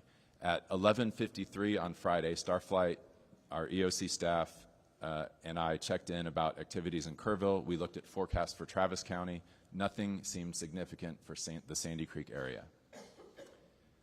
On 4:13 p.m. on Friday, no issues for the county, no flooding expected. Light rain this evening and overnight was the forecast. 9:34 p.m. on Friday, the Starflight aircraft and crew returned to Austin from Hunt, and we had an extra aircraft on hand at the Blanco base overnight just in case. 9:43 p.m. TDEM reached out to me personally and asked if we had any needs relating to the water in the Colorado around Marble Falls. There were chances of opening some floodgates.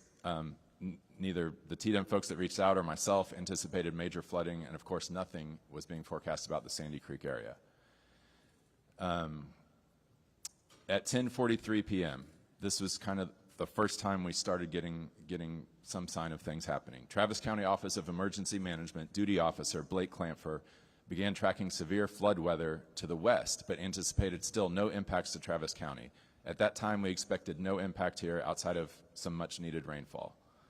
10:52 p.m., the National Weather Service issues a flash flood warning, kind of the second level of warnings that y'all have heard about today, for areas south of Big Sandy Creek, neighborhoods of Pecan Hollow, south of Pecan Hollow, south of Windy Valley, south of the places that you're hearing about today. The polygon drawn for the 10:52 p.m. warning that the IPAWS system sent out was focused south and west of these neighborhoods, primarily around Lake Travis, indicating the initial underestimation of the event's scope. The National Weather Service warning was effective until 1:15 a.m. 11:55 p.m., our Office of Emergency Management Duty Officer Blake contacted a sheriff's deputy to check on reports of flash flooding or high water in the area of Big Sandy and Cow Creek. The sheriff's deputy advises that no 911 calls had come in about flooding, but we asked him to go check Cow Creek anyhow at FM 1431. 12:08 a.m., the deputy finds water over the roadway and a car washed off the road. Reports this to the EOC. Cow Creek near 1431 LCR rain gauges at that time at 12:08 showed 7 inches over the past 2 hours and rain slowing down slightly. Nevertheless, Blake requested that the National Weather Service upgrade their warning to a flash flood emergency. So that happened at 12:08 a.m. And this, again, the iPod system alerts all cell phones that are in the area, whether or not you've signed up for those alerts. 12:23 a.m. The situation escalates rapidly as the first water rescue call is received by 911, with Emergency Services District, ESD1, who's here today, dispatched to the 24408 block of FM 1431 Road. This marks the beginning of a series of emergency calls. 12:36 a.m. Emergency Management Coordinator is notified by the duty officer Blake of flash flooding in northwest Travis County. The Sheriff's Department reports a car washed off the road, possibly near Cow Creek. Turned out to be a family of 6 that was rescued. 12:41 a.m. Northwest National Weather Service escalates to a flash flood emergency at our request. That alert goes out. It says it's effective till 5 a.m. This alert's polygon does include Big Sandy, Windy Valley, Juniper Trail neighborhoods, the areas that we're talking about here today. 1:03 a.m. they issue a second, the National Weather Service issues a second flash flood warning effective till 3 a.m. Notably, it ticked back to a warning. I'm not sure why that happened, but that's what went out. It covered the Big Sandy, Windy Valley, Juniper Trail areas.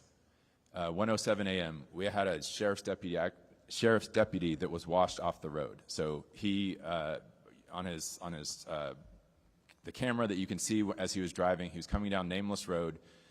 You can see the double yellow lines as he's approaching what is a low water area. It's not even a crossing over a creek. It's a low water area at that time. He was going 25 miles an hour. Then you see the water over. He was fine. He got out just fine, but his car was destroyed and washed away. We lost a second vehicle as well a little bit later. 1 a.m., Big Sandy Creek rose from 6 feet at 1 a.m. to 21 feet by 4 a.m. 1:30 a.m. Our ESD liaison. So we have a person who is hired by all the emergency services districts in Travis County. We've got several of them. That's the fire and emergency service outside of the city limits of Austin. They've hired someone named Gus, who is their liaison to the EOC. So he started at 1:30 a.m. In addition to the computer-aided dispatch that was calling and dispatching ESDs and Austin Fire from across the county out to Sandy Creek, he picked up the phone and started calling to make sure that all the chiefs were aware of what was going on and get them to send their folks out there. By 3:30 a.m., all ESD chiefs were aware and had been sending assets. The command post was in Lago Vista at ESD1 at an administration building next to their ISD. That was the first incident command post that we had. And that remained the incident command post until TDM, at my request, took over. I'll get to that in a minute, but we requested their help on Monday, and they took over. 1:58 a.m. to 6:50 a.m. we had 36 water rescue calls to 911 dispatch, with ESD responding to addresses across Nameless Road, Cottonwood Drive, Long Hollow Loop, Windy Valley Road, Yopon Trail, Big Sandy Drive, Sandy Meadow Circle, and other locations in the impacted area. The rapid succession of calls underscores the severity of the flooding, with homes and roads being inundated. 2 a.m., Starflight efforts. Starflight aircraft attempted to respond to the initial request for help along the Big Sandy Creek and Nameless Road starting at 2 a.m. Despite multiple efforts, the crew was unable to get to that area due to the lack of visibility and the torrential rain. So our 3 Starflight helicopters, which are some of the best in the world, were unable to fly in that torrential rain that night. They hopscotched around a little bit, but they could not get there.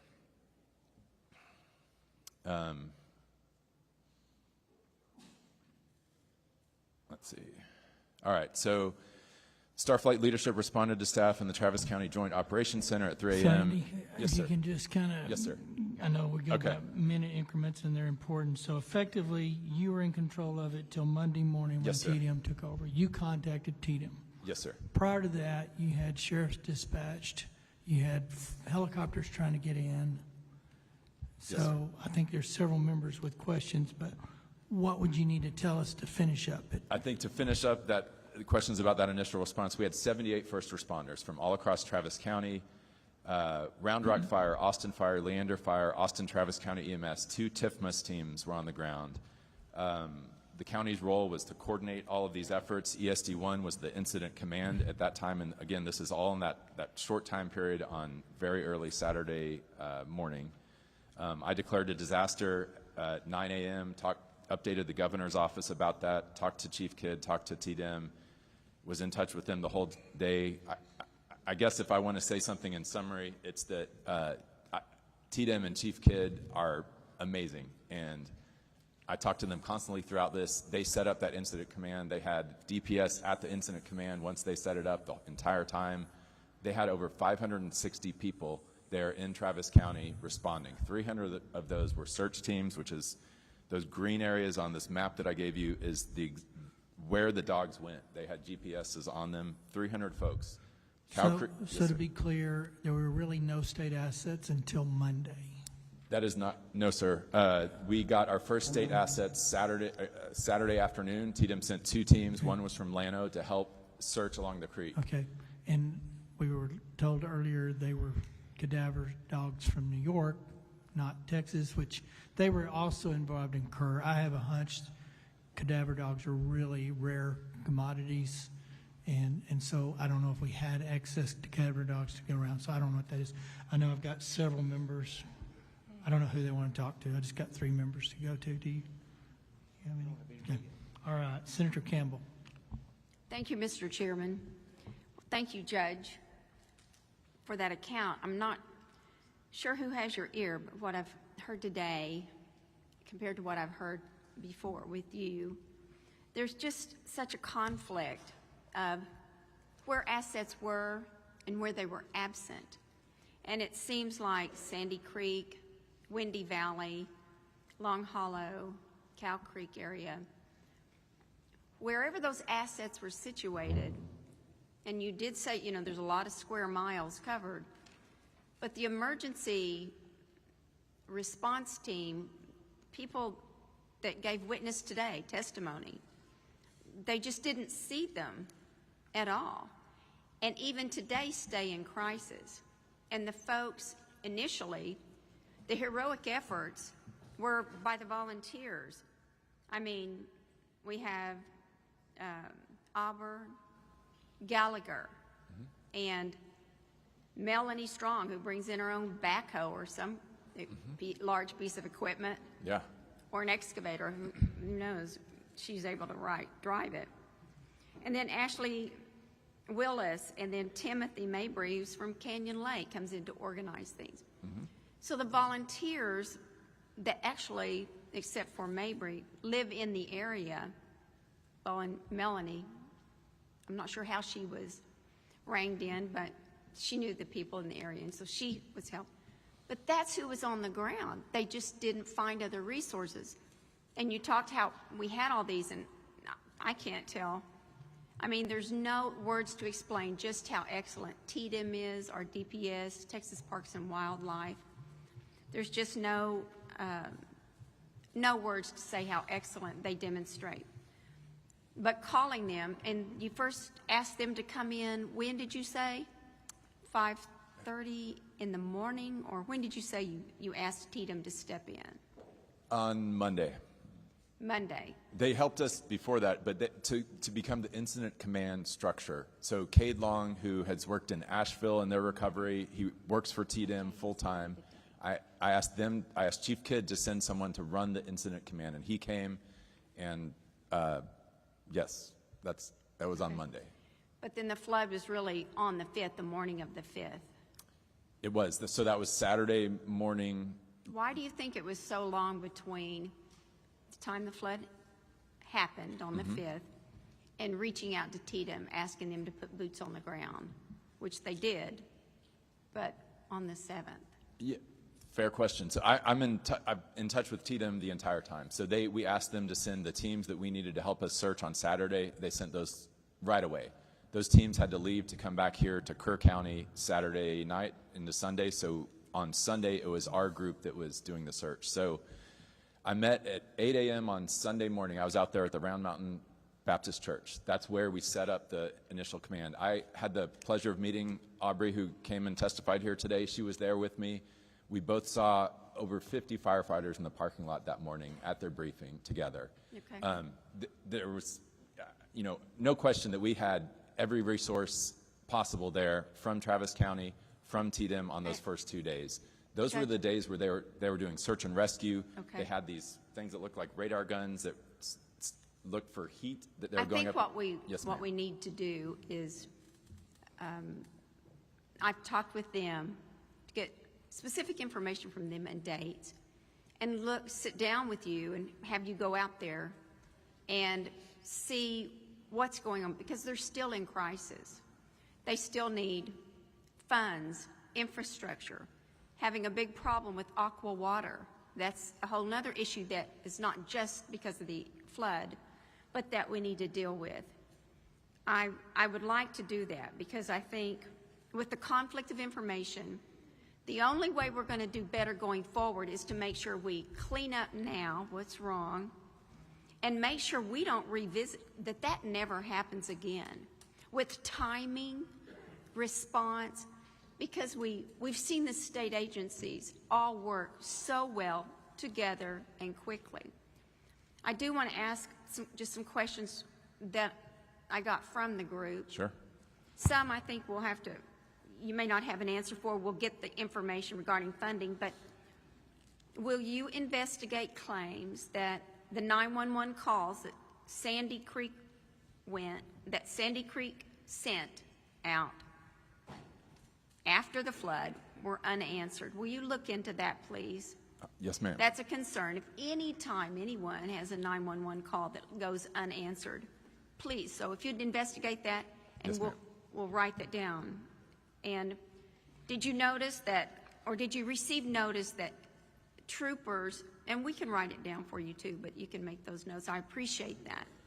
Did you receive notice that troopers from other regions were available? And if so, why didn't we access those troopers? I can answer that one right now. We Go had ahead, a please. DPS trooper, a lieutenant in the headquarters the entire time. Oh, just at the headquarters. At the incident command headquarters And- with Cade Long the entire and- time. He was aware of everything that we were doing. Okay, and again, the incident command headquarters was stationed.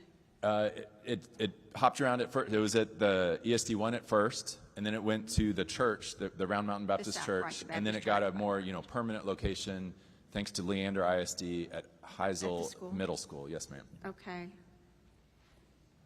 The next three are related to funding that will, and they're just questions I can't answer, but my office will get with you. Will flood relief funds require all the listed documents? Because just as Chairman Perry was saying, documents are lost, passports, driver's license.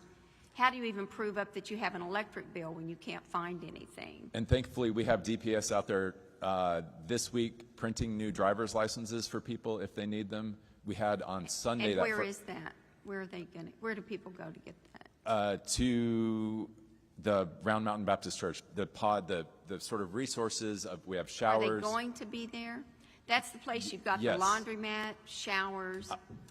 Is that right? Yes, laundromat, laundry, showers, cooling tent, resources. HEB has been amazing And throughout that's this. on somebody paved a parking lot to put these on? Yes. Or, Yep, I okay. believe it was Pflugerville Road and Bridge that came and paved that parking lot Okay. early on. And will assistant amounts be based on losses or incomes, and how do they prove that last tax? So we, return? along with, it was this judge's idea from Williamson County, but the Central Texas Community Foundation, they set up a fund with them. We followed suit and did the same thing. All of the money that we raise, I think that they raise, is going to go, it will go directly to residents only. And none of it is coming to us. So how do they, how do they access that, or what is either a site? Where do they go to look into receiving funding?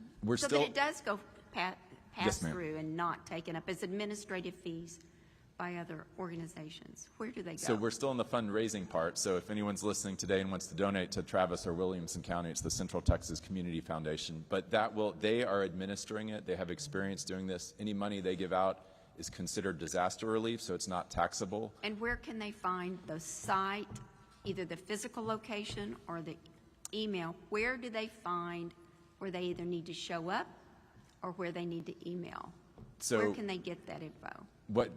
So right now, if they need resources, FEMA and Travis County Health and Human Services is set up at the Round Mountain Baptist Church. That is the epicenter of all assistance. We will have the same, once these funds become available, once an application process is developed by the Community Foundation, they will be at that same place. When it's developed, so the application, it's not developed yet? I think they probably have it already. We just haven't said go because, frankly, we're still trying to raise money into Well, it. still trying to raise money, but they're needing funds now, so if we can get that Yes, ma'am. going, that we'll would get be... that going. I think we have about 300,000 is my understanding. We're Well, trying to get to there's 2 million. a lot Yeah. that can, they need that.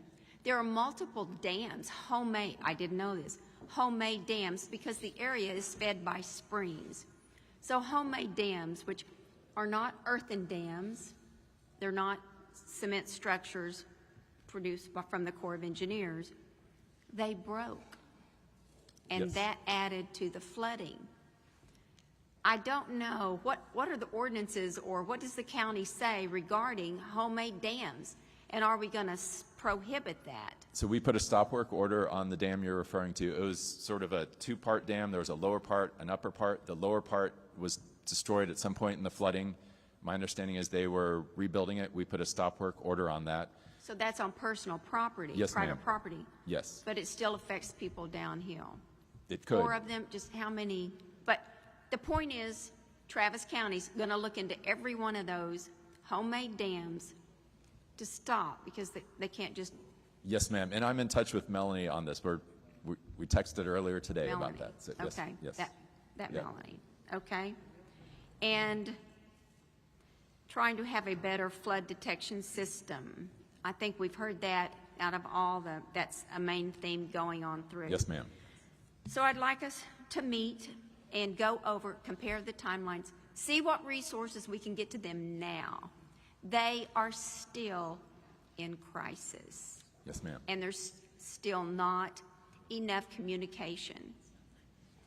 So if we can do that, it's a lot to unpack here, but thank you very much. Could I give you one anecdote about that dam? Yes.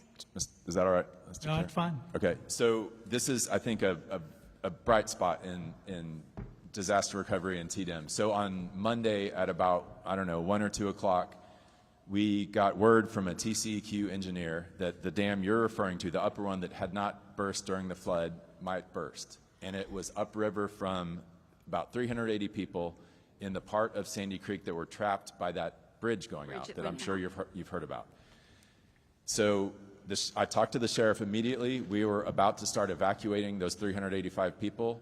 I called Cade, who's my contact at TDEM. I said, can you talk in 5 minutes? And he said, yes. And so he patched us through to the State Operations Center, headquarters.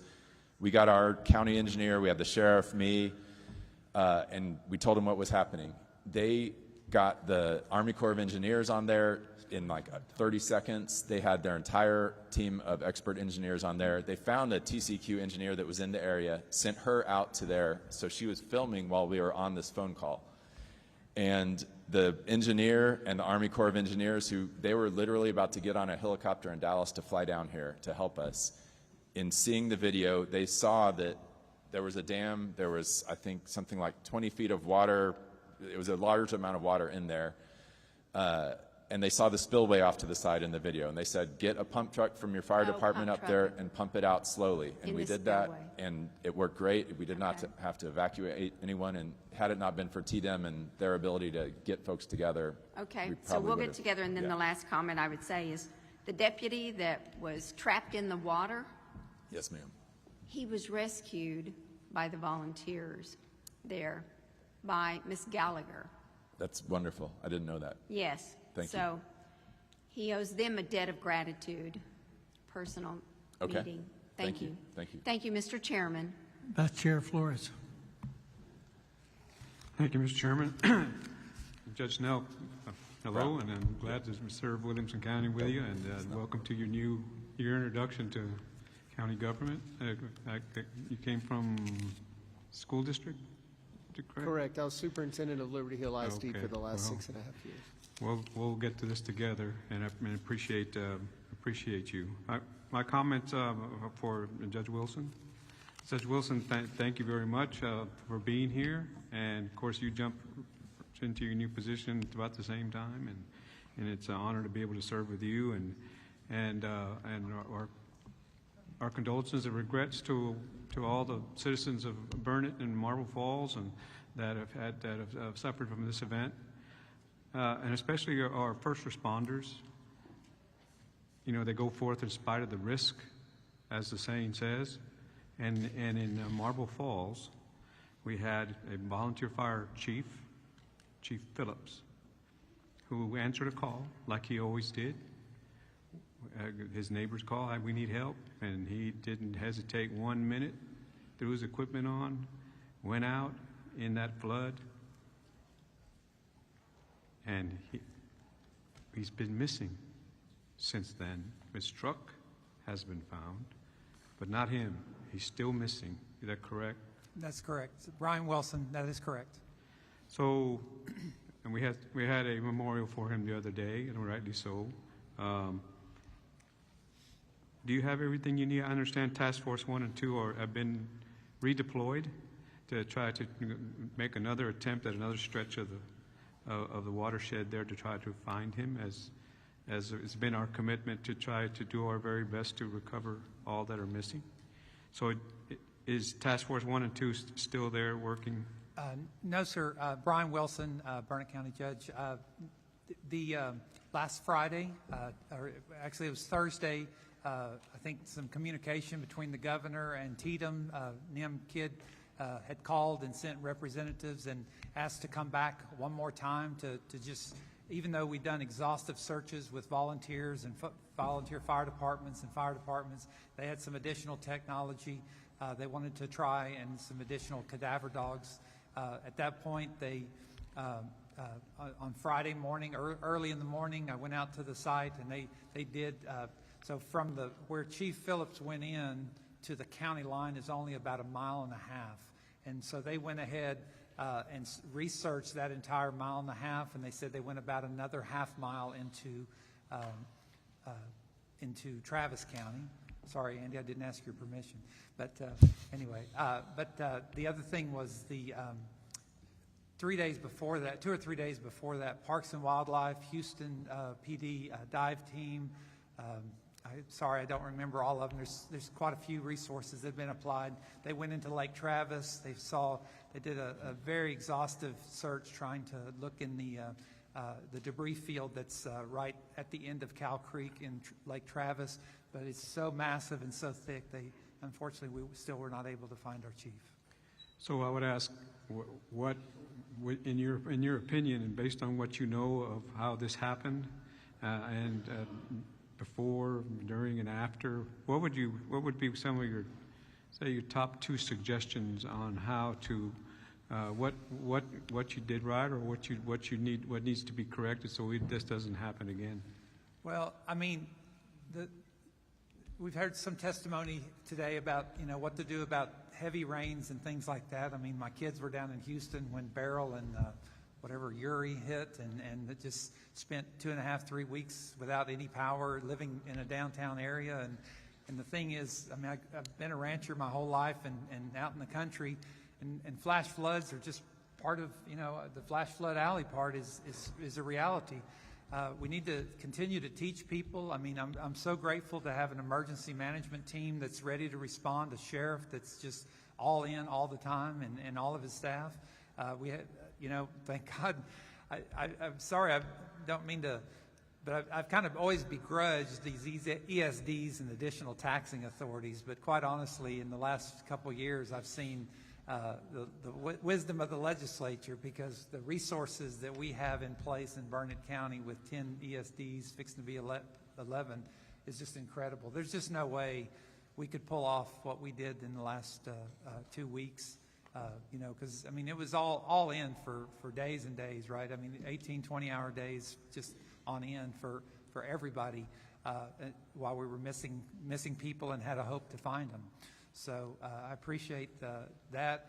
So we need to make sure that the ESD system stays strong. consider providing additional funding, because they really did get out on the front end of this thing when the sheriffs, I was trapped, I told you, between the Gabriels, and there was one or two, I think 2 deputies that were trapped with me. So, I mean, what are we supposed to do to get to provide help? Nobody was calling on that end of the county.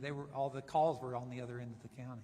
So anyway, and then this continue your legislation and work on the interoperability radio system so that we could communicate. We had a few hiccups on communication, but we're very grateful to all the help. And NIMKID called me numerous times, and I appreciate that. Cody McDonald was in our operations center. We set up immediately in the sheriff's office, but we did have a command center at Faith Academy in the south side, because we actually had 2 search areas. First there in the city of Burnett, where we lost several lives, and then also down in far south, right on the Travis County, close to the Travis County, where the bridge washed out. So anyway, that's all I have to say. Thank you, Judge. Yes, I understood. There was that, again, that recurring theme that we have of communications was a big issue, and we all coordinated communications to come in from Fort Worth, I believe, is where they brought it from. Yeah, they brought in the mobile service on wheels, because in Cow Creek, on the border between Travis County, some of those peaks and ravines were just impossible to get cell signal into, especially along Cow Creek. It's just a deep ravine cutting through the 2 counties. So, thank you. So I want to switch to San Antonio, if I may, and Senator Menendez, if you don't mind, and Senator Campbell. But I brought it up in the last hearing, since we're talking about flooding and responses and how to be more effective or to prevent. On June the 10th, there at Vital Creek on 410, I think it was the access road, there was about 3 inches of rain. But San Antonio is notorious for flooding. I've served in Bear County, so I know how that is. But 13 people, while they were commuting right there at Vital Creek, were all swept into the creek and lost their lives. And then, we heard about it for about a couple of weeks, and then we heard nothing more. And then, of course, now we have this. But it's still the same thing. It's a flash flood.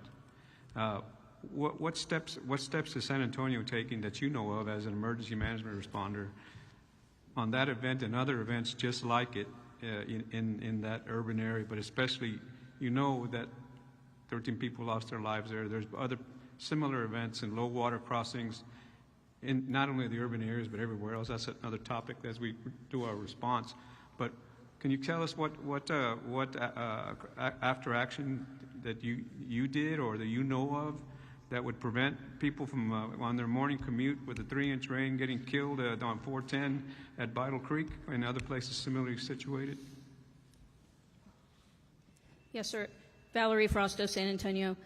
We have taken measures since then and had an after-action report or after-action meeting, and there were issues that were identified, but we are finalizing that report, so I have not had the opportunity to see those items. I do know that we have hired a third party to review or to assess the infrastructure damage, and because the area that the vehicles were washed off of, it was a frontage road of 410, that is not one of the areas known to flood. We did not consider that flood-prone area because historically that creek has risen, but not to that level. And I believe that it was because of the 6+ inches of rain in a very, very concentrated area that actual incident occurred. But until we get the final report from the third party, for now we're just holding off and letting them assess the damage and also provide us with their findings as well. Because it's been said that in structures like that, and not just Vital Creek, but other areas, especially urban or suburban, that the concreting of the creek beds, instead of being grass plain open that absorbs, is exacerbating that situation. Would you say that's correct? Yes, sir, I do believe so. Thank you. That's all the questions I have. Senator Betancourt. Thank you, Chairman. I guess 2 things, Judge. I think by now you know that Senator Campbell is one of our solidly most tenacious senators in the Texas Senate, because representing her area and her constituents is number one. There's a lot of parallels between what happened here and a little bit of what happened at Sandy Creek. You've got a late night storm, you've got late advisories. The other, were you actually present there too, or were you in the county during that night?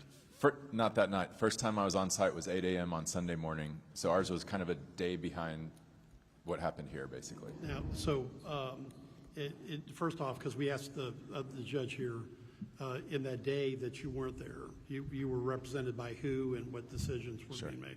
Yeah. So our structure, I have the person that I appoint to be the emergency manager is Eric Carter. His deputy is Blake Clampfer. So Blake is the person I referenced that was on duty all night long.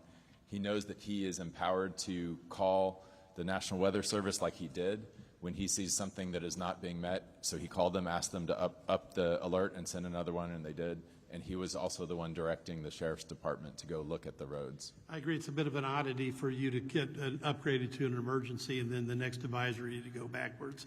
Yes, sir. And so that's something that if we get to the National Weather Service testimony, we'll talk about that. I think it's an important point because the judge from Williamson County, when he's running into major debris fields problems, he's not shy about asking for money and help, okay? Now, this brings me to the questions. I have never been at a hearing where we walk in thinking that we're talking about one disaster and the first three witnesses are about another. And there were two more witnesses during the day, I counted 5 of them, who are vociferously unhappy with the Travis County response because their eyewitness testimony of what they saw is completely different than what you laid out. And I think I'm really concerned by what Melanie was saying about debris fields that have a large amount of human remains in it that are still in existence. So have you been reaching out to try to get help on that at this point? Yes, sir. So the map that I gave y'all is so this is the TDM search, and I can answer the chair's question also. So the Texas team of dog teams, so we had 14 teams. The Texas teams took Cow Creek, so they went up and down there. This green area is where the dogs searched. They did 3 searches. So they did an initial very fast search, and then they did 2 very methodical searches. Each of these numbers on here is a zone. So this also caused a lot of frustration, I think, among the residents, understandably so. It's a slow process. The dogs can do what the dogs can do. We had 14 teams to do it. Ideally, we don't want debris removed until the dogs have completed these 3 searches. But if you have private property and you see a bunch of debris and you want to remove it, that's your right. So to answer your question, they have searched those 3 times in the best way that TDM knows how to. TDM, they gave me a report that I'll send to you, sir, about what the searches encompassed, everywhere that they went, all their findings. And I'm more than happy to send, the Sheriff's Department can send, if there are individual instances of suspicion of human remains somewhere, our Sheriff's Department can do that. Happy to call TDM if we need to get a team back out here, but I would like to send you the report, sir, so you could read it more in depth first. And Judge, I think, look, this is, you're ably represented in the Senate by Senator Campbell. And, but you have an opportunity, because there's a whole group of people behind you, that I hope you take the opportunity to turn around and look at this point besides Melanie, okay? And Senator Campbell is here as well.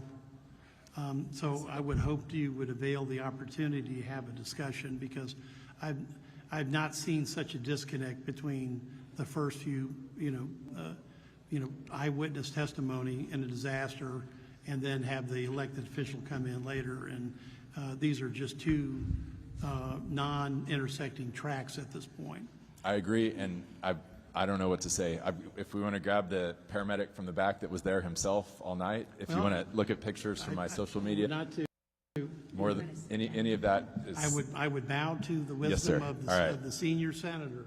Okay. I'm going But at some point in time, you do need to have that meeting because I would love to.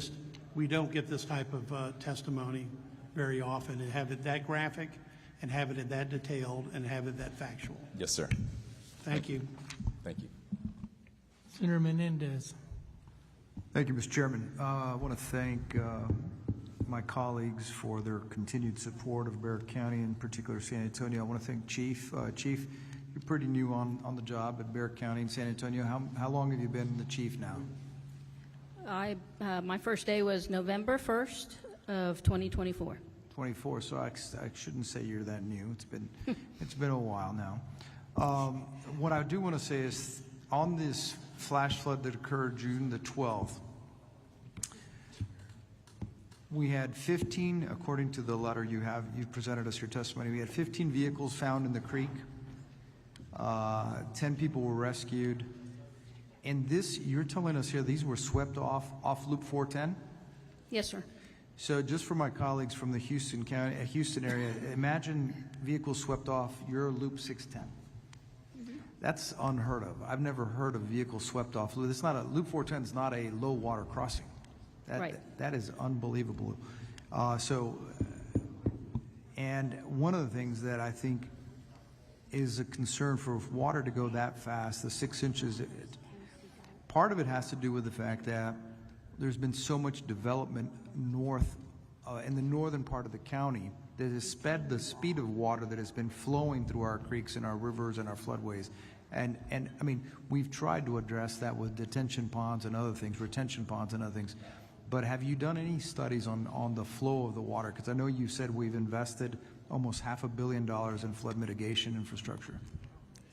That, I would say, would fall under Public Works. Yeah. And we do have an expert witness here if needed.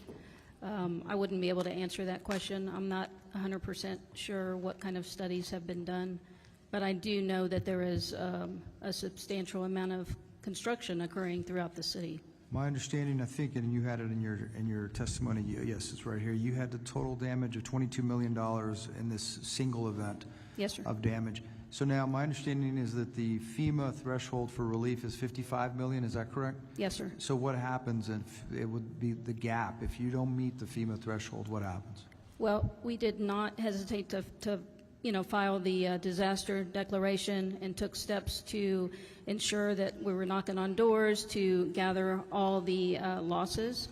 But we are very much relying on that funding, and it was very bad news when we heard that we did not meet the threshold. We didn't anticipate that was even a possibility because we knew that the damage was substantial. So at this point in time, I don't believe that we've identified the funding, which is why that is, one of the top items on my list. Very good. Thank you very much. And so, yes, sir. Thank you, Chief. And Judge Snell, new on the job. How long ago were you a school superintendent at Liberty Hill? So I finished on August 20th and started on or April 20th and started on the 21st. I was a superintendent total 11 years, school administrator for 28 years. Very good. Oh, thank you for your service to the children of our state. Thank you, Mr. Chairman. Ms. Johnson. Thank you, Chairman. We have gotten an opportunity to hear a lot about what has happened in Kerr County and Kerrville, and there's been so much reporting around it. But the same question applies to everybody here because each of you, in that same period of time, days before or after, or weeks before, have experienced loss of life, and in some cases, significant loss of life because of the flash floods. So I'm asking the same question, hindsight being 2020, and some of you have more gauges, monitors, but for each of you, if you don't mind, and I know we heard your story of the one individual that was concerned with the residential camp, and that may be the answer there. But if each of you could identify, is there something that needs to happen differently to be able to give folks the warning of either low crossing waterway, closing off roads quicker, better information. And the one caveat to that, all of you have expressed and all of us have experienced, weather prediction is not perfect. We're going to have a panel to talk about that in a minute. So I'm not talking about the failed predictions. I'm talking about what do we need to do better to see the reality in real time and get warnings to folks. Brian Wilson, Burnett County Judge. I think when you look, Judge Foley talked a little bit earlier about Hydromet at the LCRA.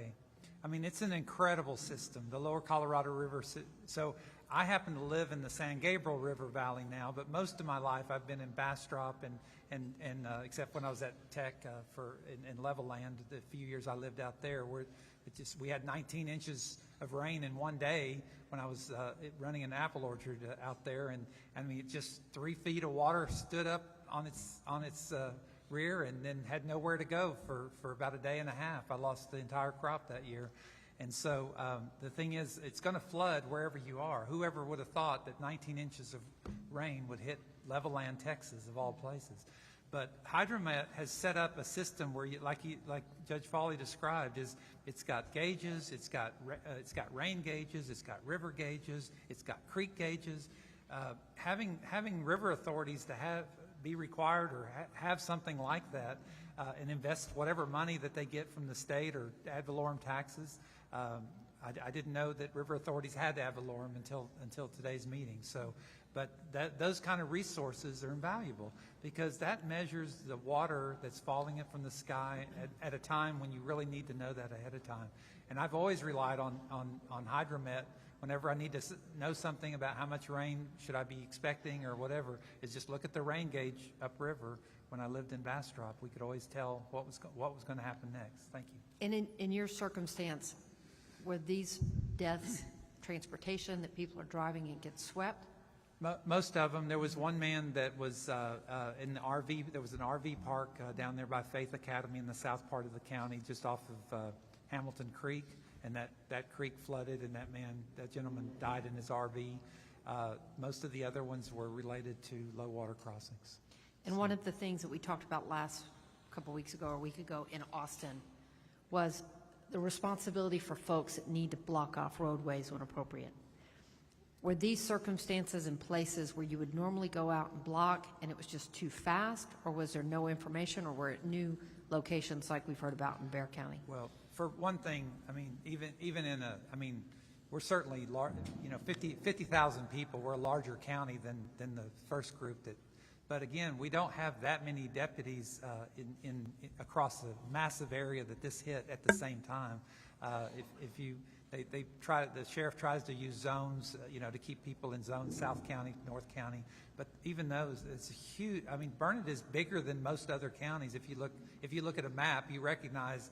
I think I remember Webb County's like 6th largest, and I would dare say Burnett's still somewhere in the top 10 or 12, just in its the way it's from north to south. It's humongous. So there's just no way we could have covered even the three. So to get out of my house, I could either go north or south, but there was 3 points of the San Gabriel plus hundreds of water crossings just in my precinct. Precinct 2 is the whole northeastern quadrant, and there's just no way a deputy would have been able to get to all the low water crossings in my precinct, let alone across the whole county. Steve Snell, Williamson County. It's an interesting question because this storm was so different. We've had water over our low water crossings before, but we haven't had the road washout. So the speed of the river and the debris in the river were wreaking havoc on roads as well. So that was part of the problem.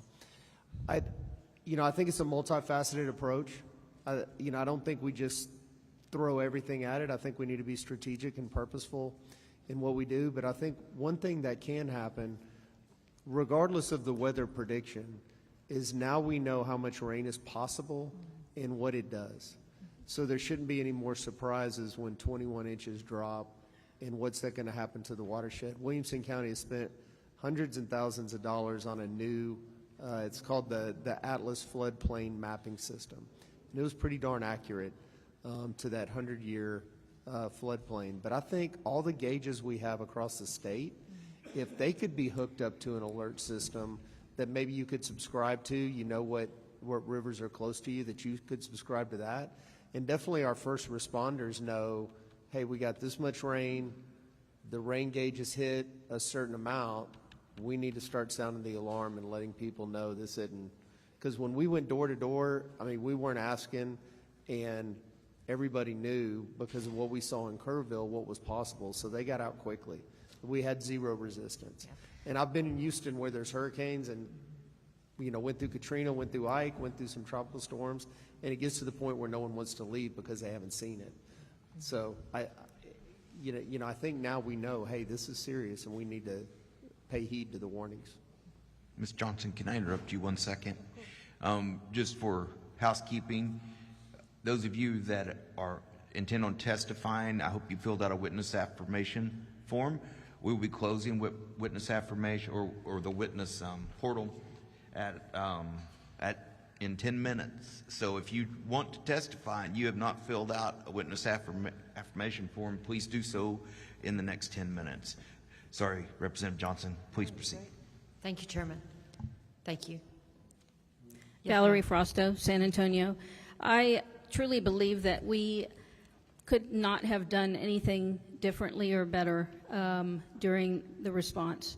And it's not the response. Yes. Just to be very clear. Oh, no. I think for all of us, for the first responders, for the folks that have been out, that have been responding, the loss of life and the concern that we have, we appreciate very much law enforcement volunteers, everybody stepped up. My question is really geared more towards now that we have the ability to look back and we have this select committee to be able to say, because you all are describing, we've heard from countless counties, and everybody has almost said the same thing. Never thought it could happen, never expected it, got my whole year's amount of rain in one night, or a road 410 that has never flooded on a frontage road and never had the possibility to wipe cars off the freeway. We're now experiencing this extremism.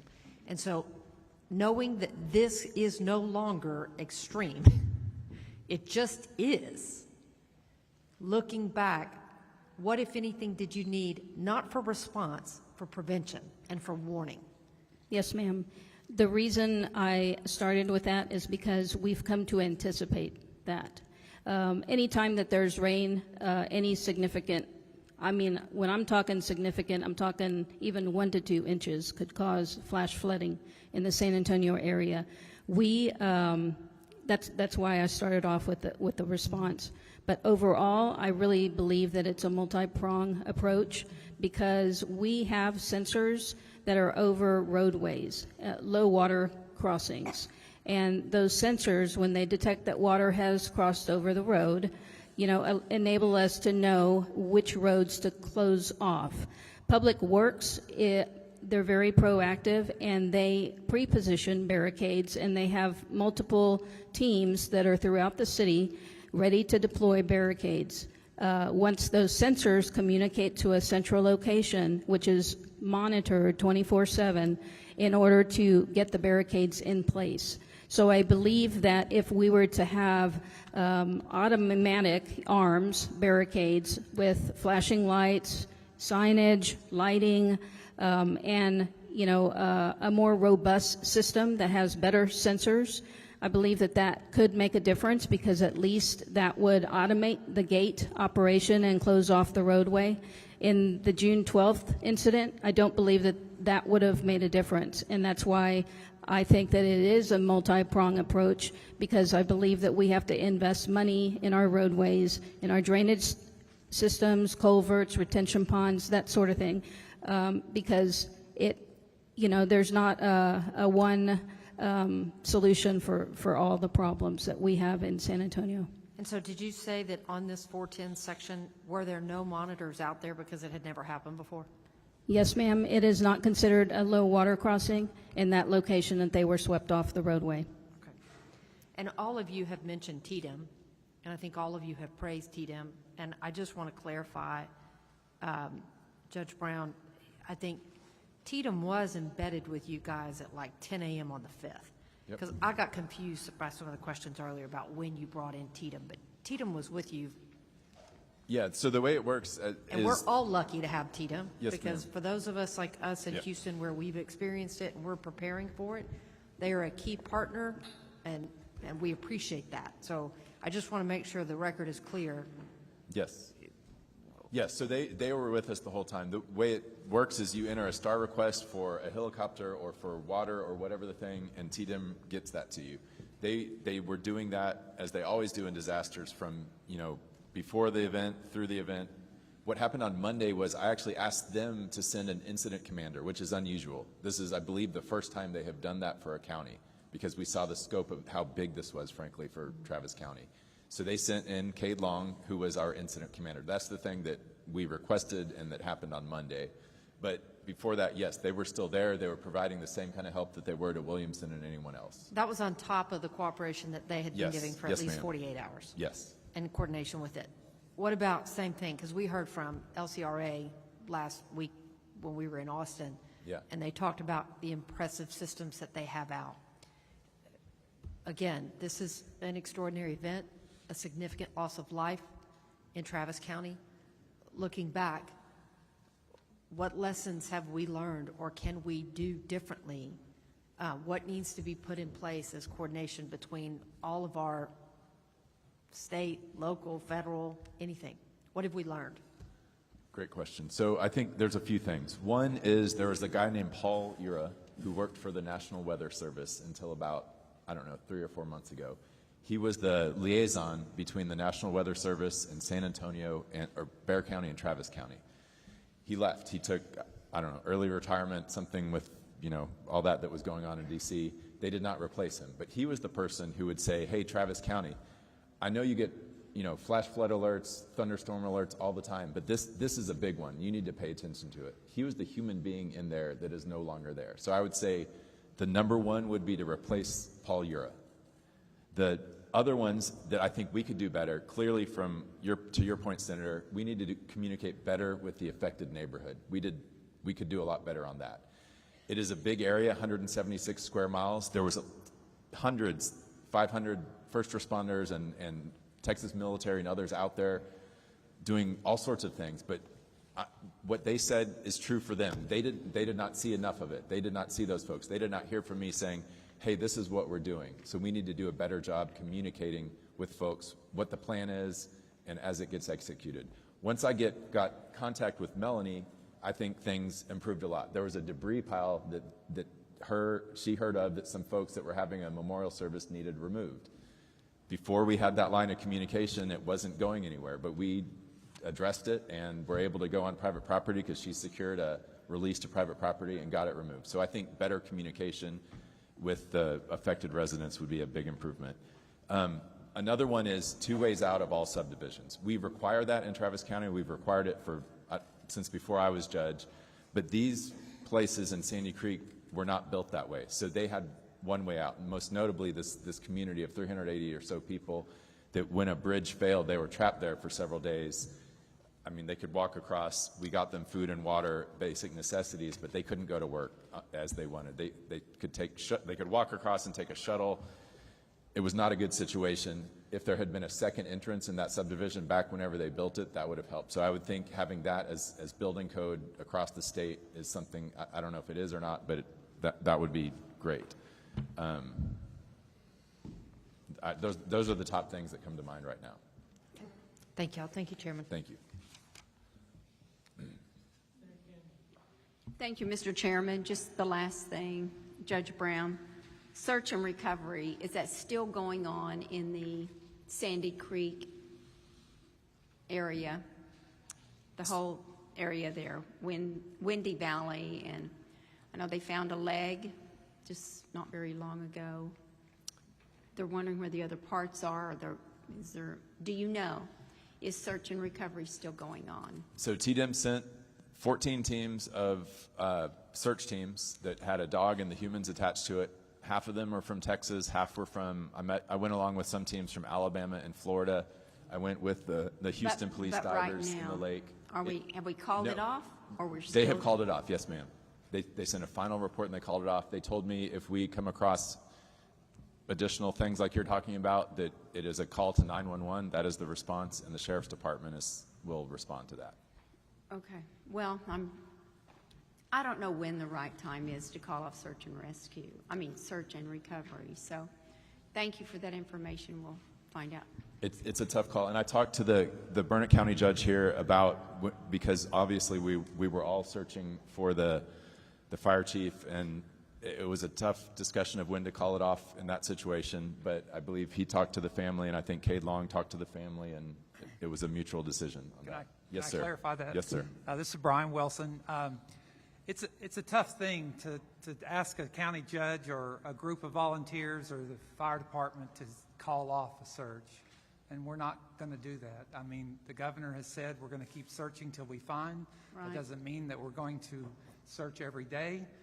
What we did last Friday was to try another avenue, to look under additional debris piles, to use other technology. We've used LIDAR. We've used gas ray detection equipment. But to ask us to say that we're not going to hope to find Michael Phillips someday is just too much. I can't bring myself to do that.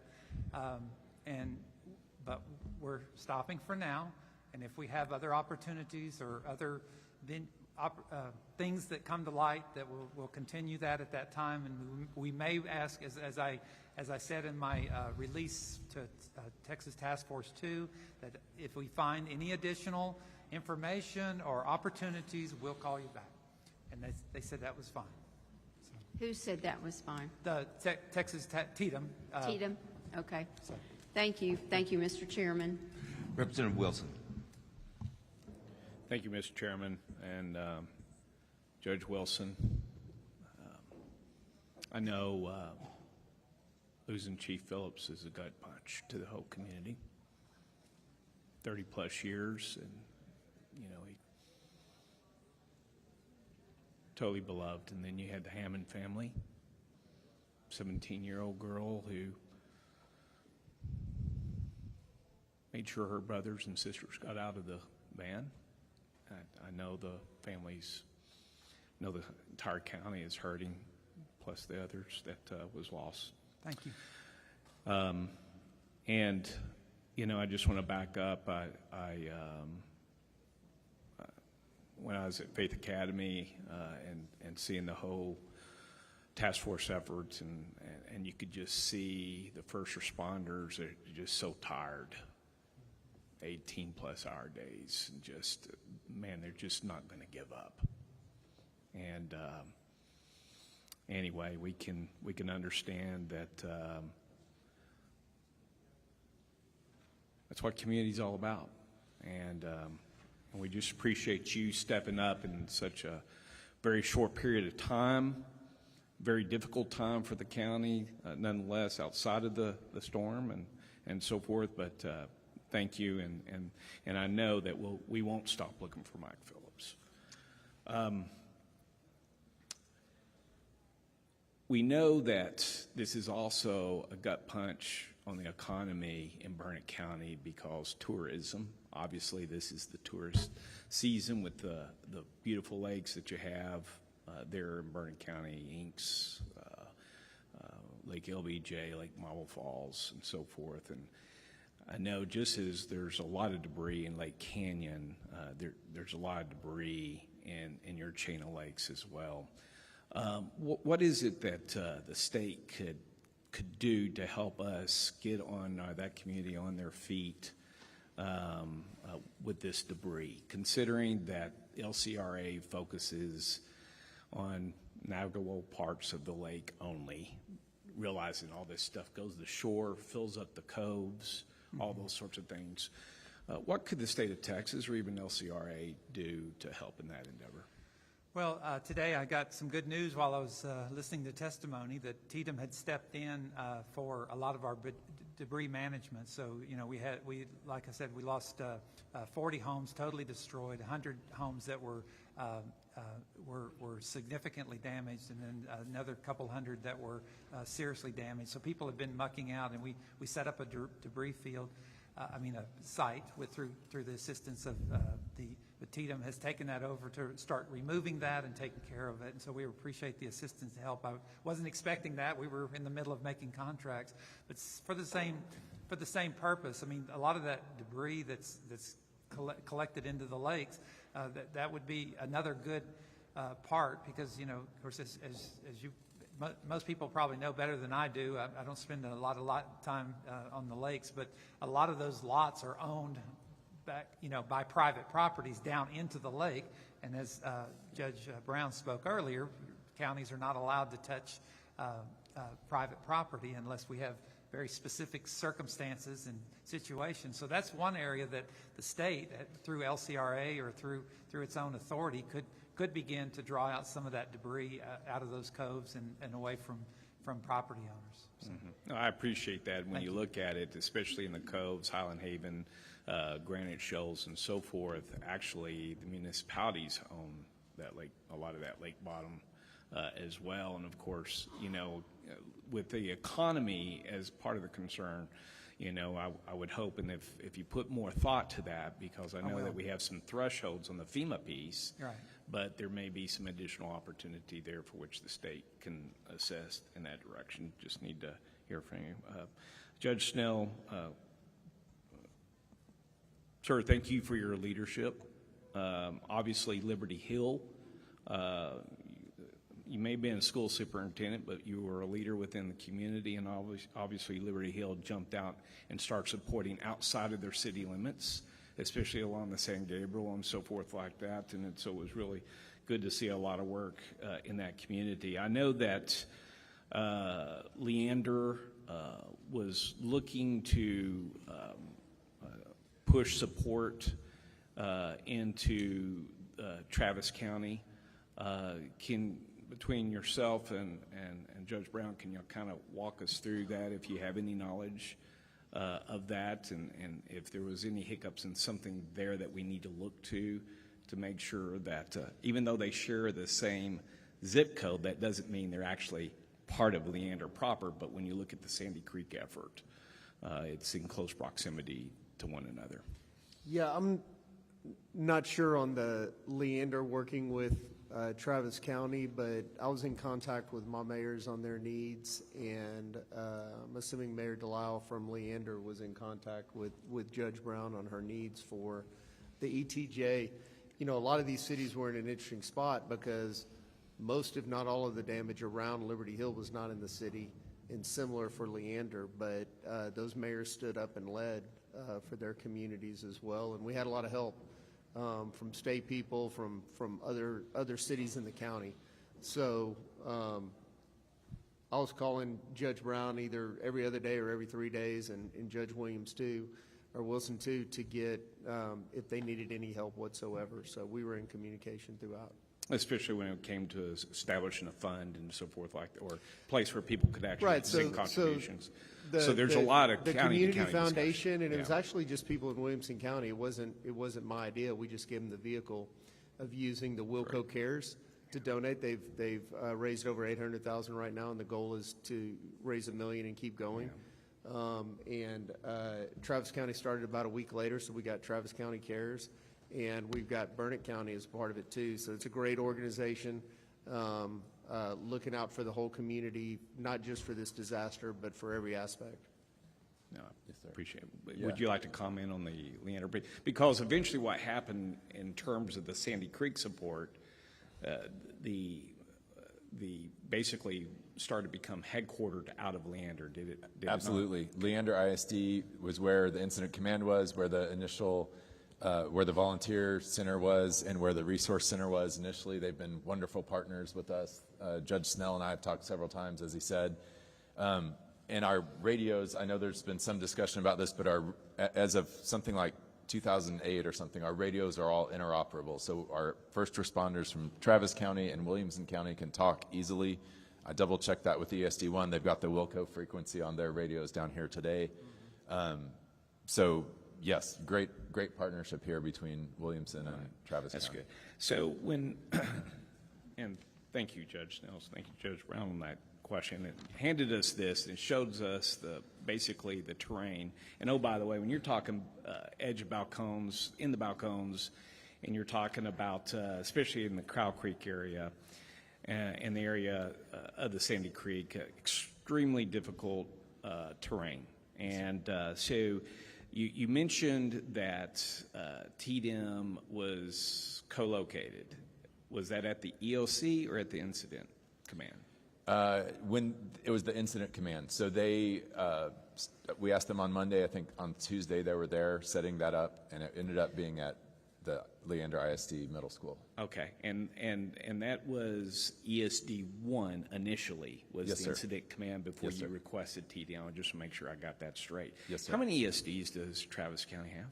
Man, you're going to ask that. 13 or so. Okay, no, I Yeah. appreciate it. It's large. Yeah. And out of how many ESDs was basically directed to go and support the ESD? Because it was ESD 1 that was impacted, correct? Yes, sir. It was every single one of them, is my understanding, that they came. So they had a part and piece because they also have to make sure that they protect against fires and so forth like that, or other emergencies across the county. yes, sir. And I But think every that's, one of them was engaged. it's a big reason why we asked TDM to come in Monday, because that exact reason, that these firefighters obviously dropped everything, came to the aid in Northwest Travis County that night and into that morning, but they have to answer 911 calls for the rest of the community, and so that's a big reason why we're so And it was thankful. pretty overwhelming, and that's why we got TDM in Yes, there, sir. and TDM basically took over the 7th or 8th of July. So 5th, 6th, 7th. We asked them the 7th. They took over the They 8th. took over on the Yes, 8th sir. of July. So, and I can only imagine that the terrain that you're describing here, with this number of search teams and so forth going, a lot of cadaver dogs. Yes, sir. Plus, you have the issues going on in Kerr County as well as the other counties for which was impacted that testified earlier today.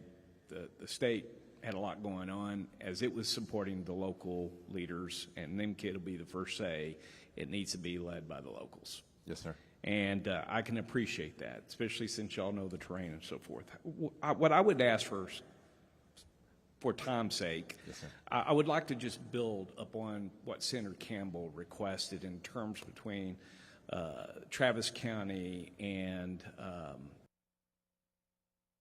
rebuild that timeline. Okay. And also share that after action review once, because I'm sure y'all are going to do one. When do you think y'all will execute the after action review? So we're still it's not after the action yet. As you have heard today, there's Sure. still a lot of work to do there. So you wait till the total piece. You Yes, don't sir. do it by phase or anything else like that. You Yes, sir. Wait till okay. Yes, sir. I got it. So we'll wait to hear to see when you think you may be able to make that. But when you go to build that timeline, because I'm pretty sure when you're talking about this amount of terrain, Yes, sir. that you were focused on recovery, first to save lives and recovery. Yes, sir.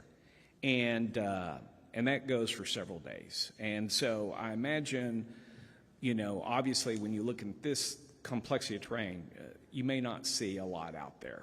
Yes, sir. In your local place, because your incident command was how far from Sandy Creek? 20 minutes away. 20 minutes Yes, sir. away.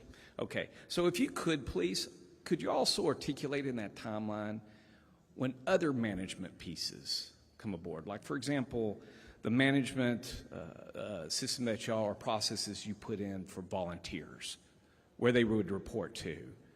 How would they report? How did they know? If you could just kind of give us a total picture so that we can understand, we can learn as well. Because the one thing that is obvious is that the people do need to see us, and they need to see us out there working hard and helping to organize.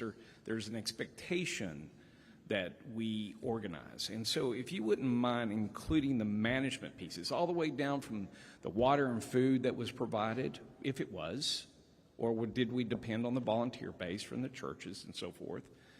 But also, if you could put inside that timeline how the low water crossing was discussed and determined, and what resources we were looking towards, because that community really didn't have that low water crossing in place for, what, 8 days? 10 days? Yeah, I've got that in the timeline. But yes, it took a while. Yes, we first got, I think, TxDOT engineers out there, then Travis County. Do you want me to go into the timeline? No. Okay. I just want you to build it into that timeline, Sure. if you would, Happy that to. Senator Yes, sir. Campbell was talking about. And I greatly appreciate y'all being here today. Thank you, Thank you, sir. Chief. Yes, sir. Thank you guys for being here. Appreciate you hanging in with us. It's been a good panel. I'm going to call up the next batch of publics. Kyle Nidever, Nidever, Catherine Fox, Evelyn Miller, Rosa M., I believe it's Toter, T-O-T-E-R maybe, Rosa M., Deborah Strain, Clay Lambert, Sarah Stewart, Chris Distel.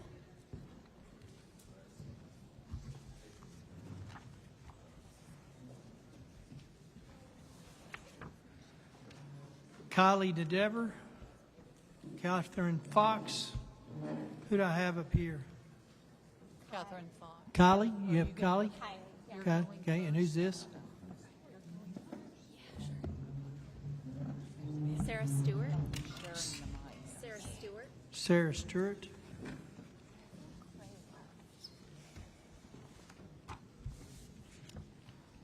Catherine Fox. Okay. Kylie. Evelyn Miller. Is that you? I'm Deborah Strain. You're Deborah. Clay Lambert. Clay Lambert. Chris Distel. Chris Distel. Rosa. That's you. And Evelyn Miller. Not you. Are you just with her, or are you testifying? I'm signed up to testify, Okay. but I'm with her for. What's your name? Courtney Calhoun. Calhoun? Yes. All right, we'll find yours. Okay, thank you. Give me two more. So Evelyn Miller's not here. Courtney? Yes, sir. All right, we'll put you in. Need two more. Barbara Oates and Ashlyn Bolton. Barbara Oates and Ashlyn Bolton.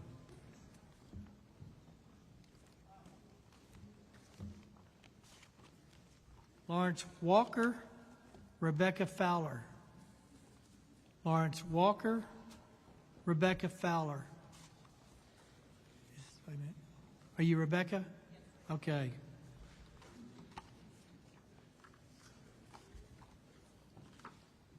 Daniel Edelston. Daniel Edelston, got you? Okay, all right, we got a full panel. Let's go ahead and start with you, Kylie. 3 minutes. Pull that mic real close and talk real big. Hello, Chair and members of the committee. My name is Kylie Nidever, and I am a lifelong resident of Kerr County. I live in Bumblebee Hills, a working-class neighborhood located off Highway 39 in Hunt. Of the 33 homes in my little community, only 5 were untouched by the raging floodwaters of the Guadalupe River. The home where I live with my mom and sister was one of these 5. In the early hours of July 4th, my neighbors' homes were flooded with anywhere between a few inches to over 8 feet of water. By the grace of God, no one in Bumblebee Hills was seriously injured or lost their life that morning, but many homes were ruined, and we are now faced with the monumental task of rebuilding and resuming our everyday lives while bearing these new unseen scars of trauma. The only thing more powerful than the flood has been the outpouring of volunteers and community members who have taken it upon themselves to help us recover. Assistance and prompt guidance from our local government regarding our rebuilding efforts have been non-existent. I have met no local county officials in Hunt or in my neighborhood, nor have I encountered anyone from the state. Those of us impacted by this catastrophe are not asking for handouts. We're asking for a functioning government. Kerr County simply does not possess the infrastructure to handle this recovery on our own. The solution the county has proposed for dealing with the flood debris is incineration, a giant fire that will burn for months, doing nothing more than polluting our air.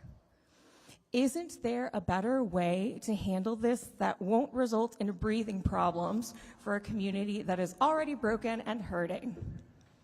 Right now, it is primarily families and local volunteers who are the ones hauling debris to the dump and paying the fees for it. Survivors across the state of Texas cannot wait any longer for emergency relief. We need knowledgeable officials, debris removal, housing support, and mental health care. This community is in desperate need of educated assistance handling the enormous burden of this catastrophe. The individuals who experienced the flood, who are not full-time Kerr County residents, need help too. When my neighbor's home was flooded, she and her husband were in shock. My mom and I stepped in to help them begin the cleaning and recovery process in their home because that's what friends and neighbors do. We were all traumatized, but we did it anyway. Texans are showing up for each other every single day. Now it's time for our elected leaders to do the same. Please use the authority you already have to release emergency funds and make this session about flood recovery and nothing else. We can't do this alone. Thank you, ma'am. Thank you. All right. State your name. Catherine Fox. Pull that over there real close. Catherine Fox, born and raised in Kerr County, resident of Hunt. I'm not sure it's on. They're working on it there real quick. Lights on. Try it now. Catherine Fox. There you go. I hear you.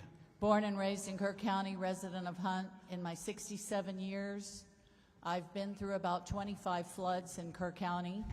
A mark on our property of the 1932 flood was far surpassed this time. USGS has been out. They'll get the exact numbers to us soon, but a rough estimate is 50 feet on our property at the confluence of the Guadalupe River and Bumblebee Hills Creek. As we've seen prior in testimony, things just, our confidence has been shaken by the lack of coordination, chain of command glitches, and time taken to issue a code red, as well as the lack of the warning system and on that was discussed earlier. And what comes to my mind is a word that hasn't been brought up yet, and that is complacency, not just by our government, but by all of the residents who have not lived there as long as I have in many instances, and just decided that, you know, out of sight, out of mind. We haven't had any major floods for about 15 years, so let's just let the good times roll. And everybody started building along the river, especially during the COVID surge on our state. So, having established what we've already established today, 2025 is now the new benchmark. 1932 is out the window. And I would like to say that, or quote, Judge Rob Kelly in his testimony said, "This just was not forecast." As someone who's lived here for 67 years in this area, I would like to say that it was, but no one caught it. History shows that when the National Weather Service issues a flash flood watch and mentions a subtropical air mass could potentially stall out of the hill country, we all better set up and pay attention. We were warned, but in a roundabout way. We didn't pay attention. And here's what happened.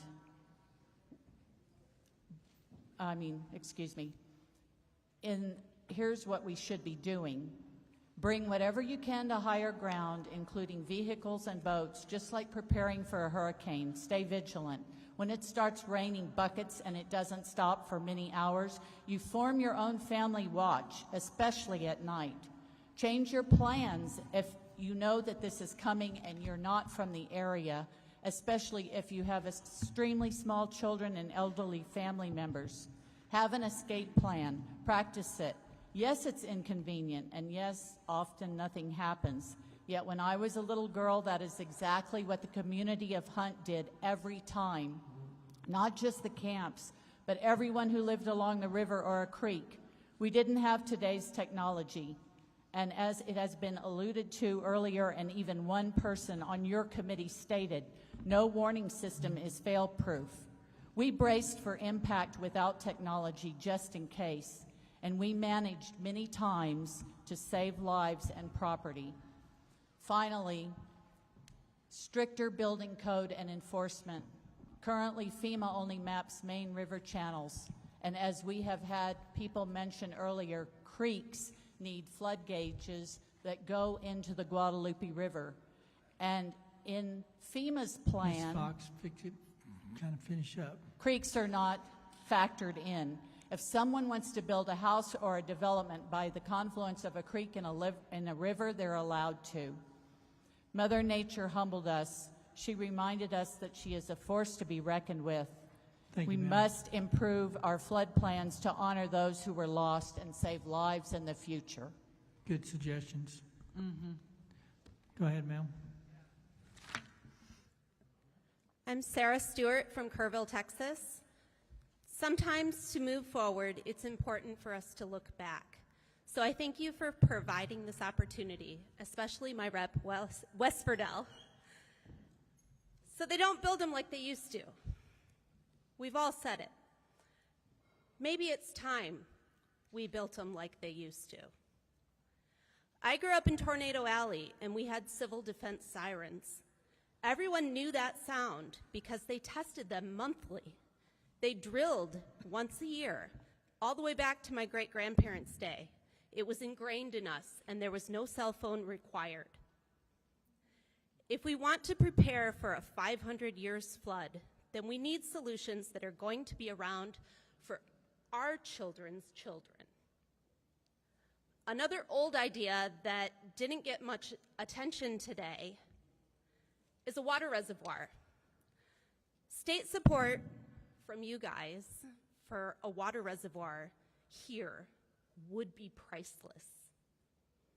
It would provide flood safety, provide a water supply, and even possibly hydropower.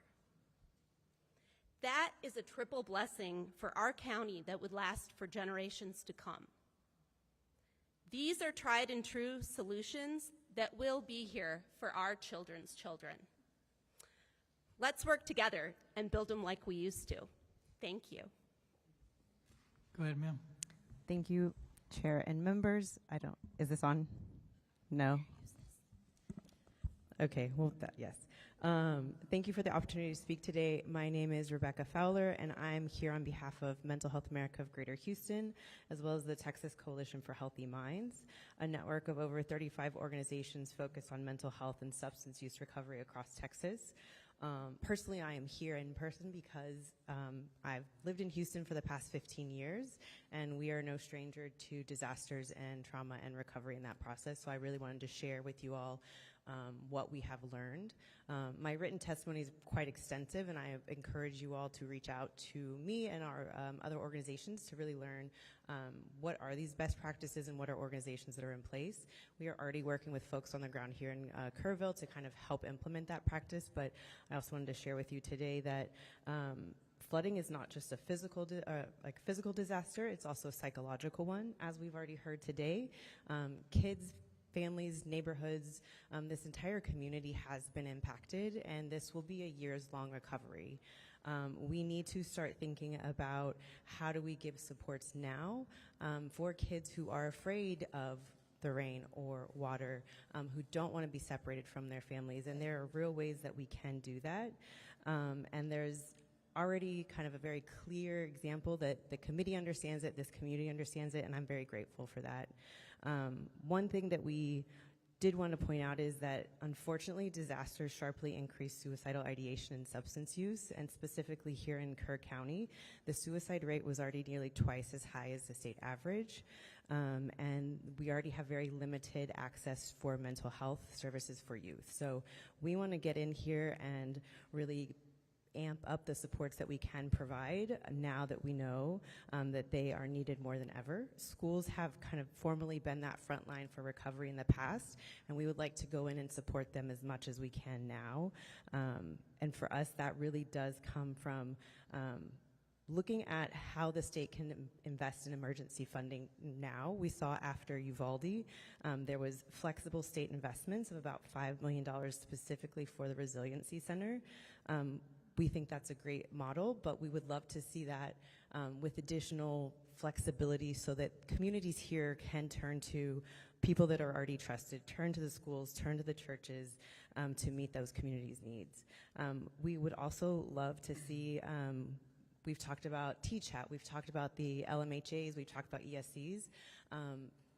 Those programs exist, but a lot of schools that aren't connected is because they don't have the technical assistance or they don't have the actual internal infrastructure within the schools, whether that's a classroom or someone to kind of be with that student. So if there can be some sort of crisis mental health funding, either through the ESCs or to the districts specifically impacted, we would love to see that targeted mental health supports just so we can build out those structures in a new way. Thank you. Good testimony. I did check. Kerrville ISD does participate in T-Chat, and they said it was awesome. So good. I didn't know if it made it here or not, but it's good. Go ahead, sir. Okay, is this on? Yes. Hi, my name is Daniel Edelstein. I'm a local resident. Thank you all for the opportunity to speak today. I also want to take this opportunity real quick just to thank all of our first responders and county officials and many volunteers that have poured their hearts and souls in this community. I mean, it's been a real blessing. My wife and 4 children reside here in West Kerr County, and I'm speaking today as a local resident on behalf of my parents who have a local business in Ingram, Texas. I'm here today just to bring light to the rebuilding of our communities and the struggles that we're facing right now. My parents own the Ingram Dam Center, which is located directly next to the Ingram High School, just across the street from the dam. The strip center is filled with other local businesses and residential apartments. This business was my parents' livelihood and their retirement. It's been extremely devastating to their lives because with their medical conditions, it's impossible for them to rebuild themselves. Thank God for all the volunteers and community help that we have received because without it, my parents, the business wouldn't have been salvageable. At least the building wouldn't have been salvageable itself. Their business and others at the Ingram Dam Center sustained 6.5 feet of water inside for hours. We had 4 residents in there, and they also survived and were water rescued, which was amazing, until the waters receded. So we had friends, family, random volunteers, and many churches and private organizations help us demo everything to the studs. So you go over there now, a lot of people know about the Ingram Dam. They've slid down the dam, when they're kids or their kids have done it. It's just kind of a central location in Ingram, and it's really sad to see where it's at right now. Things that I've learned a lot about, because I've never been in a disaster like this or anything close to it, that a lot of people don't know and I didn't know, is that once you take funds from FEMA, which they don't help businesses, but even individuals out there, once you take the funds from FEMA, in a catastrophic event, even like this, even if you're not in floodplain, they're going to require you to have flood insurance. And knowing the market quite well, being as a realtor, that's going to reduce families' home values or, really just price them out of the communities that they live in because they can't afford flood insurance as well as mortgages and all that kind of stuff. So it's really going to hurt the people in the long run by them just taking the FEMA funds. So I've reached out to a lot of those communities and told them just because they're only giving them $12,000 to $18,000 for the damages in their houses.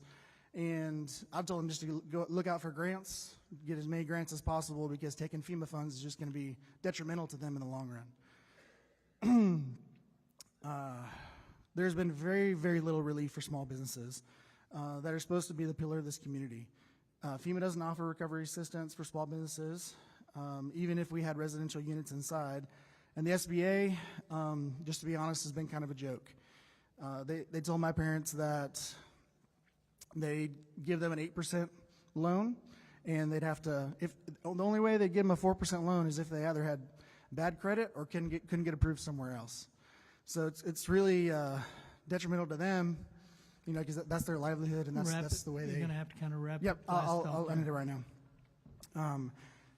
So I just want to switch gears real quick. I'll end it right now. As a preventative, I really think the debris inside that wall of water that was coming through really had an effect, and it'd be great if we could figure out what effect that had and put a plan together in place in order to maybe clean out the rivers and things like that before these happen and all that debris comes down. So. Thank you, sir. Appreciate it. My name is Debbie Strain. I am from San Antonio and was involved in the Sandy Creek relief efforts from pretty close to the beginning. I just wanted to say thank you for the opportunity to speak before all of you today. I come before you not only as a Texan and constituent of Senator Menendez, but as someone who witnessed firsthand the heartbreaking failures in Sandy Creek after the July 5th flood. I'm a volunteer, and like many others, friends, neighbors, and strangers from across the state, we showed up because help was needed. By the time government entities were seen on the scene, we had already recovered bodies, coordinated supply chains, brought in heavy equipment, served hot meals, provided medical care, and tried, often unsuccessfully, to get help across a broken bridge. Volunteers were threatened with arrest for attempting to deliver supplies to areas that needed them. On July 14th, TDEM and others opened a volunteer resource center, which I know was discussed at the previous hearing. But by then, much of the critical early response had already been led by the everyday people on the ground.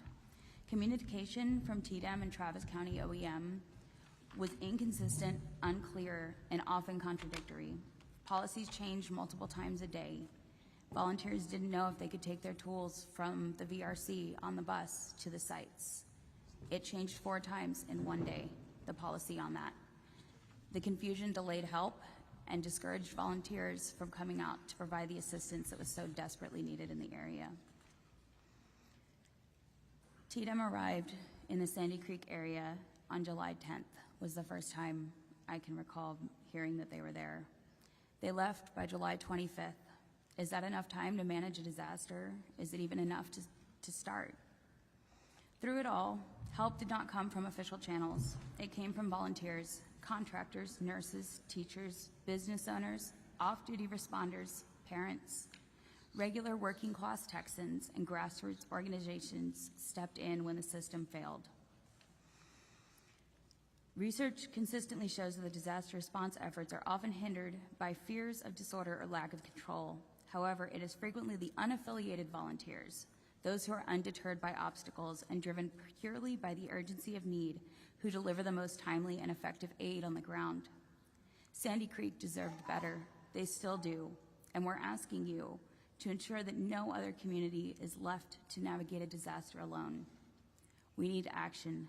Specifically, mandate minimum staffing and rapid activation timelines for county emergency operations centers during declared disasters, so that no gaps like the ones we saw from July 5th to July 10th happen again. Codify communication protocols that require clear, centralized, and accessible public updates during disaster response, especially because so many of these areas do not have good cell phone coverage. Thank you very much for your testimony. Please proceed. Just state your name, please. Do you want me to go first? Oh, We're swapping. okay. I am speaking on behalf of a couple of Ma'am. Yes? Okay, yeah, under House rules, Oh. you can only testify on behalf of what you put on your witness affirmation form, and we have you as testifying just on behalf of yourself.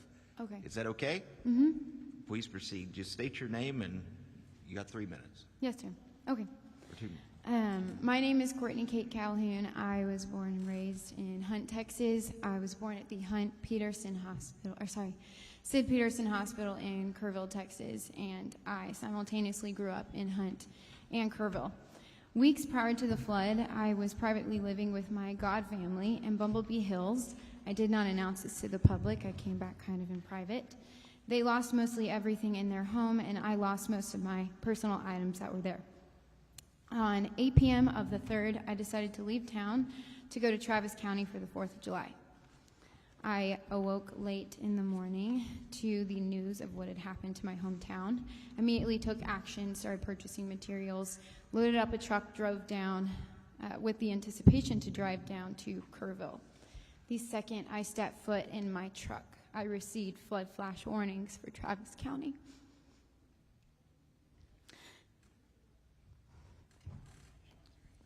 I waited with my mother near my front door for nearly 13 hours in terror, watching my hometown be destroyed, annihilated, unable to go there. Without the proper notification that I could leave, I took a risk and I left her and my pets. I rushed down to Kerr County. I came to my God family side, delivered my materials, and immediately went boots on the ground for search and rescue.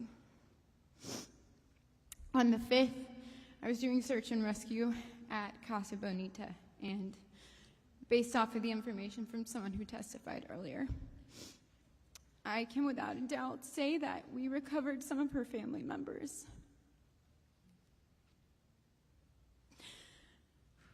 We were amongst the first to come by. After the wave came from help looking for survivors, we were amongst the first to come by to start looking for recovery that were not alive anymore. I did this for several days. On the 7th, I decided to make a mass resource list for Hunt to Kerr County, and upon this, the chief of the Hunt Volunteer Fire Department gave me a badge and a vest and asked me to also help with the first victim needs intake list and volunteer sheet. Then I went back to search and rescue. Every day I did search and rescue. Over the next few days, Governor Abbott came through Hunt. I just happened to be there at that time where I met Mr. Verdell and a couple other people, and I spoke on behalf of my county, speaking about the lack of communication and leadership and volunteer turnaway that was happening if you weren't there for search and rescue. My godmother was amongst, and so were these kind people amongst the others that were in Bumblebee Hills that did not receive aid for a couple of days because they were not involved in the missing. They were forced to sit there and watch mold go up their walls. After this, I was removed from Hunt, Texas by the Chief Volunteer Fire Department, being told that I was taking sight away from the mass disruption of what was going on in my town and that I was there for other reasons. I asked for a clear explanation as why I was being escorted out of my town, and I was never given one. I went into hiding, but I came out to Kerrville, and I decided to continue my search and rescue. Thank you for your testimony. Mr. Verdell.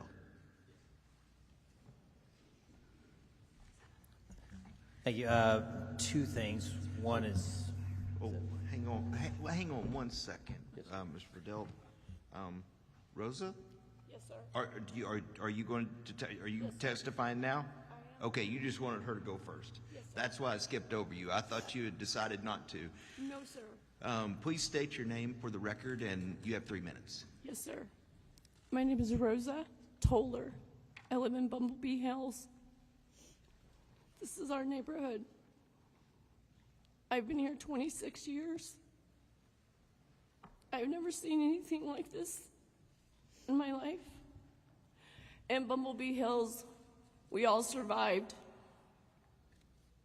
There's always sunshine after the rain. Cindy and I'm from Michigan. You're not alone, but we were.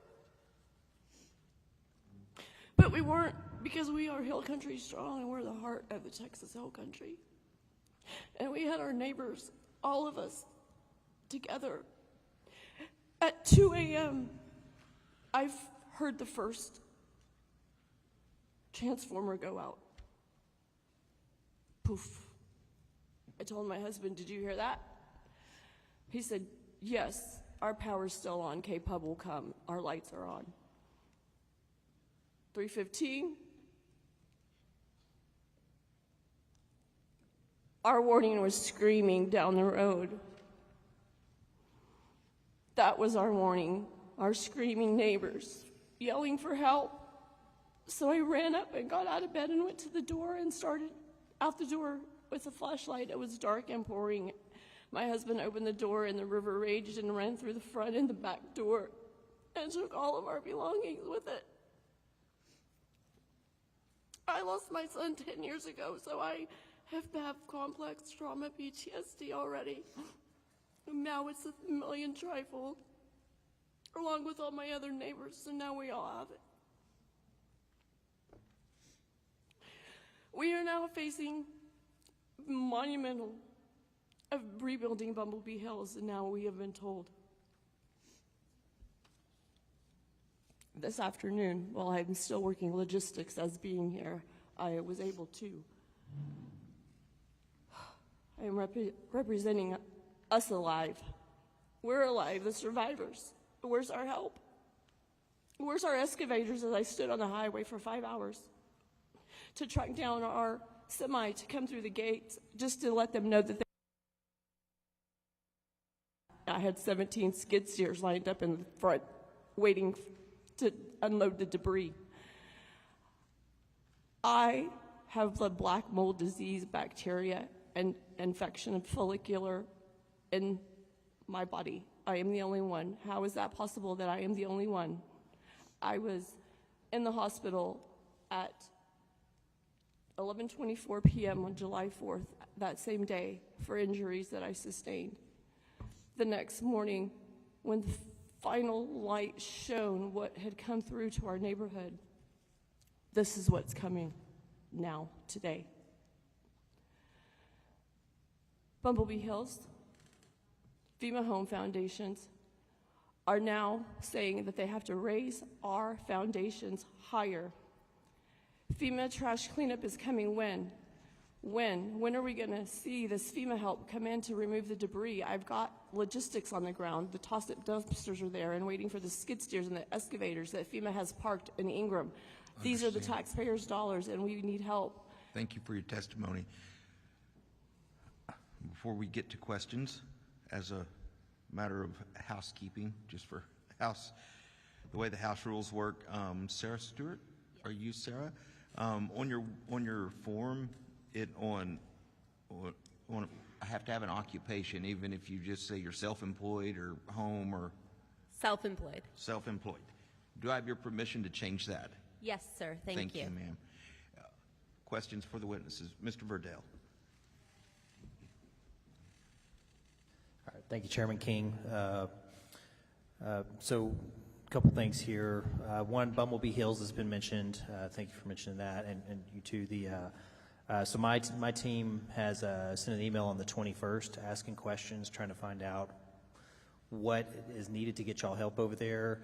And they also sent an email out yesterday, again, asking that same question. So we're trying to find answers for y'all, just so y'all know, because it looks like Bumblebee Hills has I don't want to say forgotten, I don't mean it that way, but has been left out of where a lot of work is being done right now. So we're trying to find answers for that.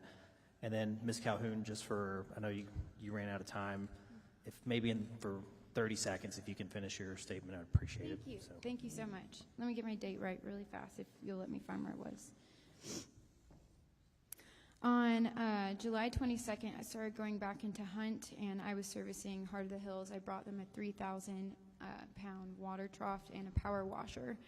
For the next 4 days, I continued to go there and continue to help. And on the 26th, I got word while I was down on the ground searching with one of the uncles of the remaining missing children that I was off of my medication, which I don't take anything but an inhaler.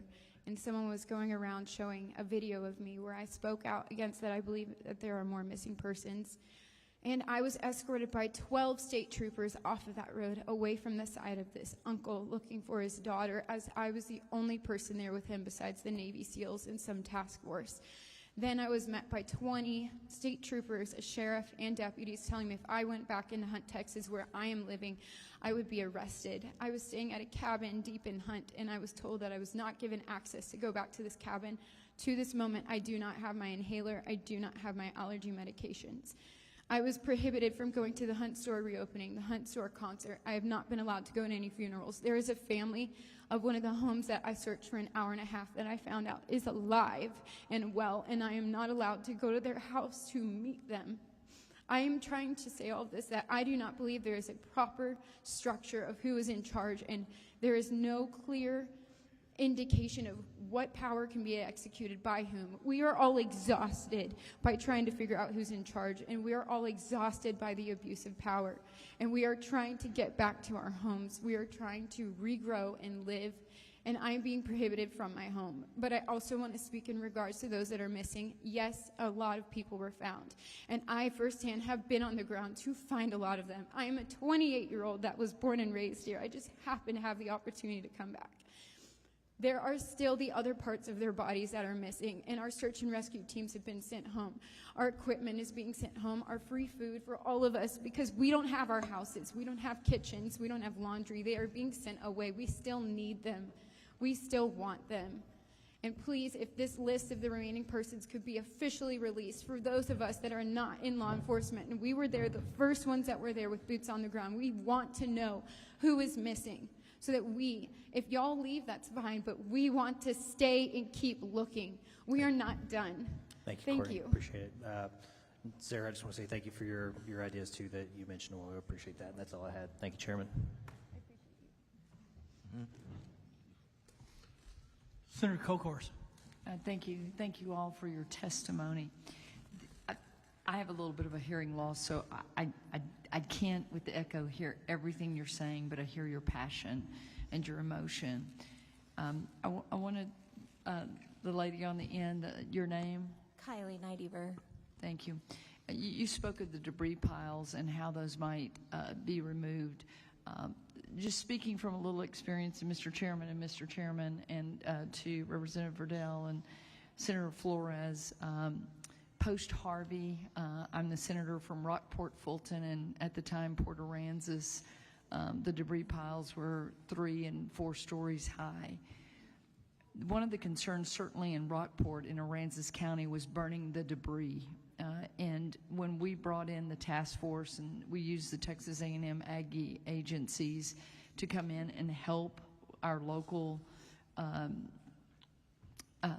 cities and counties who were overwhelmed, and I'm not so sure we shouldn't look at that model again, especially as it's isolated to Kerr County, and maybe most destruction here in Kerr County, to Senator Flores and Representative Verdell. It worked really well. On the incinerator, we brought in incinerators so that there were not plumes of smoke because of our citizens being very concerned about the quality of air. So that is something that we could possibly do. FEMA was our partner in that as we, move through this. They are our federal partner in paying for that. So I wanted to offer that to you. And again, the debris is part of the healing. I've been through this. I think I had more destruction in Harvey over a geographic area than any other senator, and debris removal is a part of the healing. To the lady, 67 years living here, thank you for your quote that Mother Nature humbled us. I do agree that Mother Nature can be a force, and this is the new watermark, as you said. So thank you for that. And then finally, I want to clarify on the end. Are you saying that you're not allowed to return to your home? So I moved back to live with the Tollers 3 weeks before the flood. We're all displaced. They were given a small cabin. I was given one to myself. That's a little bit deeper into Hunt. It's right before the Hunt crossing. No, ma'am. I am not given permission to return back to that home.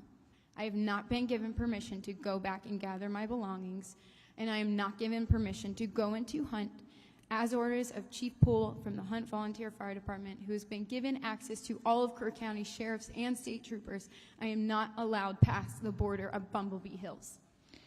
So this is July 31st, and I do think that we need to cut through that red tape as a part of meeting our citizens' needs at this point. And ma'am, I have already gotten permission, and I would love to resume search and rescue with that family looking for their child, their niece. So, Mr. Chairman and Mr. Chairman, I had some constituents that had been volunteering and drove to here today. They weren't able to stay to testify. I know that we're going to get their written response. It is a very consistent message on volunteers being turned away and the frustration. I like to say that Texans take care of Texans and Texas, and in every disaster we learn from it. But I do think in our smaller counties, and I represent a lot of smaller counties, that we need to help our elected officials and step in with a similar model that we used post-Harvey. Aransas County was tiny and devastated, and we were able to put people around them, help them fill out the FEMA grant papers, get things moving more quickly. So I look forward to working with this committee, with the Texas Department of Emergency Management. I just want you all to know your voices are being heard. Senator, in particular, I think there has to be a better way to deal with all of the mature cypress trees that are down.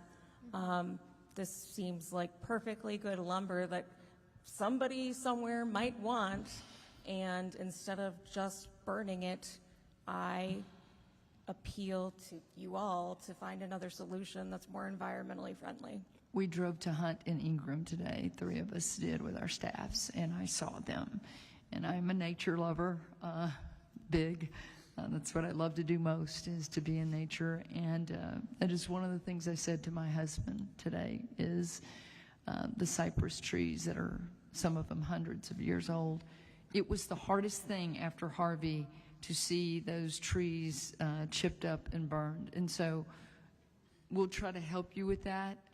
It is a fact at one point that you have to remove the debris, and it is tough. But there could be potentially, especially with those very large cypress that are very special, given to us by our Lord and Creator, that we could do something with it. We hear you.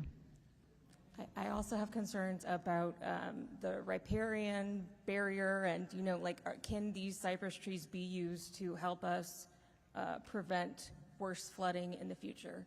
So before it all just gets turned to ashes, I think we should all pause and think about what we're doing to the environment and how we can help things in the future to maybe make this a little less worse, potentially. So. Yes, ma'am. It's been in one of our local newspapers. I don't remember which one, but the incinerators are going to be used. That was in the paper. And as far as volunteers being turned away, it's my understanding, I've had a lot of volunteers on our private property, and they said that they had no problem as long as they registered at the Tivy High School in Kerrville before coming out to our area. You must register or you will be turned away. But if you register, you're A-OK in most instances. On private property. Thank you. Senator Menendez.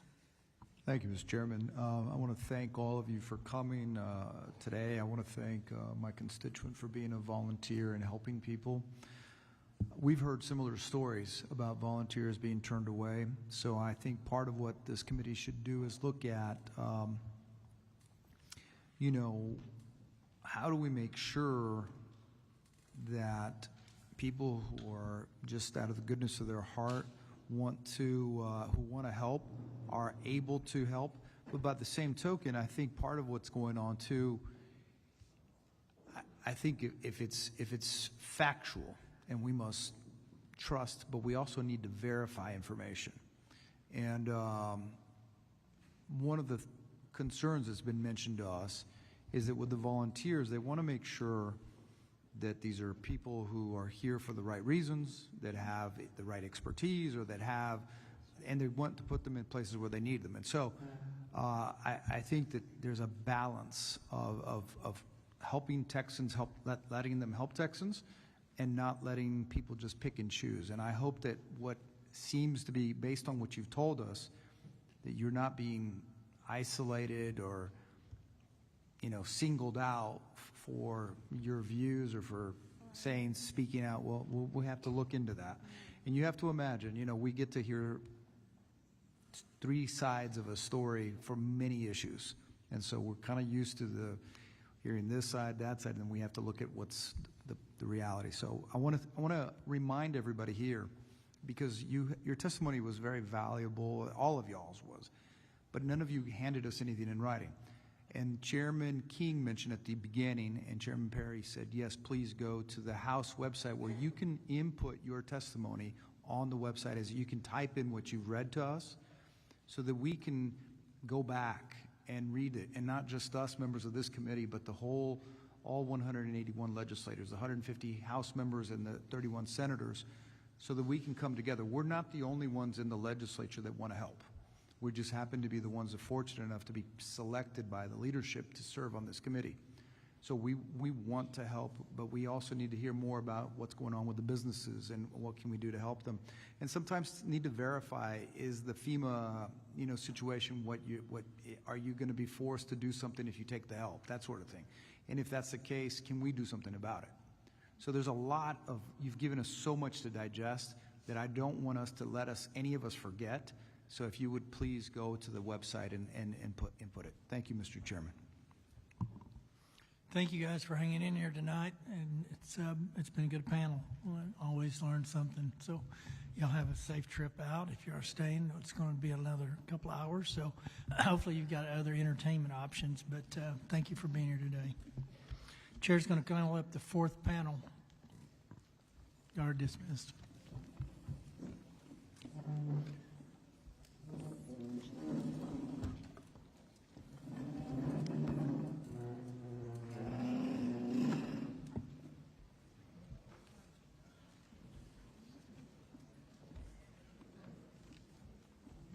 John Honore, Carla Guthrie, John Nielsen Gammon, John Schrader, Phil Bedient, Nick Fang, David Maidment.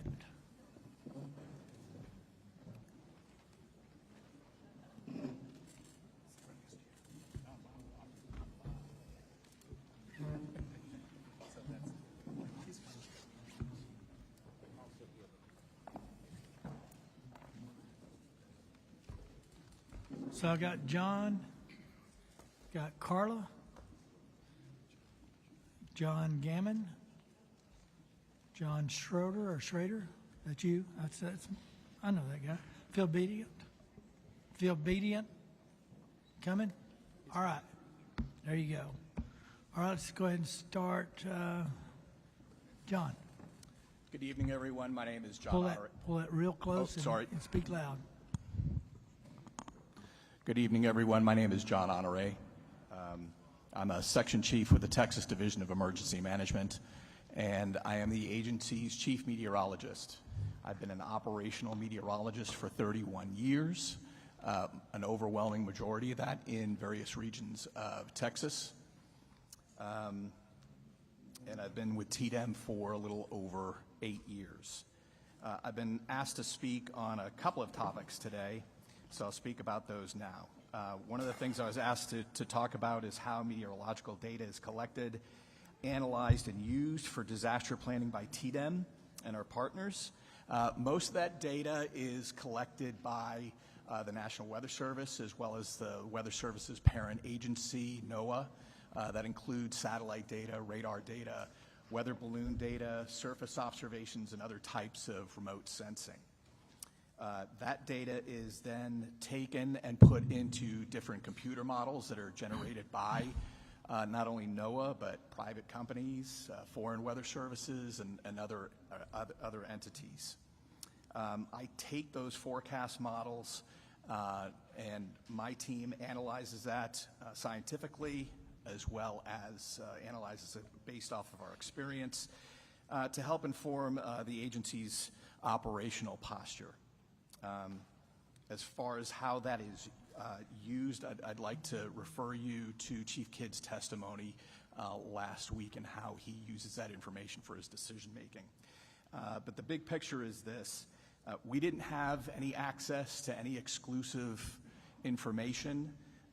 My team we're there to inform TDEM's operational decisions based on public information provided by the Weather Service, as well as that weather information that comes in from the Weather Service. Our team's extensive experience and understanding of Texas weather and the history of Texas weather is what leads us to make some of those operational recommendations to TDEM leadership on pre-deployment timelines to best support our locals ahead of potential storm impacts. While our field teams are often and regularly communicate these forward-leaning operations and work with our local partners to ensure proper coordination, we also provide updates on these tactical decisions on a 10 a.m. statewide weather call, which is hosted by TDEM featuring a National Weather Service briefing, updates from the Texas Emergency Management Council members, and other partners. With regard to conditions leading up to the 4th of July, for several weeks this summer, we had a persistent onshore flow at all levels of the atmosphere, from across the Atlantic Ocean, through the Caribbean, into the Gulf, and into Texas. It was pointed right at us. It made for, even by Texas standards, unusually humid conditions. So we had a moisture-rich environment. Then the weekend before, leading up, or actually 3 weeks before, pardon me, that's been mentioned before, we had a serious flash flood event in the San Antonio metro area. Parts of Medina, Bexar, Comal counties had areas of 5 to 9 inches of rain.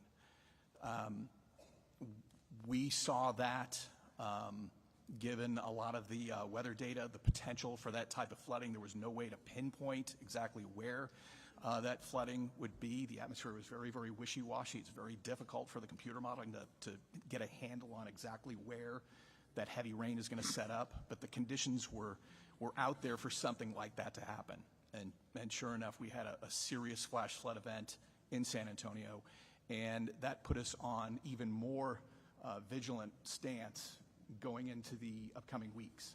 So the weekend before the 4th of July, we had Tropical Storm Barry make its way on shore into Mexico, traveled through northern Mexico, kind of dissipated, but its remnants moved through West Texas and eventually started to work its way into central Texas. At that point, some of the computer modeling started to pick up on the heavy rain threat. That in and of itself, just the fact that we've got a weak disturbance floating around slowly in a very humid environment is going to set off red flags. It's even been mentioned here on this panel. Also mentioned was Harvey, Imelda, Allison, all slow-moving storms. The difference with this, though, is that it wasn't a named, organized storm with a well-defined center that the computer models could really latch onto and understand where it was going to go and how much rain it was going to drop in specific locations. We didn't, this system was much more analogous to the flood of 2002, where you had just a very weak disturbance floating around the hill country, tapping into a very humid atmosphere and dumping a tremendous amount of rain. The problem is we've seen that before, after 2002, didn't generate this type of rain.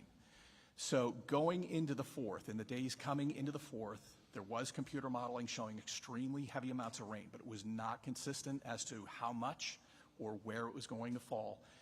But given our experience and our knowledge of Texas history, it gave us cause for concern to inform our leadership and our partners that there was concern that there was a serious flash flood risk going into the 4th of July weekend.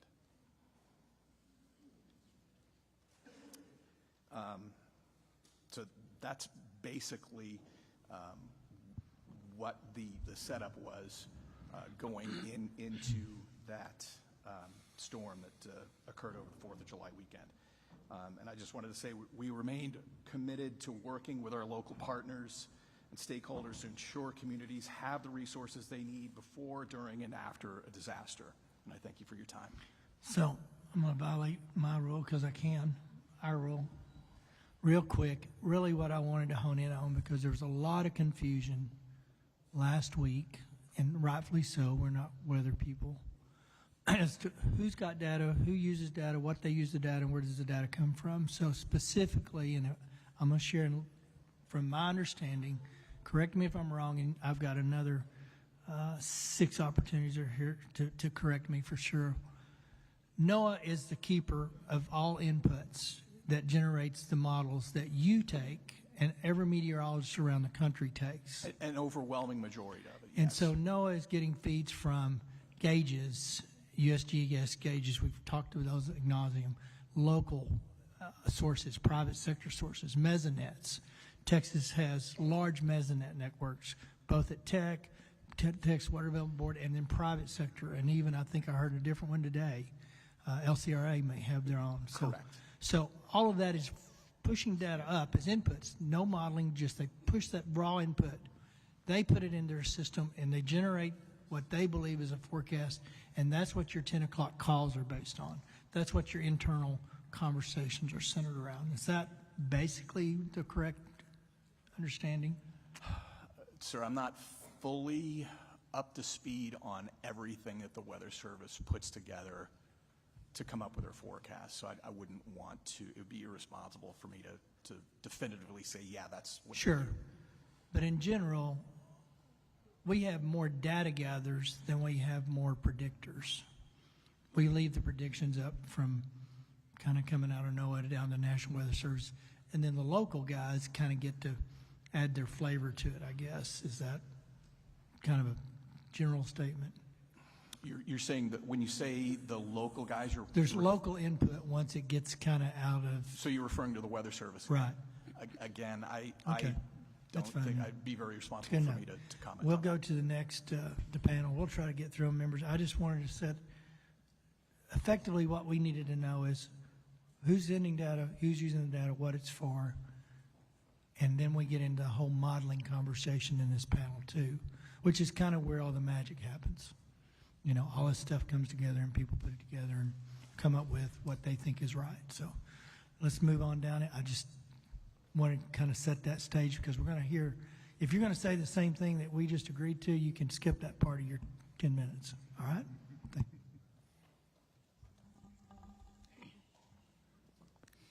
Good evening, Chairman Perry, Chairman King, Vice Chairs and members of both the Senate and House Select Committees. My name is Carla Guthrie, Surface Water Division Director for the Texas Water Development Board. Thank you for the opportunity to describe our Tex Mesonet statewide weather network that we're working to build for Texas and to answer any questions that you may have. Although floods are a part of the Texas landscape, the events that occurred this past month are particularly tragic, and I offer my heartfelt condolences to everyone who is affected. Today I will provide a general overview of the Mesonet system operated by the Texas Water Development Board, a description of its utility for natural disaster-related planning and response, and recommendations for improving Tex Mesonet for this purpose. I will address each of these topics and welcome questions to fill in the gaps. You've also have a presentation in front of you that will be helpful for understanding what I'll present. So next slide, please. The Tex Mesonet is a statewide hydrometeorological observation network that's operated by the Texas Water Development Board. It is designed to collect and distribute high-quality, near real-time atmospheric and soil moisture data across Texas.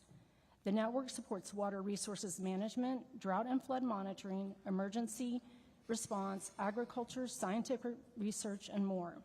Specific to natural disasters, the initial stations in the network were installed to provide better data for warning and forecasting of flood events following the Memorial Day Wimberley flood. However, station data also is informative for droughts, heat waves, tornadoes, fire, wind, winter storms, and tropical systems and hurricanes. In 2023, the 88th Texas Legislature authorized the TWDB to serve as the statewide resource for hydrometeorological data as described in Texas Water Code 16.026. However, the first Tex Mesonet stations began reporting in 2016. And today we have 118 stations reporting across Texas, and we're continuing to build this network out to at least 225 TWDB-owned stations to fill in gaps in coverage. The map on your slide shows TWDB-owned stations in orange, and the gray triangles show all other locations where we have partner networks that have similar weather station information. The counties shaded in gray reflect those most impacted by the recent floods. Next slide, please. Each Tex Mesonet station collects a suite of parameters, including temperature, precipitation, and soil moisture. The data we provide is available for use as needed by others, both during disaster and in clear weather periods. In a few slides, I'll go over how we make the data publicly accessible. But I also wanted to show on this slide the Mesonet coverage in Kerr and surrounding counties. There are 2 stations within Kerr County, a station at the Kerr Wildlife Management Area and another at the Kerrville Municipal Airport. However, there are other stations just outside of the county that also provide coverage. And so if you look at the slide, you can see a series of orange circles and gray circles. Those circles represent the coverage around a station, and so we're building out the network so that there is at least a 20-mile buffer or between stations. So around each station there's a 10-mile radius. So when you look at that, you can see that there's fairly good coverage for Mesonet stations in Kerr County. This also is not showing the GBRA rain gauge stations, which also provide coverage. So while there are gaps, there is a reasonable amount of coverage, and I wanted to point that out to you today. Next slide, please. Much like the National Mesonet Program, of which Tex Mesonet is a member, we have designed our program to operate as a network of networks. We rely heavily on partnerships as well as our own stations. Texas is large, and by working with existing Mesonets and state partners, we are better able to provide a cost-effective means for ensuring broad coverage. There are partnerships such as with West Texas Mesonet, who covers West Texas and the Panhandle, and other entities, as listed on the table on the right. We are able to display data from over 3,500 cooperator-owned stations on texmesonet.org. With respect to the collaborative nature of our program, we rely on the Tex Mesonet Advisory Committee to guide our program on data collection and dissemination methods and on product development. We have two of our committee members here on the panel today. Dr. John Nielsen Gammons serves as our chair, and Dr. John Schrader is representing West Texas Mesonet. We also have representatives from the National Weather Service, Regional Weather Networks, Oklahoma Mesonet Program, state agencies, and members with expertise in a variety of subjects. Tex Mesonet also contracts with several universities to improve data products, data quality, station coverage, education, and outreach. However, one important point that I want to make today is that Tex Mesonet relies on landowners to provide space to host stations. We have agreements with Texas Parks and Wildlife Department, other state and local entities, as well as with private landowners. And this is one of our greatest limitations to expanding the number of stations in areas that lack coverage. We need to find landowner hosts who are willing to provide the space and access for a station, and we welcome those who have the space and are willing to partner with us to help us continue to expand the network. Next slide, please. TWDB stations collect and report out all measurements every 5 minutes. However, many stations in our partner network collect and report at different frequencies. There's not a standard across all networks. And remember that each network is designed for a different purpose, and not all need to report at a 5-minute rate all of the time for all parameters. The pie chart that is shown on the left slide shows the proportion of stations in Texas that are collecting data at various frequencies. From our assessment, a majority of stations, the color shown in blue, so 39%, collect data between 5 and 15 minutes. But only 23% of stations are collecting data at a frequency of 5 minutes or less. And so in terms of the frequency of reporting data, most networks are not reporting at a fast rate. The American Association of State Climatologists recommends a 5-minute collection and reporting rate, and this is the rate at which our stations adhere to. And there are only 2 networks in Texas, Tex Mesonet and West Texas Mesonet, that meet this 5-minute data collection and reporting requirement for stations. And these locations are shown on the map that's on your right. And so you can see much of the state lacks stations that are reporting at a high enough frequency to be informative during intense rain events. Next slide, please. On this slide, we wanted to show why it's important to have 5-minute rain data. You can see here a graph for rain gauge data at the Kerr Wildlife Management Area. It's within the watershed of the North Fork of the Guadalupe River. In this graph, the orange line represents data at 5-minute intervals, and the gray line represents a 1-hour reporting interval. If I can draw your attention to the yellow highlighted area, between 3 a.m. and 4 a.m., we can see how receiving information in 5-minute intervals allows for quicker decision making. And I want to note here that at 3 a.m., we already had 2 inches of rainfall in the watershed, and we were about to receive 3 more inches. So having a 5-minute data reporting rate is extremely important for monitoring intense rain events such as this, where rain fell at a rate of ½ an inch every 10 minutes for that period of time. And so we would encourage a 5-minute rate of reporting for all partner networks if the National Weather Service and emergency responders agreed that it would be meaningfully helpful during such events. Next slide, please. I want to close by describing the two ways in which we access our data. Our data is accessible. First, TWDB station data is delivered from our stations to our cloud server via AT&T's FirstNet communication platform, and then it goes to our online web viewer at textmesonet.org. The viewer is the most common way to interact with the data. It contains TWDB station data, which is pulled from our cloud server. It also contains active radar precipitation visuals and data from over 3,500 stations within and surrounding Texas. For the viewer, we also pull data from non-TWDB stations. So we pull that from Synoptic and from West Texas Mesonet. The main landing page is available in Spanish and English, and additional pages provide precipitation and temperature maps and allow for limited data downloads. During the July 2025 flood event, Text Mesonet stations were reporting near real-time data, and the viewer remained operational throughout the event. Users of the viewer include the National Weather Service Hydrologic Service coordinators who've used this viewer at the State Operations Center and as part of their briefing notices. Other users include educators, news meteorologists, general public, emergency responders, farmers, and more. Next slide, please. The second way to access our data is through Synoptic, who pulls our data from our servers into their database. Once the data goes to Synoptic, it is available to be downloaded for use by anyone for whatever purpose they need. Synoptic houses TWDB data, partner data, and data from other public and private entities. And within Synoptic, the National Weather Service is able to use the Meteorological Assimilation Data Ingest System, MEDIS, to access this data. And so to recap, we have two ways in which this data is available for events such as this. Our data viewer, which is helpful during an actual event to see the event as it unfolds, and then via Synoptic, where raw data can be downloaded for scientific analysis or use in modeling. And so this concludes a high-level overview of the Text Mesonet program at the Texas Water Development Board. I thank you to the committees for your interest and attention in our program. We are also appreciative of the support this program has and continues to receive from the legislature. We believe Text Mesonet offers great value to Texans, and we welcome all suggestions that will make this program more beneficial. Thank you very much for that. We'll be back to you shortly. Please proceed. Just state your name and tell us what you're here for. Thank you.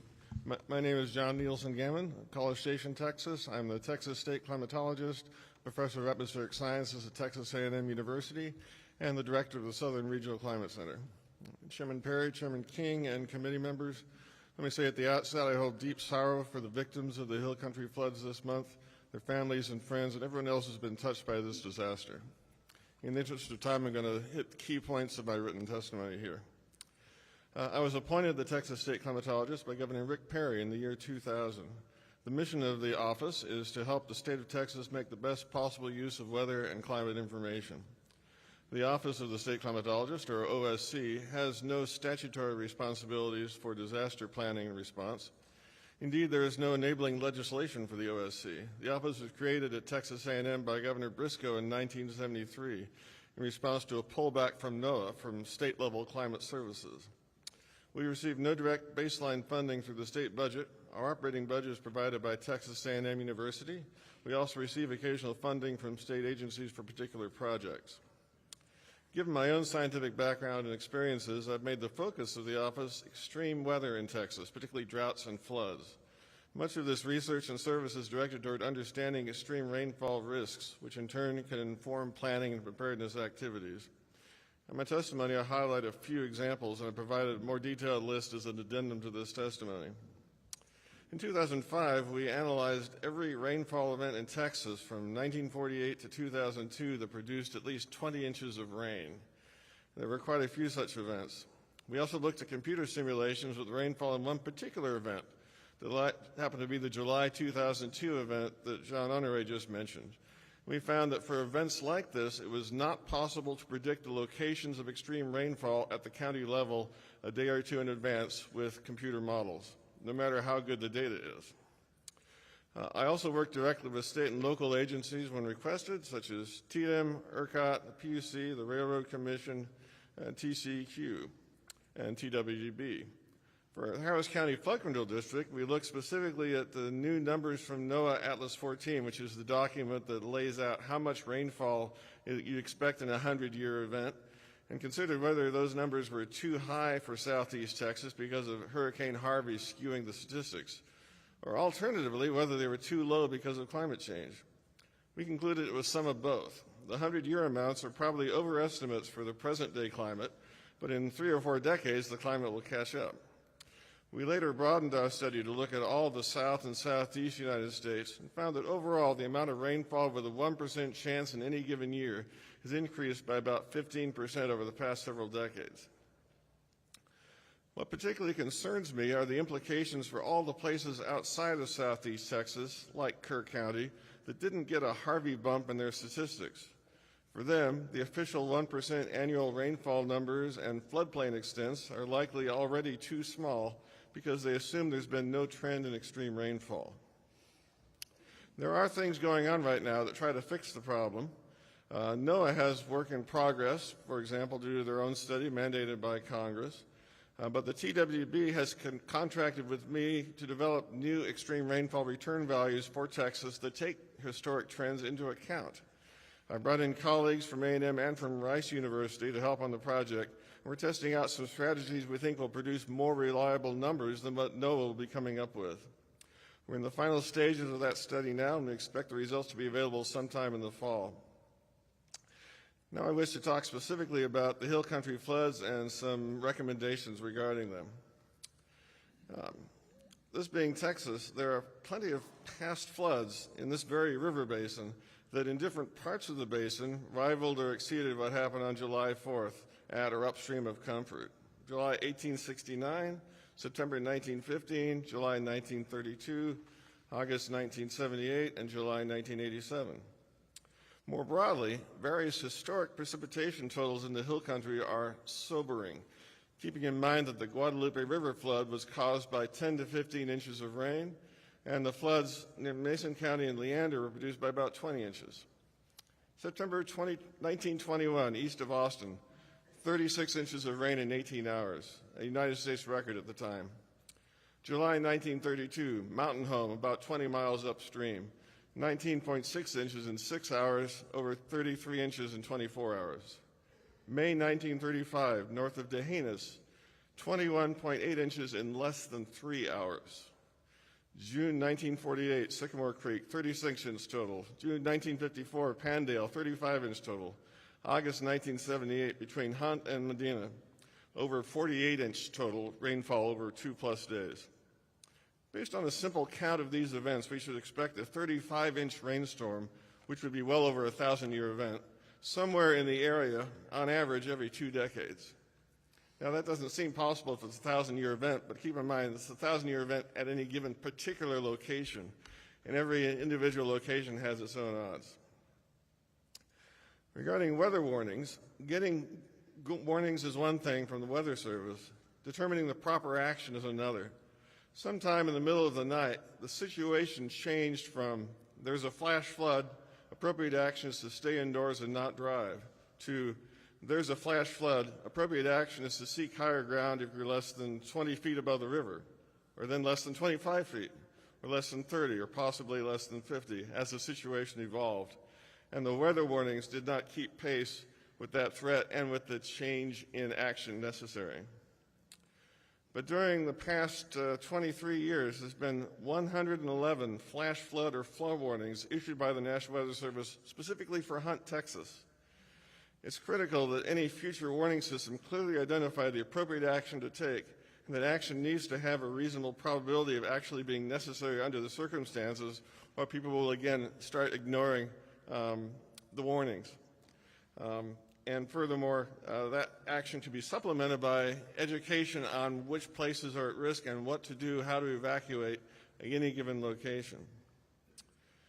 Regarding better data and models, I'll focus on models of the atmosphere that predict precipitation. The Weather Service runs several models, short range to long range. The shorter range models have higher resolution, can actually resolve thunderstorms. Most private companies don't run their own models. They take the NWS models and forecasts and apply them specifically to customer needs. With the threat of extreme rainfall a day or two in advance, or even understanding the rainfall potential during the event, it's remarkable to me how poor the National Weather Service models were at providing a 24 or 48-hour warning of this event. Probably other models didn't do much better. Part of the problem is that in Texas, the air that makes extreme rainfall enters the state from over the Gulf or northern Mexico, where observations are scarce or of lower quality. I've heard the key tip-off of heavy rain potential was the Thursday morning weather balloon launch from Del Rio. Why Del Rio in particular? Believe it or not, Del Rio is the only upper air station along the Texas border between El Paso and Brownsville, a distance of over 700 miles. It's worth considering whether additional observations along our border, what's coming into the state above ground level, would improve short-term forecasts of extreme rainfall and severe thunderstorms and tornadoes. I believe that they would. It's possible to do experiments with computer models to test the impact of different observing systems on the forecast and then put in the systems that make the most sense. Among the technological options are profilers from the ground that measure moisture, temperature, and wind aloft, and having additional information from 3 or 4 sites may well have narrowed the area of flood risk considerably. Looking even more broadly, the Department of Atmospheric Sciences, my department, has been developing an idea to host a Texas Hazard Weather Interagency Coordination Center, which would help coordinate meteorologists in various agencies, including TDM and TWB, and other agencies on a longer time scale than the primary concern of TDM, which would be looking from 2 to 14 days and up to seasonal outlooks. We would look closely with TDM, and TDM would take over once emergencies was impending. So thank you for your attention. I'll be looking forward to answering your questions. Thank you. Go ahead, sir. Thank you for the opportunity to speak today. My name is John Schrader. I'm a professor of atmospheric science at Texas Tech University. I'm also the senior director of the National Wind Institute. My career has almost exclusively been focused on making measurements from the atmosphere using radars, lidars, tower-based measurements, and other devices. I'll be offering insights today on our West Texas Mesonet, as well as some forecasting insights and making some recommendations on how we might improve our monitoring systems for this particular type of event. Next slide, please. A good project within my institute that has a first-order impact on situational awareness of weather is the West Texas Mesonet. It's a network of 168 high-quality weather stations that are distributed over the western part of the state. It was initiated over 25 years ago and has slowly grown over the years outward from Lubbock in just about every direction. It's truly been woven into the fabric of West Texas. Our team handles almost every aspect of the related workflow. We deploy and maintain the stations. We create, manage the IT systems. We generate custom products. We disseminate the data. We integrate outputs onto our website, cell phone application, and data feeds. Next slide, please. The user community is really diverse. Agriculture, energy, transportation, but we have maintained a strong focus on weather, and one of our major partners is the National Weather Service. Our measurements directly feed into NOAA via the National Mesonet program, but they also directly feed into the regional offices of the National Weather Service through our partnership in the local Weather Service office in Lubbock. Our measurements end up in the AWIP system, which is the National Weather Service's own system in their office. As mentioned previously, we've also sent data to other partners, such as the Texas Water Development Board, and take part in their network of network approach that was promoted earlier. Now, thinking about forecasting for an event, forecasting in the 1 to 2 day ahead of time perspective really is handled by using 2 different types of information. One is the measurements themselves that gives you situational awareness of what's going on in the atmosphere and the atmospheric conditions. The other is using the numerical models that will assist you in making future predictions of what maybe the atmosphere might do in a few days. The same measurements that provide you situational awareness also are inputted into the model as it help provide the initial state for that model that gets marched forward in time. As an event gets closer to happening, or maybe is starting to happen, the measurements become exceedingly critical. In most cases, the warnings or the emergency communications that go out are going to be based on real-time understanding of the measurements, what's happening on the ground, what's the facts that are coming back that are available to the forecaster. Now, you might think that once we get to that point that modeling really doesn't play a role, but that's not really the case. Even in that case, the storm has already formed. Some of the best tools that have been produced by NOAA in the recent years is the Warrant on Forecast system.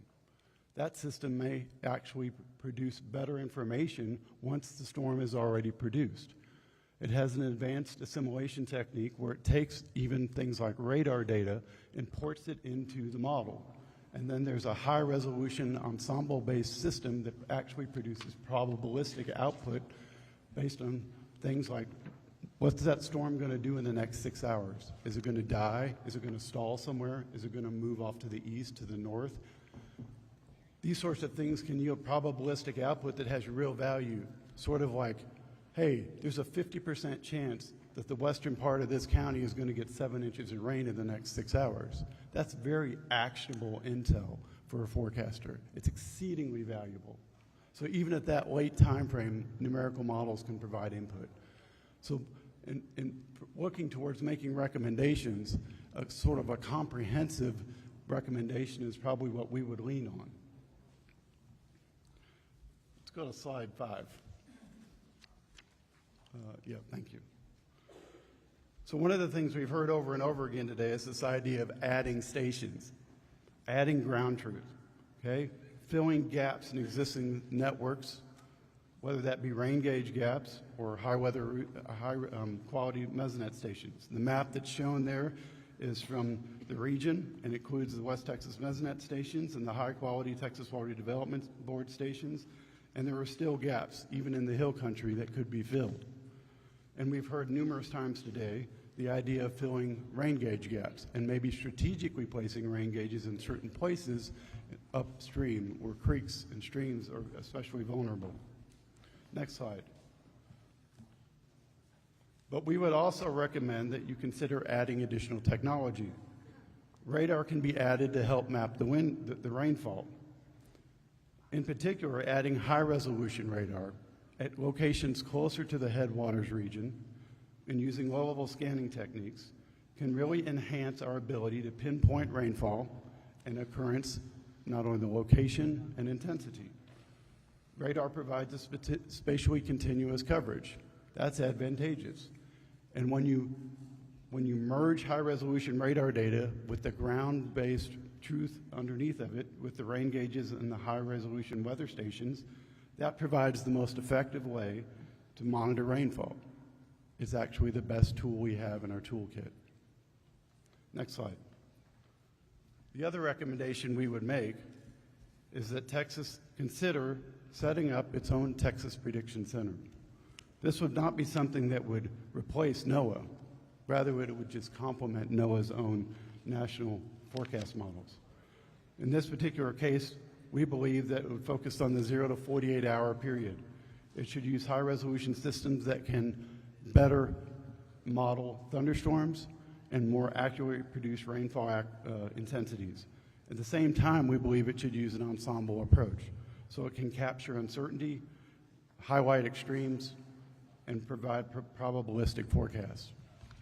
You remember before, one of the things I said was this nice tool that NOAA has called the Warrant on Forecast system. NOAA decides each day where to apply that system. It's applied on a subgrid across the country. And if they usually try to find places where there's going to be high impact weather to apply it. Well, if there happens to be a tornado outbreak focused for Iowa and a flooding event focused for Texas, there's a pretty decent chance that we would lose that fight. And I think one of the things that we should do is set up a Texas system and bring that Warrant on Forecast system architecture over to that system so that we're never left out. We always have our forecasters have access to that level of information because it is really valuable from their perspective. So I've been talking a lot about forecasting in these systems and what they could provide. Obviously, the output can impact much more than just a forecaster. That output can impact weather warning systems. That output can impact how agencies prepare to respond to an event. That output can be handed downstream to someone who's going to model the hydrology. If we can provide a probabilistic output of the weather output and hand it to a hydrologist, they can provide probabilistic output for the stream. And so you can build upon these ideas downstream and build a better system. The fundamental idea here is we want to arm our forecast and our decision makers with the best possible information we can, with the best possible tools to do their job. And we believe following through on recommendations like this would take a giant step forward to do that. Thank you. Next. Yes, thank you. First of all, I greatly appreciate the invite from the chairs and the committee members here. I'm Phil Bedient at Rice University. I run the SPEED Center, Severe Storm Prediction, Education, Evacuation from Disaster Center. It's been in place all the way back to for about the past 15 years. In the aftermath of this devastating storm in 2025, it's clear that the need for reliable real-time flood warning systems has never been more urgent. The meteorologists up and down the table here that have just presented have set me up very nicely because, again, at the end of the day, the rain hits the ground, and that's where the issue is with the runoff and the floods that ensue. So it's never been more urgent. While rural and urban areas experience flooding in different ways, both face life-threatening risks without timely information. For decades at Rice, SPEED has led efforts in flood modeling and disaster preparedness. The state-of-the-art model, flood information and response system called FIRST, provides accurate real-time forecasts to protect and critical infrastructure in communities in the Houston area, in 4 major watersheds within the downtown Houston area and outer reaches as well. The system's capabilities are applicable to both urban centers and rural regions nationwide where flash floods occur. The floods happen fast, and as extreme weather events are becoming more common due to all sorts of changes, we're seeing these happen more frequently, especially in the last 15, 20 years. In Houston alone, we've just been hammered over there, but nothing as devastating as what hit here in the Hill Country. The designer of this system and the way in which we pulled this together, and my colleague here, Dr. Nick Fang at UT Arlington will speak next. We helped put this together to create early possible warnings and ideally hours before flash flooding occurs. So it's a unique approach, and it actually started more than 25 years ago with work on the Texas Medical Center post-Tropical Storm Allison. So it was initially developed there. It serves as a critical decision support tool for emergency management. It provides data every 10 to 15 minutes over a variety of the watersheds, and it instantly displays flood risk in a very easy-to-use visual map. Now, by that I mean we get rainfall on the ground in visual maps, and those are provided in some of the handouts that I've given to you. But in addition, we also get to see in the background we have built out about 100 floodplain maps, and these maps are driven by amounts of rain that vary from 5 to about 18 inches in the upstream and the downstream portion of these watersheds. And that combination of rainfalls then provides 100 floodplain maps. As the radar falls each 15 minutes, those floodplain maps are selected and shown, and basically you're seeing that rain passing through the watershed, and so it has a timing sequence associated with it. So FIRST was created to serve essential facilities, critical facilities, hospitals, nursing homes, fire stations, communities. It could be camps, it could be whatever that are vulnerable to flooding. During major storm events, every minute counts. Our system helps city and county officials and emergency responders in Houston determine where and when to issue warnings, close roads, or evacuate neighborhoods. If any region records in Houston for over about 5 inches of rain, the system pulls from an extensive floodplain map library, which was invented by Dr. Fang back for his PhD work years ago, to simulate and display expected inundation zones. And this system has been built and tested for a number of years, and it's worked extremely well for us. These maps allow precision flood forecasts based on both upstream and downstream rainfall levels. We're not just looking at rainfall, we're looking at how the rain moves through the watershed. And of course, we're using very accurate radar-based rainfall that's been adjusted by actual rain gauges. And this occurs every 10 to 15 minutes throughout the watershed. It interacts with infrastructure and how it puts people at risk. And that's what makes FIRST so powerful. It combines real-time radar with detailed flood modeling to tell us what's happening and what's likely to happen next. The July 2025 Hill Country flood is a sobering reminder of what's at stake. We took a careful look at the radar data for that, and Dr. Fang will report on that. We got about 10 inches of rain across the upper Guadalupe River Basin within just a few hours. The landscape, known for its steep hills and of course rocky terrain, transformed into a powerful raging torrent with the river surging over 30 feet. This is one of the worst floods we've ever seen in this area, and it moved at staggering velocities with a staggering and devastating loss of life. It's heartbreaking to see that. Events like this reinforce why real-time flood warning systems based upon radar and advanced technology are not just in big cities and rural areas, but they need to be provided. The tools exist, we just need to put them into place. I've also got some handouts that I've provided to you that clearly show some of these maps and what they look like through time. And with that, I will close, and I'll defer to my colleague, Dr. Fang. Go ahead, Dr. Fang. All right, thank you. Thank you, Phil, and thank you all, Chairman Perry and Chairman King and all the committee members, and be very honored to share my knowledge here today. I want to really today, I think all the scientists, researchers, professors here, already shared many good, stuff here Dr. too. Fang, if you'll pull that real close and talk real big. Trying to eat it. So what I'm trying to say here is a couple points. Any flood warning system is not about the system itself. It needs a couple things. One is the infrastructure, which is all the model and the system itself, computer infrastructure. And second one here is human being, because you cannot really solely depend on, the system itself and to make a decision, there too. So that really leaves in a couple, really the questions right here is the system not only need upfront funding, but also we need to have a recurring funding to support the system and even putting the operation maintenance costs there as well. And plus additional funding for future research and development there. So those are the things I think over the years I really realized to have a successful system is not only about building system itself.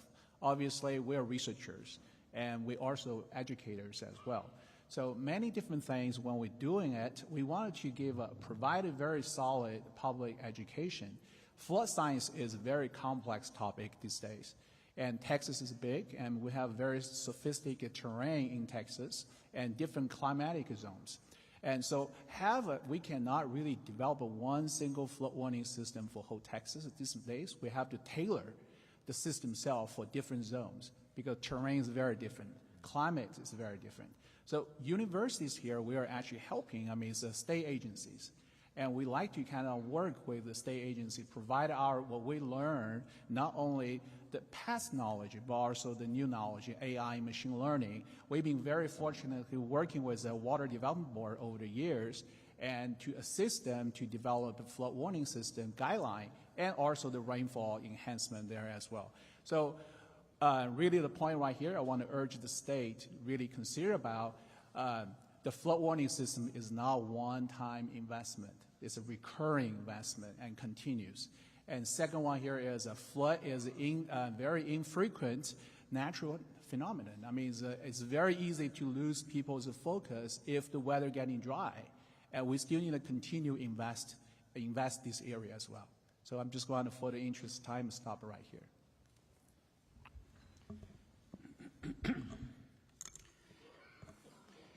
Chairman Perry, Chairman King, members of the committees. I am David Maidment, Professor Emeritus of Civil Engineering, representing the Center for Water and the Environment of the University of Texas at Austin. Like my fellow Texans, I have been shocked and devastated by the awful flood disaster that occurred on the Guadalupe River and elsewhere on Independence Day. The loss of 137 lives, many of them children, marks a heartbreaking chapter in our state's history. For me, this is especially poignant because for the past 10 years, I have been at the Center for Water and Environment. Our team is working with the state agencies, the National Weather Service, and the U.S. Geological Survey to enhance real-time flood information. We focus on assessing what happens to the water once it hits the ground, flows through the rivers and streams, and creates flood impacts. We do not work on weather or precipitation forecasting. During these years, we have worked closely with Chief Kidd and TDAM. I served in the State Operations Center throughout Hurricane Harvey, helping to provide improved flood information. Since 2017, our research has been sponsored by TxDOT. This is the largest single research project in the history of that agency. We wish to thank the TxDOT Research and Technology Implementation Program for their strong and sustained support of our research effort. Over the past 10 years, steady progress has been made in the following areas. National Water Model.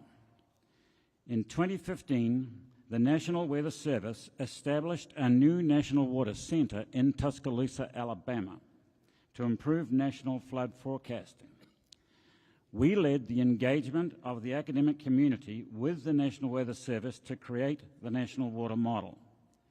A prototype of this model was developed in Austin at the Texas Advanced Computing Center, or TAC, in 2015.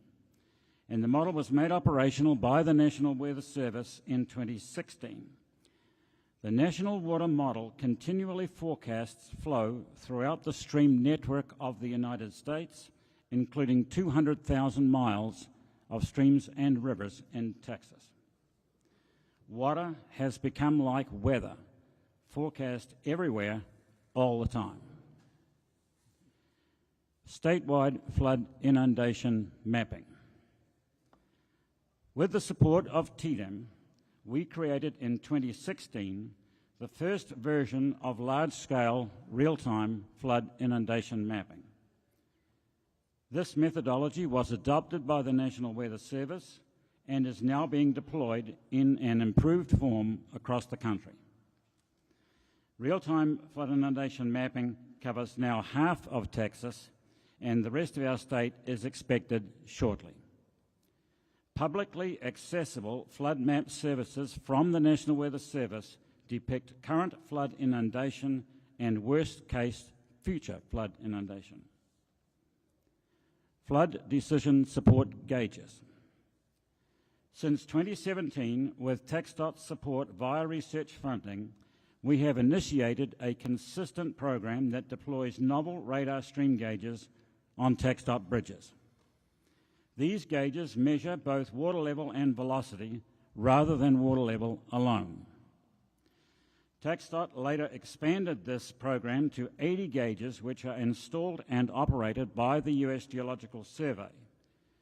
We call these flood decision support gauges because they measure stream flow during flood events.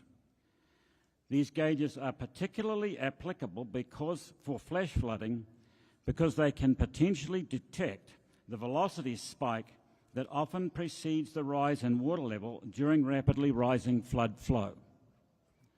The nearest TxDOT flood decision support gauge is on the Guadalupe River at Comfort, just downstream of Kerrville. Provisional data provided by the USGS for the July 4th flood show that the water level began rising there at 8 a.m. The velocity spike happened at 8:10 a.m.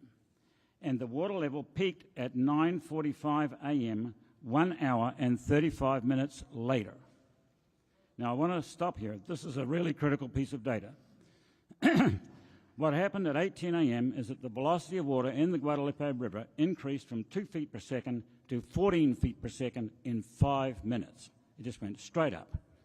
And then the water stage height gradually increased over the next 1.5 hours to 35 feet. But before that, there was a signal. So, Vice Chair Flores, you spoke about the monster. The monster was sending a signal. There was a signal coming ahead of that. And that's well understood in fluid mechanics. When you quickly increase the slope of the water, there's a velocity wave that gets sent out of the head of that, and that velocity wave is detectable. And our gauge at Comfort detected it in this July 4th flood. Now imagine if that gauge, or gauge like that, had been at the Mystic Camp. The flash flood occurs upstream, the velocity wave propagates downstream, the velocity spikes detected at the camp, the siren goes off. I mean, it doesn't take much to connect the dots here. So there are solutions that can emerge out of this. There is new kind of gauging that can occur. Although not suitable for all gauge sites, radar stream gauges have the potential to be less expensive than the full-range gold standard USGS gauges, and they collect water level and velocity as compared to local flood alert gauges, which collect only water level. The TxDOT network is the largest deployment of radar stream gauges in the United States. While significant progress has been made, our work with TxDOT is still in the research phase and is not fully ready for operational use today. Integrating components into a seamless, unified system remains a challenge. To improve resiliency for future flood events, I recommend the following: statewide flood decision support gauges. Texas has 25,000 bridges over water, more than any other state.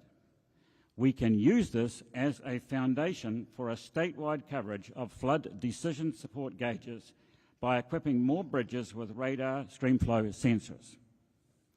Texas Flood Hub.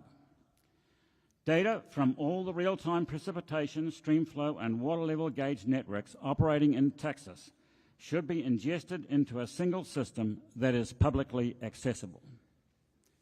Improved flood inundation mapping. Over the past 5 years, Texas has developed base-level engineering models for statewide flood planning. In parallel, we have developed the methods to translate the output of these models into real-time flood inundation maps. The application of these translation methods should be accelerated. Training Center. A technological transformation in which real-time flood map services from the National Weather Services have become publicly accessible for everyone has occurred. The existence of these services is not well known and they are underutilized. A training center is needed for public officials and first responders to learn how to get direct access to flood map services during flood emergencies. Thank you for the opportunity to make this statement. I will be pleased to answer any questions you may have.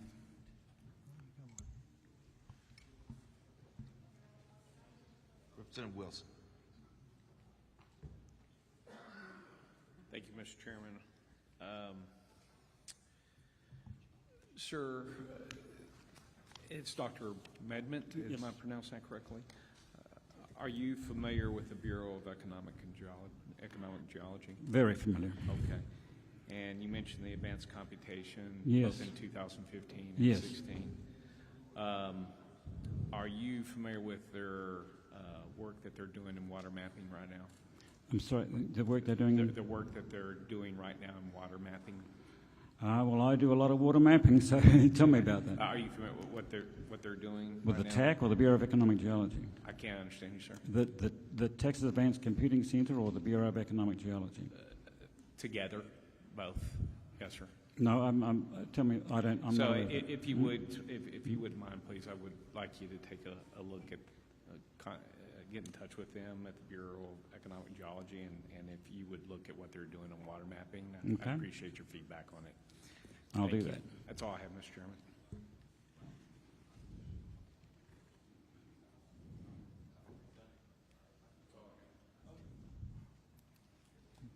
Go course. Thank you very much. Thank you for this esteemed panel. Very quickly, I believe it's Dr. Nielsen Gammon.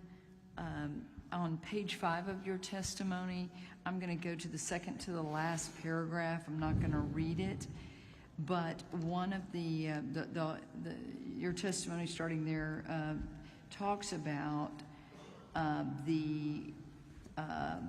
it's remarkable to me how poor the National Weather Service models were at providing 24-hour or 48 warnings of this event. Skip down to the Del Rio. Believe it or not, Del Rio is the only upper air station along the Texas border between El Paso and Brownsville, a distance of 706 miles. As I would say, crow flies, you chose vulture. So herein lies the question. Who's in charge of these upper air stations, and why is there not one in between? The National Weather Service is in charge of that. Can you lean forward? Pardon? Oh, John Nielsen Gammon. The National Weather Service is in charge of the upper air stations. Presently, they are, after a reorganization of the Weather Service in the 90s, they were co-located with local offices of the National Weather Service. And those are the only 2 local offices. Well, the 3 listed are the only local offices along the border. So that's the reason there isn't anything in between. Maybe we can remedy that. I'm going to go to now, I'm not sure who provided this. Was this? That's the Speed Center. If you would state your name for the record. I'm sorry, Phil Bedient. I'm noticing on your map, I think these are the forecast gauges with the red dot. Is that correct? Yes, I'm going to let Dr. Fang answer that because he created that. Okay, Dr. Fang. Are those the present gauges or those which y'all are proposing? Okay, closer. Those are existing gauges, and whether USGS and but basically NOAA Weather Service, they provide those flood warnings. I mean, at those red dots as on these particular maps. Obviously, nothing along the South Fork where Camp Mystic is. Currently, no. Currently, okay. But it's on the downstream of the confluence right there. That first one you see. Okay, and then as I skip to Texas Tech and your recommendations. So if I look at all of y'all's recommendations, and Dr. Maidment, your accent's a little different than mine, and this room's really hard to hear. And so if you could provide, if you don't mind, what you said in writing to us, that would be great to have as a reference. These recommendations, if we did this, Texas would pay for it. The National Weather Service and another station along 706 miles. Could we coax them into doing that? And if we did the combination of these, would we have some pretty good, accurate forecasting? Somebody just say yes or no. You're asking if there's some all those recommendations. things were funded. Here's some recommendations. I'm not a meteorologist. Maybe I desire to be one day. I like to read about weather. But we have the National Weather Service here and not having anything on a 706-mile distance. We have these recommendations from y'all. Right. Would the combination of those give us better forecasting? On average, absolutely. Okay. And so when we talk about costs and things like this, what are we talking about here on this Texas solution? If all those recommendations were followed and it was scaled as it's shown in those images, you're talking about $20 million or so for that. Okay. Did you give me a number there? Like $20 million. 20 million? Yes. That is not very much money. And what I would recommend to Chairman, if you're carrying this bill or whatever, sometimes we form committees and we take a long time. I don't care if we form a committee or not, but Texas is wealthy enough to spend $20 million to have better mapping. We can work with the National Weather Service to come up with another, I think between 700 and 6 miles, we're a huge state. And the combination of that would give us better forecasting, which we talked about a great deal in the last hearing. Would y'all all agree?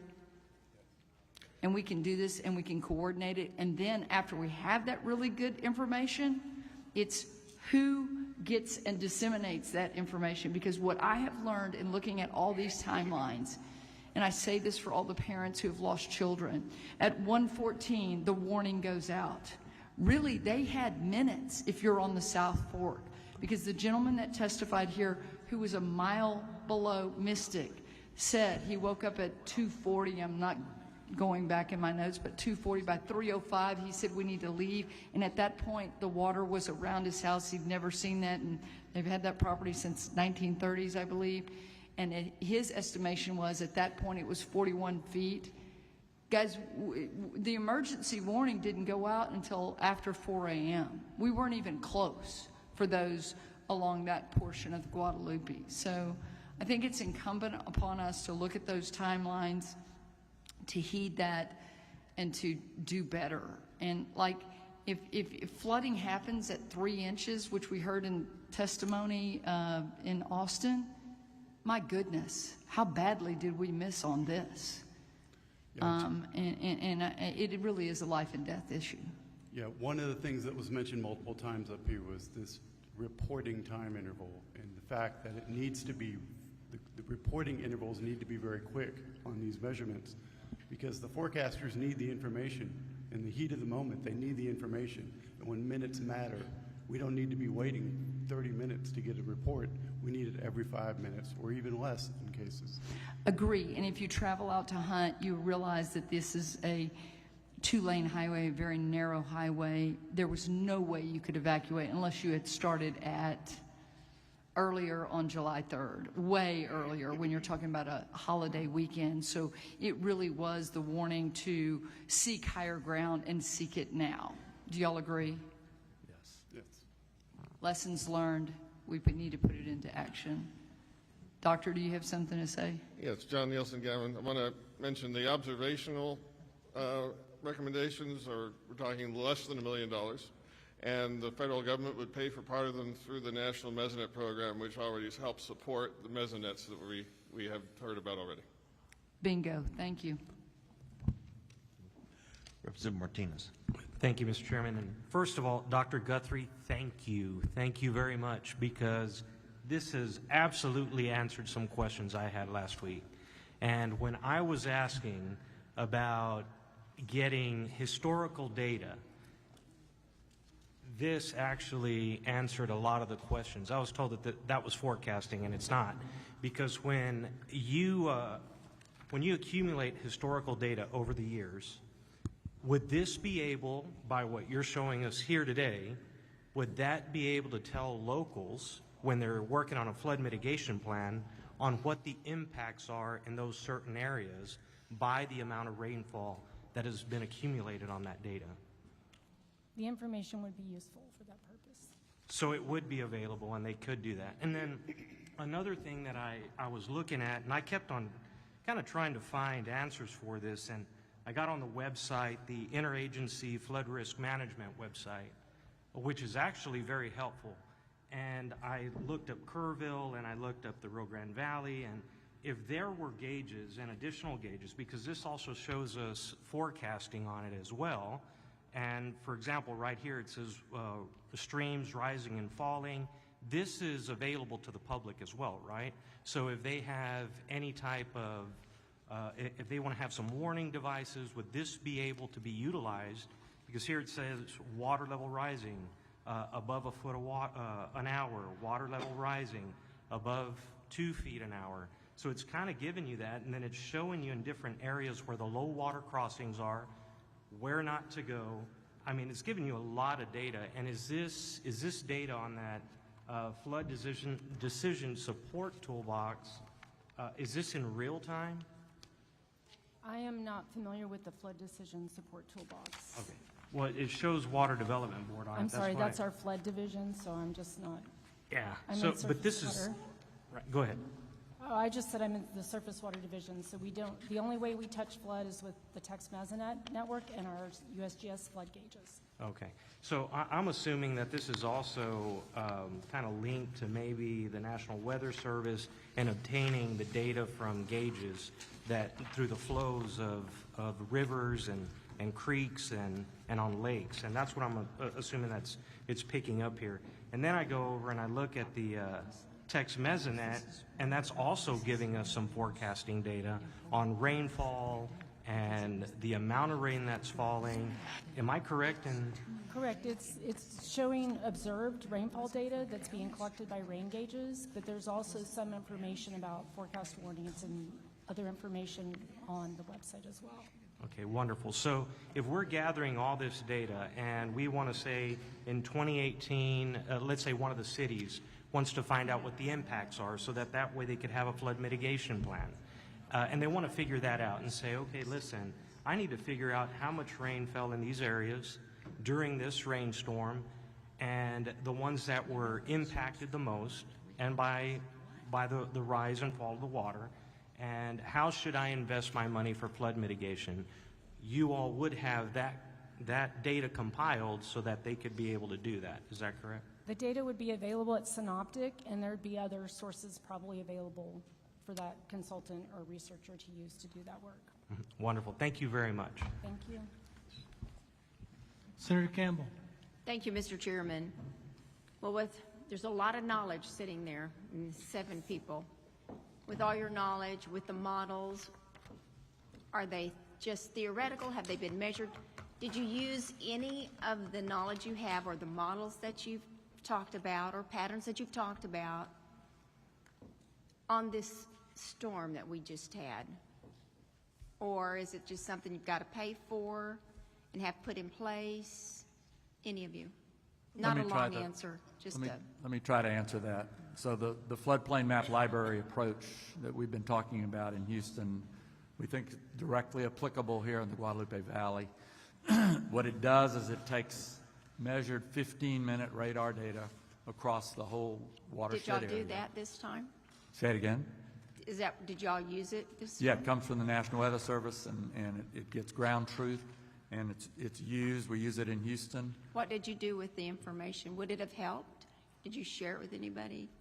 We didn't have it No, you didn't have it. at the time of the flood. We just ran this just recently. After, okay. Yeah, All right. It wasn't operational at the time. We ran it, and it's in the handouts. You'll see the amounts there. It's very, very detailed, and it's very, very centered in the far upper end, where you see 6 inches of rain in about 3 hours, and so on. Thank you for that. Sure. Of course, we'd want things to give us advanced warning, not back up, and I suppose the model, if I really looked at it, would do that. Yes, the idea Okay. is that rain would then convert to those floodplain maps, and it would provide that information downstream. Yes. Dynamically, just as it's happening. Yes, as a Okay, function of thank you. time. Yes. Thank you. And then, to any of you, or maybe John, with Tatum, was there any cloud seeding going on?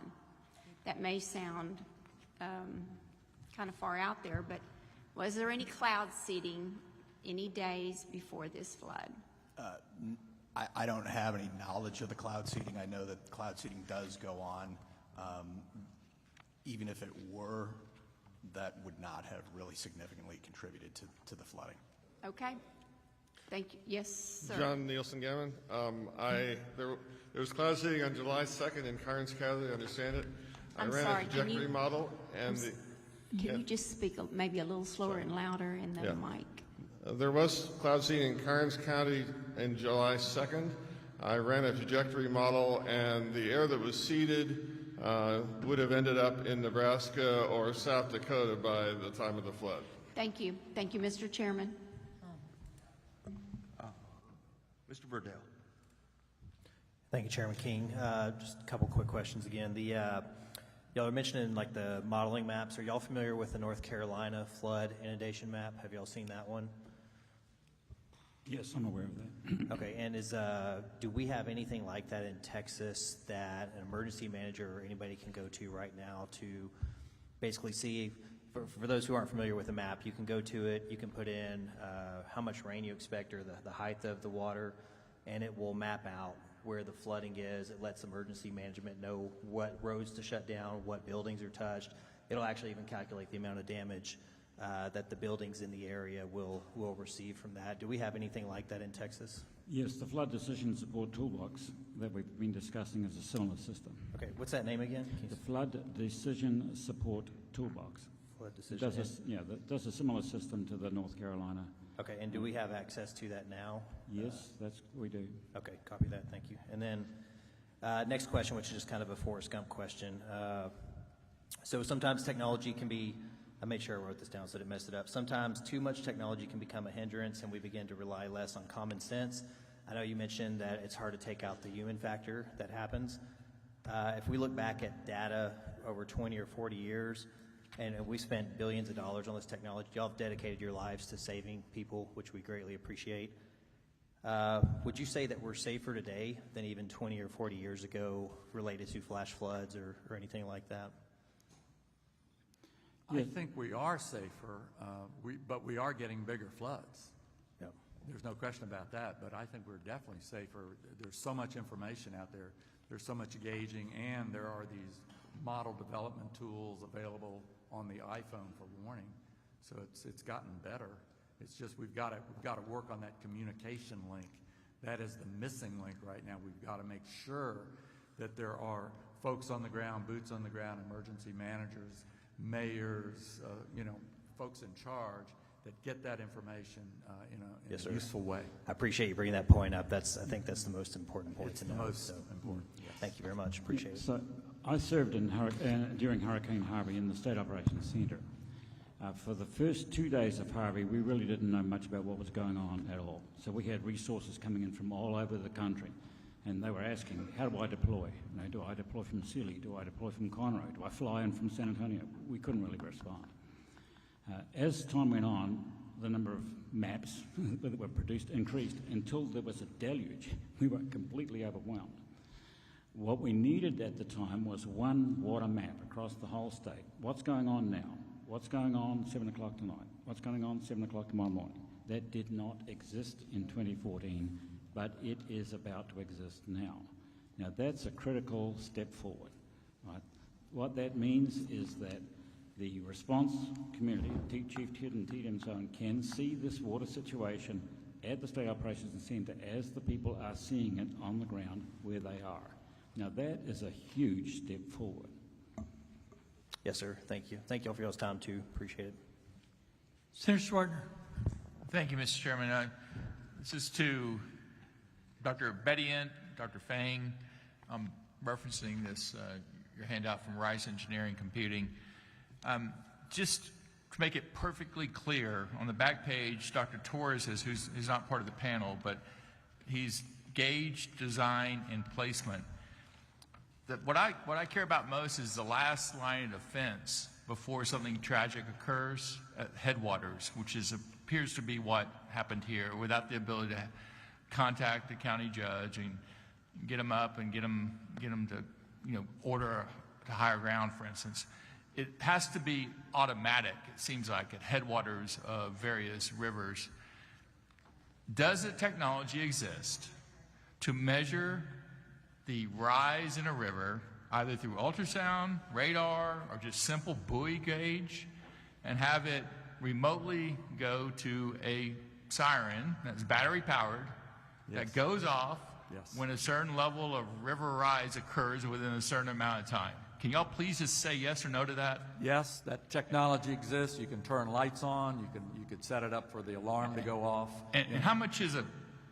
It depends on how many gauges and sirens and things, but I mean, in general, what is kind of it seems like a fairly basic kind of last-minute line of defense.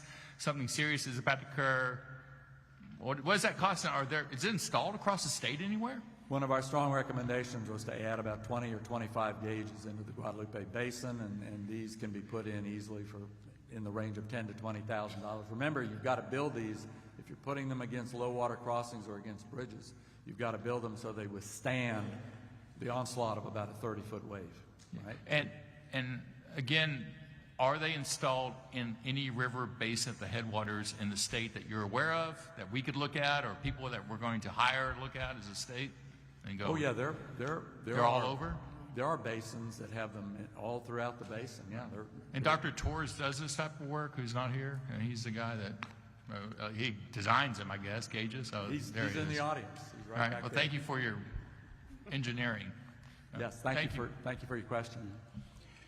Sir, if the network of 80 radar gauges that I was talking about were extended to 800, I believe that would provide a base level of coverage across the state and a densified coverage in the hill country.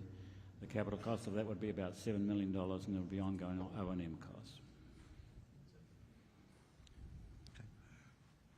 Representative Moody. Thank you very much. I have a couple questions for Dr. Nielsen-Gammon. And I appreciate everybody's testimony. I think it's very helpful. I mean, I think drilling down into the testimony you've offered is going to help create guideposts for us going forward. As we've had the hearings and taken up witnesses, I've heard over and over again, multiple times, we've never seen anything like this. We've never seen anything like this. And I think we're conflating that into the level of, maybe the level of destruction and loss of life in this incident. And I was looking through page 3 and 4 of the written testimony you provided us, where you've listed out events in this area that, in your words, rivaled or exceeded what happened on the 4th. So I just want to kind of crystallize that, because the conditions that can create this type of destruction have been seen. And in fact, your bolded statement at the end of this paragraph is based on you counting these events, we can expect a 35-inch rainstorm somewhere in the area, an average of every 2 decades. Can you help me dig into how these instances, where they occurred, population? I mean, do you have that kind of data too? Because I think we're conflating the level of loss of life and the conditions that could exist. So are these examples you've listed here, are these conditions that, if in a populated area like this, could create the same or similar effect, loss of life and destruction of property? Yes, John Nielsen-Gammon, thank you for your question. It depends upon a variety of circumstances. So, for example, in the 1932 flood, cabins that housed campers in the South Fork were destroyed, but there was no loss of life, and the camp managers reported that was because the flood happened during the daytime, and they could see what was going on, and they could evacuate safely. Mm-hmm. So this flood was particularly damaging in terms of loss of life because of the time it occurred and the difficulty for people to understand what was going on.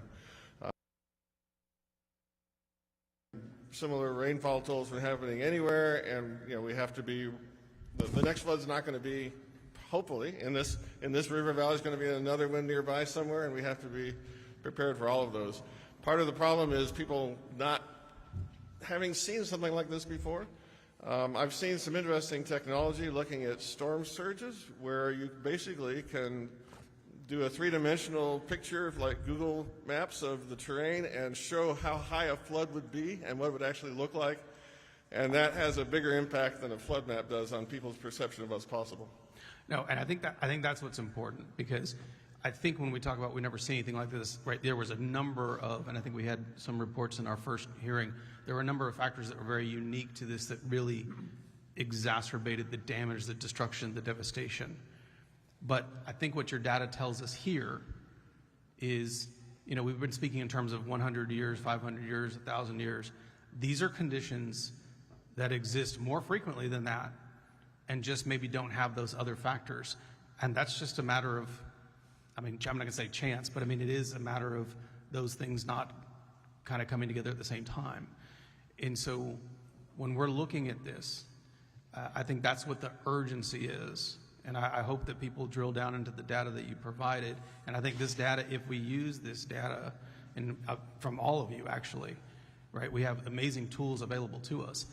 the pivot forward from there, and I know we have someone from the Water Development Board, and kind of mirroring off what Vice Chair Martinez talked about, the game plan going forward, right? That data informs where the risk is. I mean, I'm looking at the 300-page report from 2023 on the flood plan for this region. You know, that's got a number of deficiencies, it's got a number of ideas, it's got a number of concepts, and I think what we need to do is figure out how the data informs that better, and then as policymakers and as those who look at budgets, right, Water Development Board exists to identify those things. We also task them with opportunities to fund those and figuring out how to triage that, because these are events that are going to happen in our mind. We can't push that out to 100, 500 years. I mean, those are metrics we use for convenience of understanding these events. But this is going to happen, and triaging this into the highest risk areas, because those are all laid out. We have it. We have it all. And this event is going to help better inform those things. And so, not a question, but as we work forward, you know, this is a group of folks that we need to figure out how to harness that and put that into action in communities like that. And it becomes a funding question at some point, and how we prioritize things. And that's where really the complex part of our job is going to come into play. What do we put into statute that says, here's how we want this to unfold? Because 20, 30 years down the road, we do not want this type of tragic event to this level of devastation when we had a plan on paper and we just didn't fund it. And so I want to thank you all for the work you do. And I want to thank the prescient Governor Briscoe for creating state climatologists here in Texas, because it is an office that we should utilize more in the work that we do going forward, because this is not going to slow down. Thank you. Senator Mendez. Thank you, Mr. Chairman. To the whole panel, thank you. Dr. Bedian and Dr. Fang, your partner is Dr. Torres? Yes. I wish he would be on the panel with you, but maybe you can help answer for him. He's the expert, and we've established he's installed over 60 flood gauges in the state of Texas, correct? So these are remote. These they can tell the early flood warning systems, automatic activation. Is there the technology? Is it available? Because I've heard from people, well, the sirens may not work because we can't hear them inside. Here's the thing. What do most people already have inside their homes to detect something while they're sleeping? Can you answer that question? If you have a fire in your home, do most people not have a smoke detector? Is there the technology available that in the event of a flood, that if you had homes in a floodplain, that this technology could say, the alarm could go off and could say, go to higher ground now? Is that technology available? Senator, let me give a first step right here. I would say yes. First one, cell phone service is right there. I mean, actually can be easily really tapping into this decision, and for the people sign up, I mean, they will be able to receive those warning timely. Mm-hmm. Well, I mean, I'm thinking about the camps of these children. They didn't have their cell phones with them. They didn't let the children have them in there. So if they'd had something in these bunks and the alarm starts going off, the counselors get up and say, move to higher ground now, and the alarm's going off, you can't ignore that. I would say, I mean, such a device trigger off the warning. It's very feasible. I mean, it's right there too. And based on what I talked to Dr. Torres, and he mentioned about the data feed and the signal being transmitted could also go on the satellite. So that will be, I will be the second channel to make the communication smooth. Well, I mean, and this is not something you need in every home in America. You just need it in the ones that are in these flood alleys. I totally agree with you.